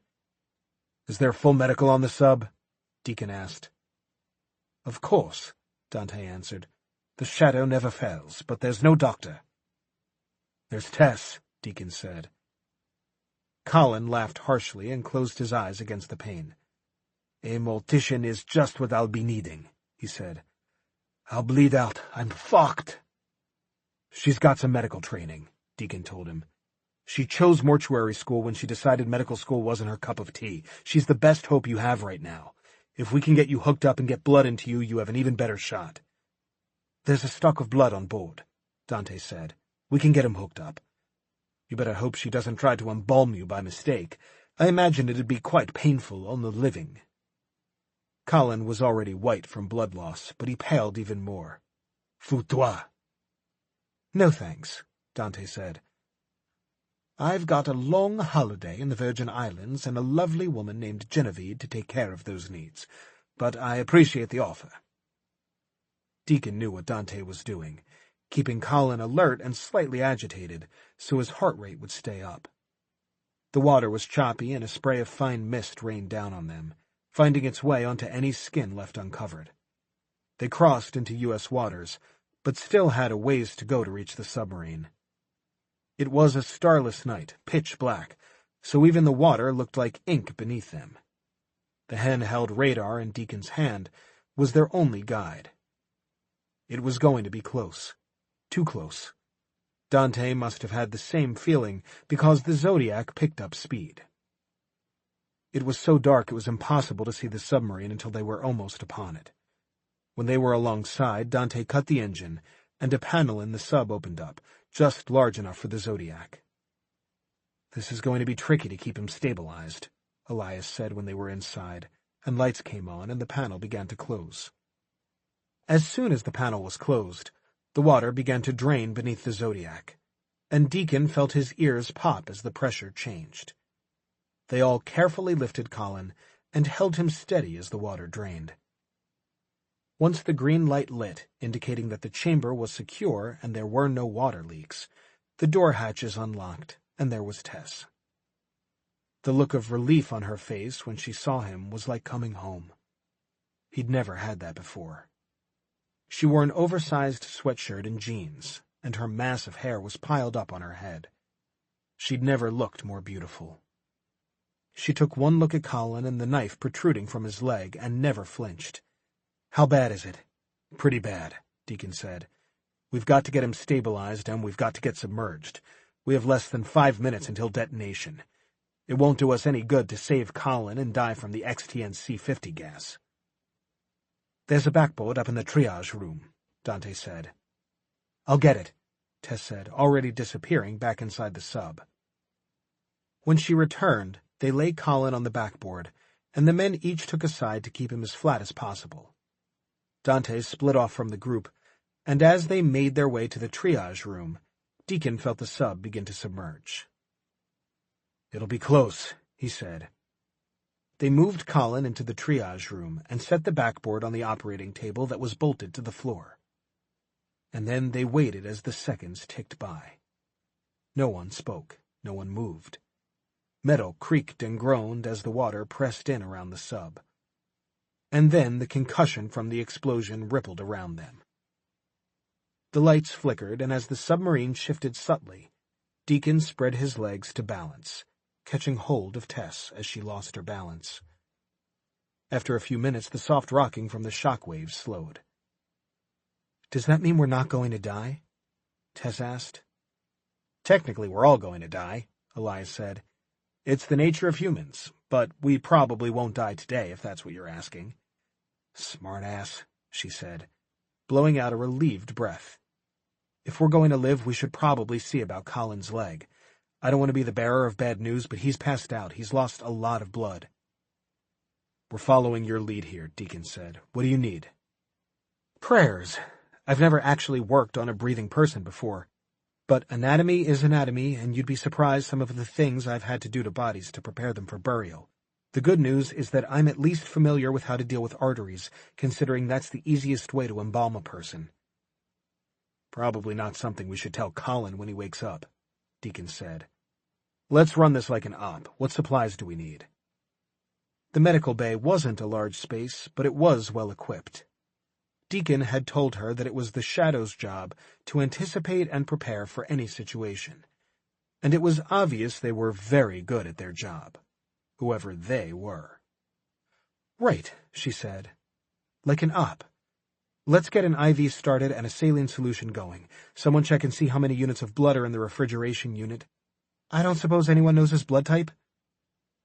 "Doesn't matter," Elias said. "We've got plenty of OPAs in the fridge." "What are you going to do?" Deacon asked her. She blew out a breath, and the freckles on her face stood out in stark contrast against her pale skin. She was white as a sheet, but her voice was steady when she spoke. "I'm not a doctor. If his femoral artery is severed when we pull that knife, he very well could bleed out and die." "It's a risk we all knew going in," Deacon said. He spoke to her briskly, a bit harsh, knowing that taking her in his arms wasn't what she needed to get through this. "You're the best shot he has until we can get to land. We can have emergency personnel waiting for him there. We're lucky to have you with us. The rest of us have basic training, but we couldn't do anything of this level." She looked over at Colin's pale, still form and took a deep breath. "It's best if I pretend he's already dead. There's a reason I chose not to go to medical school. It takes the pressure off of trying to save a life if that's already off the table." "Okay," he said, raising his brows. This woman never failed to surprise him. "I guess that makes sense in a freakish kind of way." She shot him an aggravated look, and he was pleased to see a little color seeping back into her face. I'm not sure I understood what I was getting into when I agreed to this. I don't understand this kind of life. I come from a place where the most exciting thing that happens is when someone forgets to pick their dog poop up off someone's lawn. Deacon, I don't know if I can do this. His heart stuttered, and his chest tightened in agony. Not many people can. It's always your choice, Tess, whatever you want to do. If you still want to leave Last Stop when we're finished here, I won't try to stop you.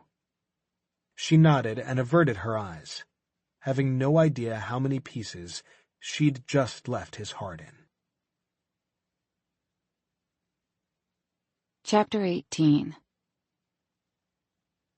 Tess was terrified. But it wouldn't do anyone, especially Colin, any good if she hid like a coward in the bathroom. She wasn't a coward. She'd had no idea the scope of what the Gravediggers did. For Deacon to live that kind of life for 15 years was an unbelievable feat. The constant surges of adrenaline and danger, the skill, focus, and brilliance it took not only to be able to fight and win, but to strategize yourself and others out of complex situations when plans changed. Waiting on the submarine had been the longest 8 hours of her life, waiting to see if Deacon would appear back at the sub like he'd planned. When the doors had unlatched, she burst through, searching for him. She'd probably looked deranged, but the relief she'd felt when she'd seen him, looking like the devil's own nightmare, was the exact moment she realized she loved him. The other realization was that this was only the first of many times she'd have to watch him risk his life. She wasn't sure she had the strength to take that kind of punishment over and over again. She went through the cabinets, pulling bandages and instruments, setting them out on a tray. The IV was ready to go in, and all that remained was for her to find her courage. Axel wheeled the cart into the room. "We've got about 15 units of blood and at least a 3-hour journey back to the States." "I can only think of one option," Tess said, "and it's going to depend on whether his femoral was severed or nicked. I'd actually prefer it to be severed. I don't have the skills to go in and repair a nicked artery. It's delicate work and requires a graft from another vein." Tess put on a pair of gloves and turned on the bright overhead light so she could get a better look. And then she took a pair of scissors and cut off Colin's pant leg at the thigh. She handed the scissors over to Deacon. "Go ahead and remove the rest of his clothing, and let's get some warming blankets on him." She was fortunate that the scientific part of mortuary work dealt with veins. Femoral arteries were how the blood was removed from the body and the embalming solution inputted. She wasn't used to working with the smaller veins, but the principle was basically the same. The needle had to go inside for the solution to be delivered. She slid the needle beneath the skin and felt the slight resistance as the vein was located. And then she hooked up the tubing to start the saline solution flow. When she looked back up, Deacon and Axel had gotten the rest of Colin's clothes off and wrapped the warming blankets around him, leaving his leg exposed. "You said you could only think of one option," Deacon said. "Yes, and it's risky," she said. "But I can't think of another way. Or at least another way that I'm capable of being successful at. I once had to embalm a man who'd gotten caught under his tractor. He came to me in 5 pieces. Both legs, his head, and an arm had been severed. I still had to embalm him and put all the pieces back together. But the embalming fluid travels through the veins, and theoretically, there should be one point of entry and one exit. With severed limbs and arteries, there are obviously multiple entry and exit points for the embalming solution to go in. So you have to somehow build a bridge and connect the pieces of the vein again, and still have it be functional so the solution can go through." "So what does that mean?" Deacon asked. "It means the only thing I can think of to do is build a bridge from the vein in the top part of his thigh to the vein in his calf with catheter tubing. We start the blood transfusion and get circulation going again, and that should buy us the time we need until we can get him to a hospital and someone who knows what the hell they're doing can take over." "No time like the present," Axel said, putting on a pair of gloves for himself. She'd seen the catheter tubing in a package on one of the shelves and ripped open the paper, setting the thin coil of tubing on the tray with the bandages. "What's the risk?" Deacon asked. "I might not be able to get the catheter inserted in time. When the artery's severed, the vein retreats into the body. It's going to take me a little time to hunt for it and pull it back out. He'll be bleeding the whole time, and it's a little different working on someone whose blood is still flowing." Colin stirred on the table, and she looked up to see his dark eyes on her. His upper lip was beaded with sweat, and he was pale. He licked his lips once before speaking. "J'ai besoin de médicaments," he said in his native tongue, asking for painkillers. "Pussy," said Elias. "Put a stick between your teeth like a real man." Tess could see the worry in the other men's faces, but she thought Colin's lips twitched at the comment. "There's a syringe of propofol in the cabinet," she said. "There's a good stock of drugs. Someone shoot him up." "Je t'aime," Colin said. "Hey now," Deacon said, injecting the propofol. "Don't poach." "I'm not a damned rabbit," Tess said. "No, you're an enchantress who bewitched me. But you're mine," Deacon whispered against her ear, then checked Colin's pulse. Colin's eyes closed almost immediately, and his breathing was steady. "He's out," she said. "Let's do this." She hunted for the vein in his other arm to start the blood transfusion, and once she was finished, she stood over the wicked-looking knife sticking out of his leg. Her hands wanted to shake, but she wouldn't let them. Once she took the knife out, things would have to happen very quickly. "On 3, she said. 1, 2, 3. She pulled the knife free, and bandages were put in her hand to press against the wound. They were soaked through before she could grab her scalpel to cut him open. "Keep them changed out, and keep pressing down," she ordered Deacon. He grabbed a new set of bandages and took her place compressing the wound.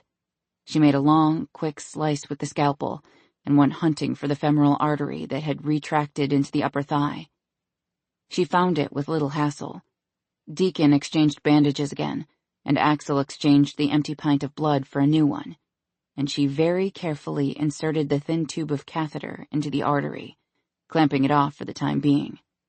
She wasn't sure how far down the artery had retracted into the lower part of the leg, so she made a cut in his calf a couple of inches down from the knee.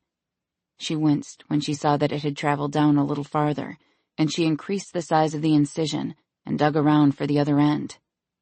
Once she had it, she connected the two ends of the catheter, and then she released the clamp. Blood filled the tube and began to flow, and tiny black spots danced in front of her eyes as she let out a shaky breath. "We've got 6 pints of blood left to get us to shore," Axel said. "Well done, mate," he said to Tess appreciatively. Tess tried to respond, but found that her mouth had gone completely dry. She was covered in blood, and she looked down at her hands as if they belonged to a stranger. She looked at the incisions and the crude rig she'd made of Colin's leg. It was a messy job. But he was alive. Deacon had the forethought to clean him up a bit and give him a new compress at each incision. The blood was much slower to seep through. "I'll take watch and call you if something happens," Elias said. "You look like you could use a stiff drink and a week's worth of sleep." "And a shower," she said. "That's a must. I don't know how y'all deal with the constant back and forth of an extreme adrenaline rush, to the crash that comes after, and then back again for another rush. I'm exhausted." And she really was. A sort of bone-deep exhaustion that left her knees shaking and her head aching for a pillow. Or for Deacon's strong warmth. "Your body will adjust," Axel said. "And then there are ways to ride it out and get your body back on track," Elias said, smiling. "What kind of ways?" she asked. Elias and Axel chuckled, and Deacon took her by the arm. "I feel like I'm missing something, but I'm too tired to care. Show me the nearest shower and a bed." Chapter 19. The living quarters on the submarine were like dorm rooms. Luxurious dorm rooms. She guessed that was the difference between being funded by the government and funded from an off-the-books account. She'd staked out the rooms earlier when she and Dante first boarded the submarine. She'd been looking for a place she could crash for a few hours because Deacon hadn't let her sleep the night before. But lying in bed had been futile. Her worry for him outweighed her need for sleep. Most of the rooms shared a bathroom and had single beds, but she'd found a larger room at the end of the hallway with a double bed and a private bathroom. It also had a sitting area and a desk. She said, the adrenaline crash making her brain slow. I picked this room. She opened the door for him, and he looked around. The strain and exhaustion was evident in his own expression, but she could practically feel the energy pouring from his body. Good choice, he said. Captain's quarters. He pushed open the door, never letting go of her hand, and then the moment it closed behind them, he lowered his mouth to hers and kissed her. Hard.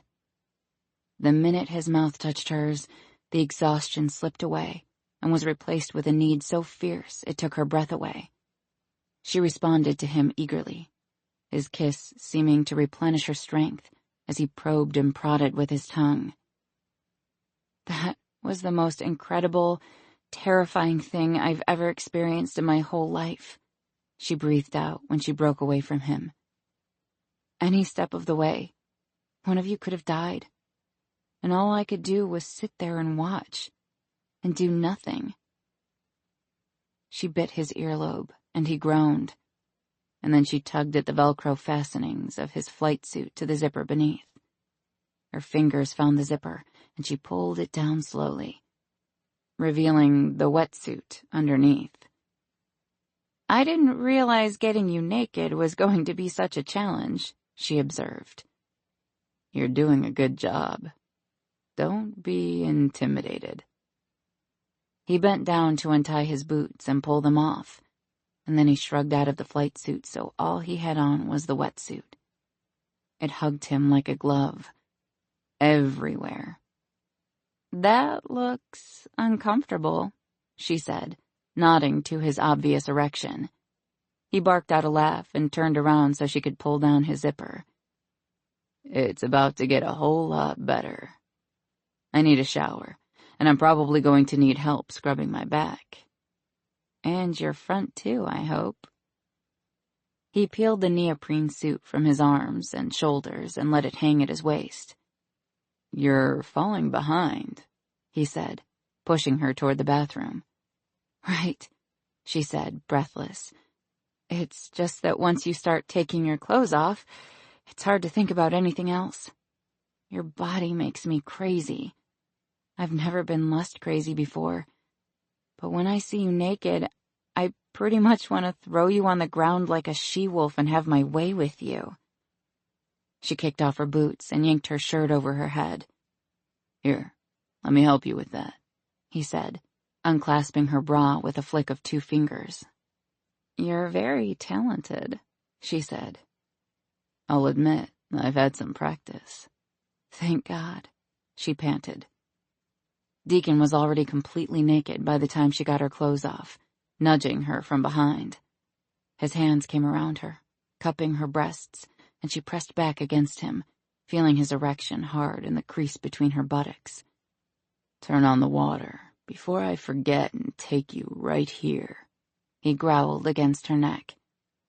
That's not really a threat, she said, grasping for the handle of the shower. The spray came on full blast, and she turned it to hot, until steam filled the small bathroom. The shower was larger than the others, but not by much. He reached around her to slide open the glass door, and then nudged her inside. The hot water felt amazing against her chilled skin, but she realized very quickly heat wasn't going to be a problem. She felt wild and wicked, the adrenaline from the past few hours making her feel recklessly alive. And before he could take control again, She put her hand flat on his abs and pushed him back against the wall. And then she knelt in front of him. "Tess," he groaned. Her hands curled into the thick muscles of his thighs, and she stared up at him, his heavy shaft right in front of her face. She'd never actually done this before, but she'd read about it, and she suddenly found herself ravenous for the taste of him. Her tongue peeked out, tasting the salty liquid at the tip, and his cock jerked in response. She moaned. There was power here, and she liked it. Her mouth surrounded him, and she felt the tension in her jaw as she widened her mouth to adjust to his size. She explored and tasted, and then she swallowed him deep, going as far down as she could before she had to come back up for air. She looked up at him out of half-closed lids. One of his hands gripped the top of the shower door, and the other was flat on the wall. His head was thrown back, and his breath heaving in and out of his chest. "Tess," he managed again, his voice coming out mangled and broken. She wrapped her hand around the base of him and stroked as she sucked. She curled her tongue around the flared head every time she pulled back, and it seemed to drive him crazy, so she did it over and over again. "So good," he moaned. He grew harder and seemed to swell in her mouth, and she felt the tug of his hands in her hair as he pulled her back. She moaned in protest, but he lifted her to her feet. "I need to be inside you when I come," he said, taking her mouth in a blistering kiss and pressing her against the wall. She felt his hand slide between her thighs, his fingers stroking and probing as he made sure she was ready for him.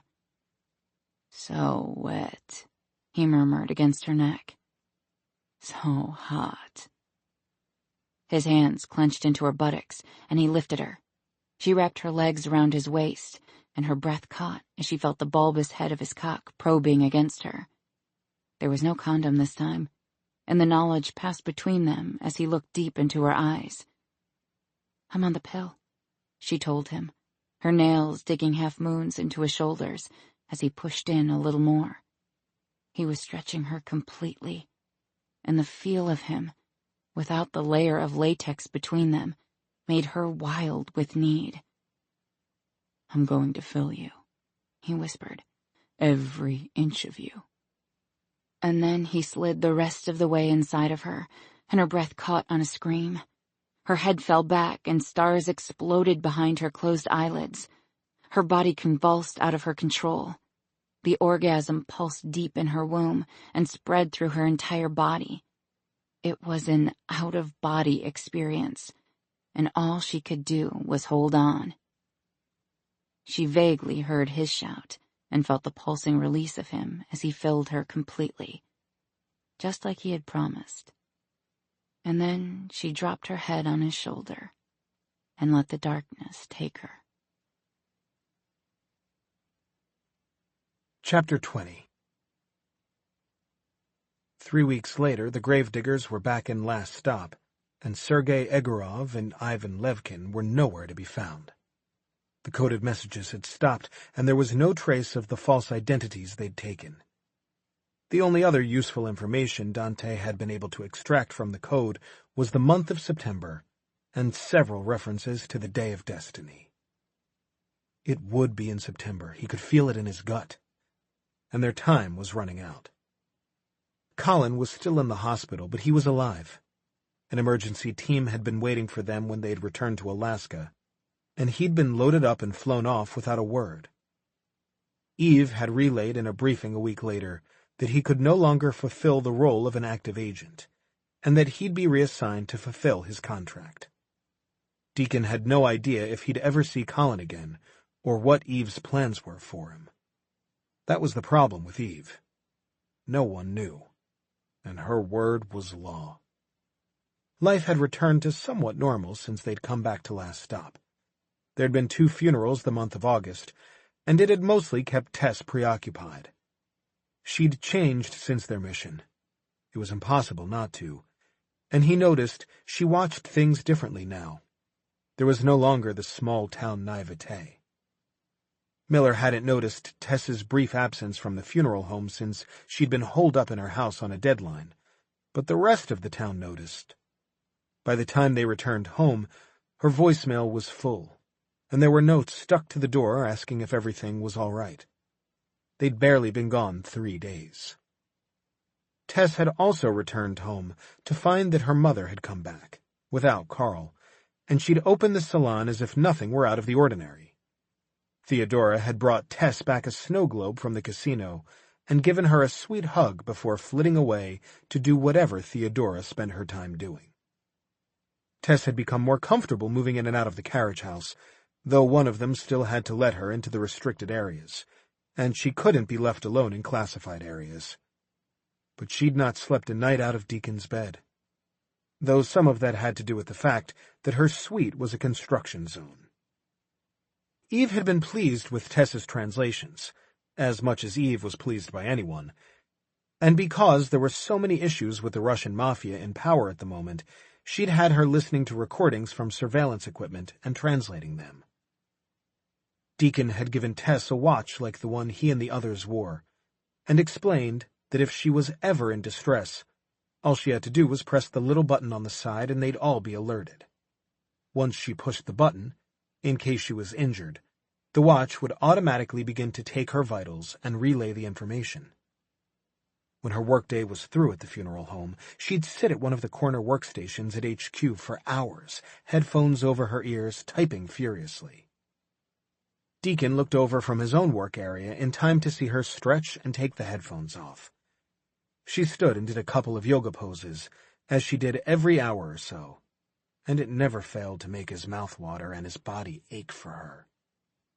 She caught his stare and smiled, a secretive Mona Lisa smile that made him wish they could escape upstairs. He wanted her alone. He just wanted her, period. She was still dressed in her work clothes of black leggings and green blouse that made her eyes seem even more vibrant than usual.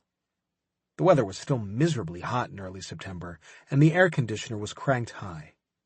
She had her hair piled high on her head, and little tendrils had escaped at the nape of her neck. She came toward him and he squeezed her hand, just a simple touch, but he'd come to treasure those small moments of connection between them. "Any news?" she asked. "Agorov and Levkin are here in the United States somewhere," he said, getting to his feet. He was frustrated. They all were, because it felt like the enemy was just within their grasp. "They're together," he said, "which is why there's been silence. They don't need to communicate through code any longer. They're talking directly to each other. But where the hell are they?" He could feel the countdown looming closer, and the frustration of knowing they were skirting the edges but hadn't found what they were looking for was weighing on him heavily. The others stopped to look at him. "They've put too much time and money into trying to direct all the traffic into Texas," he insisted. "It's going to be here. My gut says it's here." "Your gut is good enough for me, mate," Axel said. Deacon appreciated the vote of confidence. "Pull up every major event in the city for the next few weeks," he told Axel. "Events where attendance numbers are in the thousands. Concerts, sporting events, amusement parks, festivals. Dante, I want you to search satellite imagery. Let's see if we can locate a few potential hotspots. We'll be looking for locations with warehouses. Once they've delivered the XTNC-50, they'll need room to equip it to whatever detonation device they're using. They'll want plenty of space. The more remote they are from civilization, the better. Use thermal imaging and satellite to watch traffic patterns. There's going to be a lot of in-and-out activity." "If Agorov and Levkin are both here already," Axel said, "we should assume they were able to bring in smaller quantities with them as backup. But they'll need the larger shipment to carry out plans of that large of a scale. They have an unending supply, as XTNC-50 was created by Russian scientists. We just need to figure out how it's crossing our borders." "There are only so many modes of transportation," Elias offered. "Land, air, sea, and train. They failed at land and sea. I'll cross-reference all the flight plans that have come through in the last few months and see if anything pops." "How do we know they didn't succeed in getting it in before they bombed the stadium at the College World Series?" Tess asked. They don't have enough for an attack the size and scale they're hoping for, Deacon told her. If they did, they wouldn't be trying so hard to bring in more. There's no doubt they have some in their supply. But the Day of Destiny is an attack nationwide. They need enough product to spread to multiple states and venues. They need a coordinated team. They worked tirelessly for hours, sifting through mountains of data and eliminating locations where Agorov and Levkin might be planning their master attack. It was sometime after midnight when Eve Winter's face appeared on the screen. "Status update," she said, her gaze zeroing in on Deacon. "Still looking," he said. "We've narrowed it to 3 locations." "Narrow it faster," she said shortly. "There's a United Nations summit scheduled for this weekend. We've just received intel that Putin plans to cancel his appearance and that he's not sending any high-ranking government officials in his place. They're steering clear of the U.S. "Not a good sign," Deacon murmured. "Exactly. Focus on Egorov. Levkin is nothing more than a lackey. He'll be the sacrificial lamb.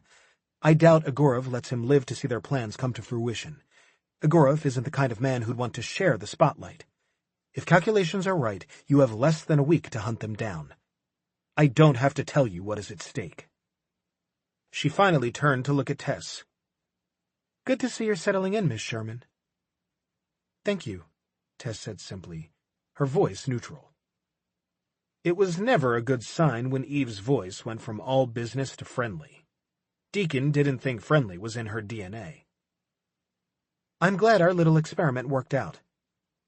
I've decided you might be more use in the D.C. office. We can arrange a transfer once this mission is complete." "No, thank you," Tess said automatically, the ghost of a smirk hinting around that wicked, wicked mouth that seemed to have been created for the sole purpose of driving Deacon crazy. Eve's smile was cold, and then she looked back at Deacon. "Didn't you tell her it's in her best interest to never tell me no?" She didn't give him the chance to answer. The screen went black and the air was thick with unspoken words. Tessa's face was red with anger, and he shook his head when it looked like she was going to make a comment. They were all on the same team, but things had a way of getting back to Eve. They all turned back to their work, Deacon trying to forget the threat that had lurked in Eve's voice. "I think I've got something," Dante said a few minutes later. The 3 big screens on the wall flickered on, and multiple views of satellite imaging came on. "This area didn't rank too high on my radar the past few weeks because it's a high-traffic construction zone. They've got bulldozers and dividers blocking the entire way around the area. But I just checked with city records, and there's nothing scheduled for construction, and hasn't been for a couple of years." "It sure looks like something is going on there," Axel said. "What are we looking at?" Deacon asked. Dante tapped a few keys so the image became a 360 digital view. "This is what used to be Texas Stadium, just north of where we are now, when the Cowboys moved to the new stadium in Arlington several years ago. This one was set for demolition. Notice the industrial area that surrounds the empty space where the stadium once stood. There's an old train depot and several large warehouses. That's where the thermal vision is lighting up the screen like Christmas. When I compare it to the thermal vision from a month ago, you'll see a noticeable increase in activity from the past few weeks." Deacon whistled as he watched the time-lapse of the satellite and heat sensors. "Like Christmas," he agreed. "That's a lot of semi-trucks going inside the warehouses." "But they're not coming out," Elias said. "They're outfitting them. There's got to be at least 12 of them." 13 that I counted, Dante corrected. "It's a good location now that I've started digging. The area has been in limbo since before the demolition. The developers don't really know what to do with it, so it's mostly forgotten about. The city itself is so busy no one is going to stop to check whether or not there's supposed to be construction. People just follow the detour signs and go on about their lives. Construction in this area is par for the course, so it's not like they're not used to it." "Does satellite give us any visuals?" Deacon asked.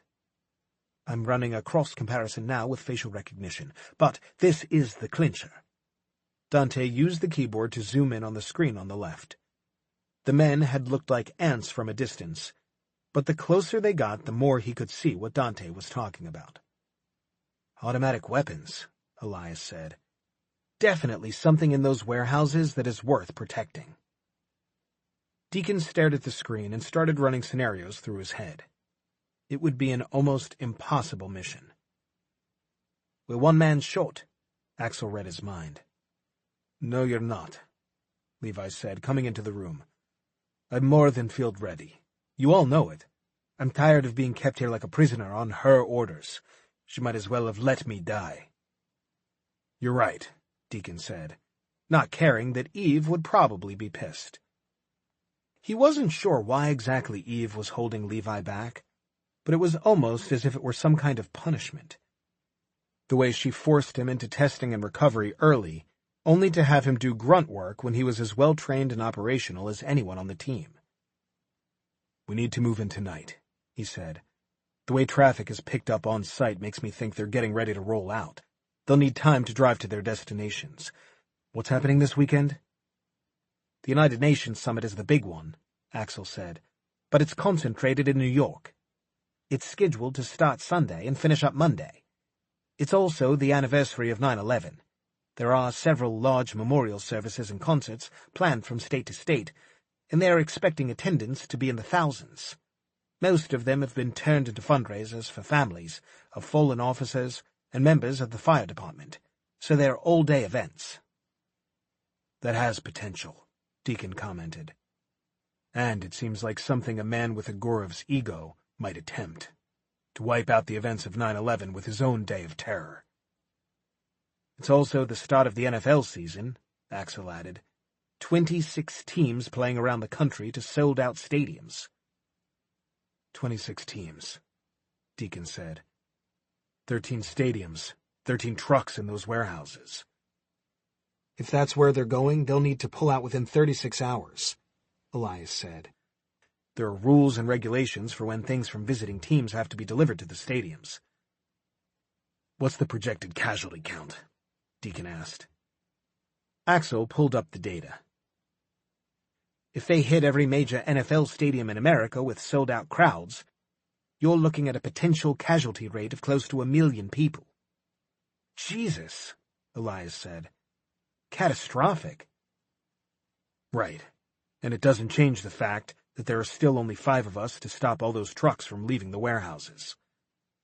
"I guess I'm not completely understanding," Tess finally said. "The 5 of you are planning to invade these warehouses with armed guards and stop 13 trucks from leaving the grounds that are supposedly all carrying a chemical weapon that kills almost instantly?" "That pretty much covers it," Elias grinned. "Crazy, huh?" "It's insane," she said incredulously. 5 is all we need," Deacon told her. "A highly skilled 5-man team can take down an entire army if it's done right." "And what exactly is the right way to do it?" she asked. The men all stared at her silently. Tess nodded. "Yep, that's what I thought." Chapter 21. There was no relief from a Texas summer, not even at 3 a.m. The heat was thick with humidity, and there was only a sliver of moon and a sprinkle of stars in the black sky. The lake was black and still, not a ripple since there wasn't a breeze. It had taken 24 hours of planning and preparation to make sure the Shadow knew of their equipment needs and the possible cleanup opportunities. They had 4 days until the world as they knew it would virtually end. Deacon felt the vibrations of the stealth Black Hawk helicopter in the air before he heard the buzz of the rotor blades, and he watched as it touched down in the middle of the grassy field near the lake. He looked back toward the hidden entrance of the tunnel, thinking about Tess still curled up in bed, content as a cat. More than the memory of the way she looked, it was what she'd said as he'd leaned down to kiss her goodbye. "I love you." It was incredible how 3 little words could have such an impact. He'd gone a lifetime without saying those words to a woman. His relationships had never lasted more than a few months. They usually ended whenever he had to go on the next assignment. He'd liked those women, respected them, and enjoyed them. but he'd never loved any one of them. Not like he did Tess. The sincerity of her words had left him speechless, and he'd only been able to hold on to her a little longer, kiss her a little deeper. "Ah, that sight never gets old," Elias said, interrupting his thoughts. "Up close and personal," he said. "Let's roll." Their faces were streaked with black paint, and they wore leather gloves and balaclavas, along with helmets. They'd be rappelling from more than 150 feet in the air. They loaded up silently and hooked themselves into the rappelling gear, checking the nylon ropes and the attachments. They tested their comm units and gave the thumbs up. Then it was go time. The helicopter went straight up, and Deacon's stomach dropped out from under him with a sense of adrenaline. It was always his favorite part of the ride. The doors were open and the cool night air rushed in as they ascended higher and traveled across the city. A much better ascent than going up in the closed space of the cargo plane. Agorov had kept nighttime lights to a minimum, hoping to keep his operation hidden, so when they arrived at the warehouses, only the yellow glow of a few spotlights could be seen. They hovered high above the darkest building. Deacon looked to Elias since he was in charge of all the ropes, the rappel master, and Elias tugged on each length of nylon, checking it one more time. Deacon tossed his deployment bag out the side of the helicopter and watched the rope fall to the roof of the closest warehouse. The others each did the same in turn. Elias gave the nod and Deacon moved into position, sitting in the open doorway, his legs swinging out. When Elias gave the signal, he turned his body so his feet rested against the doorframe, and he faced the others. His left hand went to the small of his back where the brake was located. Axel mirrored him on the other side of the chopper. On Elias's go signal, they both pushed off with their feet, and the rope slid through Deacon's hand as he sped to the ground. He saw the deployment bags from the others drop down next to his, and knew they were only seconds behind him. He braked and slowed his descent when he was almost to the roof of the warehouse. And then his feet touched down silently, and he stood still, waiting for the rope to drop after him. He wound it up and put it in his deployment bag as the others landed also. And then, a few seconds later, Elias dropped down next to them, and the Black Hawk was gone. They removed their helmets and replaced them with black balaclavas. They each had a target and an assignment, and they scattered off the roof and down to the ground, finding a place to stash their deployment bags. If they were lucky, Agorov or Levkin would be somewhere inside the warehouses, getting ready to send off their shipments. If they were really lucky, they'd both be inside. Deacon waited in the shadows behind the warehouse he'd been assigned to. The noise had picked up from inside, and there was plenty of movement. They were getting ready to deploy the trucks and head to their destinations. Deacon had his knife in his left hand and his right hand free. He moved behind several stacked crates, keeping to the shadows. The warehouses were equipped with large doors on the front and back side, big enough for a couple of 18-wheelers to drive in one side and out the other. The back door was closed, but there was a smaller, standard-sized door that two men walked through. They both wore jeans and T-shirts, and were probably somewhere in their early 40s. They immediately lit up cigarettes and began to speak in Russian. Or at least one of them did. The other grunted on occasion and sucked down his cigarette as fast as he could. And then he lit up another. Deacon caught Levkin's name and listened a little closer. He knew how to be still and wait for the right moment to strike. Just a little closer. The man who was sucking down cigarettes was nervous. He moved constantly as his friend talked, and if he backed up just a little more, he'd be within reach. Levkin was inside one of the warehouses. Apparently, he was a real tyrant now that they were in the endgame, and everyone was pissed their payments had been delayed. Agorov was supposed to have showed up that morning to pay them in cash, but he'd never come. And the men were getting restless. A lot was at stake. The chain smoker had finished another cigarette, and Deacon could tell they were about to go back inside. They both moved toward the door, and he came up behind them. He slid his knife neatly between the chain smoker's third and fourth ribs, pushing up as he did so to pierce the heart. It was the quietest and least messy way to kill someone. Deacon withdrew his knife and moved to the next one. The other man had started to turn to see why his friend was on the ground, but it was too late. Deacon snapped his neck and then wiped his knife on the man's shirt, cleaning the blood off. He dragged both bodies behind the crates and then moved to the door. He needed to find Levkin. There was a small window in the metal door, and Deacon peeked through it to see if he could get a head count. There were 2 18-wheelers inside. One of the cabs was painted bright orange, and the trailer said Broncos down the side, with an image of the team logo. The other truck cab was painted navy, and the trailer belonged to the Seattle Seahawks. Or at least they made a good impression of it. The backs of the trailers were open, and he could see the equipment being loaded inside. Bags and bags of footballs, extra pads, sideline equipment. The preparation for this event had been months, if not years, in the making. They had everything they needed to get any explosives and XTNC-50 into the stadiums. He counted 6 men inside the warehouse, and all of them were busy. No one even paid attention as he slipped through the door and kept to the perimeter so he could hide behind whatever cover he could find. He dropped whoever he came in contact with, making his way toward the 2 men talking at the front. He recognized Ivan Levkin. He was a tall, thin man, almost stork-like in appearance. His blond hair was fine and fell in wisps around a face that only a mother could love. He resembled a vulture, bony face, crooked nose, and prominent Adam's apple. The comm in Deacon's ear buzzed as Elias came on and gave the all-clear for warehouse number 1.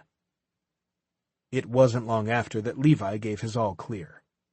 They indicated that they'd move together to the next warehouse and repeat the process. Deacon didn't dare speak. He was completely focused on Levkin, who seemed beyond stressed. "We don't have time for your tantrums, Joseph." Levkin spat in Russian. "We must leave here. By this time tomorrow, this place will be swarming with cops, and God knows who else." "I want my money.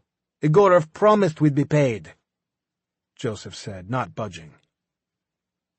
"And you will be, after everything has been moved. Remember that if the plan is interrupted, you'll be getting no money at all." "I don't trust you," he said. "Egorov either." Levkin shrugged.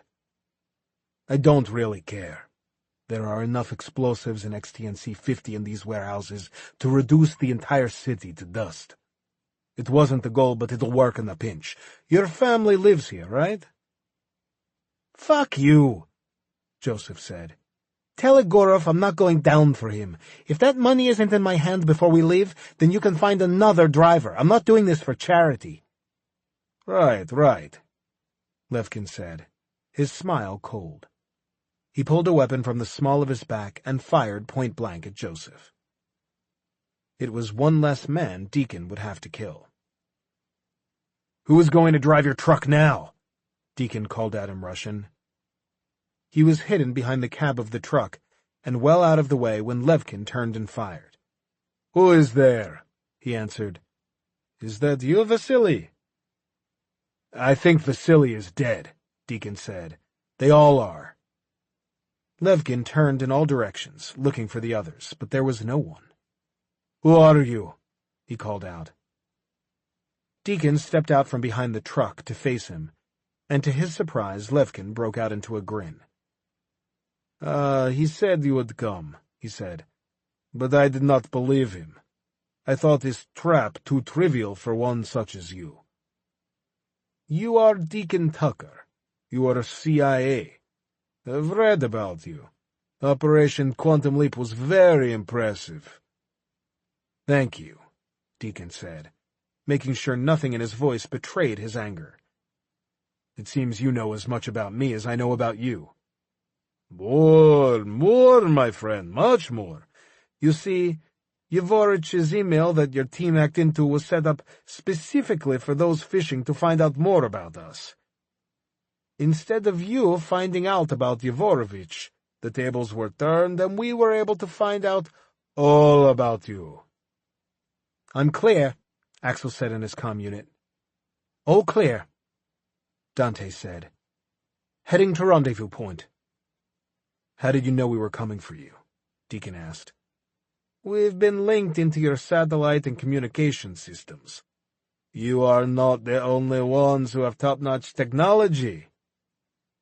But it's not my men who are dead, and it's not my shipments that are going to be stuck here so they can be confiscated by Homeland Security. Levkin took his eyes off Deacon to look around again, searching for his men, and listening for the normal sounds coming from outside. There was nothing, just silence. You're going to want to drop that weapon before my friend standing behind you breaks your wrist.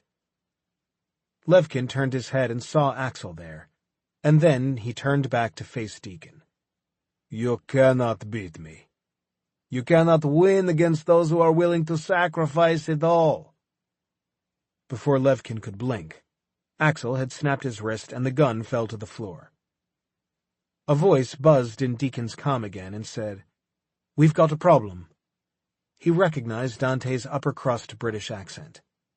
He turned off the mute button in his comm unit and said, "What's wrong?" "There are only 12 trucks here. The 13th is long gone." Deacon looked at Levkin and said, "I'm going to give you one chance to tell me where the truck that's already left is going, and then I'm going to start putting bullets in you." He pulled the cig and pointed it at Levkin. "Like I told you," Levkin said, "I'm ready to die for my country." "Oh, I'm not going to let you die," he said. "I'm going to make sure you get the best hospital care you can possibly get to patch up all your wounds. And then I'm going to do it all over again." "Go to hell," Levkin said. "I'll give you one more chance. Where is the truck going?" "Fuck you." "Wrong answer," Deacon said and shot him in the knee. Levkin howled and dropped to the ground. "I couldn't hear you the first time. Where did the truck go?" Deacon asked. "If you give me the answer I want, I promise to give you death." Philadelphia," Levkin gasped out. "See," Deacon said. "That wasn't so hard, was it?" He looked at Axel. "Let's wrap him up and put a bow around him for Eve. I'm sure she can get all kinds of information from him." Levkin started laughing and rolled around on the floor, the high-pitched sound grating on Deacon's nerves. It was almost maniacal. Sometimes pain could do that to a person. "Do you think we didn't plan for this?" Levkin snarled through gritted teeth. "Egorov is smarter than that. You'll never catch him. There are many chess pieces in play. There's nothing to do but watch the game. You've failed, in more ways than one." Tess checked the clock for what had to be the 100th time. It was close to 5 a.m, and they still hadn't returned. Deacon had kissed her goodbye and told her to get some sleep. Instead of kissing him passionately and giving him something to remember her by, she'd grabbed his shirt, given him a rough peck on the lips, and blurted out that she loved him. She had to be the biggest dork on the planet. He hadn't answered her. He'd only stared at her, and then he'd kissed her one last time. It was impossible to go back to sleep after he'd left, so she got up and made a pot of coffee and turned on the TV. She'd listened to them play out the op over and over again, and she'd heard them lay out contingency plans in case one of them was killed or injured. They talked about death as casually as they talked about their favorite sports teams or the weather. They'd gotten so conditioned to it being a very real possibility that it was part of their daily lives. She checked social media while she was waiting for the coffee to finish, and noticed that the only other person she knew online was Miller. Miller habitually kept weird hours, depending on when her writing was going well, and when it wasn't going well, she could be found on social media. "Why are you awake and posting Kermit the Frog memes at 3 a.m.? Miller messaged her. Tess smiled and replied, "Can't sleep.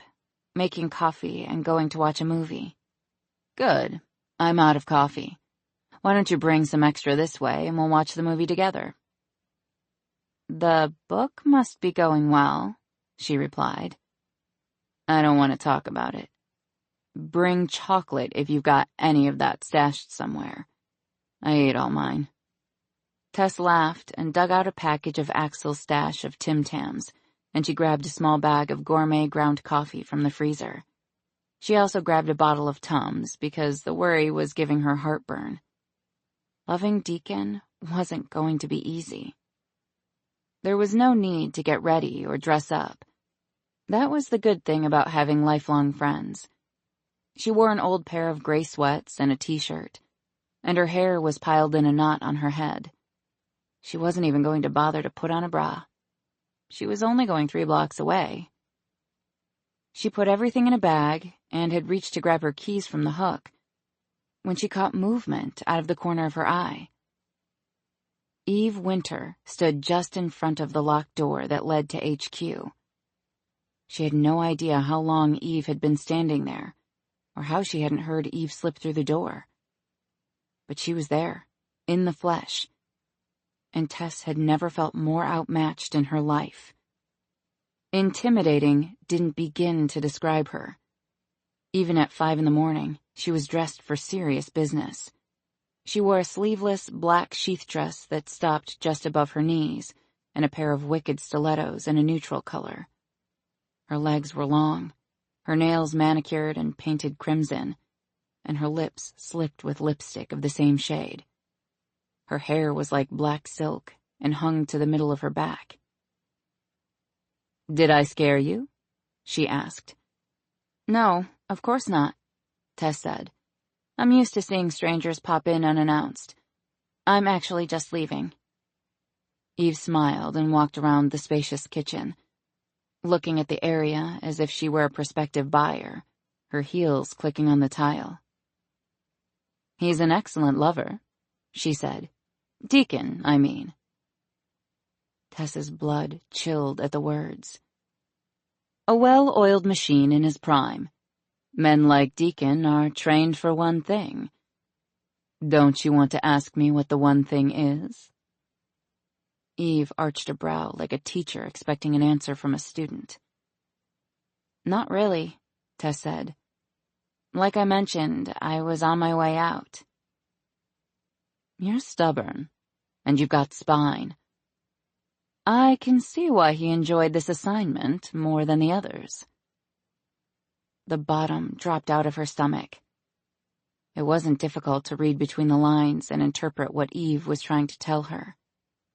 It was clear Eve and Duncan had been lovers. Was she jealous? Were they still lovers? And the insinuation that Eve had ordered Deacon to sleep with her had been a debilitating blow. The slice had cut deep, and she was bleeding. Only she couldn't feel the cut yet because her body was numb. "I told him you're an asset to us here because of your connection to the community in aiding our transition here. But I can see you're a woman who's ready to break free. It's hard being the steady one, the responsible one." Her nails drummed rhythmically on the granite countertop of the island. "It's hard being the one everyone always depends on. Everyone else gets to live their life as they choose and have adventures, to come and go as they please and sleep with whomever they choose. What's holding you back from doing the same? Fear?" Tessa's hand balled into a fist around her car keys, and the metal bit into flesh.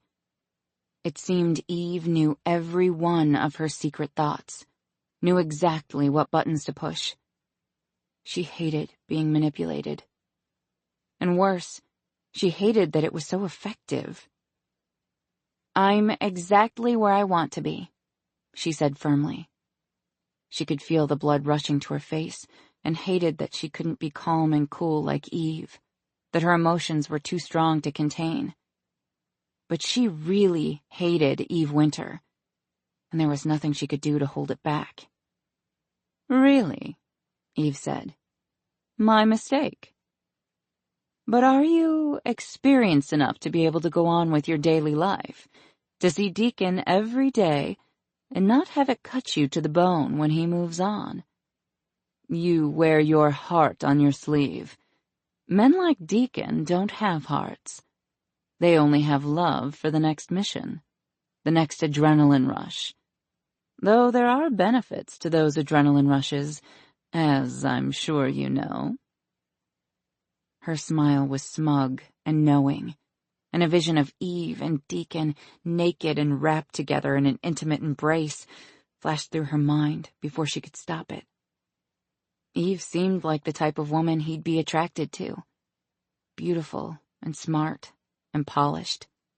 Not a small-town, blue-collar girl who didn't crave the same adrenaline rush.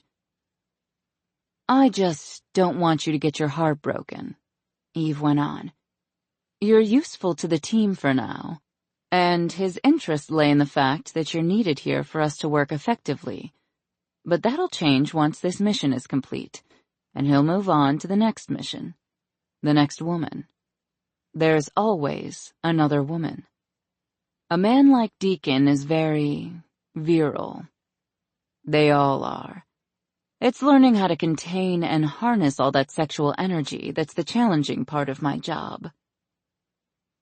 I've known of his fascination for you since he met you, and now that he's gotten a taste, he'll be able to move on and become more effective. So I should really be thanking you. And as I told you earlier, I have use for you in another location. Your skills are useful, and you've proven to be trustworthy with our secrets. Your salary would triple what it is now, and you'd finally have the opportunity to have your adventure and go off on your own. And it would make things easier on you, putting that separation between you and Deacon while you're piecing together your broken heart." "Wow," Tess said. "You are a piece of work. Really." Eve arched a brow, her full lips moving into a sensual pout. "I won't make the offer twice." "Thank God for that," Tess said. "If you're done, I'm still on my way out the door." "Be careful, Miss Sherman. I'm not someone you want to irritate." "And I'm not someone you want to bully," she said, her anger past the point of no return. "Unless you want to deal with the mess of killing me and figuring out a way to keep the people in this town from noticing my disappearance. Because I can guarantee they'll notice, and they'll have a lot of questions. Otherwise, I'm going to go on about my daily life and deal with my personal life how I see fit." "You think I'd just make you disappear?" she asked. "That would be very reckless of me. It's so easy to have an accident in the home these days, or for rumors to get started that you've been troubled and depressed recently. Everyone would be shocked by your decision to take your own life." Tess felt the blood drain from her face, and her skin went cold and clammy with fear. She was dealing with forces that were more powerful than she could ever hope to be. She'd never be completely safe as long as she was involved with the Gravediggers. "Make sure you clean up your brimstone residue before you leave," Tess said, and hurried out the kitchen door to her car. Her hands shook as she hit the key fob, and they were still shaking as she drove the 3 blocks to Miller's house. She'd been stupid to think she could have anything permanent with Deacon. This was the world he came from, the world he lived in. And she had been naive to think he was capable of having anything different. Chapter 22. Deacon had never been so terrified in his life. He'd faced death dozens of times, sure, looked down the wrong end of a gun a time or two, been stabbed in the kidney with an ice pick, and he'd had an Italian double agent try to slit his throat while she'd ridden him to orgasm. But none of those incidents had inspired the deep, icy fear that had penetrated his being when he'd returned to the funeral home to find that Eve had taken up residence, and Tess was nowhere to be found. When they entered HQ from the tunnel, Eve was sitting at the head of the conference table, her legs crossed. She had a pint of ice cream in her hand and licked the back of the spoon like the damned cat who'd eaten the canary. "Where's Tess?" he asked, his gaze narrowing on hers. "Your kitten has claws," Eve said. She put the lid on the ice cream and set it aside. and then she leaned back in the chair and studied him. "What did you do?" he asked. "I told her the truth," she said. "You've always been big on wanting to know the truth, Deacon. Why shouldn't she get the same courtesy?" "There are shades of the truth," he said. "Which ones did you choose to share with her?" She smiled then, and his brothers moved in beside him. He wasn't 100% sure if it was to give him back up or to hold him back if he lost his shit. "I just told her what she already knows. That you're an exceptional lover." "And how the hell would you know that?" he asked. "You forget that you were on surveillance with that Italian agent. She certainly didn't have any complaints. A woman recognizes when another is faking. And she was enjoying every moment up until she tried to kill you." "You explained that part to Tess?" he asked, already knowing the answer. "She wouldn't let me finish my appraisal of you. She's got quite the temper." "I know," he said. "It's one of the things I love most about her." "Love?" she asked. "You think you're capable of love after the things you've done? The things you've seen?" "I'm the same man I've always been. I'll make sacrifices that no one else should have to make, and I'll do what's fucking right, always. That's why you wanted me, and that's what you've gotten. Otherwise, you would have let me die." His heart was hammering in his throat. But he didn't let her see his anger. That wasn't the way to deal with Eve. She shrugged and drummed her nails on the conference table, a habit of hers he always found irritating as hell. "Where is she?" he asked again. "I don't know," she answered. "She left." "What else did you tell her?" "Only that you were just following orders." "That's fucking cold," Elias said, shaking his head. "Is it?" she asked. "Is it cold to expect the best agents in the world to keep their dicks in their pants and do their jobs? To stay focused on saving lives? Do you think you would have put an end to this sooner if you'd been more concerned with finding their headquarters instead of fucking her bed through the floor?" "You've got her suite of rooms under surveillance?" he asked, fury rising inside him. "Of course I do," she said. "She knows about us. She knows classified information. It's my job to make sure our existence stays classified. I'm not going to let a nobody mortician from nowhere, Texas, fuck that up. Think like the agent you used to be instead of the lovesick puppy you've become." "I can do both, thanks. I've got 5 years, 11 months, and 22 days left on my contract," he said. "Tess is mine and I love her. She knows the risks, but I'll ask her to be my wife if she'll have me." "Damn," Dante said. "We really thought you were just following orders. Who knew you'd really fallen for her?" "I'd be pretty piss-poor at my job if I couldn't make you all think what I wanted you to think. But I'll not lie to Tess, not about anything." Eve smiled again. He'd never seen her lose her temper. She was always cool under pressure. And when she didn't get her way, she thought of different ways to get what she wanted. She wasn't a woman who liked to hear the word no. 5 years, 11 months, and 22 days is a long time, she said. A lot can happen. A lot can change. "That's true for any life," he said. "There are some people who know how to fight, how to stick when things are hard, and how to use the bad things in life to grow and become better." He thought of Tess and all she'd been through in her life. "Tess is that kind of person. If she'll have me, she'll be here for the long haul. I will always be better with her than I am without." Eve uncrossed her legs and got to her feet. "It's your life," she said. "You know the rules. If you don't mind putting her life on the line, then by all means marry her. You'll have to convince her to stay, of course. I think she's seriously considering the job offer I made to send her to D.C. "Believe me," he said, "Tess is smart enough to see through you." At least he prayed to God she was. Eve was a masterful liar and manipulator. "We'll see," she said. "Now enough of this. I listened in on surveillance, but give me a full status update." "According to Levkin," Axel said, "the Detroit Lions truck departed 2 days ago as an insurance policy, and it's headed to Philadelphia. That's where they're playing the opening game of the season. We've got him waiting for you in one of the holding rooms. We thought you might want to question him yourself." "I do, thank you," she said. It's too late to stop the truck now, Elias said. It's already confirmed as arriving at Lincoln Financial Field. Men dressed as advanced game day staff were there to greet the truck and unload it. They have credentials that are only issued every week by the League. Agorov and his men have everything they need to make their mission a success.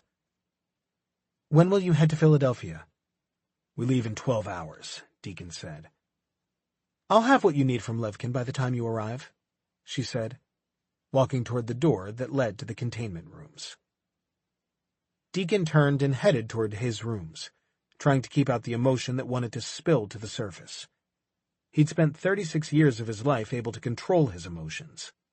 He couldn't let that change now. Not when so much was at stake. Don't let her fuck with your head, Elias said, coming up behind him. You do what you have to do. We don't get chances like the one you've been given with Tess every day. Elias slapped him on the back and then said, I'm heading home for a few hours' sleep.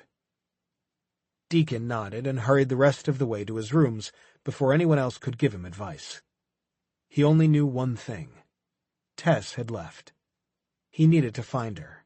He needed to know she was safe, and whether or not she still loved him. She'd told him she did just hours before. He had to believe she hadn't changed her mind. Tess hadn't been good company. Miller had known immediately something was wrong when she'd shown up pale-faced and white-knuckled, bearing the bag of chocolate cookies and coffee. But she hadn't pressured her for answers after Tess had told her everything was fine. They'd watched movies until the sky turned dark gray with the first inkling of daylight. Tess all the while checking her watch over and over again, wondering when Deacon would be back home, if he'd make it back home. Then she'd given Miller a hug and driven the 3 blocks back to the funeral home. It had been tempting to climb the stairs to the 3rd floor and sleep in her own room, no matter the mess that was inside. But she wasn't a coward, and she knew the longer she waited and wondered, the worse it would be. The last thing she wanted to do was run into Eve again, so when she opened the door to the carriage house and stepped into the kitchen, she breathed out a huge sigh of relief to see that the other woman wasn't there. She had no idea whether or not Deacon had returned, but either way, she had to face things head on, so she went up the stairs to the rooms they shared. She used her thumb on the fingerprint pad and waited as it scanned her and unlocked the door. He'd had her programmed in once she'd moved her day-to-day things there. The door snicked open, and she pushed it wide. The room was empty. Her palms were sweaty, and she relaxed as she put her purse away. She'd shower and try to get some sleep. It would do no good to worry herself into exhaustion. She sat down on the bed to kick off her shoes and undress, but fatigue came over her, and she lay back on the bed for a few minutes to rest her eyes. The next time she opened them was when she heard the familiar sound of the lock opening on the door and felt the presence of someone else in the room. She turned her head and drank in the sight of him. She was still sleepy and disoriented, but her brain was new enough to see that he was whole and uninjured, though he looked like hell. His black face paint was smeared from sweat, and his hair was damp. He looked like a savage. "Hey," he said softly, his gaze taking in every inch of her. He looked surprised and relieved to see her. "Hey yourself," she said. And then every word Eve had poisoned her mind with came back like a flood. They stared at each other in silence for a few moments before Deacon came toward her. He picked up the chair that sat against the wall and moved it in front of her on the bed. "I'm filthy," he said. "I don't want to get the bed dirty." "I need to talk to you," she said, coming to a sitting position to face him. She probably looked like hell, but there wasn't anything she could do about it at the moment. "I thought you might," he said, his voice sober. "I ran into Eve downstairs. She mentioned you have quite a temper." She tried to smile, but she wasn't a miracle worker. "I need to ask you something," she said. "And I need the truth." "Before you do, I want to tell you something." She swallowed and thought this might be the end. His face was so serious, his expression almost sad. "Okay," she agreed. "Go ahead and tell me." "Actually, I want to tell you two things." He reached out and took one of her hands and squeezed it gently. "The first is that I won't lie to you. If you have something to ask me, you'll get the truth. I promise you that." "What's the second thing?" she asked. "I love you." Her mouth dropped open, and she tried to remember to breathe, but it wasn't coming as easily as it usually did. It wasn't what she'd been expecting. You do?" she asked. And then she burst into tears. Before she knew it, she'd been scooped up into his arms and was sitting on his lap. Her head was tucked into his shoulder, and she didn't care one bit how ridiculous she must look, or that he might be smearing black face paint all over her. "I'm sorry," she said, sniffling. "You just surprised me." "I can see that," he said, and she could feel his smile on top of her head. "I'm sorry I didn't tell you sooner. That you couldn't tell how much I love you. You're like my oxygen, Tess. I can't breathe without you. For 2 years, I've been living as if I were already dead. But loving you has given me a hope I've never had before. You're my light in the darkness. Don't you see that?" She saw the sincerity in his eyes, and she trembled as she stroked his shoulder. "I didn't believe her," she said. "Eve, I mean. Not really. Though she got in her fair share of darts, she knew exactly what to say to hit me where I'm weakest." "It's her specialty," he said. "I told her you were too smart to be fooled by her half-truths."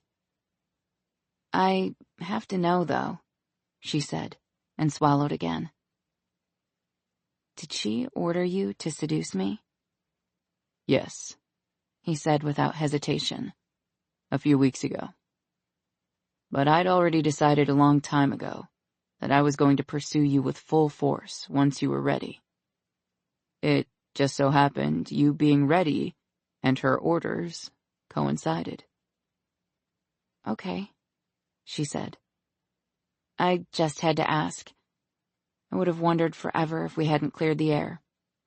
I let her get to me. Even as I was standing there telling myself not to let it happen, she succeeded. I don't care what she says. I love you too. I know the consequences of this life and what it means. We can do this.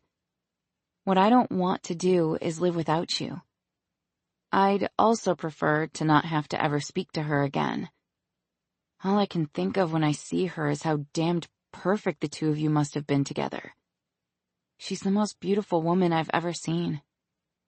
It still baffles me you'd pick me when you've had something like that. I've never really felt jealousy before. But when I look at her, I want to claw her eyes out. First of all, she's not the most beautiful woman.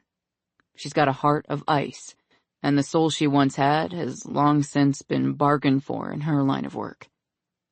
I picked you because you're everything I see that's beautiful in this world. I'd stopped seeing those things before I met you. You're the kindest, most sincere person I know. You give selflessly, and you know how to love, even when you've told yourself it's not worth it. You never give up. Her tears had started to fall again, and she swiped at her eyes. If you saw yourself as I see you, you'd know Eve Winter can't hold a candle to your beauty. You light up the room. His hand touched the ends of her hair. the soft warmth of fire in your hair, and your sorceress eyes. Your beauty bewitches me. It's you who makes my head turn, and you who captivates me. Only you. She nodded, because she couldn't find the words to say anything. How could she even come close to saying the right thing after such beautiful words? And second of all, he continued, Eve and I have never been lovers. I'm not, and have never been, a monk. I've had lovers in the past, and there have been missions where I've done what I needed to get the job done. You don't have to explain, she said. I don't ever want you to have doubt, or feel that jealousy. She's not worth the emotions it drains from you.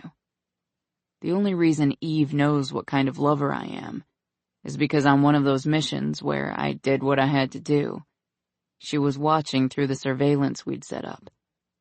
That's her only basis for what she told you. Tess was surprised at the relief she felt. She'd known Deacon had had lovers in the past, just as she had. His past was his past. But there'd been something that hadn't settled well at the thought that he'd chosen Eve as a lover. She couldn't have blamed him, because Eve was gorgeous. But she'd hoped his taste had been more discerning. It pleased her immensely that it had been. I need a shower, he said, standing to his feet with her still in his arms.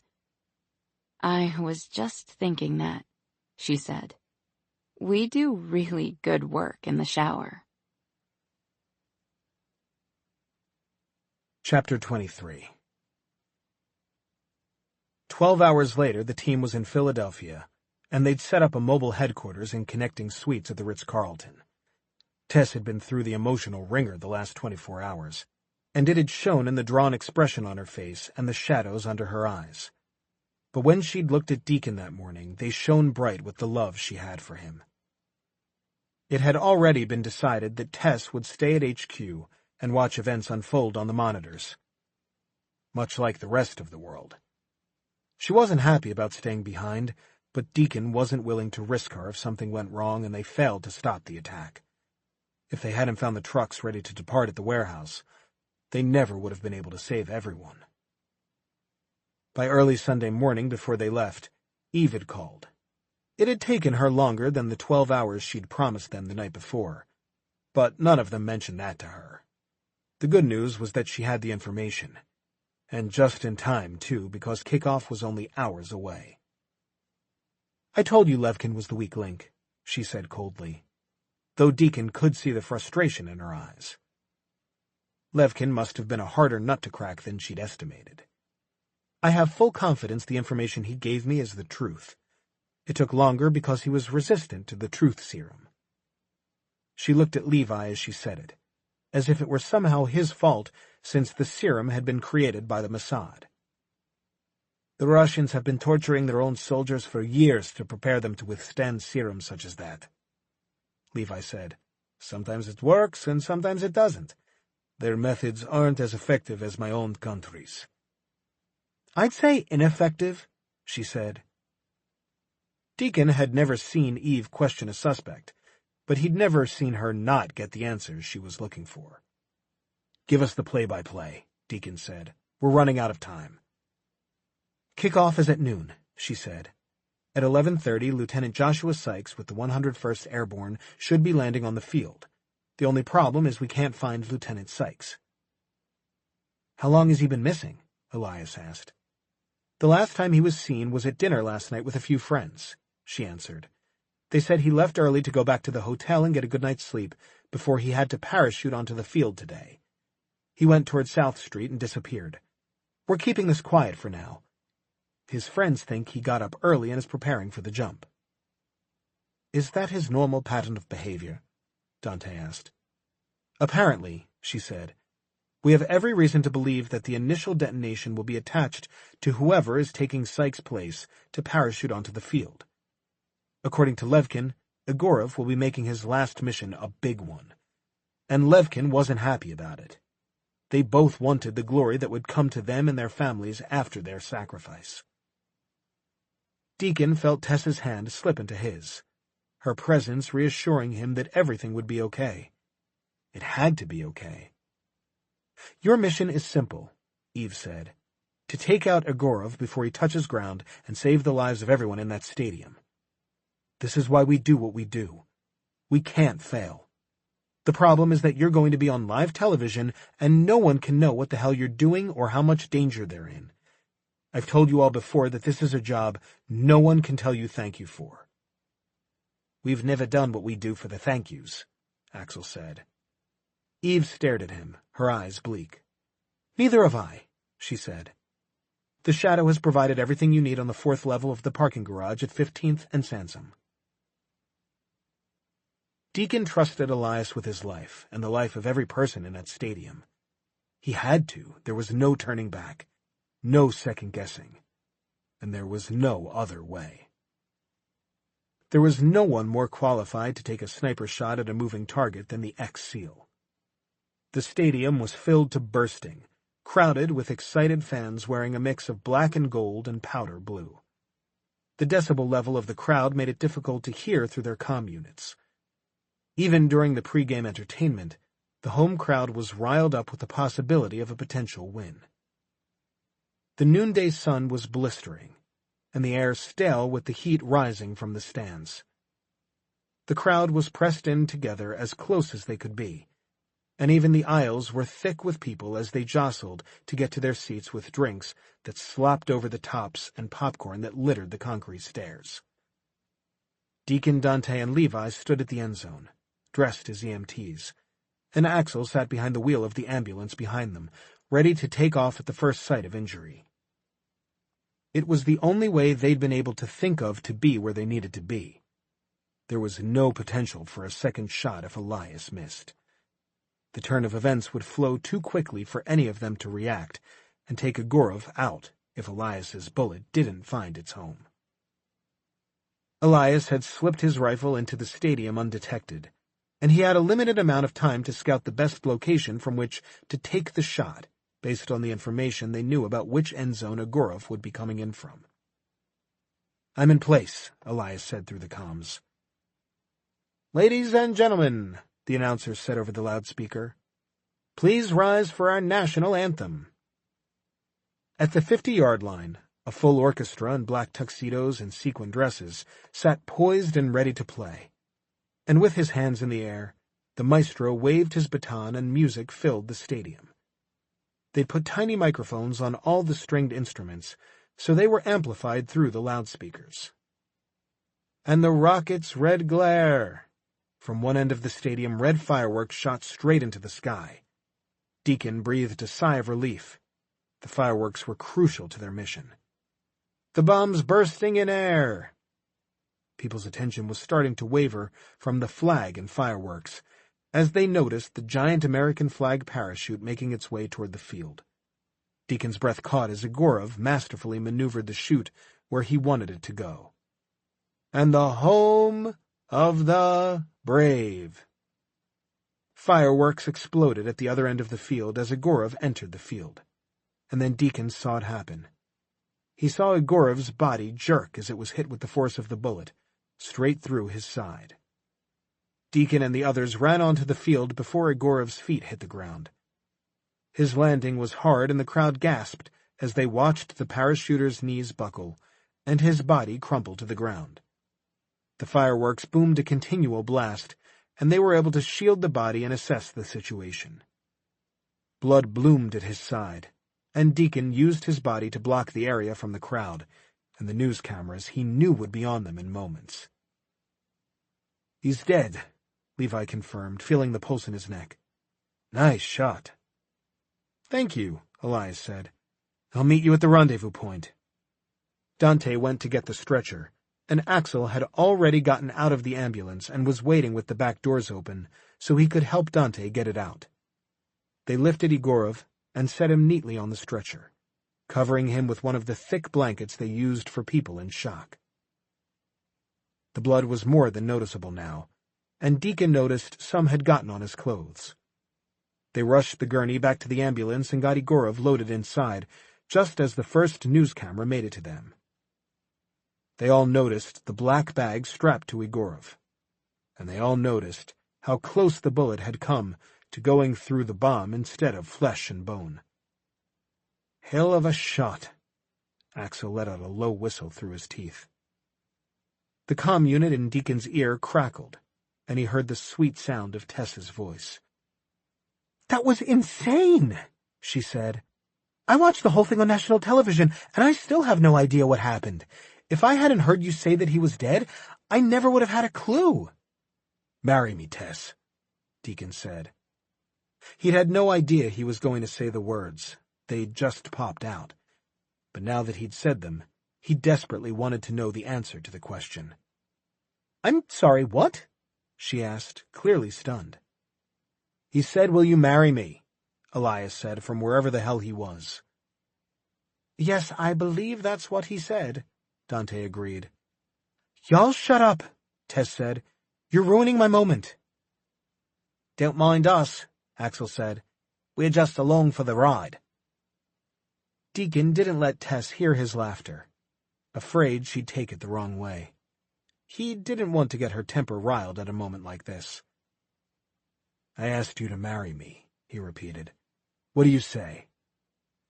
"Wow," she said. "Oh, for fuck's sake, Tess," Elias said. "Just give the man an answer. We're all on pins and needles here." This time it was her laughter he heard over the comm units. "I'd hate to leave you in such suspense." "I'll marry you, Deacon Tucker. God help you, I'll marry you." Chapter 24. 6 months later. Tess walked the long hallway of the second floor, peeking in the finished rooms and wondering if she'd made the right decision. These weren't the rooms that she'd known since she'd lived there. These were the rooms of a home. The renovations had been finished only the week before, and the top 2 floors were now as spectacular as the bottom. She saw the swish of a black tail as the cat slunk inside the bedroom at the far end of the hall, but she turned and went up the stairs to her suite of rooms. The memories there were strong, especially of her and Deacon, as he'd demolished her bathroom, teased her unmercifully, or stripped her bare and made love to her until the sun peeked through the big glass windows. Her life had been irrevocably changed. She'd seen and done things she could never unsee or undo. She knew the truth. She'd be lying if she said there wasn't fear or doubt. Fear for his life, for hers, for the family they'd make one day. The only thing that mattered was that Deacon was her home, wherever that may be. "Deep thoughts," came a gravelly voice from the doorway. She turned and smiled at him and held out her hand. His expression was solemn, but he took her hand and squeezed it once. "They did a good job on the renovations," she said. "Much sturdier," she said, bouncing up and down lightly on the new floor. It was a good space. The floors had been replaced with gleaming oak, and the wallpaper had been stripped. The walls were a soft ivory, and the ornamental ceiling had been restored to its full glory. The windows let in lots of light, and with the light paint and floors, the room was open and airy and comfortable. The king-size bed sat intimidatingly against the far wall, the duvet soft and white, the pillows mounted up at the headboard. The bathroom and sitting room were equally beautiful and spacious, and she smiled as she saw one of Deacon's t-shirts draped over the chair in the corner. It was still theirs. Only theirs. "What do you want to do?" she asked. "I want to marry you," he said. "We've waited long enough.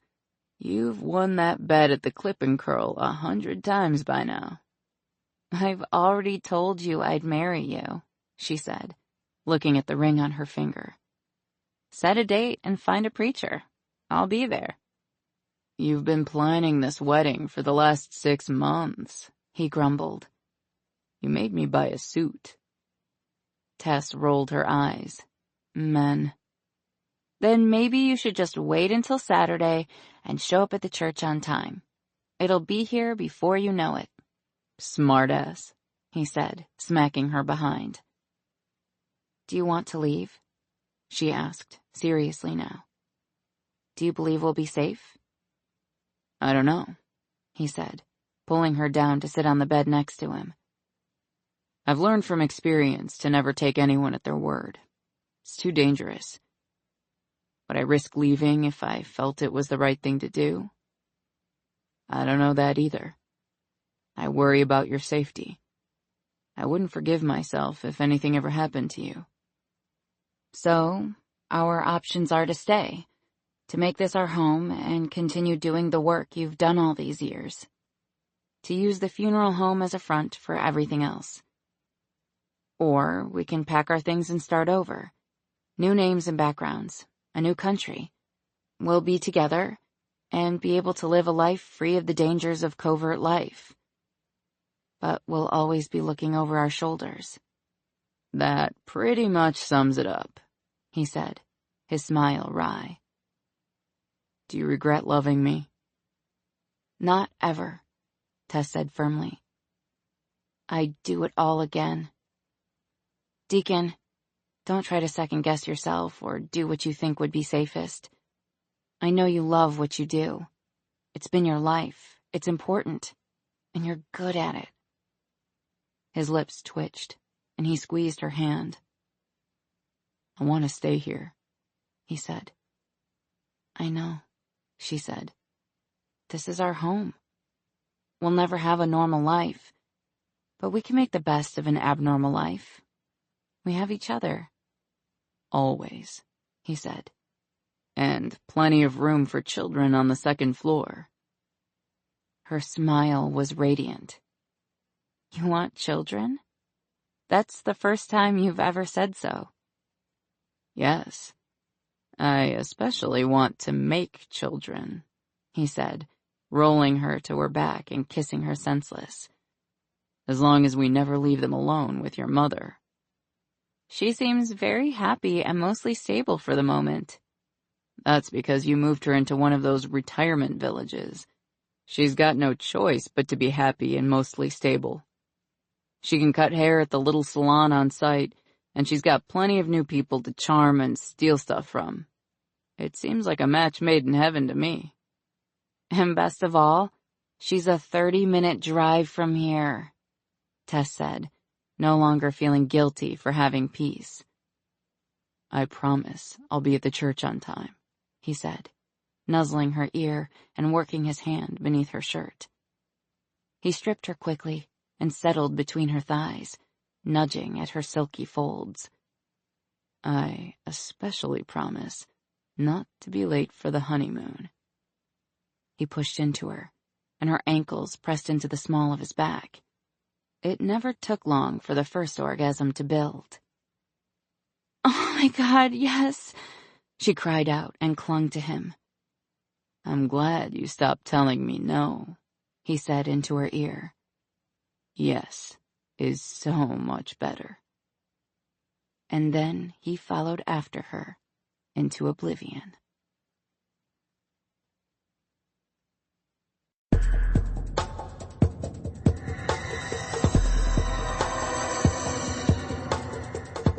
The Darkest Corner was written by Liliana Hart and read by Jonathan Todd Ross and Deborah Woodward.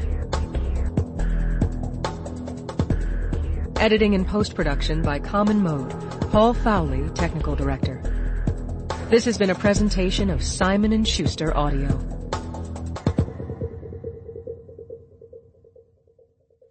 The Darkest Corner is available in print from Pocket Books. Also available from Simon & Schuster Audio, Gone to Dust by Liliana Hart. Read by Jonathan Todd Ross and Deborah Woodward.